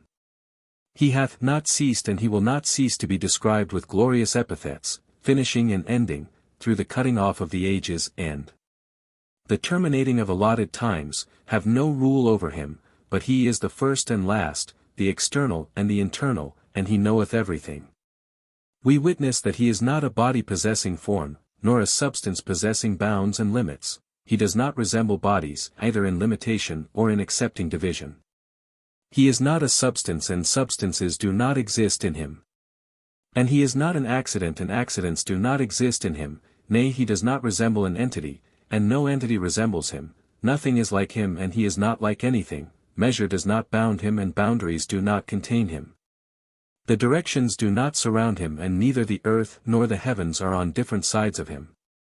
Lo, he is seated firmly upon his throne, Arsh, after the manner which he has said, and in the sense in which he willed a being seated firmly, Istawa. Which is far removed from contact and fixity of location and being established and being enveloped and being removed. The throne does not carry him, but the throne and those that carry it are carried by the grace of his power and mastered by his grasp. He is above the throne and the heavens and above everything unto the limit of the Pleiades, with an aboveness which does not bring him nearer to the throne and the heavens, just as it does not make him further from the earth and the Pleiades. Nay, he is exalted by degrees from the throne and the heavens, just as he is exalted by degrees from the earth and the Pleiades, and he, in spite of that, is near to every entity and is nearer to a creature than the artery of his neck, Cur. 50:15, and he witnesseth everything, since his nearness does not resemble the nearness of bodies, just as his essence does not resemble the essence of bodies. He does not exist in anything, just as nothing exists in him. He has exalted himself far therefrom that a place should contain him, just as he has sanctified himself far therefrom that time should limit him. Nay, he was before he had created time and place and he is now above that which he was above, and distinct from his creatures through his qualities. There is not in his essence his equal, nor in his equal his essence. He is far removed from change of state or of place. Events have no place in him, and mishaps do not befall him. Nay, he does not cease, through his glorious epithets, to be far removed from changing, and through his perfect qualities to be independent of perfecting increase. The existence of his essence is known by reason. His essence is seen with the eyes, a benefit from him and a grace to the pious, in the abiding abode and a completion in beatitude from him, through gazing upon his gracious face. We witness that he is living, powerful, commanding, conquering. Inadequacy and weakness befall him not, slumber seizes him not, nor sleep. Passing away does not happen to him, nor death. He is Lord of the worlds, the visible and the invisible, that of force and that of might. He possesses rule and conquest and creation and command, the heavens are rolled in his right hand and the created things are overcome in his grasp. He is separate in creating and inventing, he is one in bringing into existence and innovating. He created the creation and their works and decreed their sustenance and their terms of life. Not a decreed thing escapes his grasp and the mutations of things are not distant from his power. The things which he hath decreed cannot be reckoned and the things which he knoweth have no end. We witness that he knoweth all the things that can be known, comprehending that which happeneth from the bounds of the earths unto the topmost heavens. No grain in the earth or the heavens is distant from his knowledge. Yea, he knows the creeping of the black ant upon the rugged rock in a dark night, and he perceives the movement of the mote in the midst of the air. He knows the secret and the concealed and has knowledge of the suggestions of the minds and the movements of the thoughts and the concealed things of the inmost parts, by a knowledge which is prior from eternity. He has not ceased to be describable by it, from the ages of the ages, not by a knowledge which renews itself and arises in his essence by arrival and removal. We witness that he is a willer of the things that are, a director of the things that happen. There does not come about in the world, seen or unseen, little or much, small or great, good or evil, advantage or disadvantage, faith or unbelief, knowledge or ignorance, success or loss, increase or diminution, obedience or rebellion, except by his will. What he wills is, and what he wills not is not. Not a glance of one who looks, or a slip of one who thinks is outside of his will. He is the creator, the bringer back, the doer of that which he wills. There is no opponent of his command and no repeater of his destiny and no refuge for a creature from disobeying him, except by his help and his mercy, and no strength to a creature to obey him except by his will. Even though mankind and the jinn and the angels and the shaitans were to unite to remove a single grain in the world or to bring it to rest without his will, they would be too weak for that. His will subsists in his essence as one of his qualities. He hath not ceased to be described through it as a willer, in his infinity, of the existence of things at their appointed times which he hath decreed. So they come into existence at their appointed times even as he has willed in his infinity without precedence or sequence. They happen according to the agreement of his knowledge and his will, without exchange or change in planning of things, nor with arranging of thoughts or awaiting of time, and therefore one thing does not distract him from another. And we witness that he is a hearer and a seer. He hears and sees, and no audible thing is distant from his hearing, and no visible thing is far from his seeing, however fine it may be. Distance does not curtain off his hearing and darkness does not dull his seeing. He sees without eyeball or eyelid, and hears without ear holes or ears, just as he knows without a brain and seizes without a limb and creates without an instrument, since his qualities do not resemble the qualities of created things. Just as his essence does not resemble the essences of created things. And we witness that he speaks, commanding, forbidding, praising, threatening, with a speech from all eternity, prior, subsisting in his essence not resembling the speech of created things. It is not a sound which originates through the slipping out of air, or striking of bodies, nor is it a letter which is separated off by closing down a lip or moving a tongue. And the Quran and the Torah, the law of Moses, and the Injil, the Gospel, and the Zabur, the Psalms, are his book revealed to his apostles. And the Quran is repeated by tongues, written in copies, preserved in hearts, yet it, in spite of that, is prior, subsisting in the essence of God, not subject to division and separation through being transferred to hearts and leaves. And Musa heard the speech of God without a sound and without a letter, just as the pious see the essence of God, in the other world, without a substance or an attribute. And since he has those qualities, he is living, knowing, powerful, a willer, a hearer, a seer, a speaker, through life, power, knowledge, will, hearing, seeing, speech, not by a thing separated from his essence. We witness that there is no entity besides him, except what is originated from his action and proceeds from his justice, after the most beautiful and perfect and complete and just of ways. He is wise in his actions, just in his determinations. There is no analogy between his justice and the justice of creatures, since tyranny is conceivable in the case of a creature, when he deals with the property of some other than himself, but tyranny is not conceivable in the case of God. For he never encounters any property in another besides himself, so that his dealing with it might he tyranny. Everything besides him, consisting of men and jinn and angels and shaitans and the heavens and the earth and animals and plants and inanimate things and substance and attribute and things perceived and things felt, is an originated thing, which he created by his power, before any other had created it, after it had not existed, and which he invented after that it had not been a thing, since he in eternity was an entity by himself, and there was not along with him any other than he. So he originated the creation thereafter, by way of manifestation of his power, and verification of that which had preceded of his will, and of that which existed in eternity of his word, not because he had any lack of it or need of it. And he is gracious in creating and in making for the first times and in imposing of duty not of necessity, and he is generous in benefiting. And well-doing and gracious helping belong to him, since he is able to bring upon his creatures different kinds of punishment and to test them with different varieties of pains and ailments. And if he did that, it would be justice on his part, and would not be a vile action or tyranny in him. He rewardeth his believing creatures for their acts of obedience by a decision which is of generosity and of promise and not of right and of obligation, since no particular action toward anyone is incumbent upon him. And tyranny is inconceivable in him, and no one possesses a right against him. And his right to acts of obedience is binding upon the creatures because he has made it binding through the tongues of his prophets, not by reason alone. But Fe sent apostles and manifested their truth by plain miracles, and they brought his commands and forbiddings and promisings and threatenings. So, belief in them as to what they have brought is incumbent upon the creation.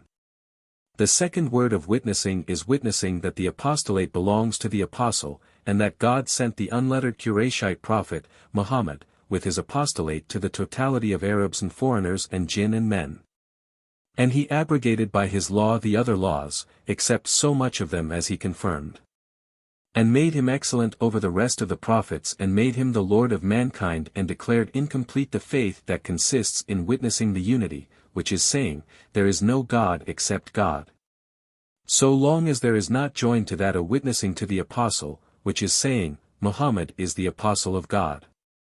And he made obligatory upon the creation belief in him, as to all which he narrated concerning the things of this world and the next.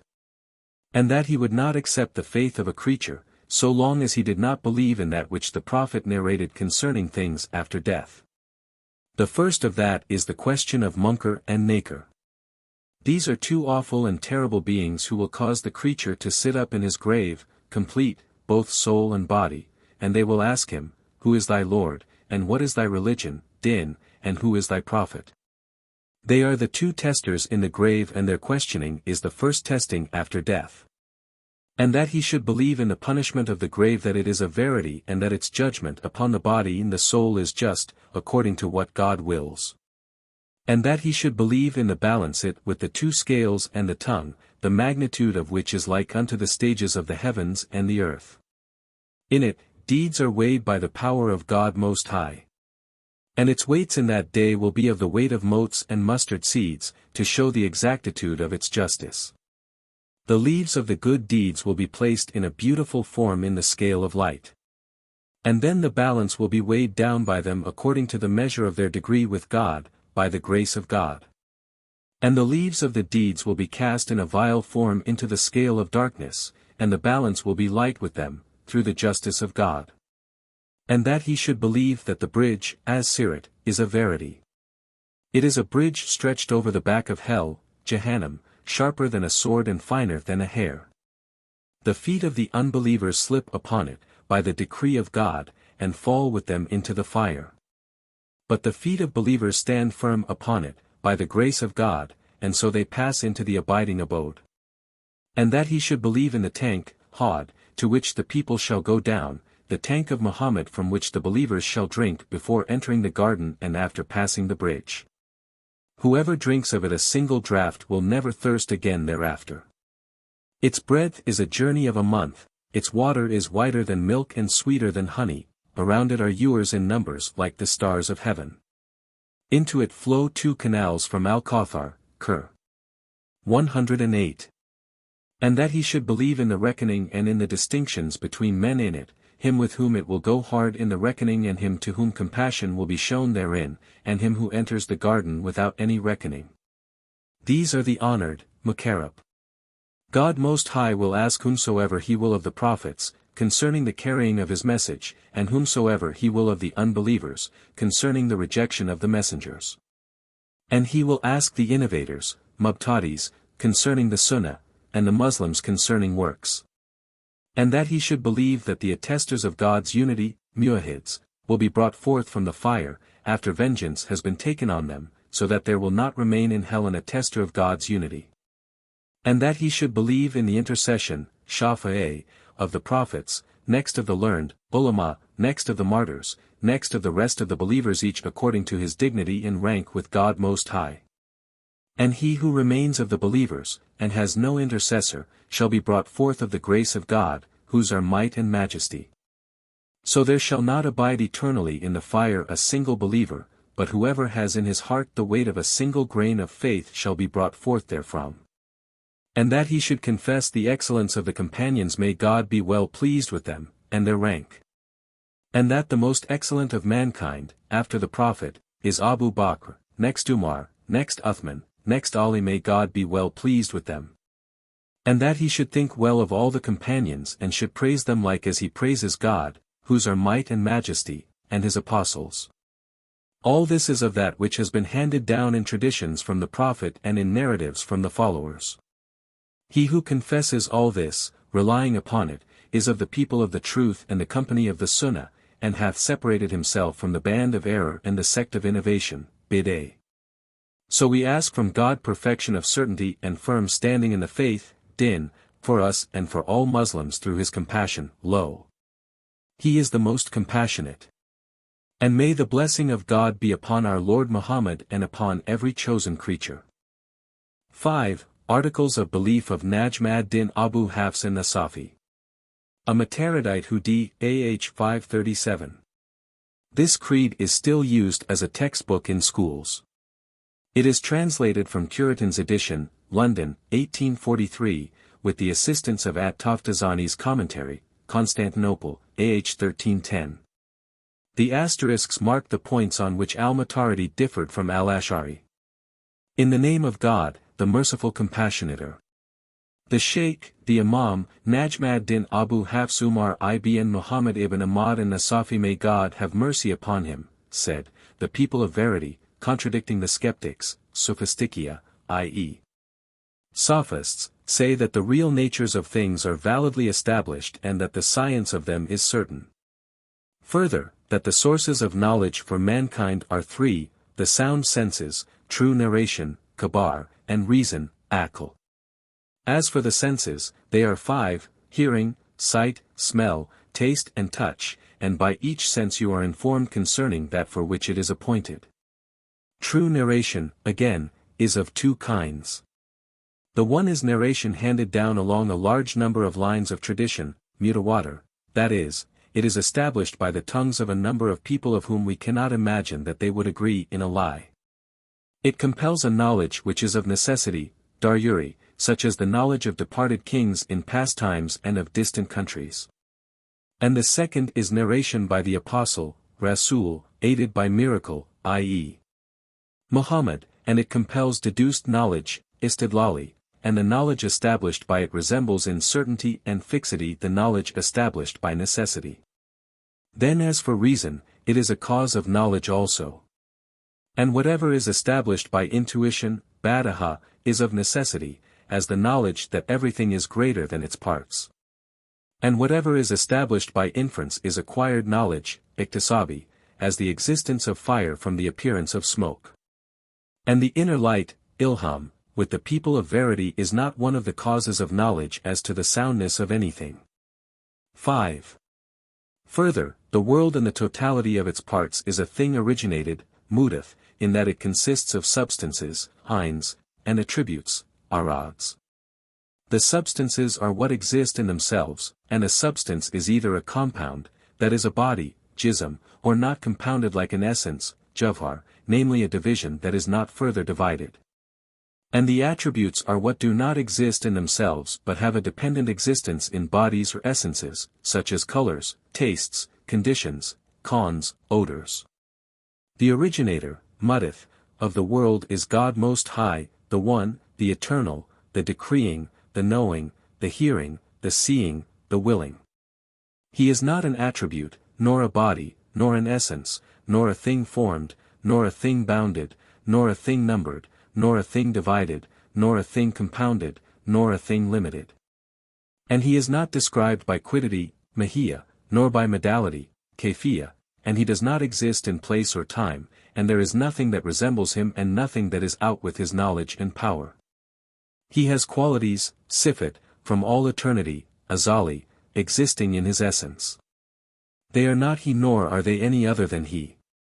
They are knowledge and power and life and strength and hearing and seeing and doing and creating and sustaining and speech, kalam. And he, whose majesty is majestic, speaks with a word, kalam.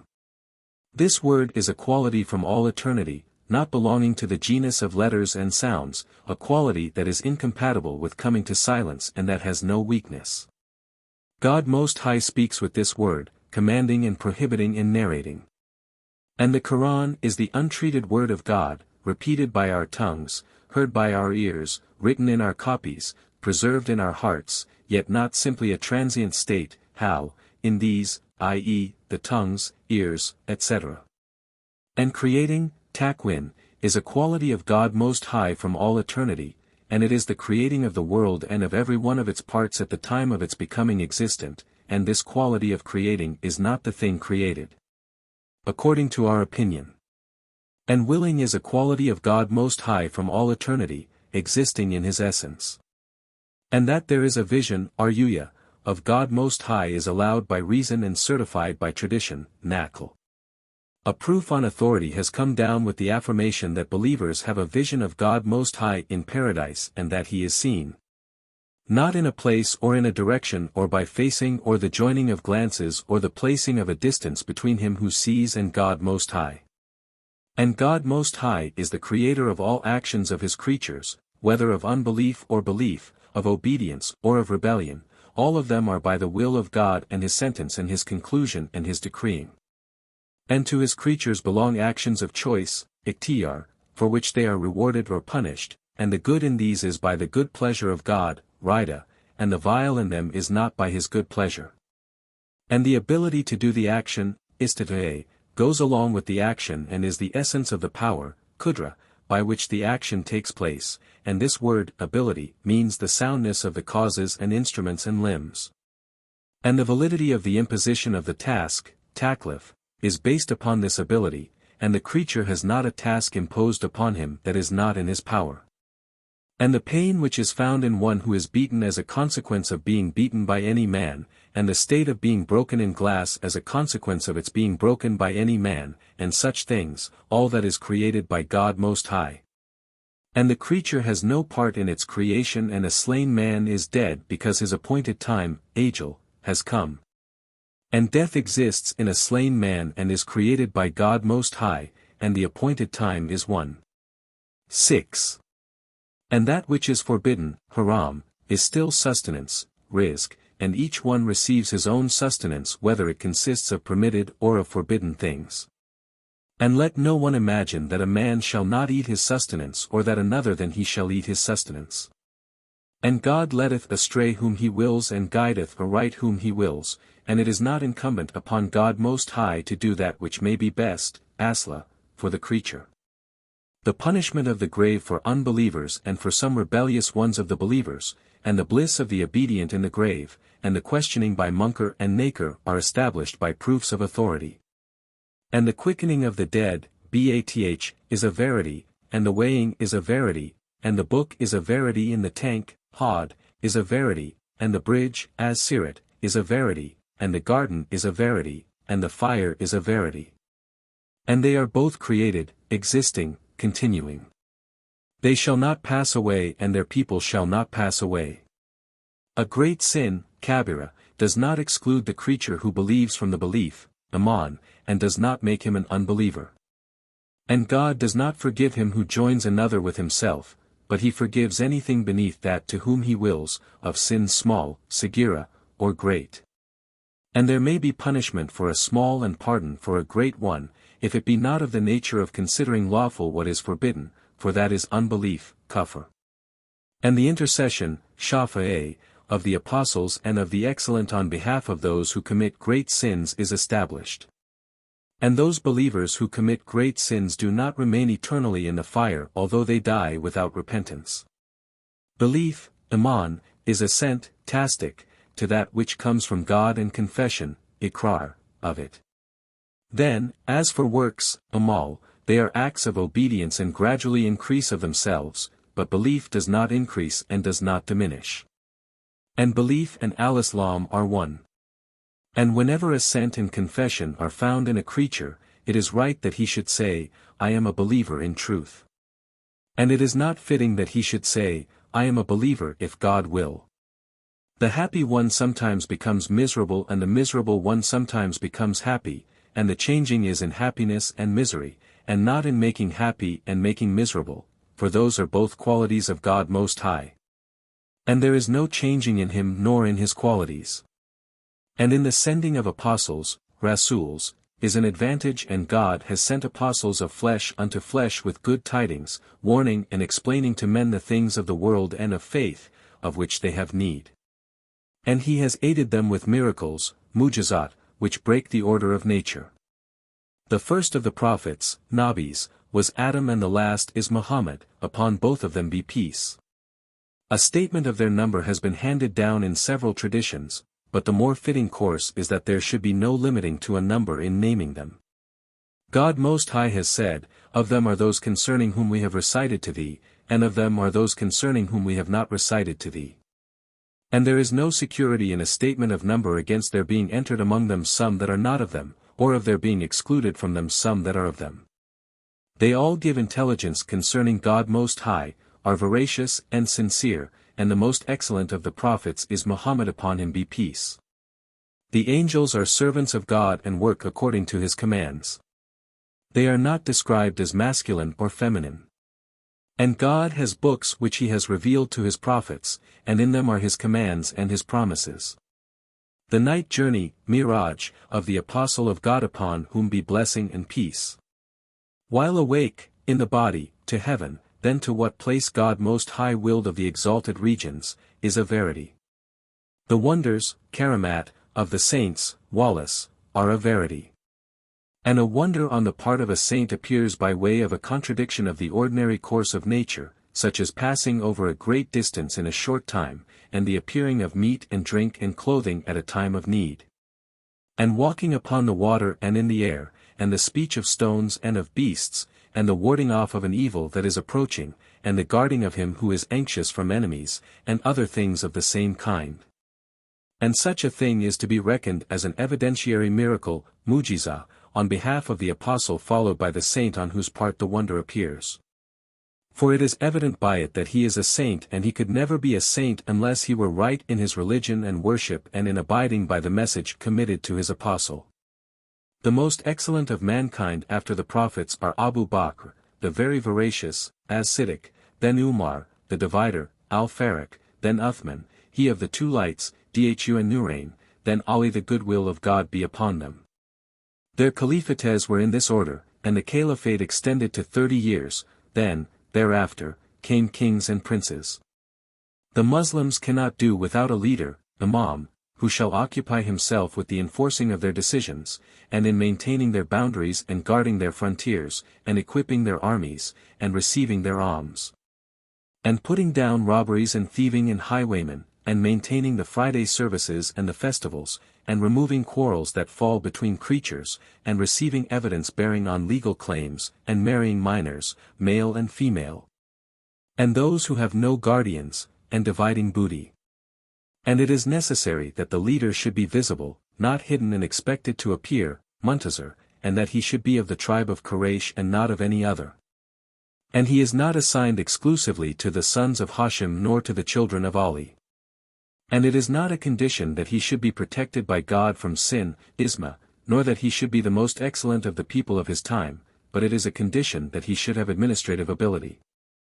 Should be a good governor and be able to carry out decrees and to guard the restrictive ordinances, hads, of Islam and to protect the wronged against him who wrongs him.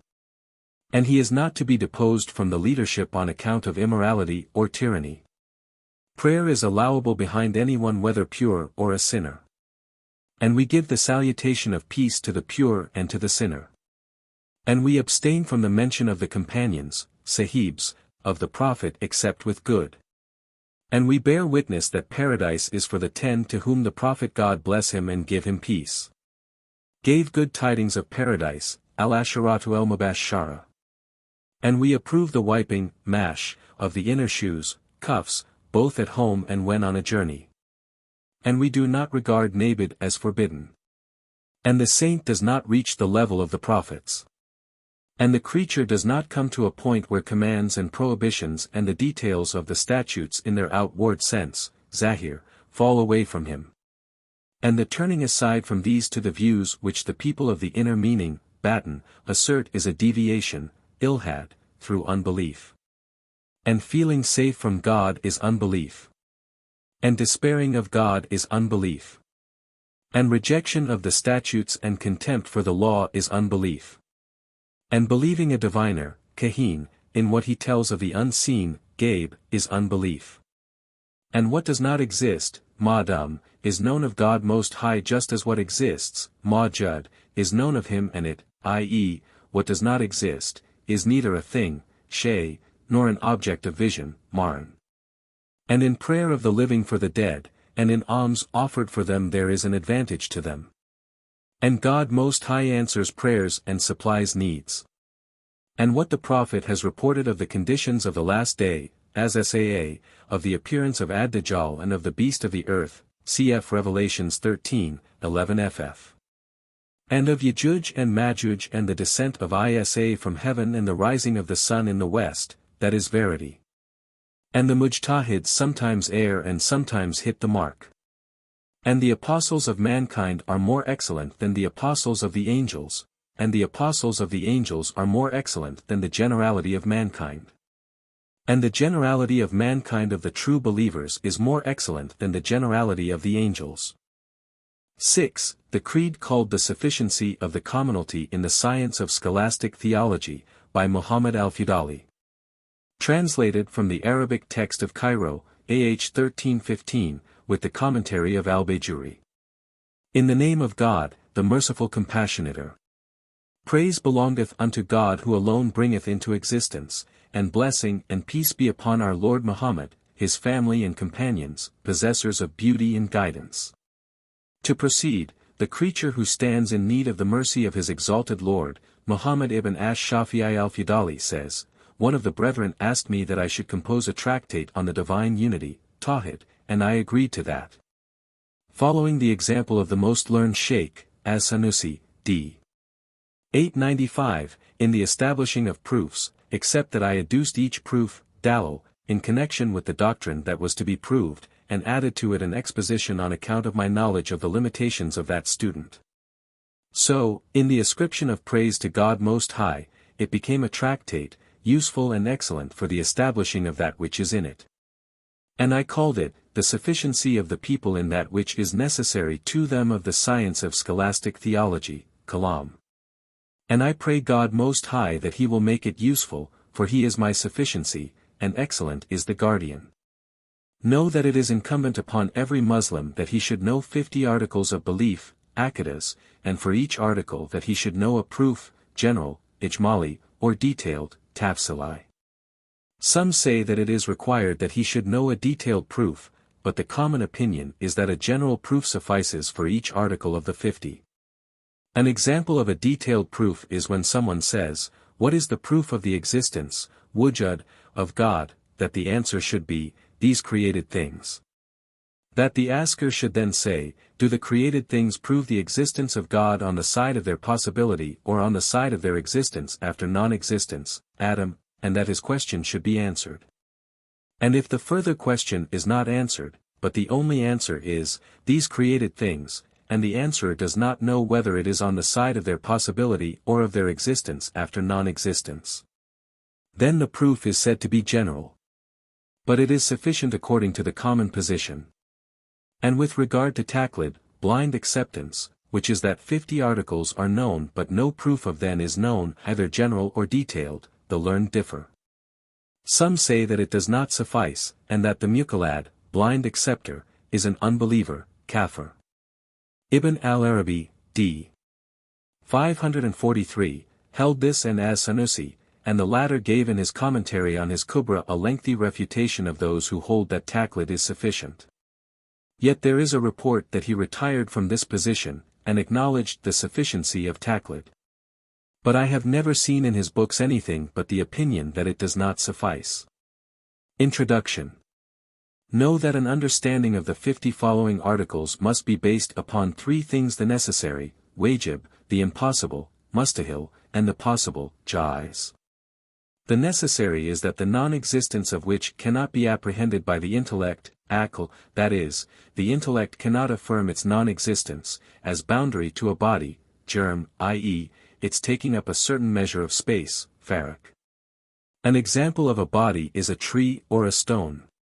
Then, whenever a person says to you, that a tree, for example, does not take up room, mahal, in the earth, your intellect cannot affirm that, for its taking up room is a necessary thing, the absence of which your intellect cannot affirm. The impossible is that the existence of which cannot be apprehended, that is, the intellect cannot affirm its existence.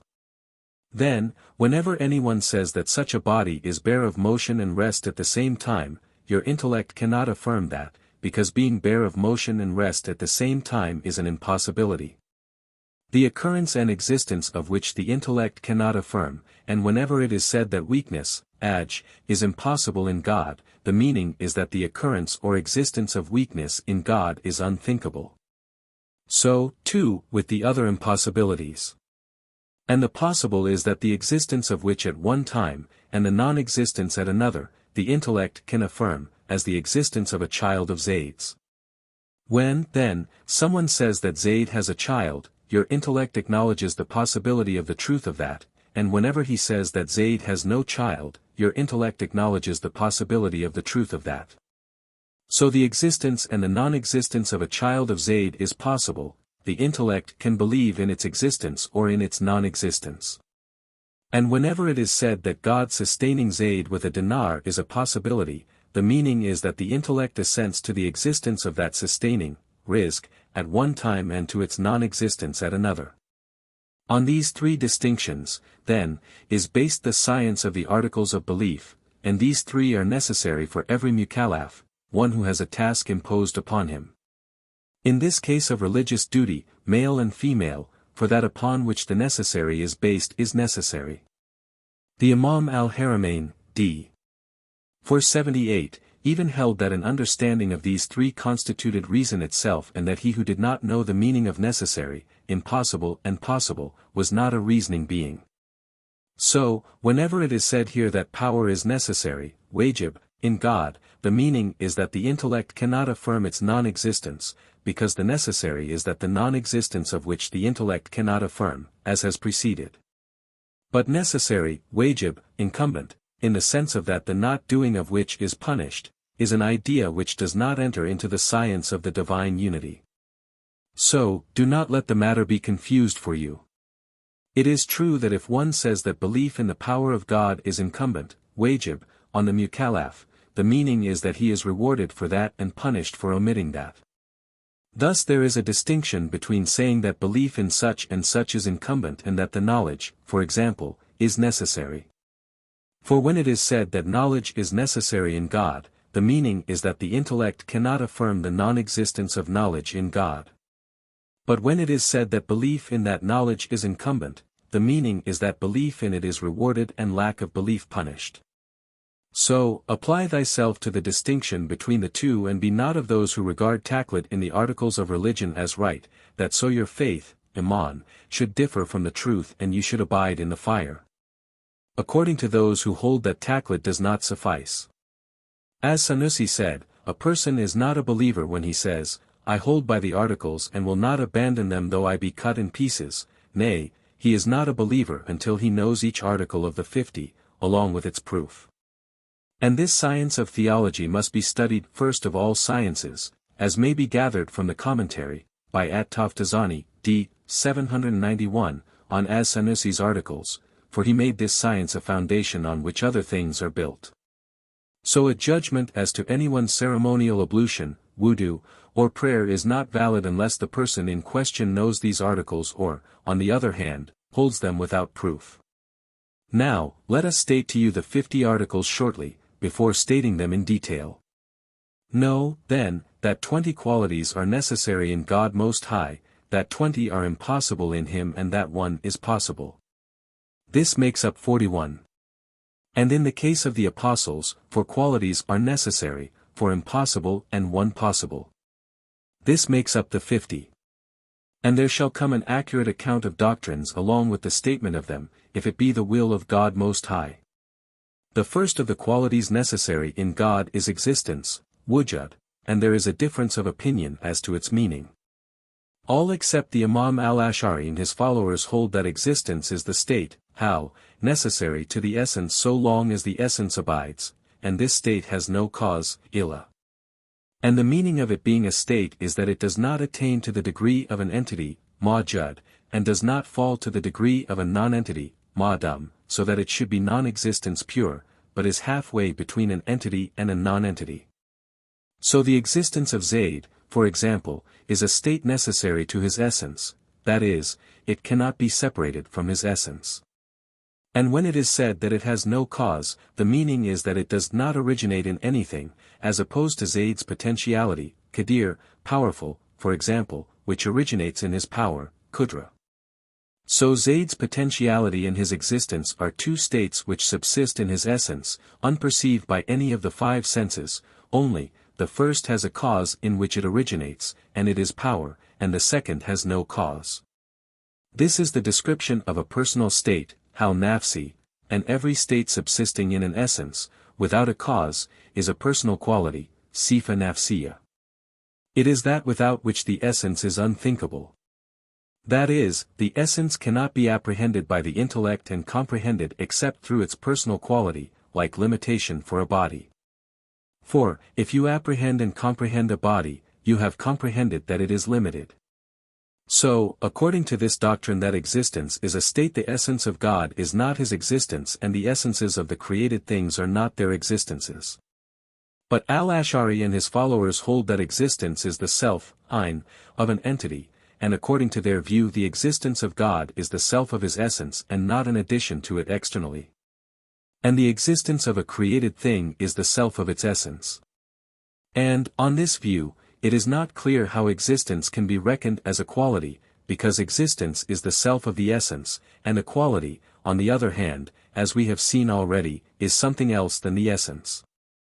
But if he makes existence a quality, then the thing is plain, and the meaning that existence is necessary in God, according to the first view, is that the personal quality is a state established in God. And its meaning, on the second view, is that the essence of God is an entity with external reality, so that if the veil were removed from us we would see it.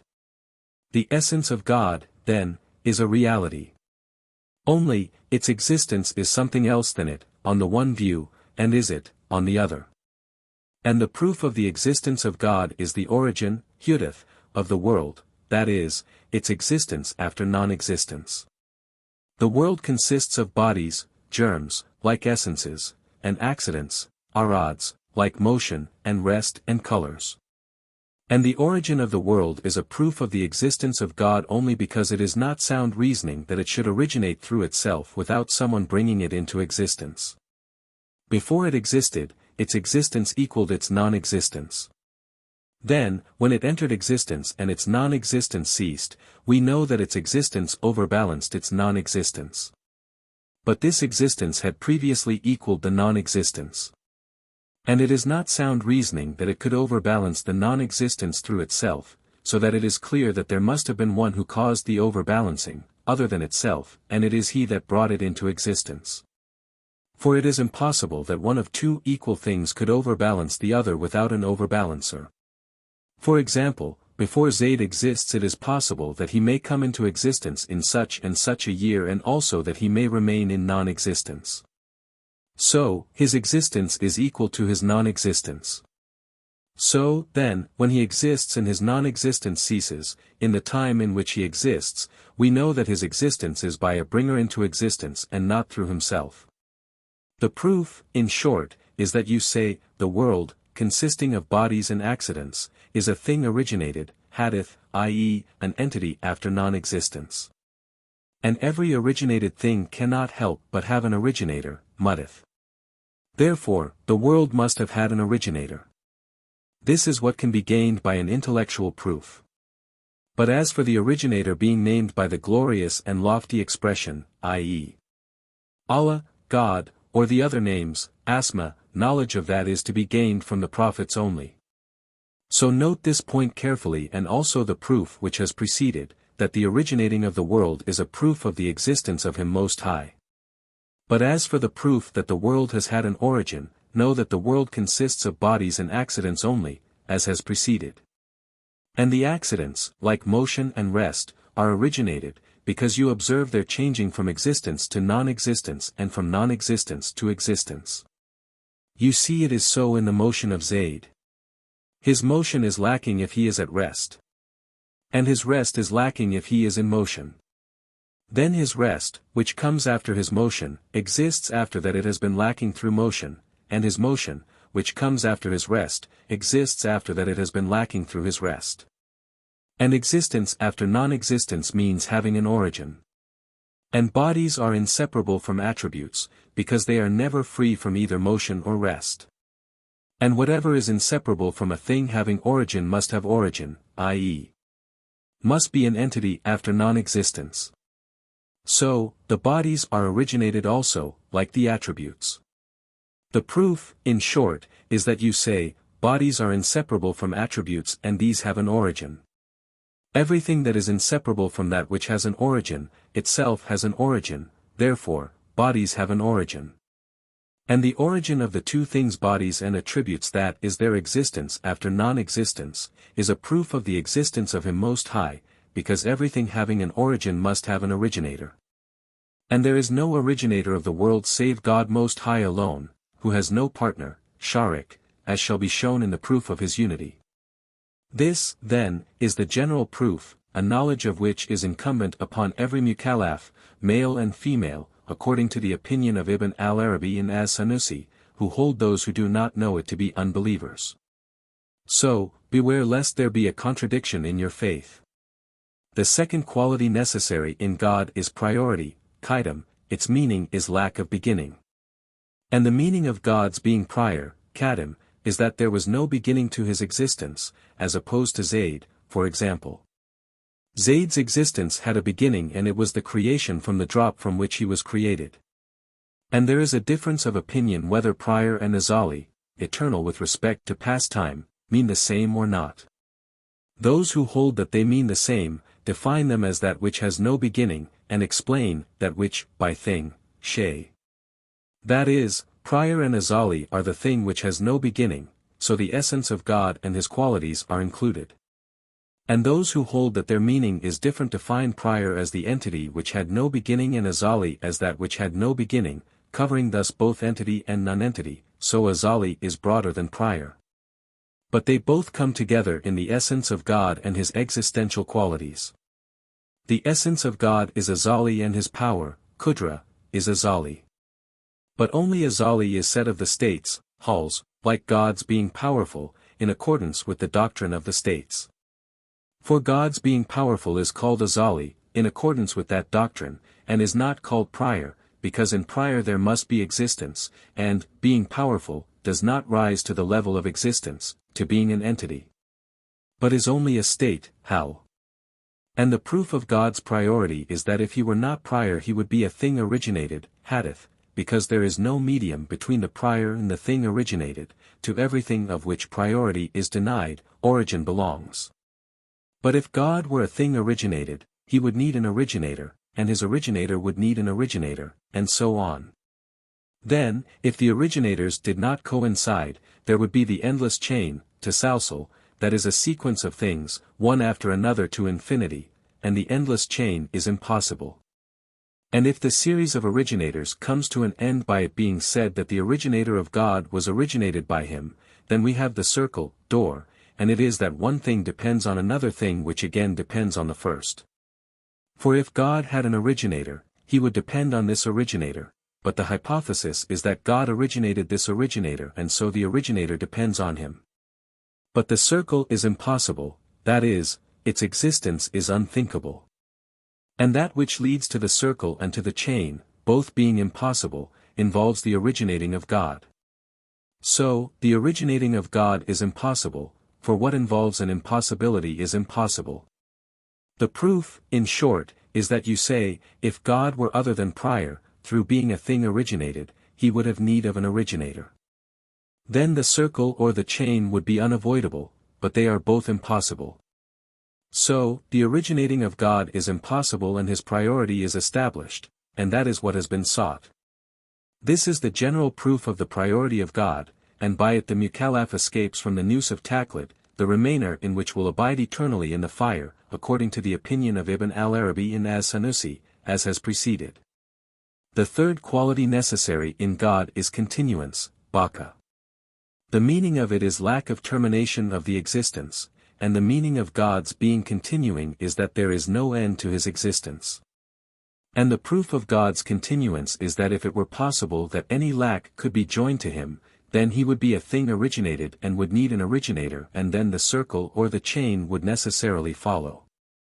A definition of each one of these two has preceded in the proof of priority and in the explanation that to a thing with which non-existence is possible, priority must be denied.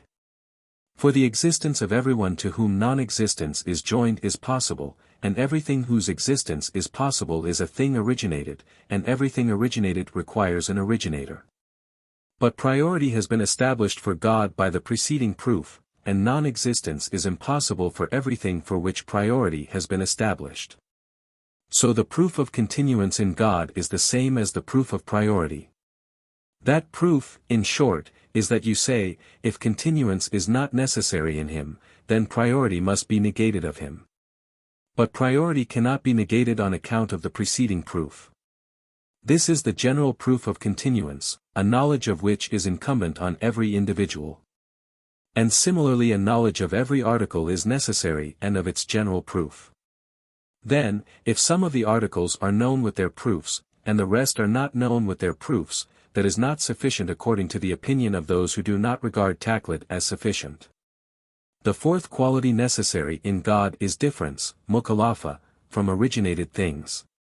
That is, from created things, makhlukat, for God is different from every created thing, men, jinn, angels, and the rest. And it is not good that he should be described with the descriptions which apply to created things, as walking, sitting, having members of the body, for he is far removed, munaza, from members of the body, as mouth, eye, ear and the like. Then, from everything that is in your mind of length and breadth and shortness and fatness, God is different. He has removed himself far from all descriptions which apply to the creation. And the proof of the necessity of this difference in God is that if any originated thing resembled him, that is, if it were laid down that God could be described with any of the things with which an originated thing is described, then he would be an originated thing. And if God were an originated thing, then he would need an originator, and his originator, another originator, and so we would come necessarily to the circle or the chain, and both of these are impossible. This proof, in short, is that you say, if God resembles a created thing in anything, he is an originated thing, because what is possible in one of two things resembling each other, is possible in the other. But that God should be originated is impossible, for priority is necessary in him. And when being originated is denied in him, his difference from created things stands fast and there is absolutely no resemblance between him and the originated things. This is the general proof, the knowledge of which is necessary, as has preceded. The fifth quality necessary in God is self-subsistence, Qayyim bin Nafs. That is in the essence, and its meaning is that there is independence of a locus, mahal, subject, and a specifier, maqasis. The locus is the essence and the specifier is the bringer into existence, mujid. Then the meaning of God subsisting in himself is that he is independent of an essence in which he may subsist, or of a bringer into existence. For he is the bringer into existence of all things. The proof that he subsists in himself is that you say, if God had need of a locus, that is an essence, in which he might subsist, as whiteness has need of an essence in which it may subsist, he would be a quality, as whiteness, for example, is a quality. But it is not sound to say of him that he is a quality, for he is described by qualities, and a quality is not described by qualities, so he is not a quality. And if he had need of a bringer into existence, he would be an originated thing, and his originator would be an originated thing also, and the circle or the chain would necessarily follow. Then it stands fast that he is the absolutely independent, that is, he is independent of everything. But the created thing that is independent in a limited sense only, that is, of one thing in place of another. And may God rule thy guidance. The sixth quality in God is unity, widaniya. It is unity in essence and qualities and acts in the sense of absence of multiplicity. And the meaning of God's being one in his essence is that his essence is not compounded of parts, and this compounding is called internal quantity, com-mutasil. And in the sense that there is not an existence or impossibility in essence which resembles the essence of God, this impossibility of resemblance is called external quantity, com-munfasil. The unity, then, in the essence denies both quantities, external and internal. And the meaning of God's oneness in qualities is that he has not two qualities agreeing in name and meaning, like two powers, or two knowledges or two wills, for he has only one power and one will and one knowledge, in opposition to Abu Sal, who held that he had knowledges to the number of the things known. And this, I mean multiplicity in qualities, is called internal quantity in qualities. Or the sense is, that no one has a quality resembling a quality of God. And this, I mean anyone possessing a quality, etc., is called external quantity in qualities. Oneness, then, in qualities, negates quantity in them, internal and external.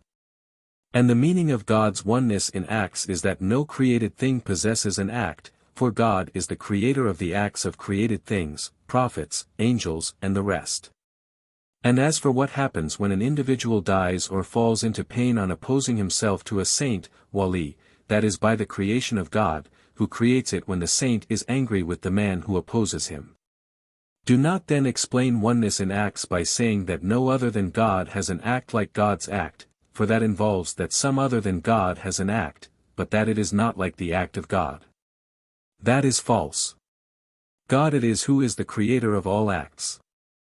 What comes from you by way of movement of the hand, when you strike Zayd, for example, is by the creation of God. He has said, Qur. 37:99, God created you, and what do ye do? And another than God being possessor of an act is called external quantity in acts. So the unity necessary in God denies the five impossible quantities. Internal quantity in the essence makes the essence a compound of parts. External quantity means that there is an essence which resembles it. Internal quantity in the qualities is that God has two powers, for example, external quantity in them means that someone else has a quality which resembles one of his qualities. External quantity in acts means that some other than God possesses an act. These five quantities deny the unity necessary in God. The meaning of quantity is number, adad. The proof that unity is necessary in God is the existence of the world. If God had a partner, sharik, in divinity, uluhiyya, the case could not be in doubt. Either they would agree on the existence of the world, in that one of them would say, I will cause the world to exist, and the other would say, I will cause it to exist along with thee, that we may help one another in it. Or they would disagree, and one of them would say, I will cause the world to exist by my power, and the other, I will that the existence be lacking. Then, if they agreed upon the existence of the world in that both of them together caused it to exist, and it existed through their action, that would necessarily involve the coincidence of two impressors upon one impression, which is impossible. And if they disagreed, it is plain that the will of one either would be carried out or it would not be carried out. If the will of one, rather than the other, is carried out, then the other whose will is not carried out must be weaker. But our hypothesis was that he was equal in divinity to the one whose will was carried out. So whenever weakness is established in the case of the one, it is established in the case of the other, for he is like the other. And if the wills of both are not carried out, they are both weak. And upon every alternative, that they agree or differ, the existence of a single thing of the world is impossible. Because if they agree on its existence, there necessarily follows the coincidence of two impressors upon one impression if their will is carried out, and that is impossible. So the carrying out of their will is not effected, and it is not possible that a single thing of the world should come into existence then. And if they disagree and the will of one of them is carried out, the other is weak. But he is his like. So it is not possible that there should come into existence a single thing of this world, for he is weak. So the God is not except one. And if they differ and their will is not carried out, they are weak and not able to cause the existence of a thing of the world.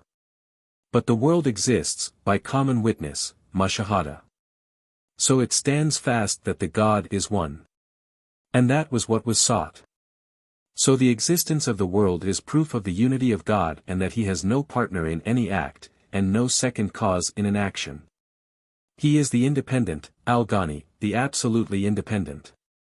And from this proof it may be known that there is no impression, by fire or a knife or eating, upon anything, consisting of burning or cutting or satiety, but God makes the being burnt in a thing which fire touches, when it touches it. And being cut in a thing with which a knife is brought into contact, when it is brought into contact with it, and satiety at eating and satisfaction at drinking. And he who holds that fire burns by its nature, tab, and water satisfies by its nature, and so on, is an unbeliever, kafir, by agreement, ijma. And he who holds that it burns by a power, qua, created in it by God, is ignorant and corrupt, because he knows not the true nature, hakika, of unity. This is the general proof and knowledge of which is incumbent upon every individual, male and female, and he who knows it not is an unbeliever, according to As-Sanusi in Al-Arabi. And may God rule thy guidance. And priority and continuance and difference from originated things and self-subsistence and unity are negative qualities, sifat salabiyah, that is, their meaning is negation and exclusion. For each of them excludes from God what does not beseem him. The seventh quality necessary in God is power, qudra. It is a quality which makes an impression on a thing that is capable of existence or non-existence. So it comes into connection, ta'alaka, with a non-entity and makes it an entity, as it came into connection with you before you existed. And it comes into connection with an entity and reduces it to a non-entity, as it comes into contact with a body which God desires should become a non-entity, that is, a not-thing, la shay. This connection is called accomplished, tanjizi, in the sense that it is actual, bil fa'il, and this accomplished connection is a thing that takes place, hadith. But this quality has also an eternal, potential connection, saluhi kadim, and it is its potentiality from eternity of bringing into existence. It is potential in eternity to make Zayd tall or short or broad, or give him knowledge. But its accomplished connection is conditioned by the state in which Zayd is. So it has two connections, one eternal, potential, which has been described, and one accomplished, happening. The last is its connection with a non-entity, when it makes it an entity, and with an entity, when it makes it a non-entity. And this, I mean its connection with an entity or a non-entity, is a real, hakiki, connection. But it has also a figurative, majazi, connection. That is, its connection with an entity after it has become so and before it has become a non-entity, as it is connected with us after we have come to exist and before we have ceased to exist. It is called the connection of grasping, ta'alluq wal kabdati, in the sense that the entity is in the grasp, kabda, of the power of God. If God will, he makes it remain an entity, and if he will, he reduces it to non-entity.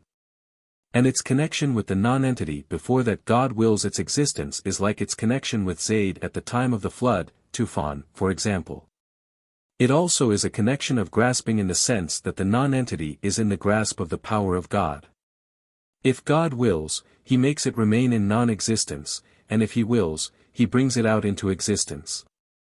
And similar is its connection with us after our death and before the resurrection, bath. It, too, is called a connection of grasping in the sense of what has preceded. So the quality of power has 7 connections, 1, eternal, 2, connection of grasping, that is, its connection with us before God wills our existence, 3, actual connection, that is, God's bringing the thing into existence. 4, connection of grasping, that is, connection with a thing after existence and before God has willed non-existence, 5, actual connection, that is, God's making a thing a non-entity. 6, connection of grasping after non-existence and before the resurrection. 7. Actual connection, that is, God's making us exist on the day of resurrection. But the real connections of these are two, God's bringing into existence and bringing into non-existence. This is a detailed statement. And a general statement would be that God's power has two connections, as is commonly accepted: a potential and an accomplished, but the accomplished is limited to actual bringing into existence and non-existence. And the connection of grasping is not to be described as accomplished, nor as eternal. And what has preceded about this quality connecting with existence and non-existence is the opinion of the multitude on the subject. But some hold that it does not connect with non-existence, that whenever God desires the non-existence of an individual, he takes away from him the aids, imdadat, which are the cause of his continuance. The eighth quality necessary in God is will, irada. It is the quality which specifies the possible with one of the things possible to it. For example, tallness and shortness are possible to Zayd, then will specifies him with one, tallness, say. Power brings tallness out of non-existence into existence. So will specifies and power brings out. And the possibilities, mumkinat, with which power and will connect are 6, 1, existence, 2, non-existence, 3, qualities, like tallness and shortness, 4, times, 5, places, 6, directions. And the possibilities are called the mutual opposers, mutakablet, existence opposes non-existence and tallness opposes shortness and direction upward opposes direction downward, and one place, like Egypt, opposes another place, like Syria. And this, in short, means that it is possible in the case of Zayd, for example, that he should remain in non-existence and also that he should enter existence at this time. Then, whenever he enters existence, will has specified existence instead of non-existence, and power has brought out existence. And it would have been possible that he might have entered existence at the time of the flood, Tufan, or at some other time, so that which specifies his existence at this time instead of any other is will. And it is possible that he should be tall or short, then that which specifies his tallness instead of shortness is will. And it is possible that he should be in the direction upward, then that which specifies him in the direction downward is will. And power and will are two qualities subsisting in God's essence, two entities. If the veil were removed from us we could see them. They have connection with the possible only, but none with the impossible, such as a partner for God. He is far removed from that. Nor with the necessary, like the essence of God and his qualities. Ignorance is the saying of those who hold that God has power to take a son, wallet. For power has no connection with the impossible and taking a son is impossible. But it should not be said that because he has no power to take a son, he is therefore weak. We say that weakness would follow only if the impossible were of that which is allotted to power. But power has not been connected with that, seeing that nothing is allotted to it except the possible. And will has two connections, one eternally potential, and it is its potentiality to specify from all eternity.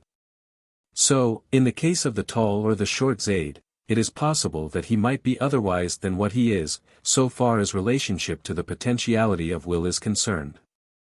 For will is potential that Zayd should be a sultan or a scavenger, so far as the potential connection is concerned.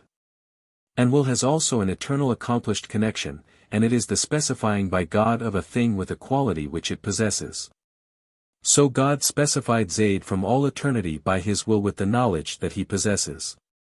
And his being specified with knowledge, for example, is eternal and is called an eternal accomplished connection.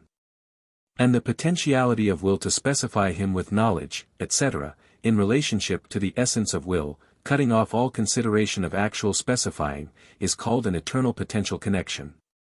And some say that will has also a temporal, accomplished connection. It is, for example, the specifying of Zayd with tallness, when he is actually brought into existence. According to this view, will has three connections. But the truth is that this third is not a connection but is the making manifest of the eternal, accomplished connection.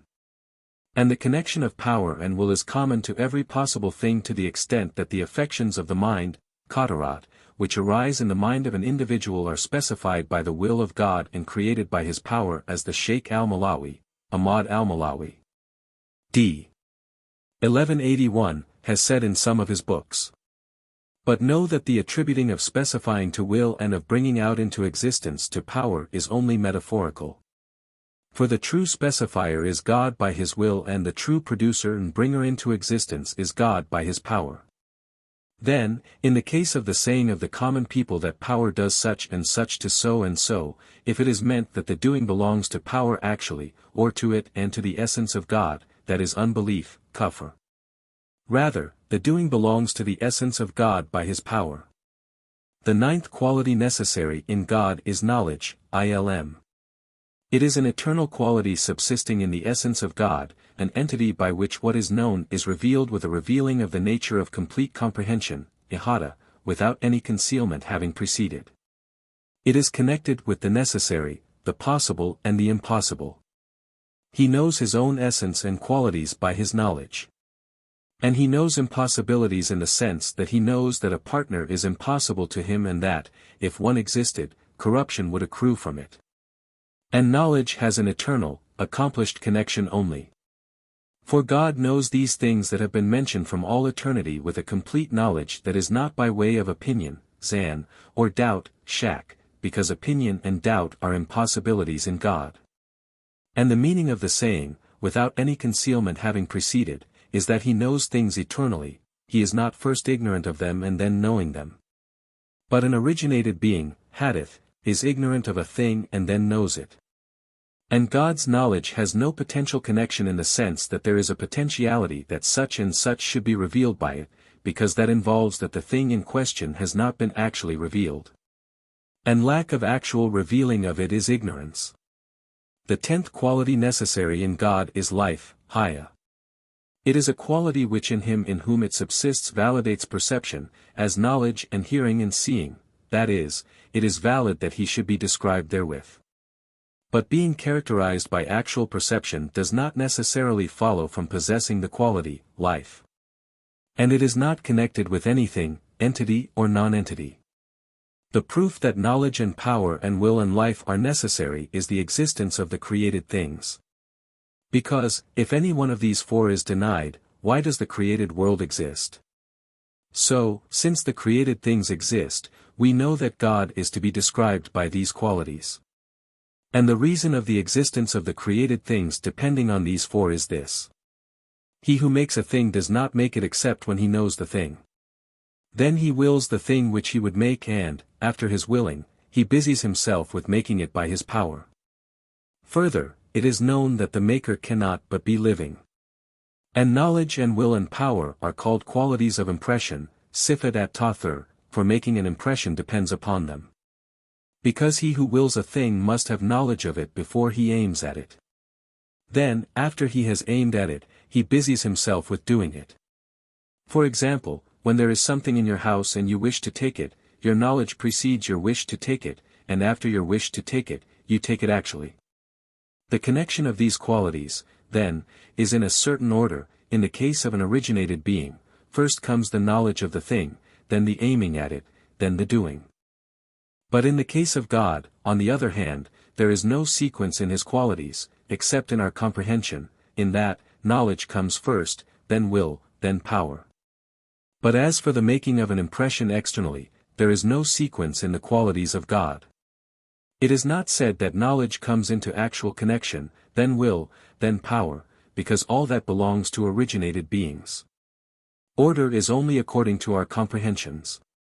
The 11th and 12th qualities of God are hearing, sam, and seeing, basar. These are two qualities subsisting in the essence of God and connected with every entity.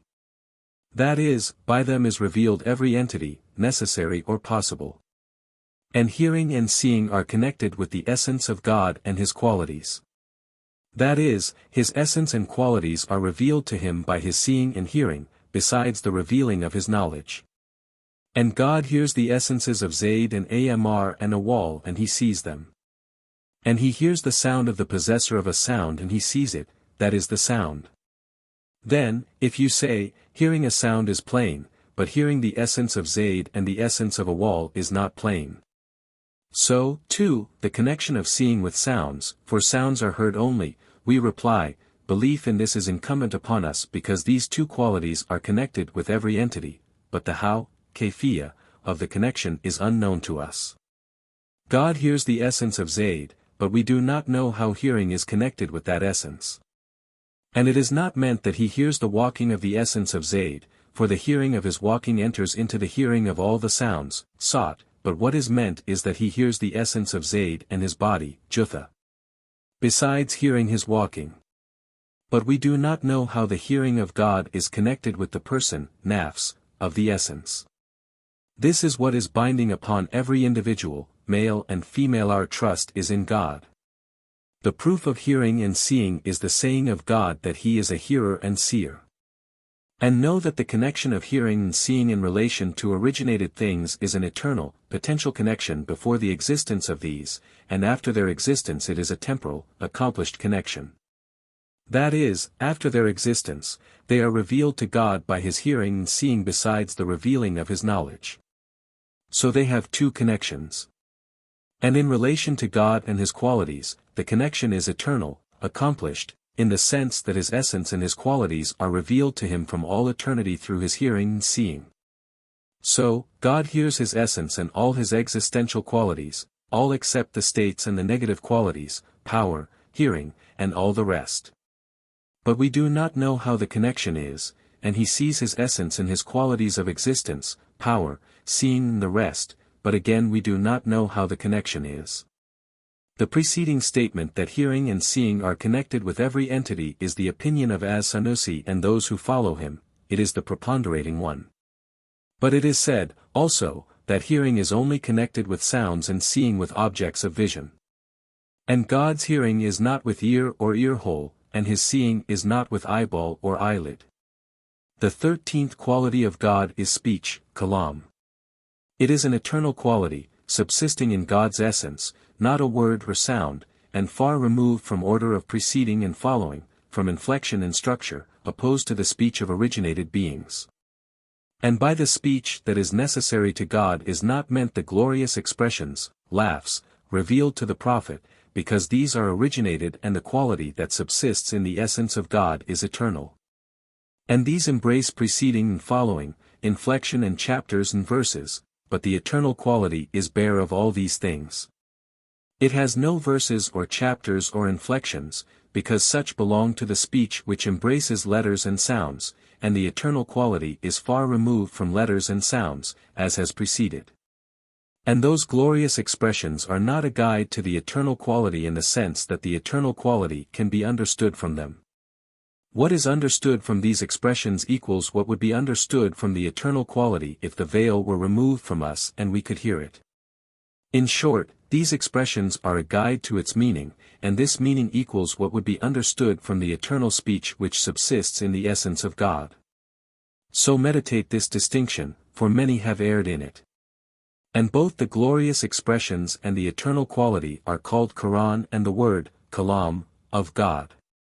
But the glorious expressions are created and written on the preserved tablet, al-Mahfuz. Jibril brought them down, i.e. revealed them, to the Prophet after that they had been brought down in the night of decree, Laylatul Qadr, Qur. 97, 1, to the mighty house, Baytu el-Izza, a place in the heaven nearest to the earth. It was written in books, sahifas, and placed in the mighty house. It is said that it was brought down to the mighty house all at once and then brought down to the Prophet in 20 years, and some say, in 25. And it is also said that it was brought down to the mighty house only to the amount that was to be revealed each year and not all at once. And that which was brought down to the Prophet was expression and meaning. And it is said also that only the meaning was brought down to him. There is a conflict of opinion on this. Some say that the Prophet clothed the meaning with expressions of his own, and others, that he who so clothed the meaning, was Jibril. But the truth is that it was sent down in expressions and meaning. In short, the quality subsisting in the essence of God is not a letter nor a sound. And the Mutazilites called in doubt the existence of a kind of speech without letters. But the people of the Sunnah answered that because thoughts in the mind, hadith and nafs, a kind of speech with which an individual speaks to himself, are without letter or sound, there exists a kind of speech without letters or words. By this the people of the Sunnah do not wish to institute a comparison between the speech of God and thoughts in the mind, for the speech of God is eternal and thoughts in the mind are originated. They wish to disprove the contention of the Mu'tazilites when they urged that speech cannot exist without letter or sound. The proof of the necessity of speech in God is his saving, Qur. 4:162, and God spoke to Moses. So he has established speech for himself.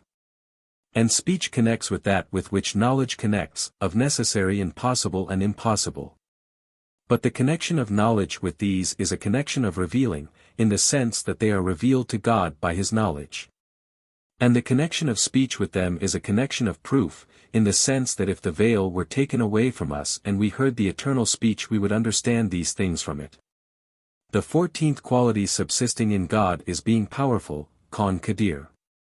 It is a quality subsisting in his essence, not an entity and not a non-entity. It is not power, but between it and power is a reciprocal inseparability. When power exists in an essence, the quality called being powerful exists in that essence, equally whether that essence is eternal or originated. So, God creates in the essence of Zayd power actual, and he creates also in it the quality called Zayd's being powerful. This quality is called a state, hal, and power is a cause, illah, in it in the case of created things. But in the case of God, power is not said to be a cause in his being powerful, it is only said that between power and God's being powerful there is a reciprocal inseparability. The Mu'tazilites hold also the reciprocal inseparability between the power of an originated being and its being powerful. But they do not say that the second quality is by the creation of God, only that when God creates power in an originated being, there proceeds from the power a quality called being powerful, without creation. The 15th quality necessary in God is being a willer, Khan Murid. It is a quality subsisting in his essence, not an entity and not a non-entity. It is called a state, hal, and it is not will, equally whether the essence is eternal or created. So, God creates in the essence of Zayd will actual, and he creates in it the quality called Zayd's being a willer. And what is said above, about the disagreement between the Mu'tazilites and the people of the Sunnah on being powerful, applies also to being a willer. The same thing applies exactly to qualities 16, 17, 18, 19 and 20 being a knower, alam, a living one, hay, a hearer, sami, a seer, baser, a speaker, mutakalim. Notice. The qualities, power, will, knowledge, life, hearing, seeing, speech, which have preceded, are called, qualities consisting of ideas, sifat al-ma'ani, thought qualities as opposed to active qualities, see below. On account of the connection of the general with the particular, idafatu al-am lil-khas, or the explanatory connection, al-idafatu al-bayaniya. And those which follow these, God's being powerful, etc., are called qualities derived from ideas, sifat ma'nawiya, by way of derivation, nisba, from the qualities consisting of ideas, because they are inseparable from them in a thing eternal and proceed from them in a thing originated. According to what has preceded. And the Mataridites added to the qualities consisting of ideas, an eighth quality and called it, making to be, takwin. It is a quality and an entity like the rest of the qualities consisting of ideas. If the veil were removed from us we would see it, just as we would see the other qualities consisting of ideas, if the veil were removed from us. But the Ash'arites opposed them and urged that there was no advantage in having a quality, making to be, besides power, because the Mataridites said that God brought into existence and out of existence by the quality of making to be. Then these replied that power prepared the possibility for existence, that is, made it ready to receive existence after it had not been ready, that thereafter making to be brought it into existence actually. The Ash'arites replied that the possible was ready for existence without anything further. And on account of their having added this quality, they said that the active qualities, sifat al-afal, such as creating, khalq, bringing to life, ihya, sustaining, razq, bringing to death, imata, or eternal. Because these expressions are names of the quality making to be, which is a quality and an entity, according to them. But it is eternal, therefore these active qualities are eternal. But according to the Ash'arites, the active qualities are originated, because they are only names of the connections of power. So bringing to life is a name for the connection of power with life, and sustaining is a name for the connection of power with the creature to be sustained, and creating is a name for its connection with the thing to be created. And bringing to death, a name for its connection with death. And the connections of power, according to them, are originated. And among the 50 articles are 20 which express the opposites of the 20 above. They are non-existence, the opposite to existence. The second, origin, hudith, is the opposite of priority. The third, transitoriness, fana, is the opposite of continuance. The fourth, resemblance, mumathala, is the opposite of difference. It is impossible that God should resemble originated things in any of those things with which they are described. Time has no effect upon him, and he has not a place or movement or rest, and he is not described with colors or with a direction. It is not said with regard to him that he is above such a body, or on the right of such a body. And he is no direction from him. So it is not said, I am under God. And the saying of the Commonalty, I am under our Lord, and, my Lord is over me, is to be disapproved. Unbelief is to be feared on the part of him who holds the use of it to be an article of his faith. The fifth is having need of a locus, itias ila mehal, that is, an essence in which he may subsist, or a specifier, that is a bringer into existence. This is the opposite of self-subsistence. The sixth is multiplicity, ta'adud, in the sense of combination in the essence or the qualities, or the existence of a being similar in essence or qualities or acts. This is the opposite of unity. The seventh is weakness, and it is the opposite of power. So, being unequal to any possibility is impossible in God. The eighth is unwillingness, karaha, lit. Dislike. It is the opposite of will, and it is impossible in God that he should bring into existence anything of the world, along with unwillingness toward it, that is, lack of will. Entities are possibilities which God brought into existence by his will and choice, ikhtiyar. And it is derived from the necessity of will in God, that the existence of created things is not through causation, ta'lil, or by way of nature, tab. The difference between the two is that the entity which exists through causation is whatever exists whenever its cause exists, without dependence on another thing. The movement of the finger is the cause of the movement of the ring. When the one exists, the second exists, without dependence on anything else. And the entity which exists, by way of nature, depends upon a condition and upon the nullifying of a hindrance. So, fire does not burn except on the condition of contact with wood and the nullifying of moistness which is the hindrance of its burning. For fire burns by its nature according to those who hold the doctrine of nature, whom may God curse. But the truth is, that God creates the being burned in the wood when it is in contact with the fire, just as he creates the movement of the ring when movement of the finger exists. And there is no such thing as existence through causation or nature. So it is an impossibility in God that there should be a cause in the world which proceeds from him without his choice, or that there should be a course of nature and that the world should exist thereby. The ninth is ignorance, jal. Ignorance of any possible thing is impossible in God, equally whether it is simple, that is, lack of knowledge of a thing, or compound, that is, perception of a thing as different from what it really is. And inattention, gafala, and neglect, duhul, are impossible in God. This is the opposite of knowledge. The 10th is death, maut. It is the opposite of life. The 11th is deafness, samam. It is the opposite of hearing. The 12th is blindness, ama. It is the opposite of seeing. The 13th is dumbness, karas.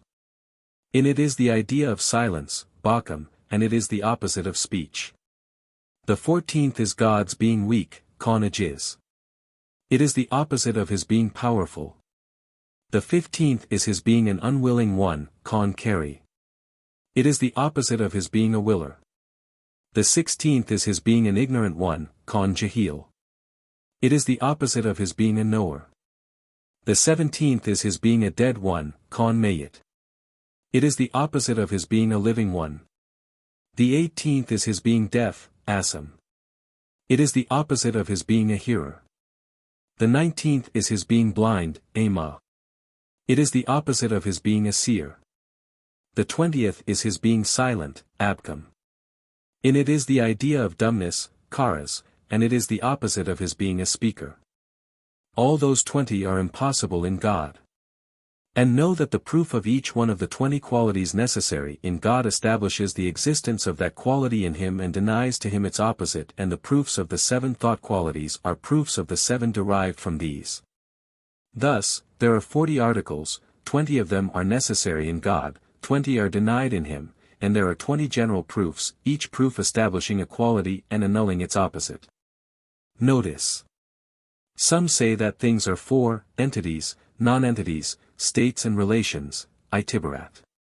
The entities are like the essence of Zayd which we see, the non-entities are like your child before it is created, the states are like being powerful. And so, too, the relations, like the establishing of standing in Zayd. This I mean that things are 4 is the view which As-Sanusi follows in his Sugra, for he asserts in it the existence of states and makes the necessary qualities to be 20. But elsewhere, he follows the opinion which denies states, and that is the right view. According to that view, the qualities are 13 in number, because the 7 derived qualities God's being powerful, etc., drop out. God has no quality called being powerful, because the right view is denial that states are things. According to this, then, things are 3 entities, non-entities and relations.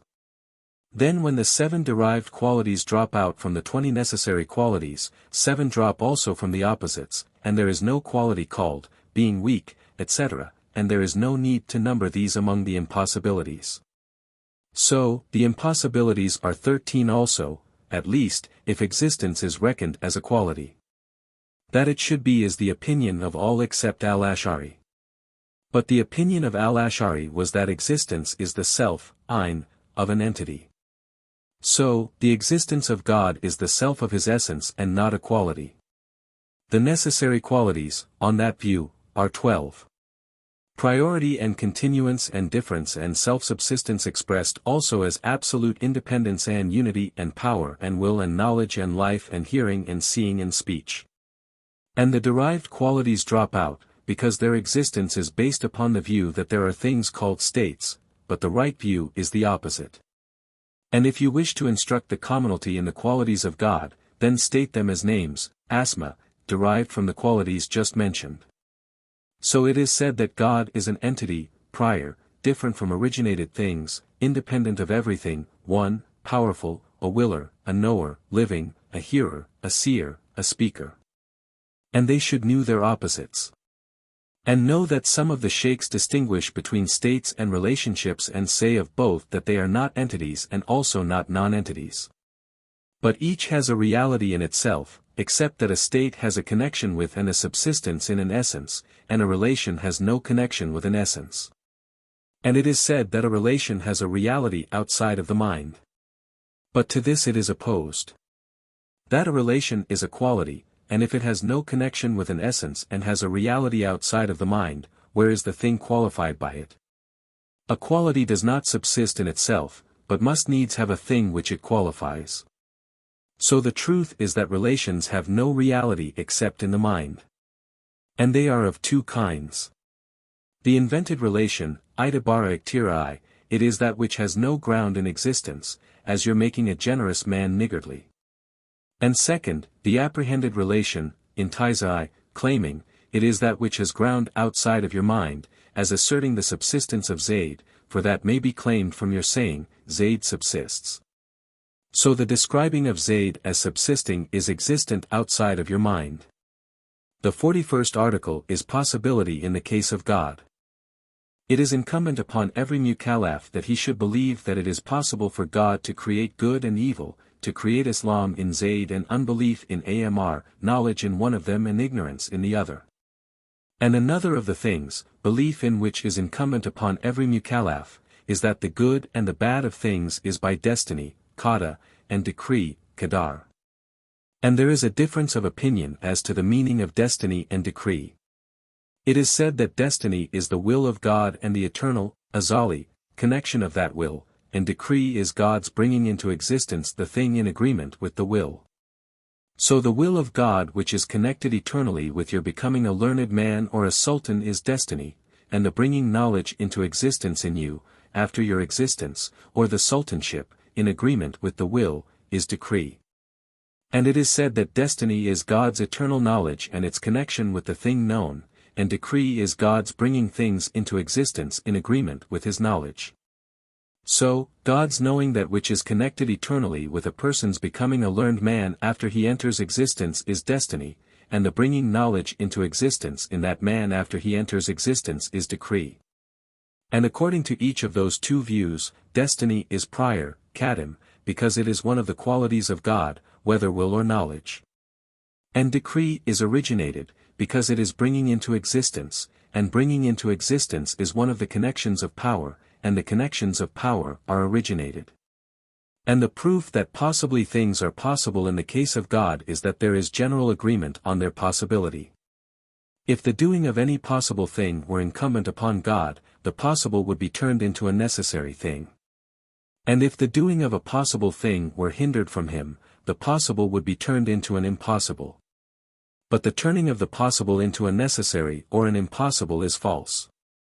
By this, you may know that there is nothing incumbent upon God, against the doctrine of the Mutazilites, who say that it is incumbent upon God to do that which is best, salah, for the creature. So, it would be incumbent upon him that he should sustain the creature, but this is falsehood against him and a lie from which he is far removed. He creates faith in Zayd, for example, and gives him knowledge out of his free grace, without there being any necessity upon him. And one of the arguments which may be brought against the Mutazilites is that afflictions come upon little children, such as ailments and diseases. And in this there is not that which is best for them. So, if doing that which is best is incumbent upon him, why do afflictions descend upon little children? For they say that God could not abandon that which is incumbent upon him, for abandoning it would be defect, and God is far removed from defect, by agreement. And God's rewarding the obedient is a grace from him, and his punishing the rebellious is justice from him. For obedience does not advantage him, nor rebellion injure him, he is the advantager and the injurer. And these acts of obedience or rebellion are only signs of God's rewarding or punishing those described by them. Then him whom he wills to draw near to himself, he helps to obedience, and in him whose abandoning and rejection he wills, he creates rebellion. And all acts of good and bad are by the creation of God, for he creates the creature and that which the creature does, as he has said, Qur. 37:94, and God hath created you and that which ye do. And the belief is also incumbent that God may be seen in the other world by believers, for he has joined the seeing, Ruya, of him with the standing fast of the mountain in his saying, Qur. 7:139, and if it standeth fast in its place, thou wilt see me. And the standing fast of the mountain was possible, then, that which is connected with it of seeing must also have been possible. Because what is connected with the possible is possible. But our seeing God must be without inquiring how, bila kaifa, it is not like our seeing one another. God is not seen in a direction, nor in a color, nor in a body. He is far removed from that. And the Mutazilites, may God make them vile, deny the seeing of God. That is one of their perverse and false articles of belief. And another of their corrupt articles is their saying that the creature creates his own actions. For this, they are called Qadarites, because they say that the actions of the creature are by his own qudra, power, just as the sect which holds that the creature is forced to the action he does, is called Jabrite. Derived from their holding a being forced, Jabr, on the part of the creature, and a being compelled. It, too, is a perverse article. And the truth is that the creature does not create his own actions and is not forced, lol. That God creates the actions which issue from the creature, along with the creature's having a free choice, ikhtiyar, in them. As Sa'd ad-Din at-Taftazani, see above, said, in his commentary on the articles, it is not possible to render this free choice by any expression. But the creature finds a difference between the movement of his bod when he moves it himself and when the wind moves it against his will. And to that which is possible in God belongs also the sending of a number of apostles, rasuls. And God sending them is by his grace, and by way of necessity, as has preceded.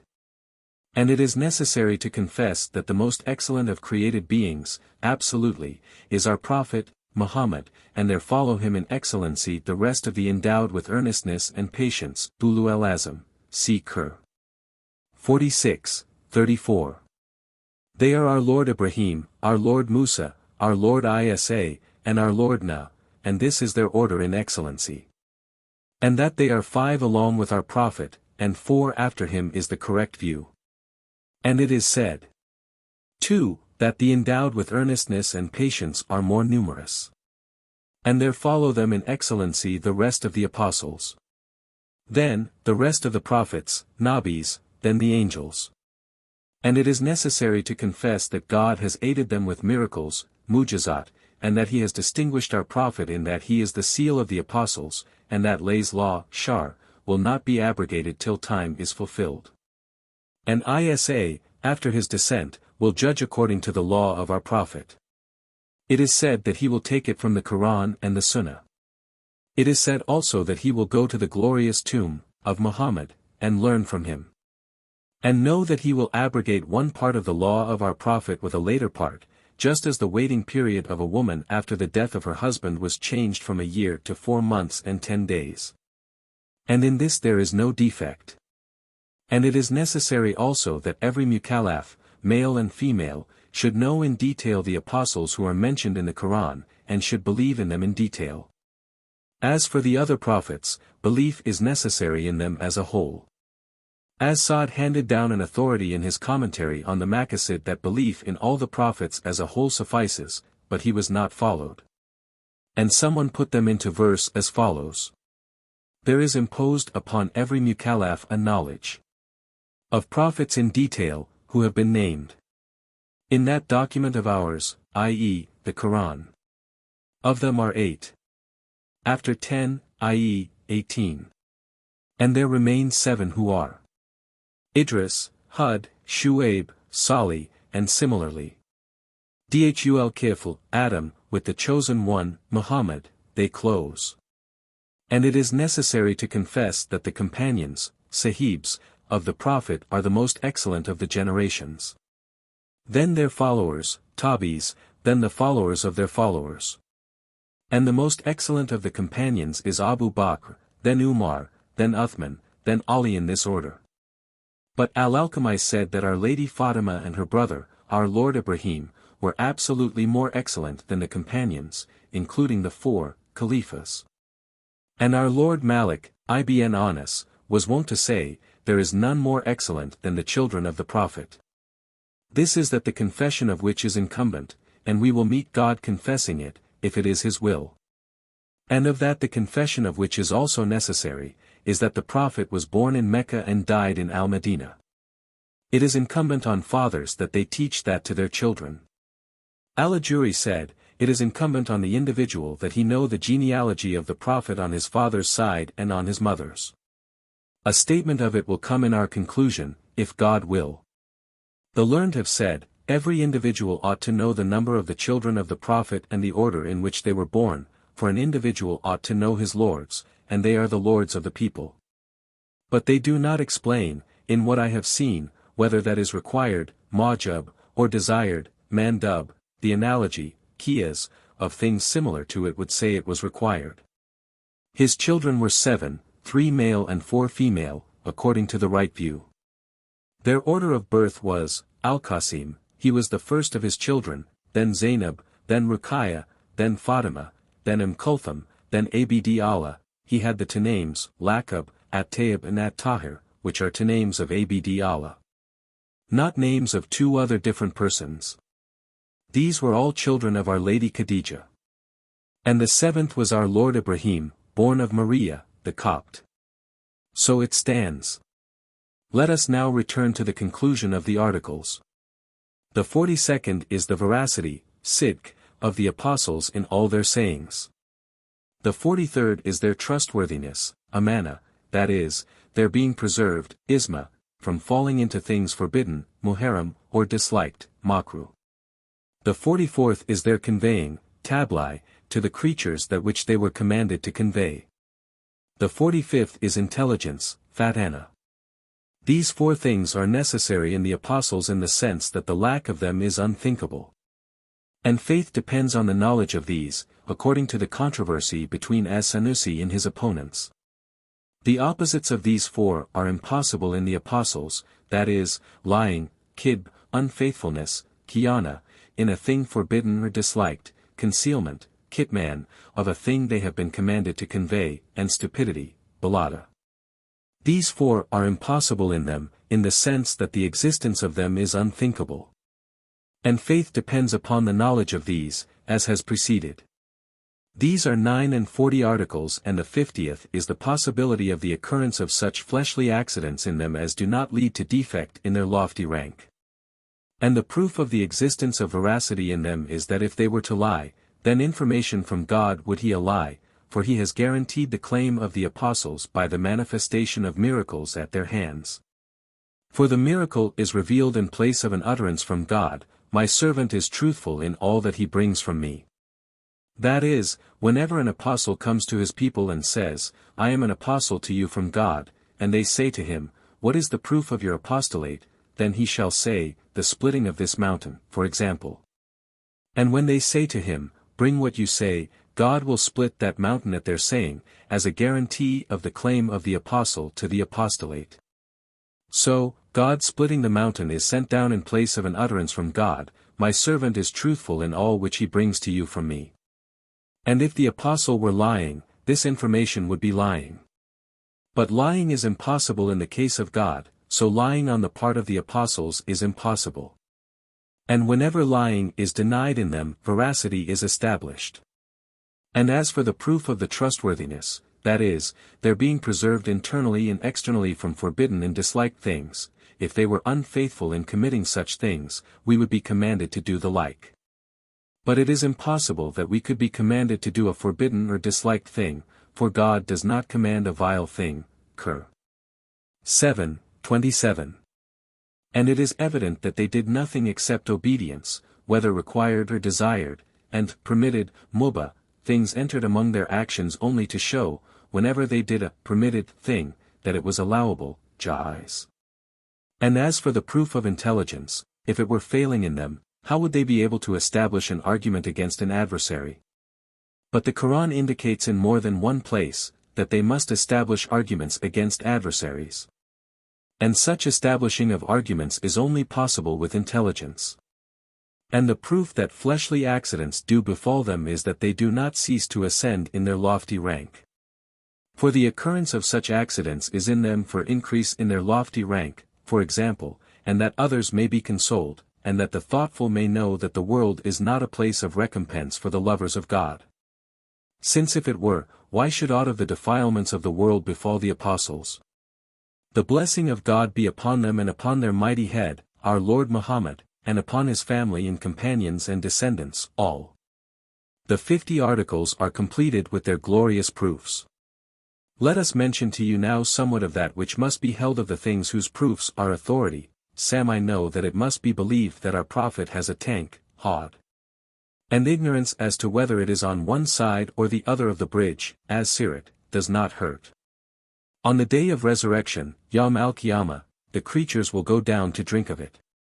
It is different from Al-Qadr, which is a river in the garden. And it must also be believed that he will make intercession, Shafa'ah, on the day of resurrection in the midst of the judgment, when we shall stand and long to depart, even though it be into the fire. Then he shall intercede that they may depart from the station, Mawqif, and this intercession belongs to him only. And it must also be believed that falling into great sins, kabiras, other than unbelief, kufr, does not involve unbelief, but repentance, tawbah, from the sin is necessary at once. And if the sin be a small one, sagira, repentance is necessary to him who is liable to fall into it. And repentance is not injured by returning to sin, but for the new sin a new repentance is necessary. And it is incumbent upon the individual that he set aside arrogance, kibr, and jealousy, hasad, and slander, ghibah, on account of what the prophet has said, the gates of the heavens have curtains which reject the works of the people of arrogance. Jealousy and slander. That is, they prevent them from rising, and so they are not received. Jealousy is a desiring that the well-being of another should pass away, equally whether it is desired that it should come to the jealous one or not. And arrogance is considering the truth to be falsehood and rejecting it, and despising God's creation. And it is incumbent also upon him that he should not spread malicious slanders among the people, for a tradition has come down, a slanderer, cadet, shall not enter the garden. And jealousy is forbidden, as is said above, when the well-being does not lead its possessor to transgression, and if it does, then desire that the well-being should pass away is allowable. It is necessary also to hold that some of those who commit great sins will be punished, though it is only one of them. Conclusion. Faith, iman, in the usage of the language, is acknowledgement that something is true, tastic, in general. In that way it is used by God, when he reports the words of the sons of Yaqub, Qur. 12:17. But thou dost not believe us, art not a believer, mu'min, in us. Legally, it is belief in all that the prophet has brought. But there is a difference of opinion as to the meaning of belief, when used in this way. Some say that it means knowledge, marifa, and that everyone who knows what the prophet has brought is a believer, mu'min. But this interpretation is opposed by the fact that the unbeliever, kafir, knows, but is not a believer. Nor does this interpretation agree with the common saying, that the muqallad is a believer, although he does not know. And the right view as to the interpretation of belief is that it is a mental utterance, hadith and nafs, following conviction, equally whether it is conviction on account of proof, which is called knowledge, or on account of acceptance on authority, taqlid. This excludes the unbeliever because he does not possess the mental utterance, the idea of which is that you say, I am well pleased with what the prophet has brought. The mind of the unbeliever does not say this. And it includes the muqallad. For he possesses the mental utterance following conviction, though the conviction is not based on a proof. And of that which must be believed is the genealogy of the prophet, both on his father's side and on his mother's. On his father's side he is our Lord, Muhammad, son of Abd Allah, son of Abd al-Muttalib, son of Hashim, son of Abd Manaf, son of Qusay, son of Kilab, son of Murrah, son of Kabi, son of Luai, or Luway, son of Kalib, son of Fir, son of Malik, son of Nadr, son of Kinana, son of Kazema, son of Madrika, son of Alyas, son of Madar, son of Nizar, son of Ma'ad, son of Adnan. And the agreement, ijma, unites upon this genealogy up to Adnan. But after him to Adam there is no sure path in that which has been handed down. And as to his genealogy on his mother's side, she is Amina, daughter of Wab, son of Abd Manaf, son of Zurah. This Abd Manaf is not the same as his ancestor on the other line, son of Kilab, who is already one of his ancestors. So the two lines of descent join in Kilab. And it is necessary also to know that he was of mixed white and red complexion, according to what some of them have said.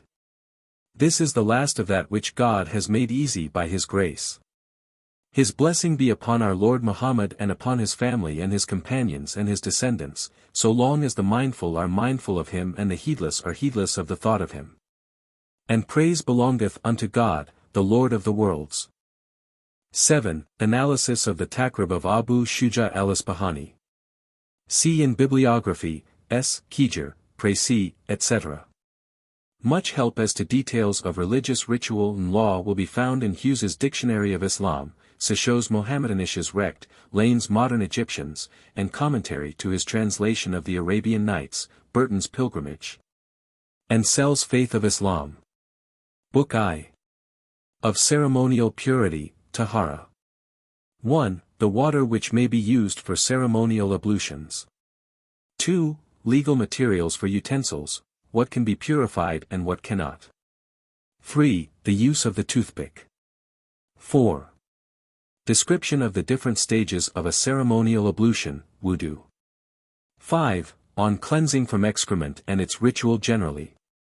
6. The 5 things which require a fresh wudu. 7. The 6 things which require a complete ablution of the whole body, ghusl, and its ritual. 8. The 17 occasions on which a ghusl is prescribed. 9. When it is allowable to wash the inner shoes, cuffs, instead of the feet. 10. The conditions and ritual for the use of sand, tayammum, instead of water. 11. On uncleannesses, najasat, and how far they can be removed. 12. On ailments of women, duration of pregnancy and their conditions. Book 2. Of prayer. 1. The times of prayer, salat. 2. Upon whom prayer is incumbent, and 3. On what occasions. 4. The antecedent requirements of prayer. 5. The 18 essential parts of prayer. 6. The 4 things in which the prayer of a woman differs from that of a man. 7. The 11 things which nullify prayer. 8. A reckoning of the occurrences of certain frequently repeated elements in prayer. 9. On omissions in prayer. 10. The 5 occasions on which prayer is not allowable. 11. The duty and ritual of congregational prayer. 12. The prayer of a traveler.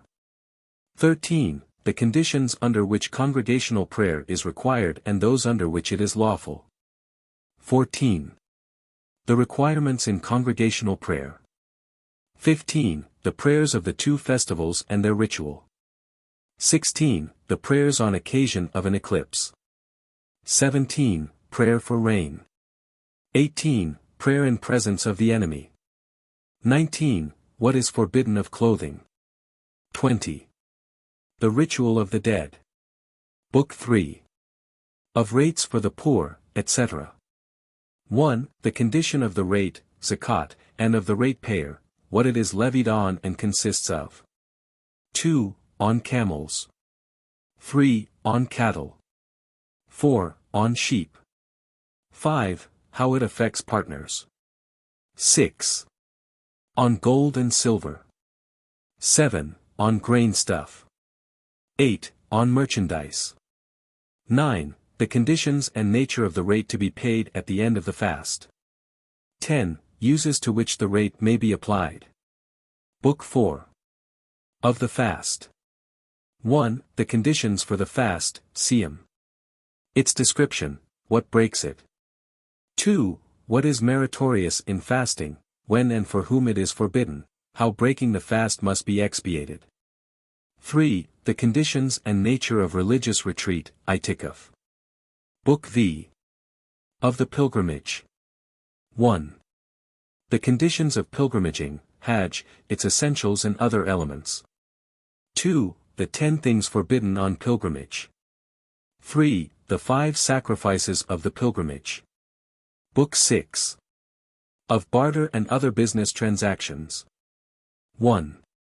Conditions and kinds of barter, bay, what may be bartered and what not. 2. Description and conditions of the bargain with payment in advance, salam. 3. Of pledging, ran. 4. Of those who are not to be permitted to administer their own property, hajar as safi. 5. Of bankruptcy and composition and common rights in a highway, sul. 6. The conditions for the transfer of debts and credits, hawala. 7. Of security for debts, daman. 8. Of personal security for debts, kafla. 9. Of partnership, shirka. 10. Of agency, wakala. 11. Of confession, ikrar. 12. Of loans, iera. 13. Of illegal seizure and use of property. Indemnity for it and its damage, gasp. 14. Of right of preemption, shafe. 15. The conditions of advancing capital with participation in the profits, kirad. 16. Of the letting of date palms and vines, musicat. 17. Of hiring a thing out, ijara. 18. Of reward for return of a thing lost, Ja'ala. 19. That land may not be let for a fixed amount of its produce, Mukabara. 20. Of irrigation of waste lands, Ihya al-Mawat. 21. Of foundations in mortmain, Waqf. 22. Of gifts, Hiba. 23. Of found property, Lukta.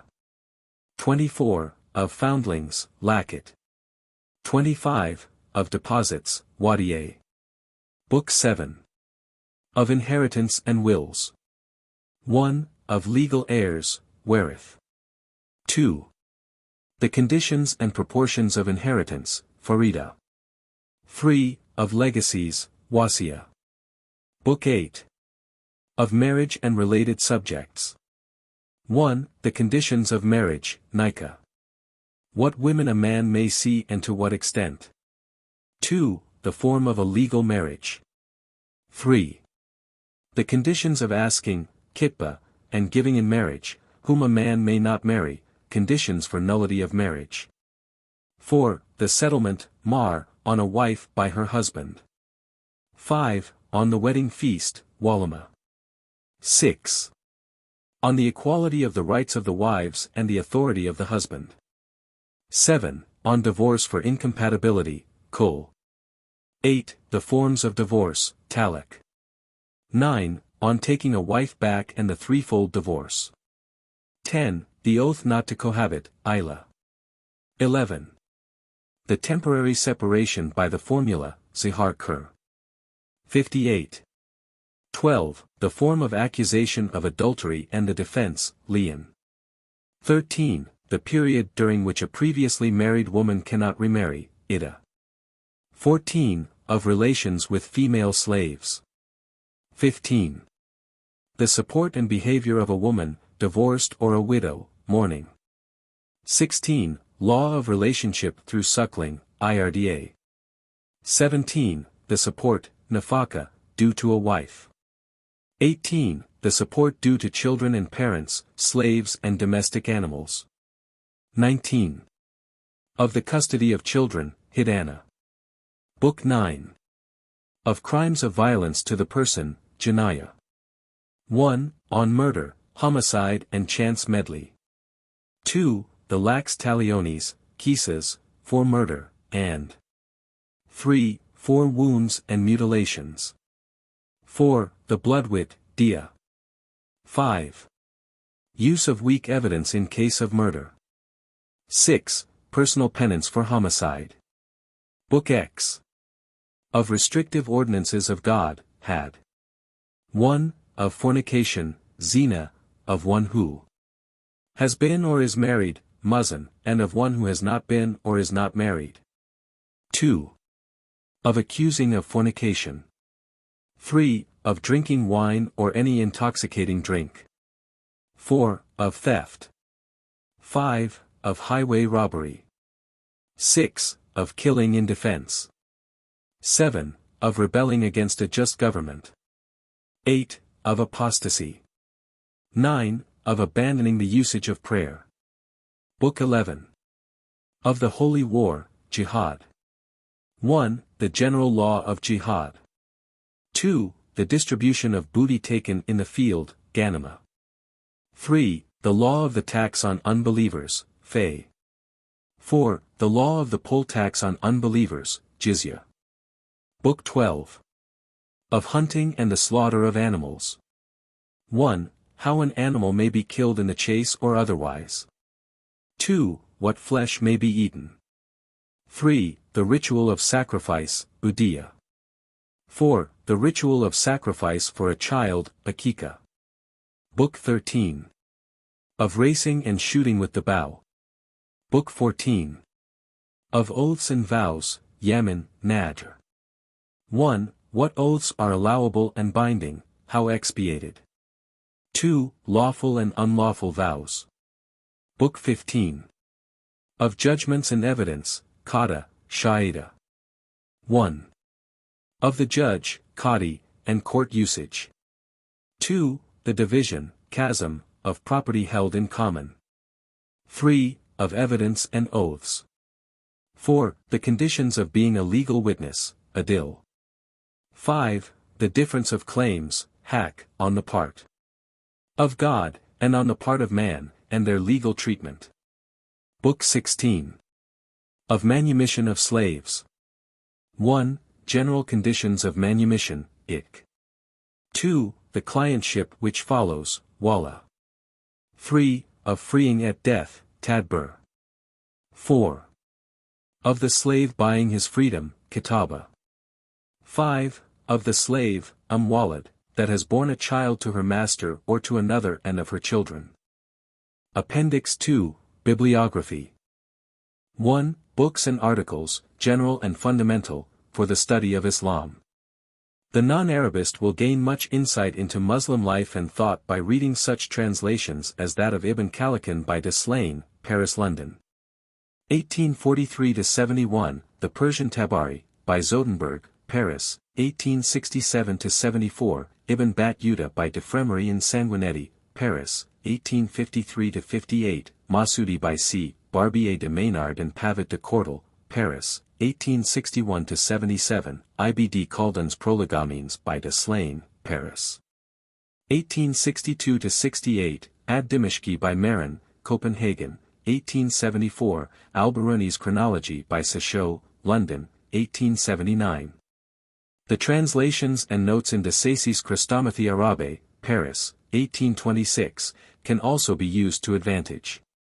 Very many valuable articles will be found scattered through the Zeitschrift of the German Oriental Society, hereafter ZDMG, the Journal Asiatique, hereafter JA. The Journal of the Royal Asiatic Society, hereafter JRAS, and the Vienna Zeitschrift für die Kunde des Morgenlands, hereafter WZ. It is always worth while to consult the Encyclopaedia Britannica. The best translations of the Quran into English are those by E. H. Palmer, 2 volumes, Oxford, 1880, and J. M. Rodwell, London, 1871. The first more perfectly represents the spirit and tone, and the second more exactly the letter. The commentary added by Sale to his version and his introduction are still useful. The 1001 Nights should be read in its entirety in Arabic or in a translation by every student of Islam. English translation by Lane, incomplete but accurate and with very valuable commentary, Burton, last edition almost complete. 12 volumes, London, 1894. Payne's translation is complete, as is also Burton's privately printed edition, but, while exceedingly readable, Payne hardly represents the tone of the original. There is an almost complete and very cheap German version by Henning published by Reclaim, Leipzig. Mardra's French version is inaccurate and free to such an extent as to make it useless. Gallen's version is a work of genius. But it belongs to French and not to Arabic literature. R. P. Dozy, Essay sur l'histoire de l'Islamisme. Leiden, 1879. A readable introduction. A. Muller, Der Islam im Morgenjuende Abendland. 2 volumes Berlin, 1885, 1887. The Best General History of Islam. Stanley Lane Poole, The Mohammedan Dynasties, Chronological and Genealogical Tables with Historical Introductions. Westminster, 1894.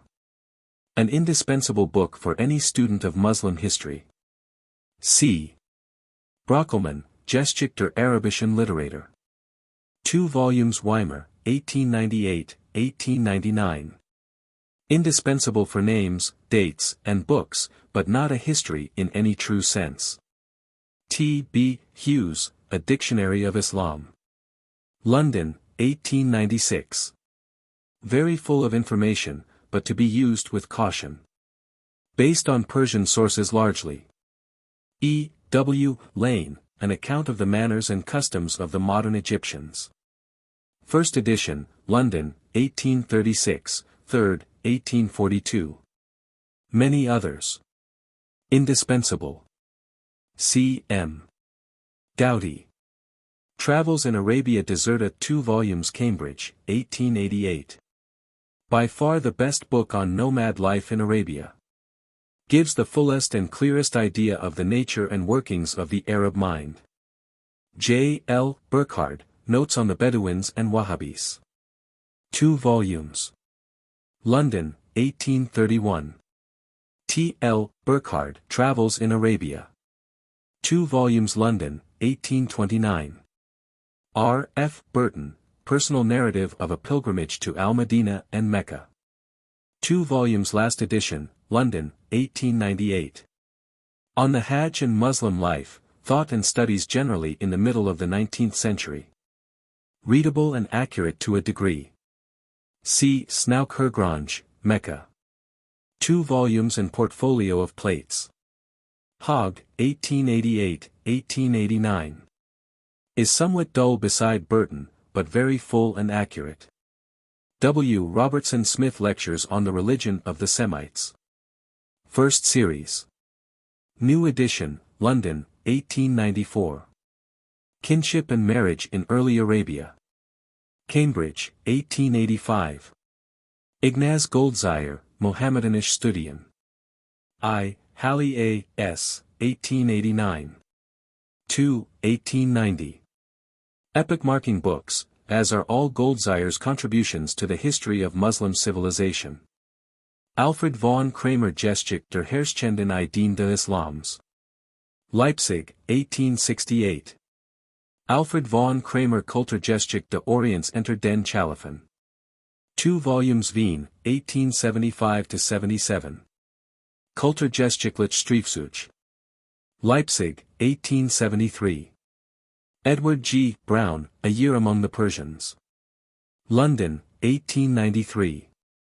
A most valuable account of modern Persian life, philosophy, and theology, and especially of Sufism and Babism. Edward G. Brown, A Literary History of Persia. New York, 1902. Really political and religious prolegomena to such a history. G. A.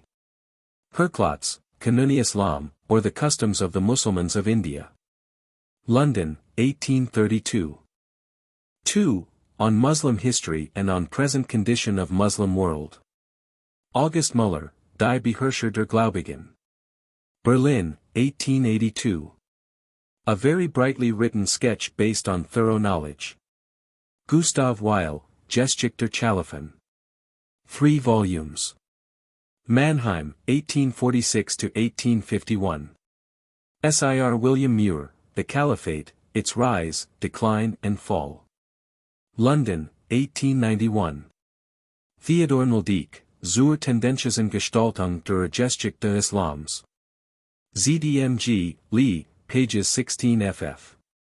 All Noldeek's papers on the early history of Islam are worthy of the most careful study. G. von Vloten, Zur Abbasidischen Geschichte. ZDMG, Lee, pages 213 ff. On the early Abbasids. R. E. Bruneau, De Charidschitten unter den Ersten Umayyaden. Leiden, 1884. Edward Sachot, Über eine arabische Chronik aus Zanzibar. Myth. A.D. Sem F. Orient. Sprachen. Berlin, 1898. On Ibadites. George Percy Badger, History of the Imams and Sayyids of Oman, by Salil Ibn Razik. London, Hakluyt Society, 1871. Valuable for Ibadite history, law and theology. M. J. D. E. Guj, Memoirs sur les Karmathes du Bahrain et les Fatimids. Leiden, 1886. John Nicholson, An Account of the Establishment of the Fatimite Dynasty in Africa. Tübingen and Bristol, 1840. Quatremra, Memoirs historiques sur la dynastie de Califes Fatimites. J.A. 3, 2. Sylvestre D. E. Sacy, Exposé de la religion de Druzes et de la vie du Calife Hakem by Amrallah. 2 volumes Paris, 1838. F. Westenfeld, Geschichte der Fatimiden Kalifen. Göttingen, 1881. Stanley Lane Poole, A History of Egypt in the Middle Ages. New York, 1901. For the Origin and Founding of the Fatimid Dynasty, the Khalifa al-Hakim, etc. H. L. Fleischer, Briefwechsel zwischen den Anführern der Wahhabiten und dem Pascha von Damascus. Kleine Schriften, 3, pages 341 ff. First published in ZDMG for year 1857. E. Rehatsek, The History of the Wahhabis in Arabia and in India. Journal of Asiatic Society of Bengal. Number 38, read January, 1880. Turkey in Europe, by Odysseus. London, 1900. The present situation, with its historical antecedents in European Turkey and the Balkans generally. H. O. Dwight, Constantinople and its Problems. New York, 1901. A. S. White, The Expansion of Egypt. London, 1899. The Present Situation in Egypt and its Historical Antecedents. W. W. Hunter, Our Indian Mussulmans. London, 1871. Sir Lewis Pelly, The Miracle Play of Hassan and Hussein. London, 1879. W. S. Blunt, The Future of Islam. London, 1880. 3. On Muslim Traditions and Law. The Mishkat, translated by Matthews. Calcutta, 1809. A Collection of Traditions. The Hidayah, translated by C. Hamilton. 2 edition. London, 1870. N. B. E. Bailey, A Digest of Mohammedan Law. Hanafi Code. London, 1865. The same. Imamiyya Code. London, 1869. The first volume deals with Sunnite, the second with Shiite law. S. Kijer, Précis de Jurisprudence Musulmane Selon le Right Chafite par Abu Chaja, Texte Arabe avec Traduction et Annotations. Leiden, 1859. To be used with caution. Edward Sachot, Mohammedanisches Recht nach Schaffietischer Lehre. Stuttgart and Berlin, 1897. Based largely on al-Bajuri's commentary to Abu Shuja. Covers rather less than half the material of a corpus of canon law and is the best general introduction to the subject. Ignaz Goldziher, Die Zahiriten, Lehrsystem und ihr Geschichte. Leipzig, 1884. Ignaz Goldziher, Neue Materialien zur Literatur der Überlieferungswesen bei den Mohammedanen.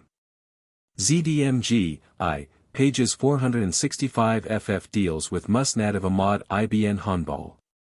Ignaz Goldziher, Zur Literatur der Ikhtilaf al-Madhahib. ZDMG, 38, pages 669 ff. Contains a notice of Ash-Shahrastani.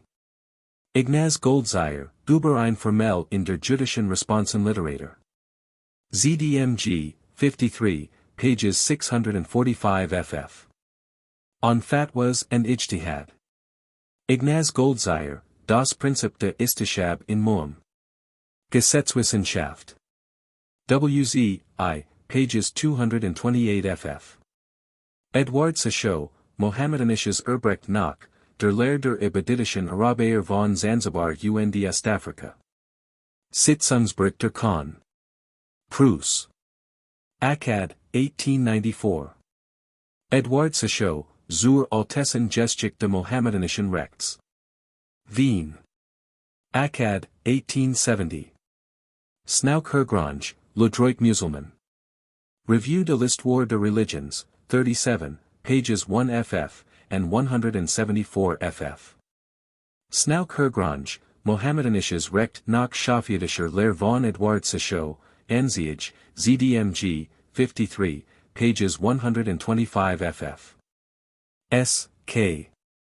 Kun die Hugerword, Studien zur Einführung in das Recht der Islam. Erlangen, 1901. Contains introduction and part of section on law of marriage. Gives a good but miscellaneous bibliography and is written from a Persian point of view. Transliteration is peculiarly eccentric and Arabic scholarship is unsound. J. Wellhausen, Medina vor dem Islam. Mohammeds Gemeindeordnung von Medina. In Skizzen und Vorarbeiten, Wiert's Heft. Berlin, 1889. Huart, Les Syndics en droit musulman. 11th Congress of Orientalists, Part 3, pages 69 ff. D. B. MacDonald, The Emancipation of Slaves Under Muslim Law. American Monthly Review of Reviews, March, 1900.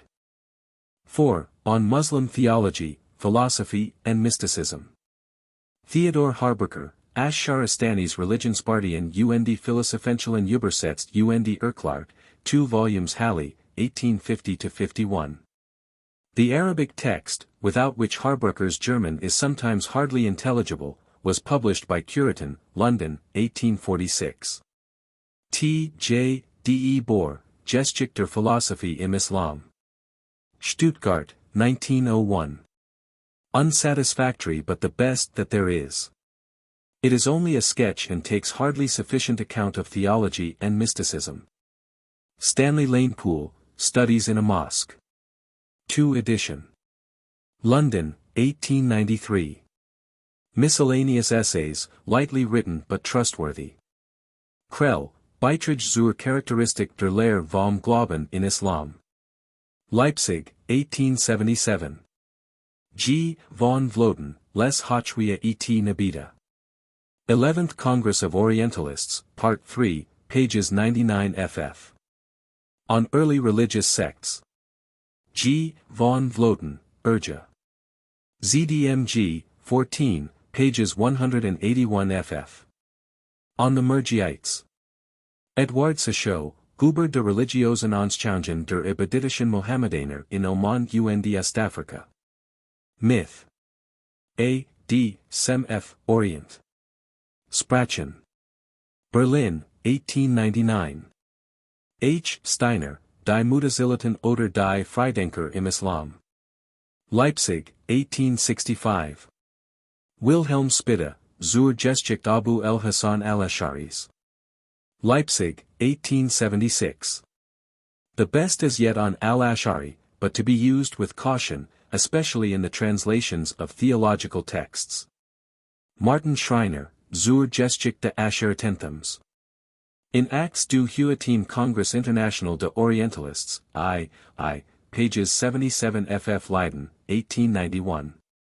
M. A. F. Marin, Exposé de la Réforme de l'Islamisme commencé au troisième siècle de El-Hijr par Abu el-Hasan Ali el-Ash'ari et continue par son école. 3rd International Congress of Orientalists, Volume 2. G. Fulgel, Al-Kindi Genant, der Philosoph der Araber. Ein Vorbild seiner Zeit und seines Volks. Leipzig, 1857. Sir William Muir, The Apology of Al-Kindi, written at the court of Al-Mamun. London, 1882. E. Sell, The Faith of Islam. London, 1896. 2 edition. A valuable book, but from the point of view of an Indian missionary. Hence the tone is polemic and the technicalities are Persian rather than Arabic. Walter M. Patton, Ahmad ibn Hanbal and the Mina. Leiden, 1897. There is a valuable review by Goldziher in ZDMG. Lee, pages 155 ff. It traces connection of Hanbalites with Ibn Taymiyyah and Wahhabites. Heinrich Ritter, Über Ansir Kenntnis der Arabischen Philosophie. Göttingen, 1844. Friedrich Dieterissei, Al-Farabis Philosophische Abhandlungen Herausgeben. Leiden, 1890. Aus den Arabischen Übersetzt. Leiden, 1892. Al-Farabi, Der Musterstaat. Herausgeben und Übersetzt von Frdr Dieterissei. Leiden, 1900.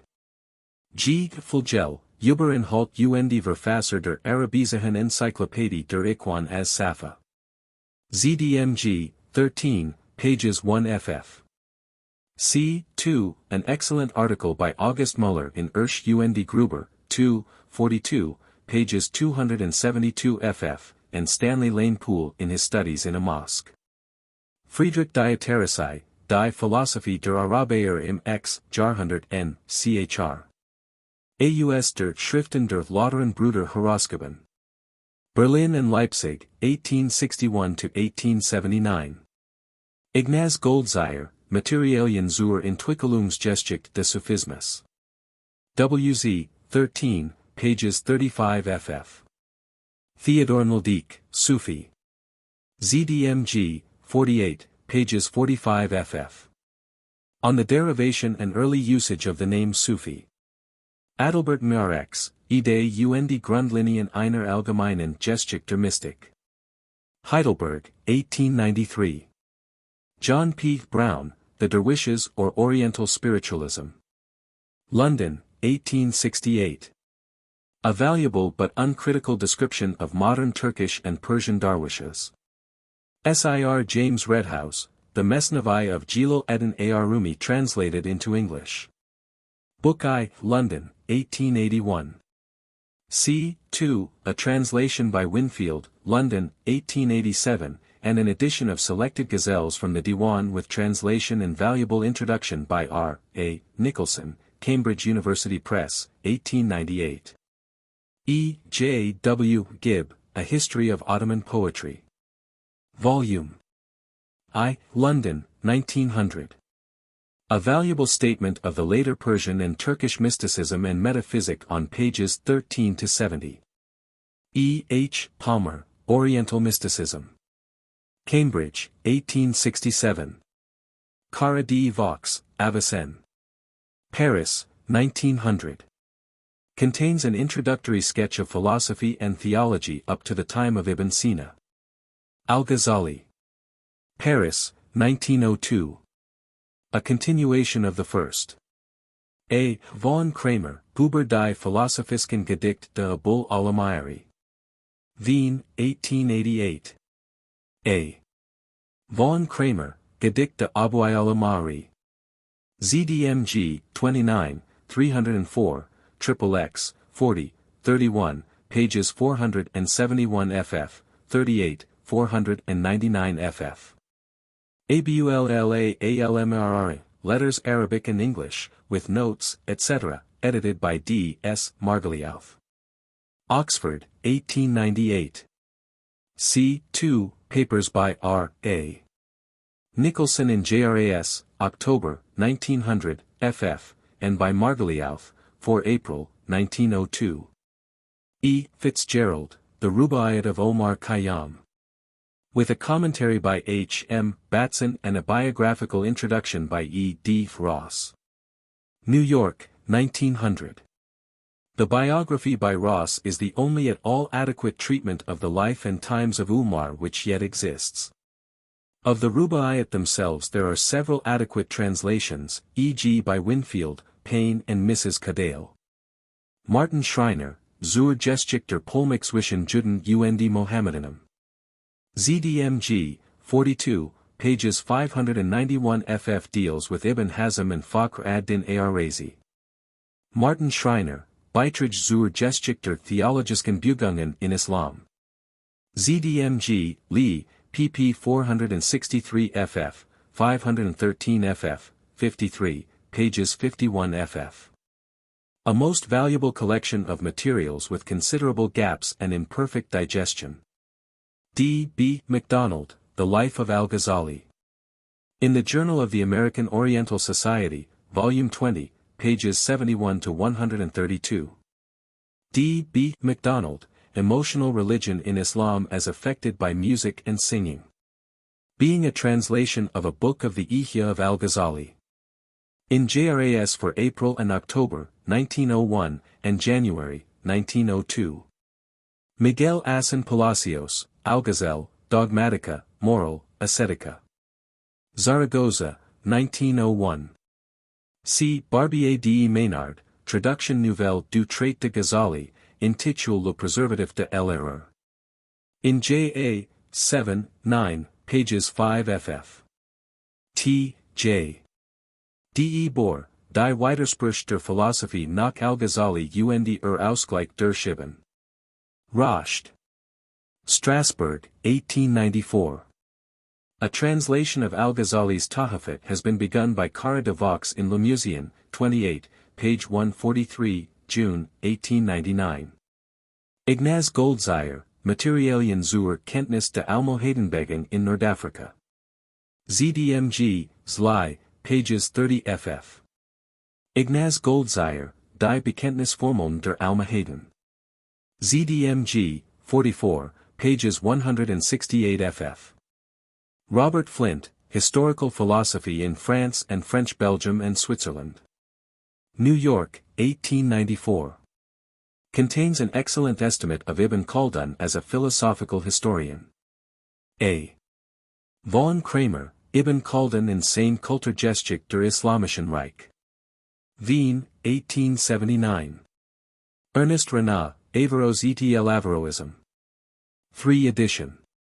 Paris, 1861. Reviewed by Dozy in J.A. 5, 2, pages 93 ff. This review contains a curious description of a parliament of religions at Baghdad about AD 1000. Philosophy and Theology von Averroes.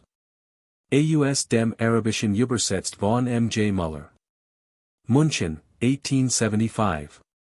The Arabic text was published by Müller in 1859. Léon Gautier, Ibn Thofailhe ben Yakhdin, Roman philosophique. Texte arabe, Guiti traduction française. Alger, 1900.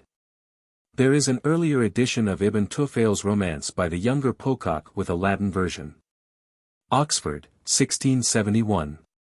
M. A. F. Marin, Correspondence du philosophe Sufi ibn Sabin Abd al-Haq avec l'Empereur Frederick II. De Hohenstaufen. In J. A. 7, 14, pages 341 ff. S. Gaillard, Abd Arzak Edison Trait de la Prédestination et du Libre Arbiter. In J. A. 7, 1, pages 125 ff. A. D. E. Kramer, Notice sur Shahrastani. In J. A. 6, 11, pages 253 ff. G. Flugel, Shahrastani und seine Werk über die Mohammedanische Glaubenslehre. ZDMG, XX, page 1 ff. Ignaz Goldziher, Beitrag zur Literaturgeschichte der Sharia. Wien, 1874. James L. Merrick, The Life and Religion of Muhammad, as contained in the Shia traditions of the Ifyatul Qulub. Boston, 1850. J. B. Ruling, Beitrag zur Eschatologie de Islam. Leipzig, 1895. L. Gautier, Ad-Dura al-Fakira. La Perle Précieuse de Ghazali. Genève, 1878. In Arabic and French, a valuable account of Muslim eschatology. M. Wolf, Mohammedanisch Eschatology. Leipzig, 1872. In Arabic and German, an account of popular Muslim eschatology. De Pont et Capellani, Les Conférences religieuses musulmanes. Alger, 1897. Snauk Hergrange, Les Conférences religieuses, la Mecque et le Pan-Islamisme, in Revue de l'Histoire de Religions, 44, pages 262 ff. Appendix 3. Chronological Table. A.H.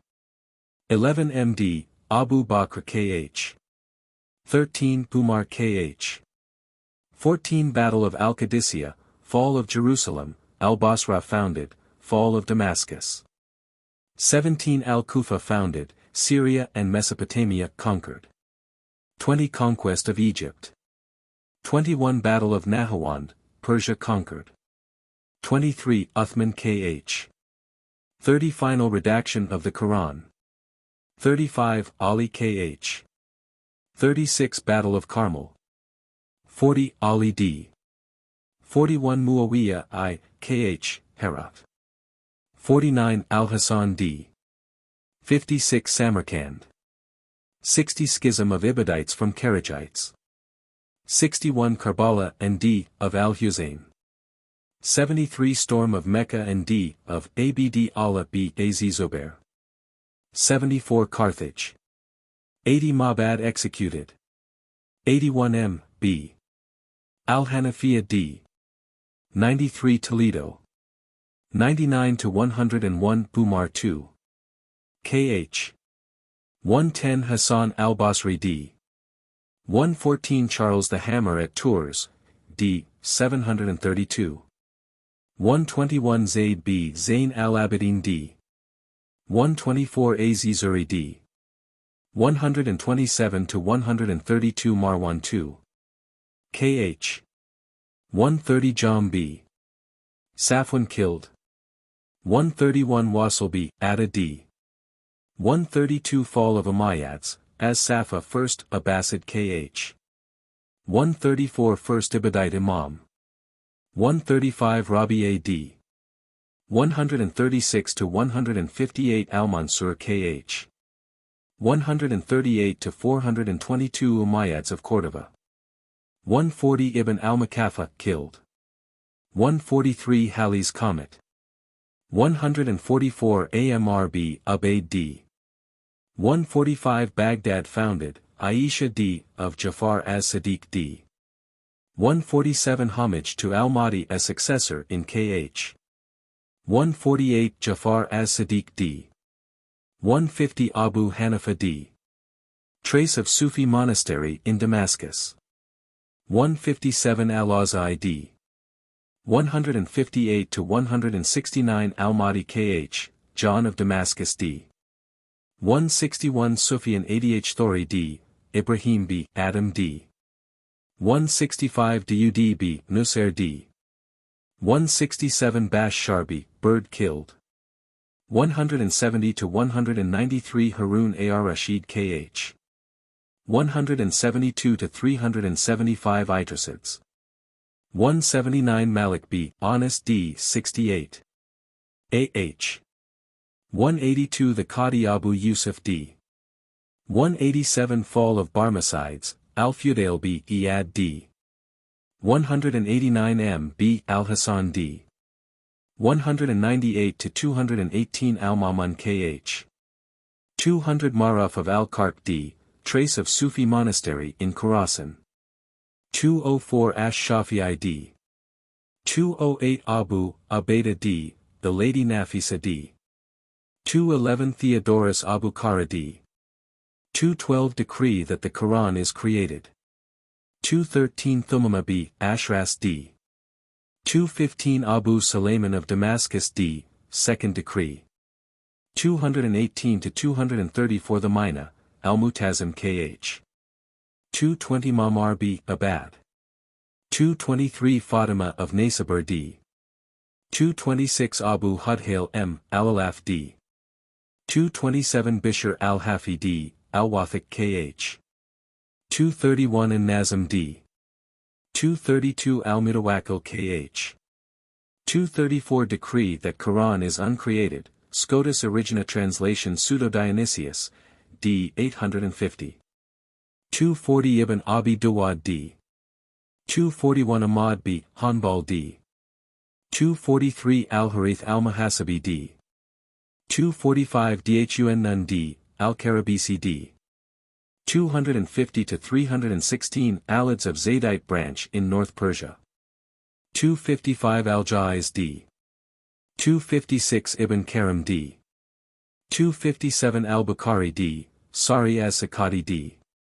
260 Al-Kindi d. M. b. Al-Hassan al-Mutazir vanished. 261 Muslim d. Abu Yazid al-Bastami d. 270 Dud Az-Zahiri d. 273 Ibn Maya d. 275 Abu Dud as-Sijistani d. 277 Karmatians hold fortress in Arab Iraq. 279 At-Tirmidhi d. 280 Zaydite Imams at Az-Sada and Sana'a. 289 Ubayd Allah al-Mahdi in North Africa.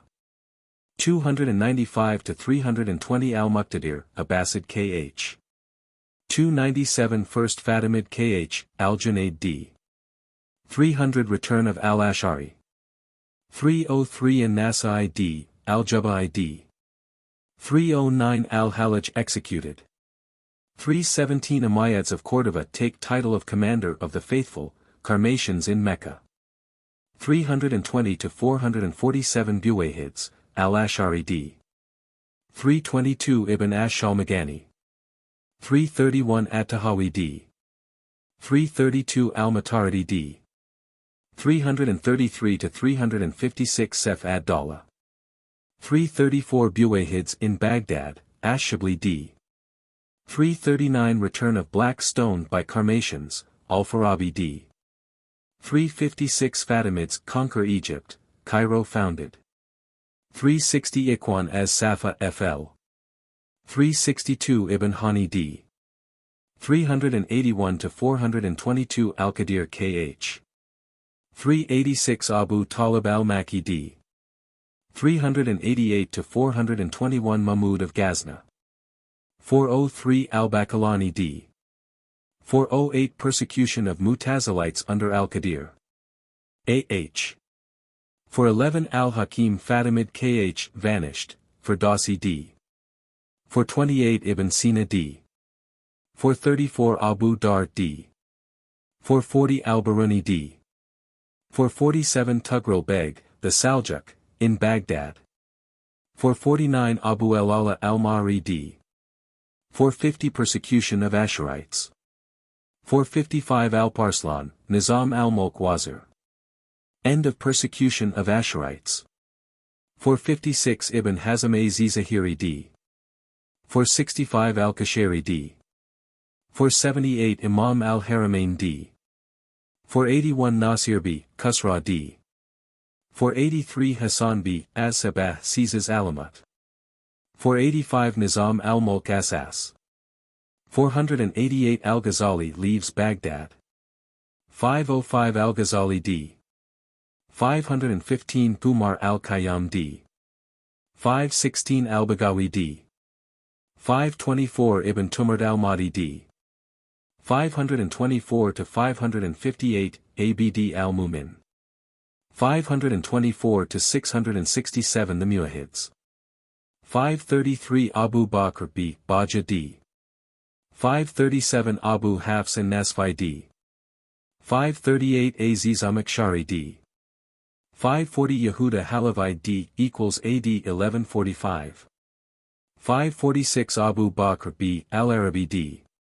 548 Ash-Shahrastani d. 558 Abd al-Mumin the Muwahhid d. 558 Adi al-Hakari d. 558 to 580 Abu Yaqub the Muwahhid. 561 Abd al-Qadir al-Jilani, founder of Order of Darwishes, d. 567 Conquest of Egypt by Saladin and end of Fatimids. 576 Order of Rifaites founded. 580 Abu Yaqub d. 580 to 596 Abu Yusuf al-Mansur. 581 Ibn Tufail d. 587 Ash-Shirawardi executed. 589 Saladin d. 590 Abu Shuja d. 595 Ibn Rushd d. Abu Yusuf al-Mansur the Muwahhid d. 601 Maimonides d. equals AD 1204. 606 Fakhr ad-Din ar-Razi d. 620 Abu al-Hajjaj b. Tumlis d. Fakhr ad-Din b. Asakir d. Saint Francis of Assisi d. equals d. 1226. 625 to 941 Hafsids at Tunis. 630 to 640 ar-Rashid the Muwahhid. 632 Qumar b. al-Farid. 638 Ibn Arabi d. 648 Frederick II. d. equals AD 1250. 654 End of Assassins by Mongols, Ash-Shahrastani, founder of Order of Darwishes, d. 667 Ibn Sabin d. End of Muwahhids. 672 Jalal ad-Din ar-Rumi d. 675 Ahmad al-Badawi, founder of Order of Darwishes, d. 681 Ibn Khalikan d. 685 al-Badawi d. 693, 698 to 708, 709 to 741 Muhammad an-Nasir, Mamluk Sultan, Reg. 719 and Nasr al-Manbiji d. 724 Ibn Rushd is still studied at Almeria. 728 Ibn Taymiyyah d. Meister Eckhart d. equals AD 1328. 730 Abd Ar-Razak d. 756 Al-Iji d. Heinrich Suso d. 791 At-Taftazani d. An-Naqshbandi, founder of Order of Darwishes, d. A.H. 808 Ibn Khaldun d. 857 Capture of Constantinople by Ottomans and Office of Sheikh al-Islam created equals AD 1453. Thomas A. Kempis d. equals AD 1471. 895 M. B. Yusuf as-Sanusi d. 907 Accession of Safavids. 922 Conquest of Egypt by Ottoman Turks. 945 Death of al-Mutawakkil, last Abbasid. 951 Beginning of Sharifs of Morocco. 973 Ash-Shahrastani d. 1201 Abd al-Wahhab d. equals AD 1787. 1205 Sayyid Murtada d. Al-Fudali fl circ 1220. 1252 Foundation of Brotherhood of as-Sanusi equals A.D. 1837. 1260 Ibrahim al-Bajuri d. Decree of Port that apostate Muslims should not be put to death. 1275 Death of Founder of Brotherhood of as-Sanusi equals A.D. 1859.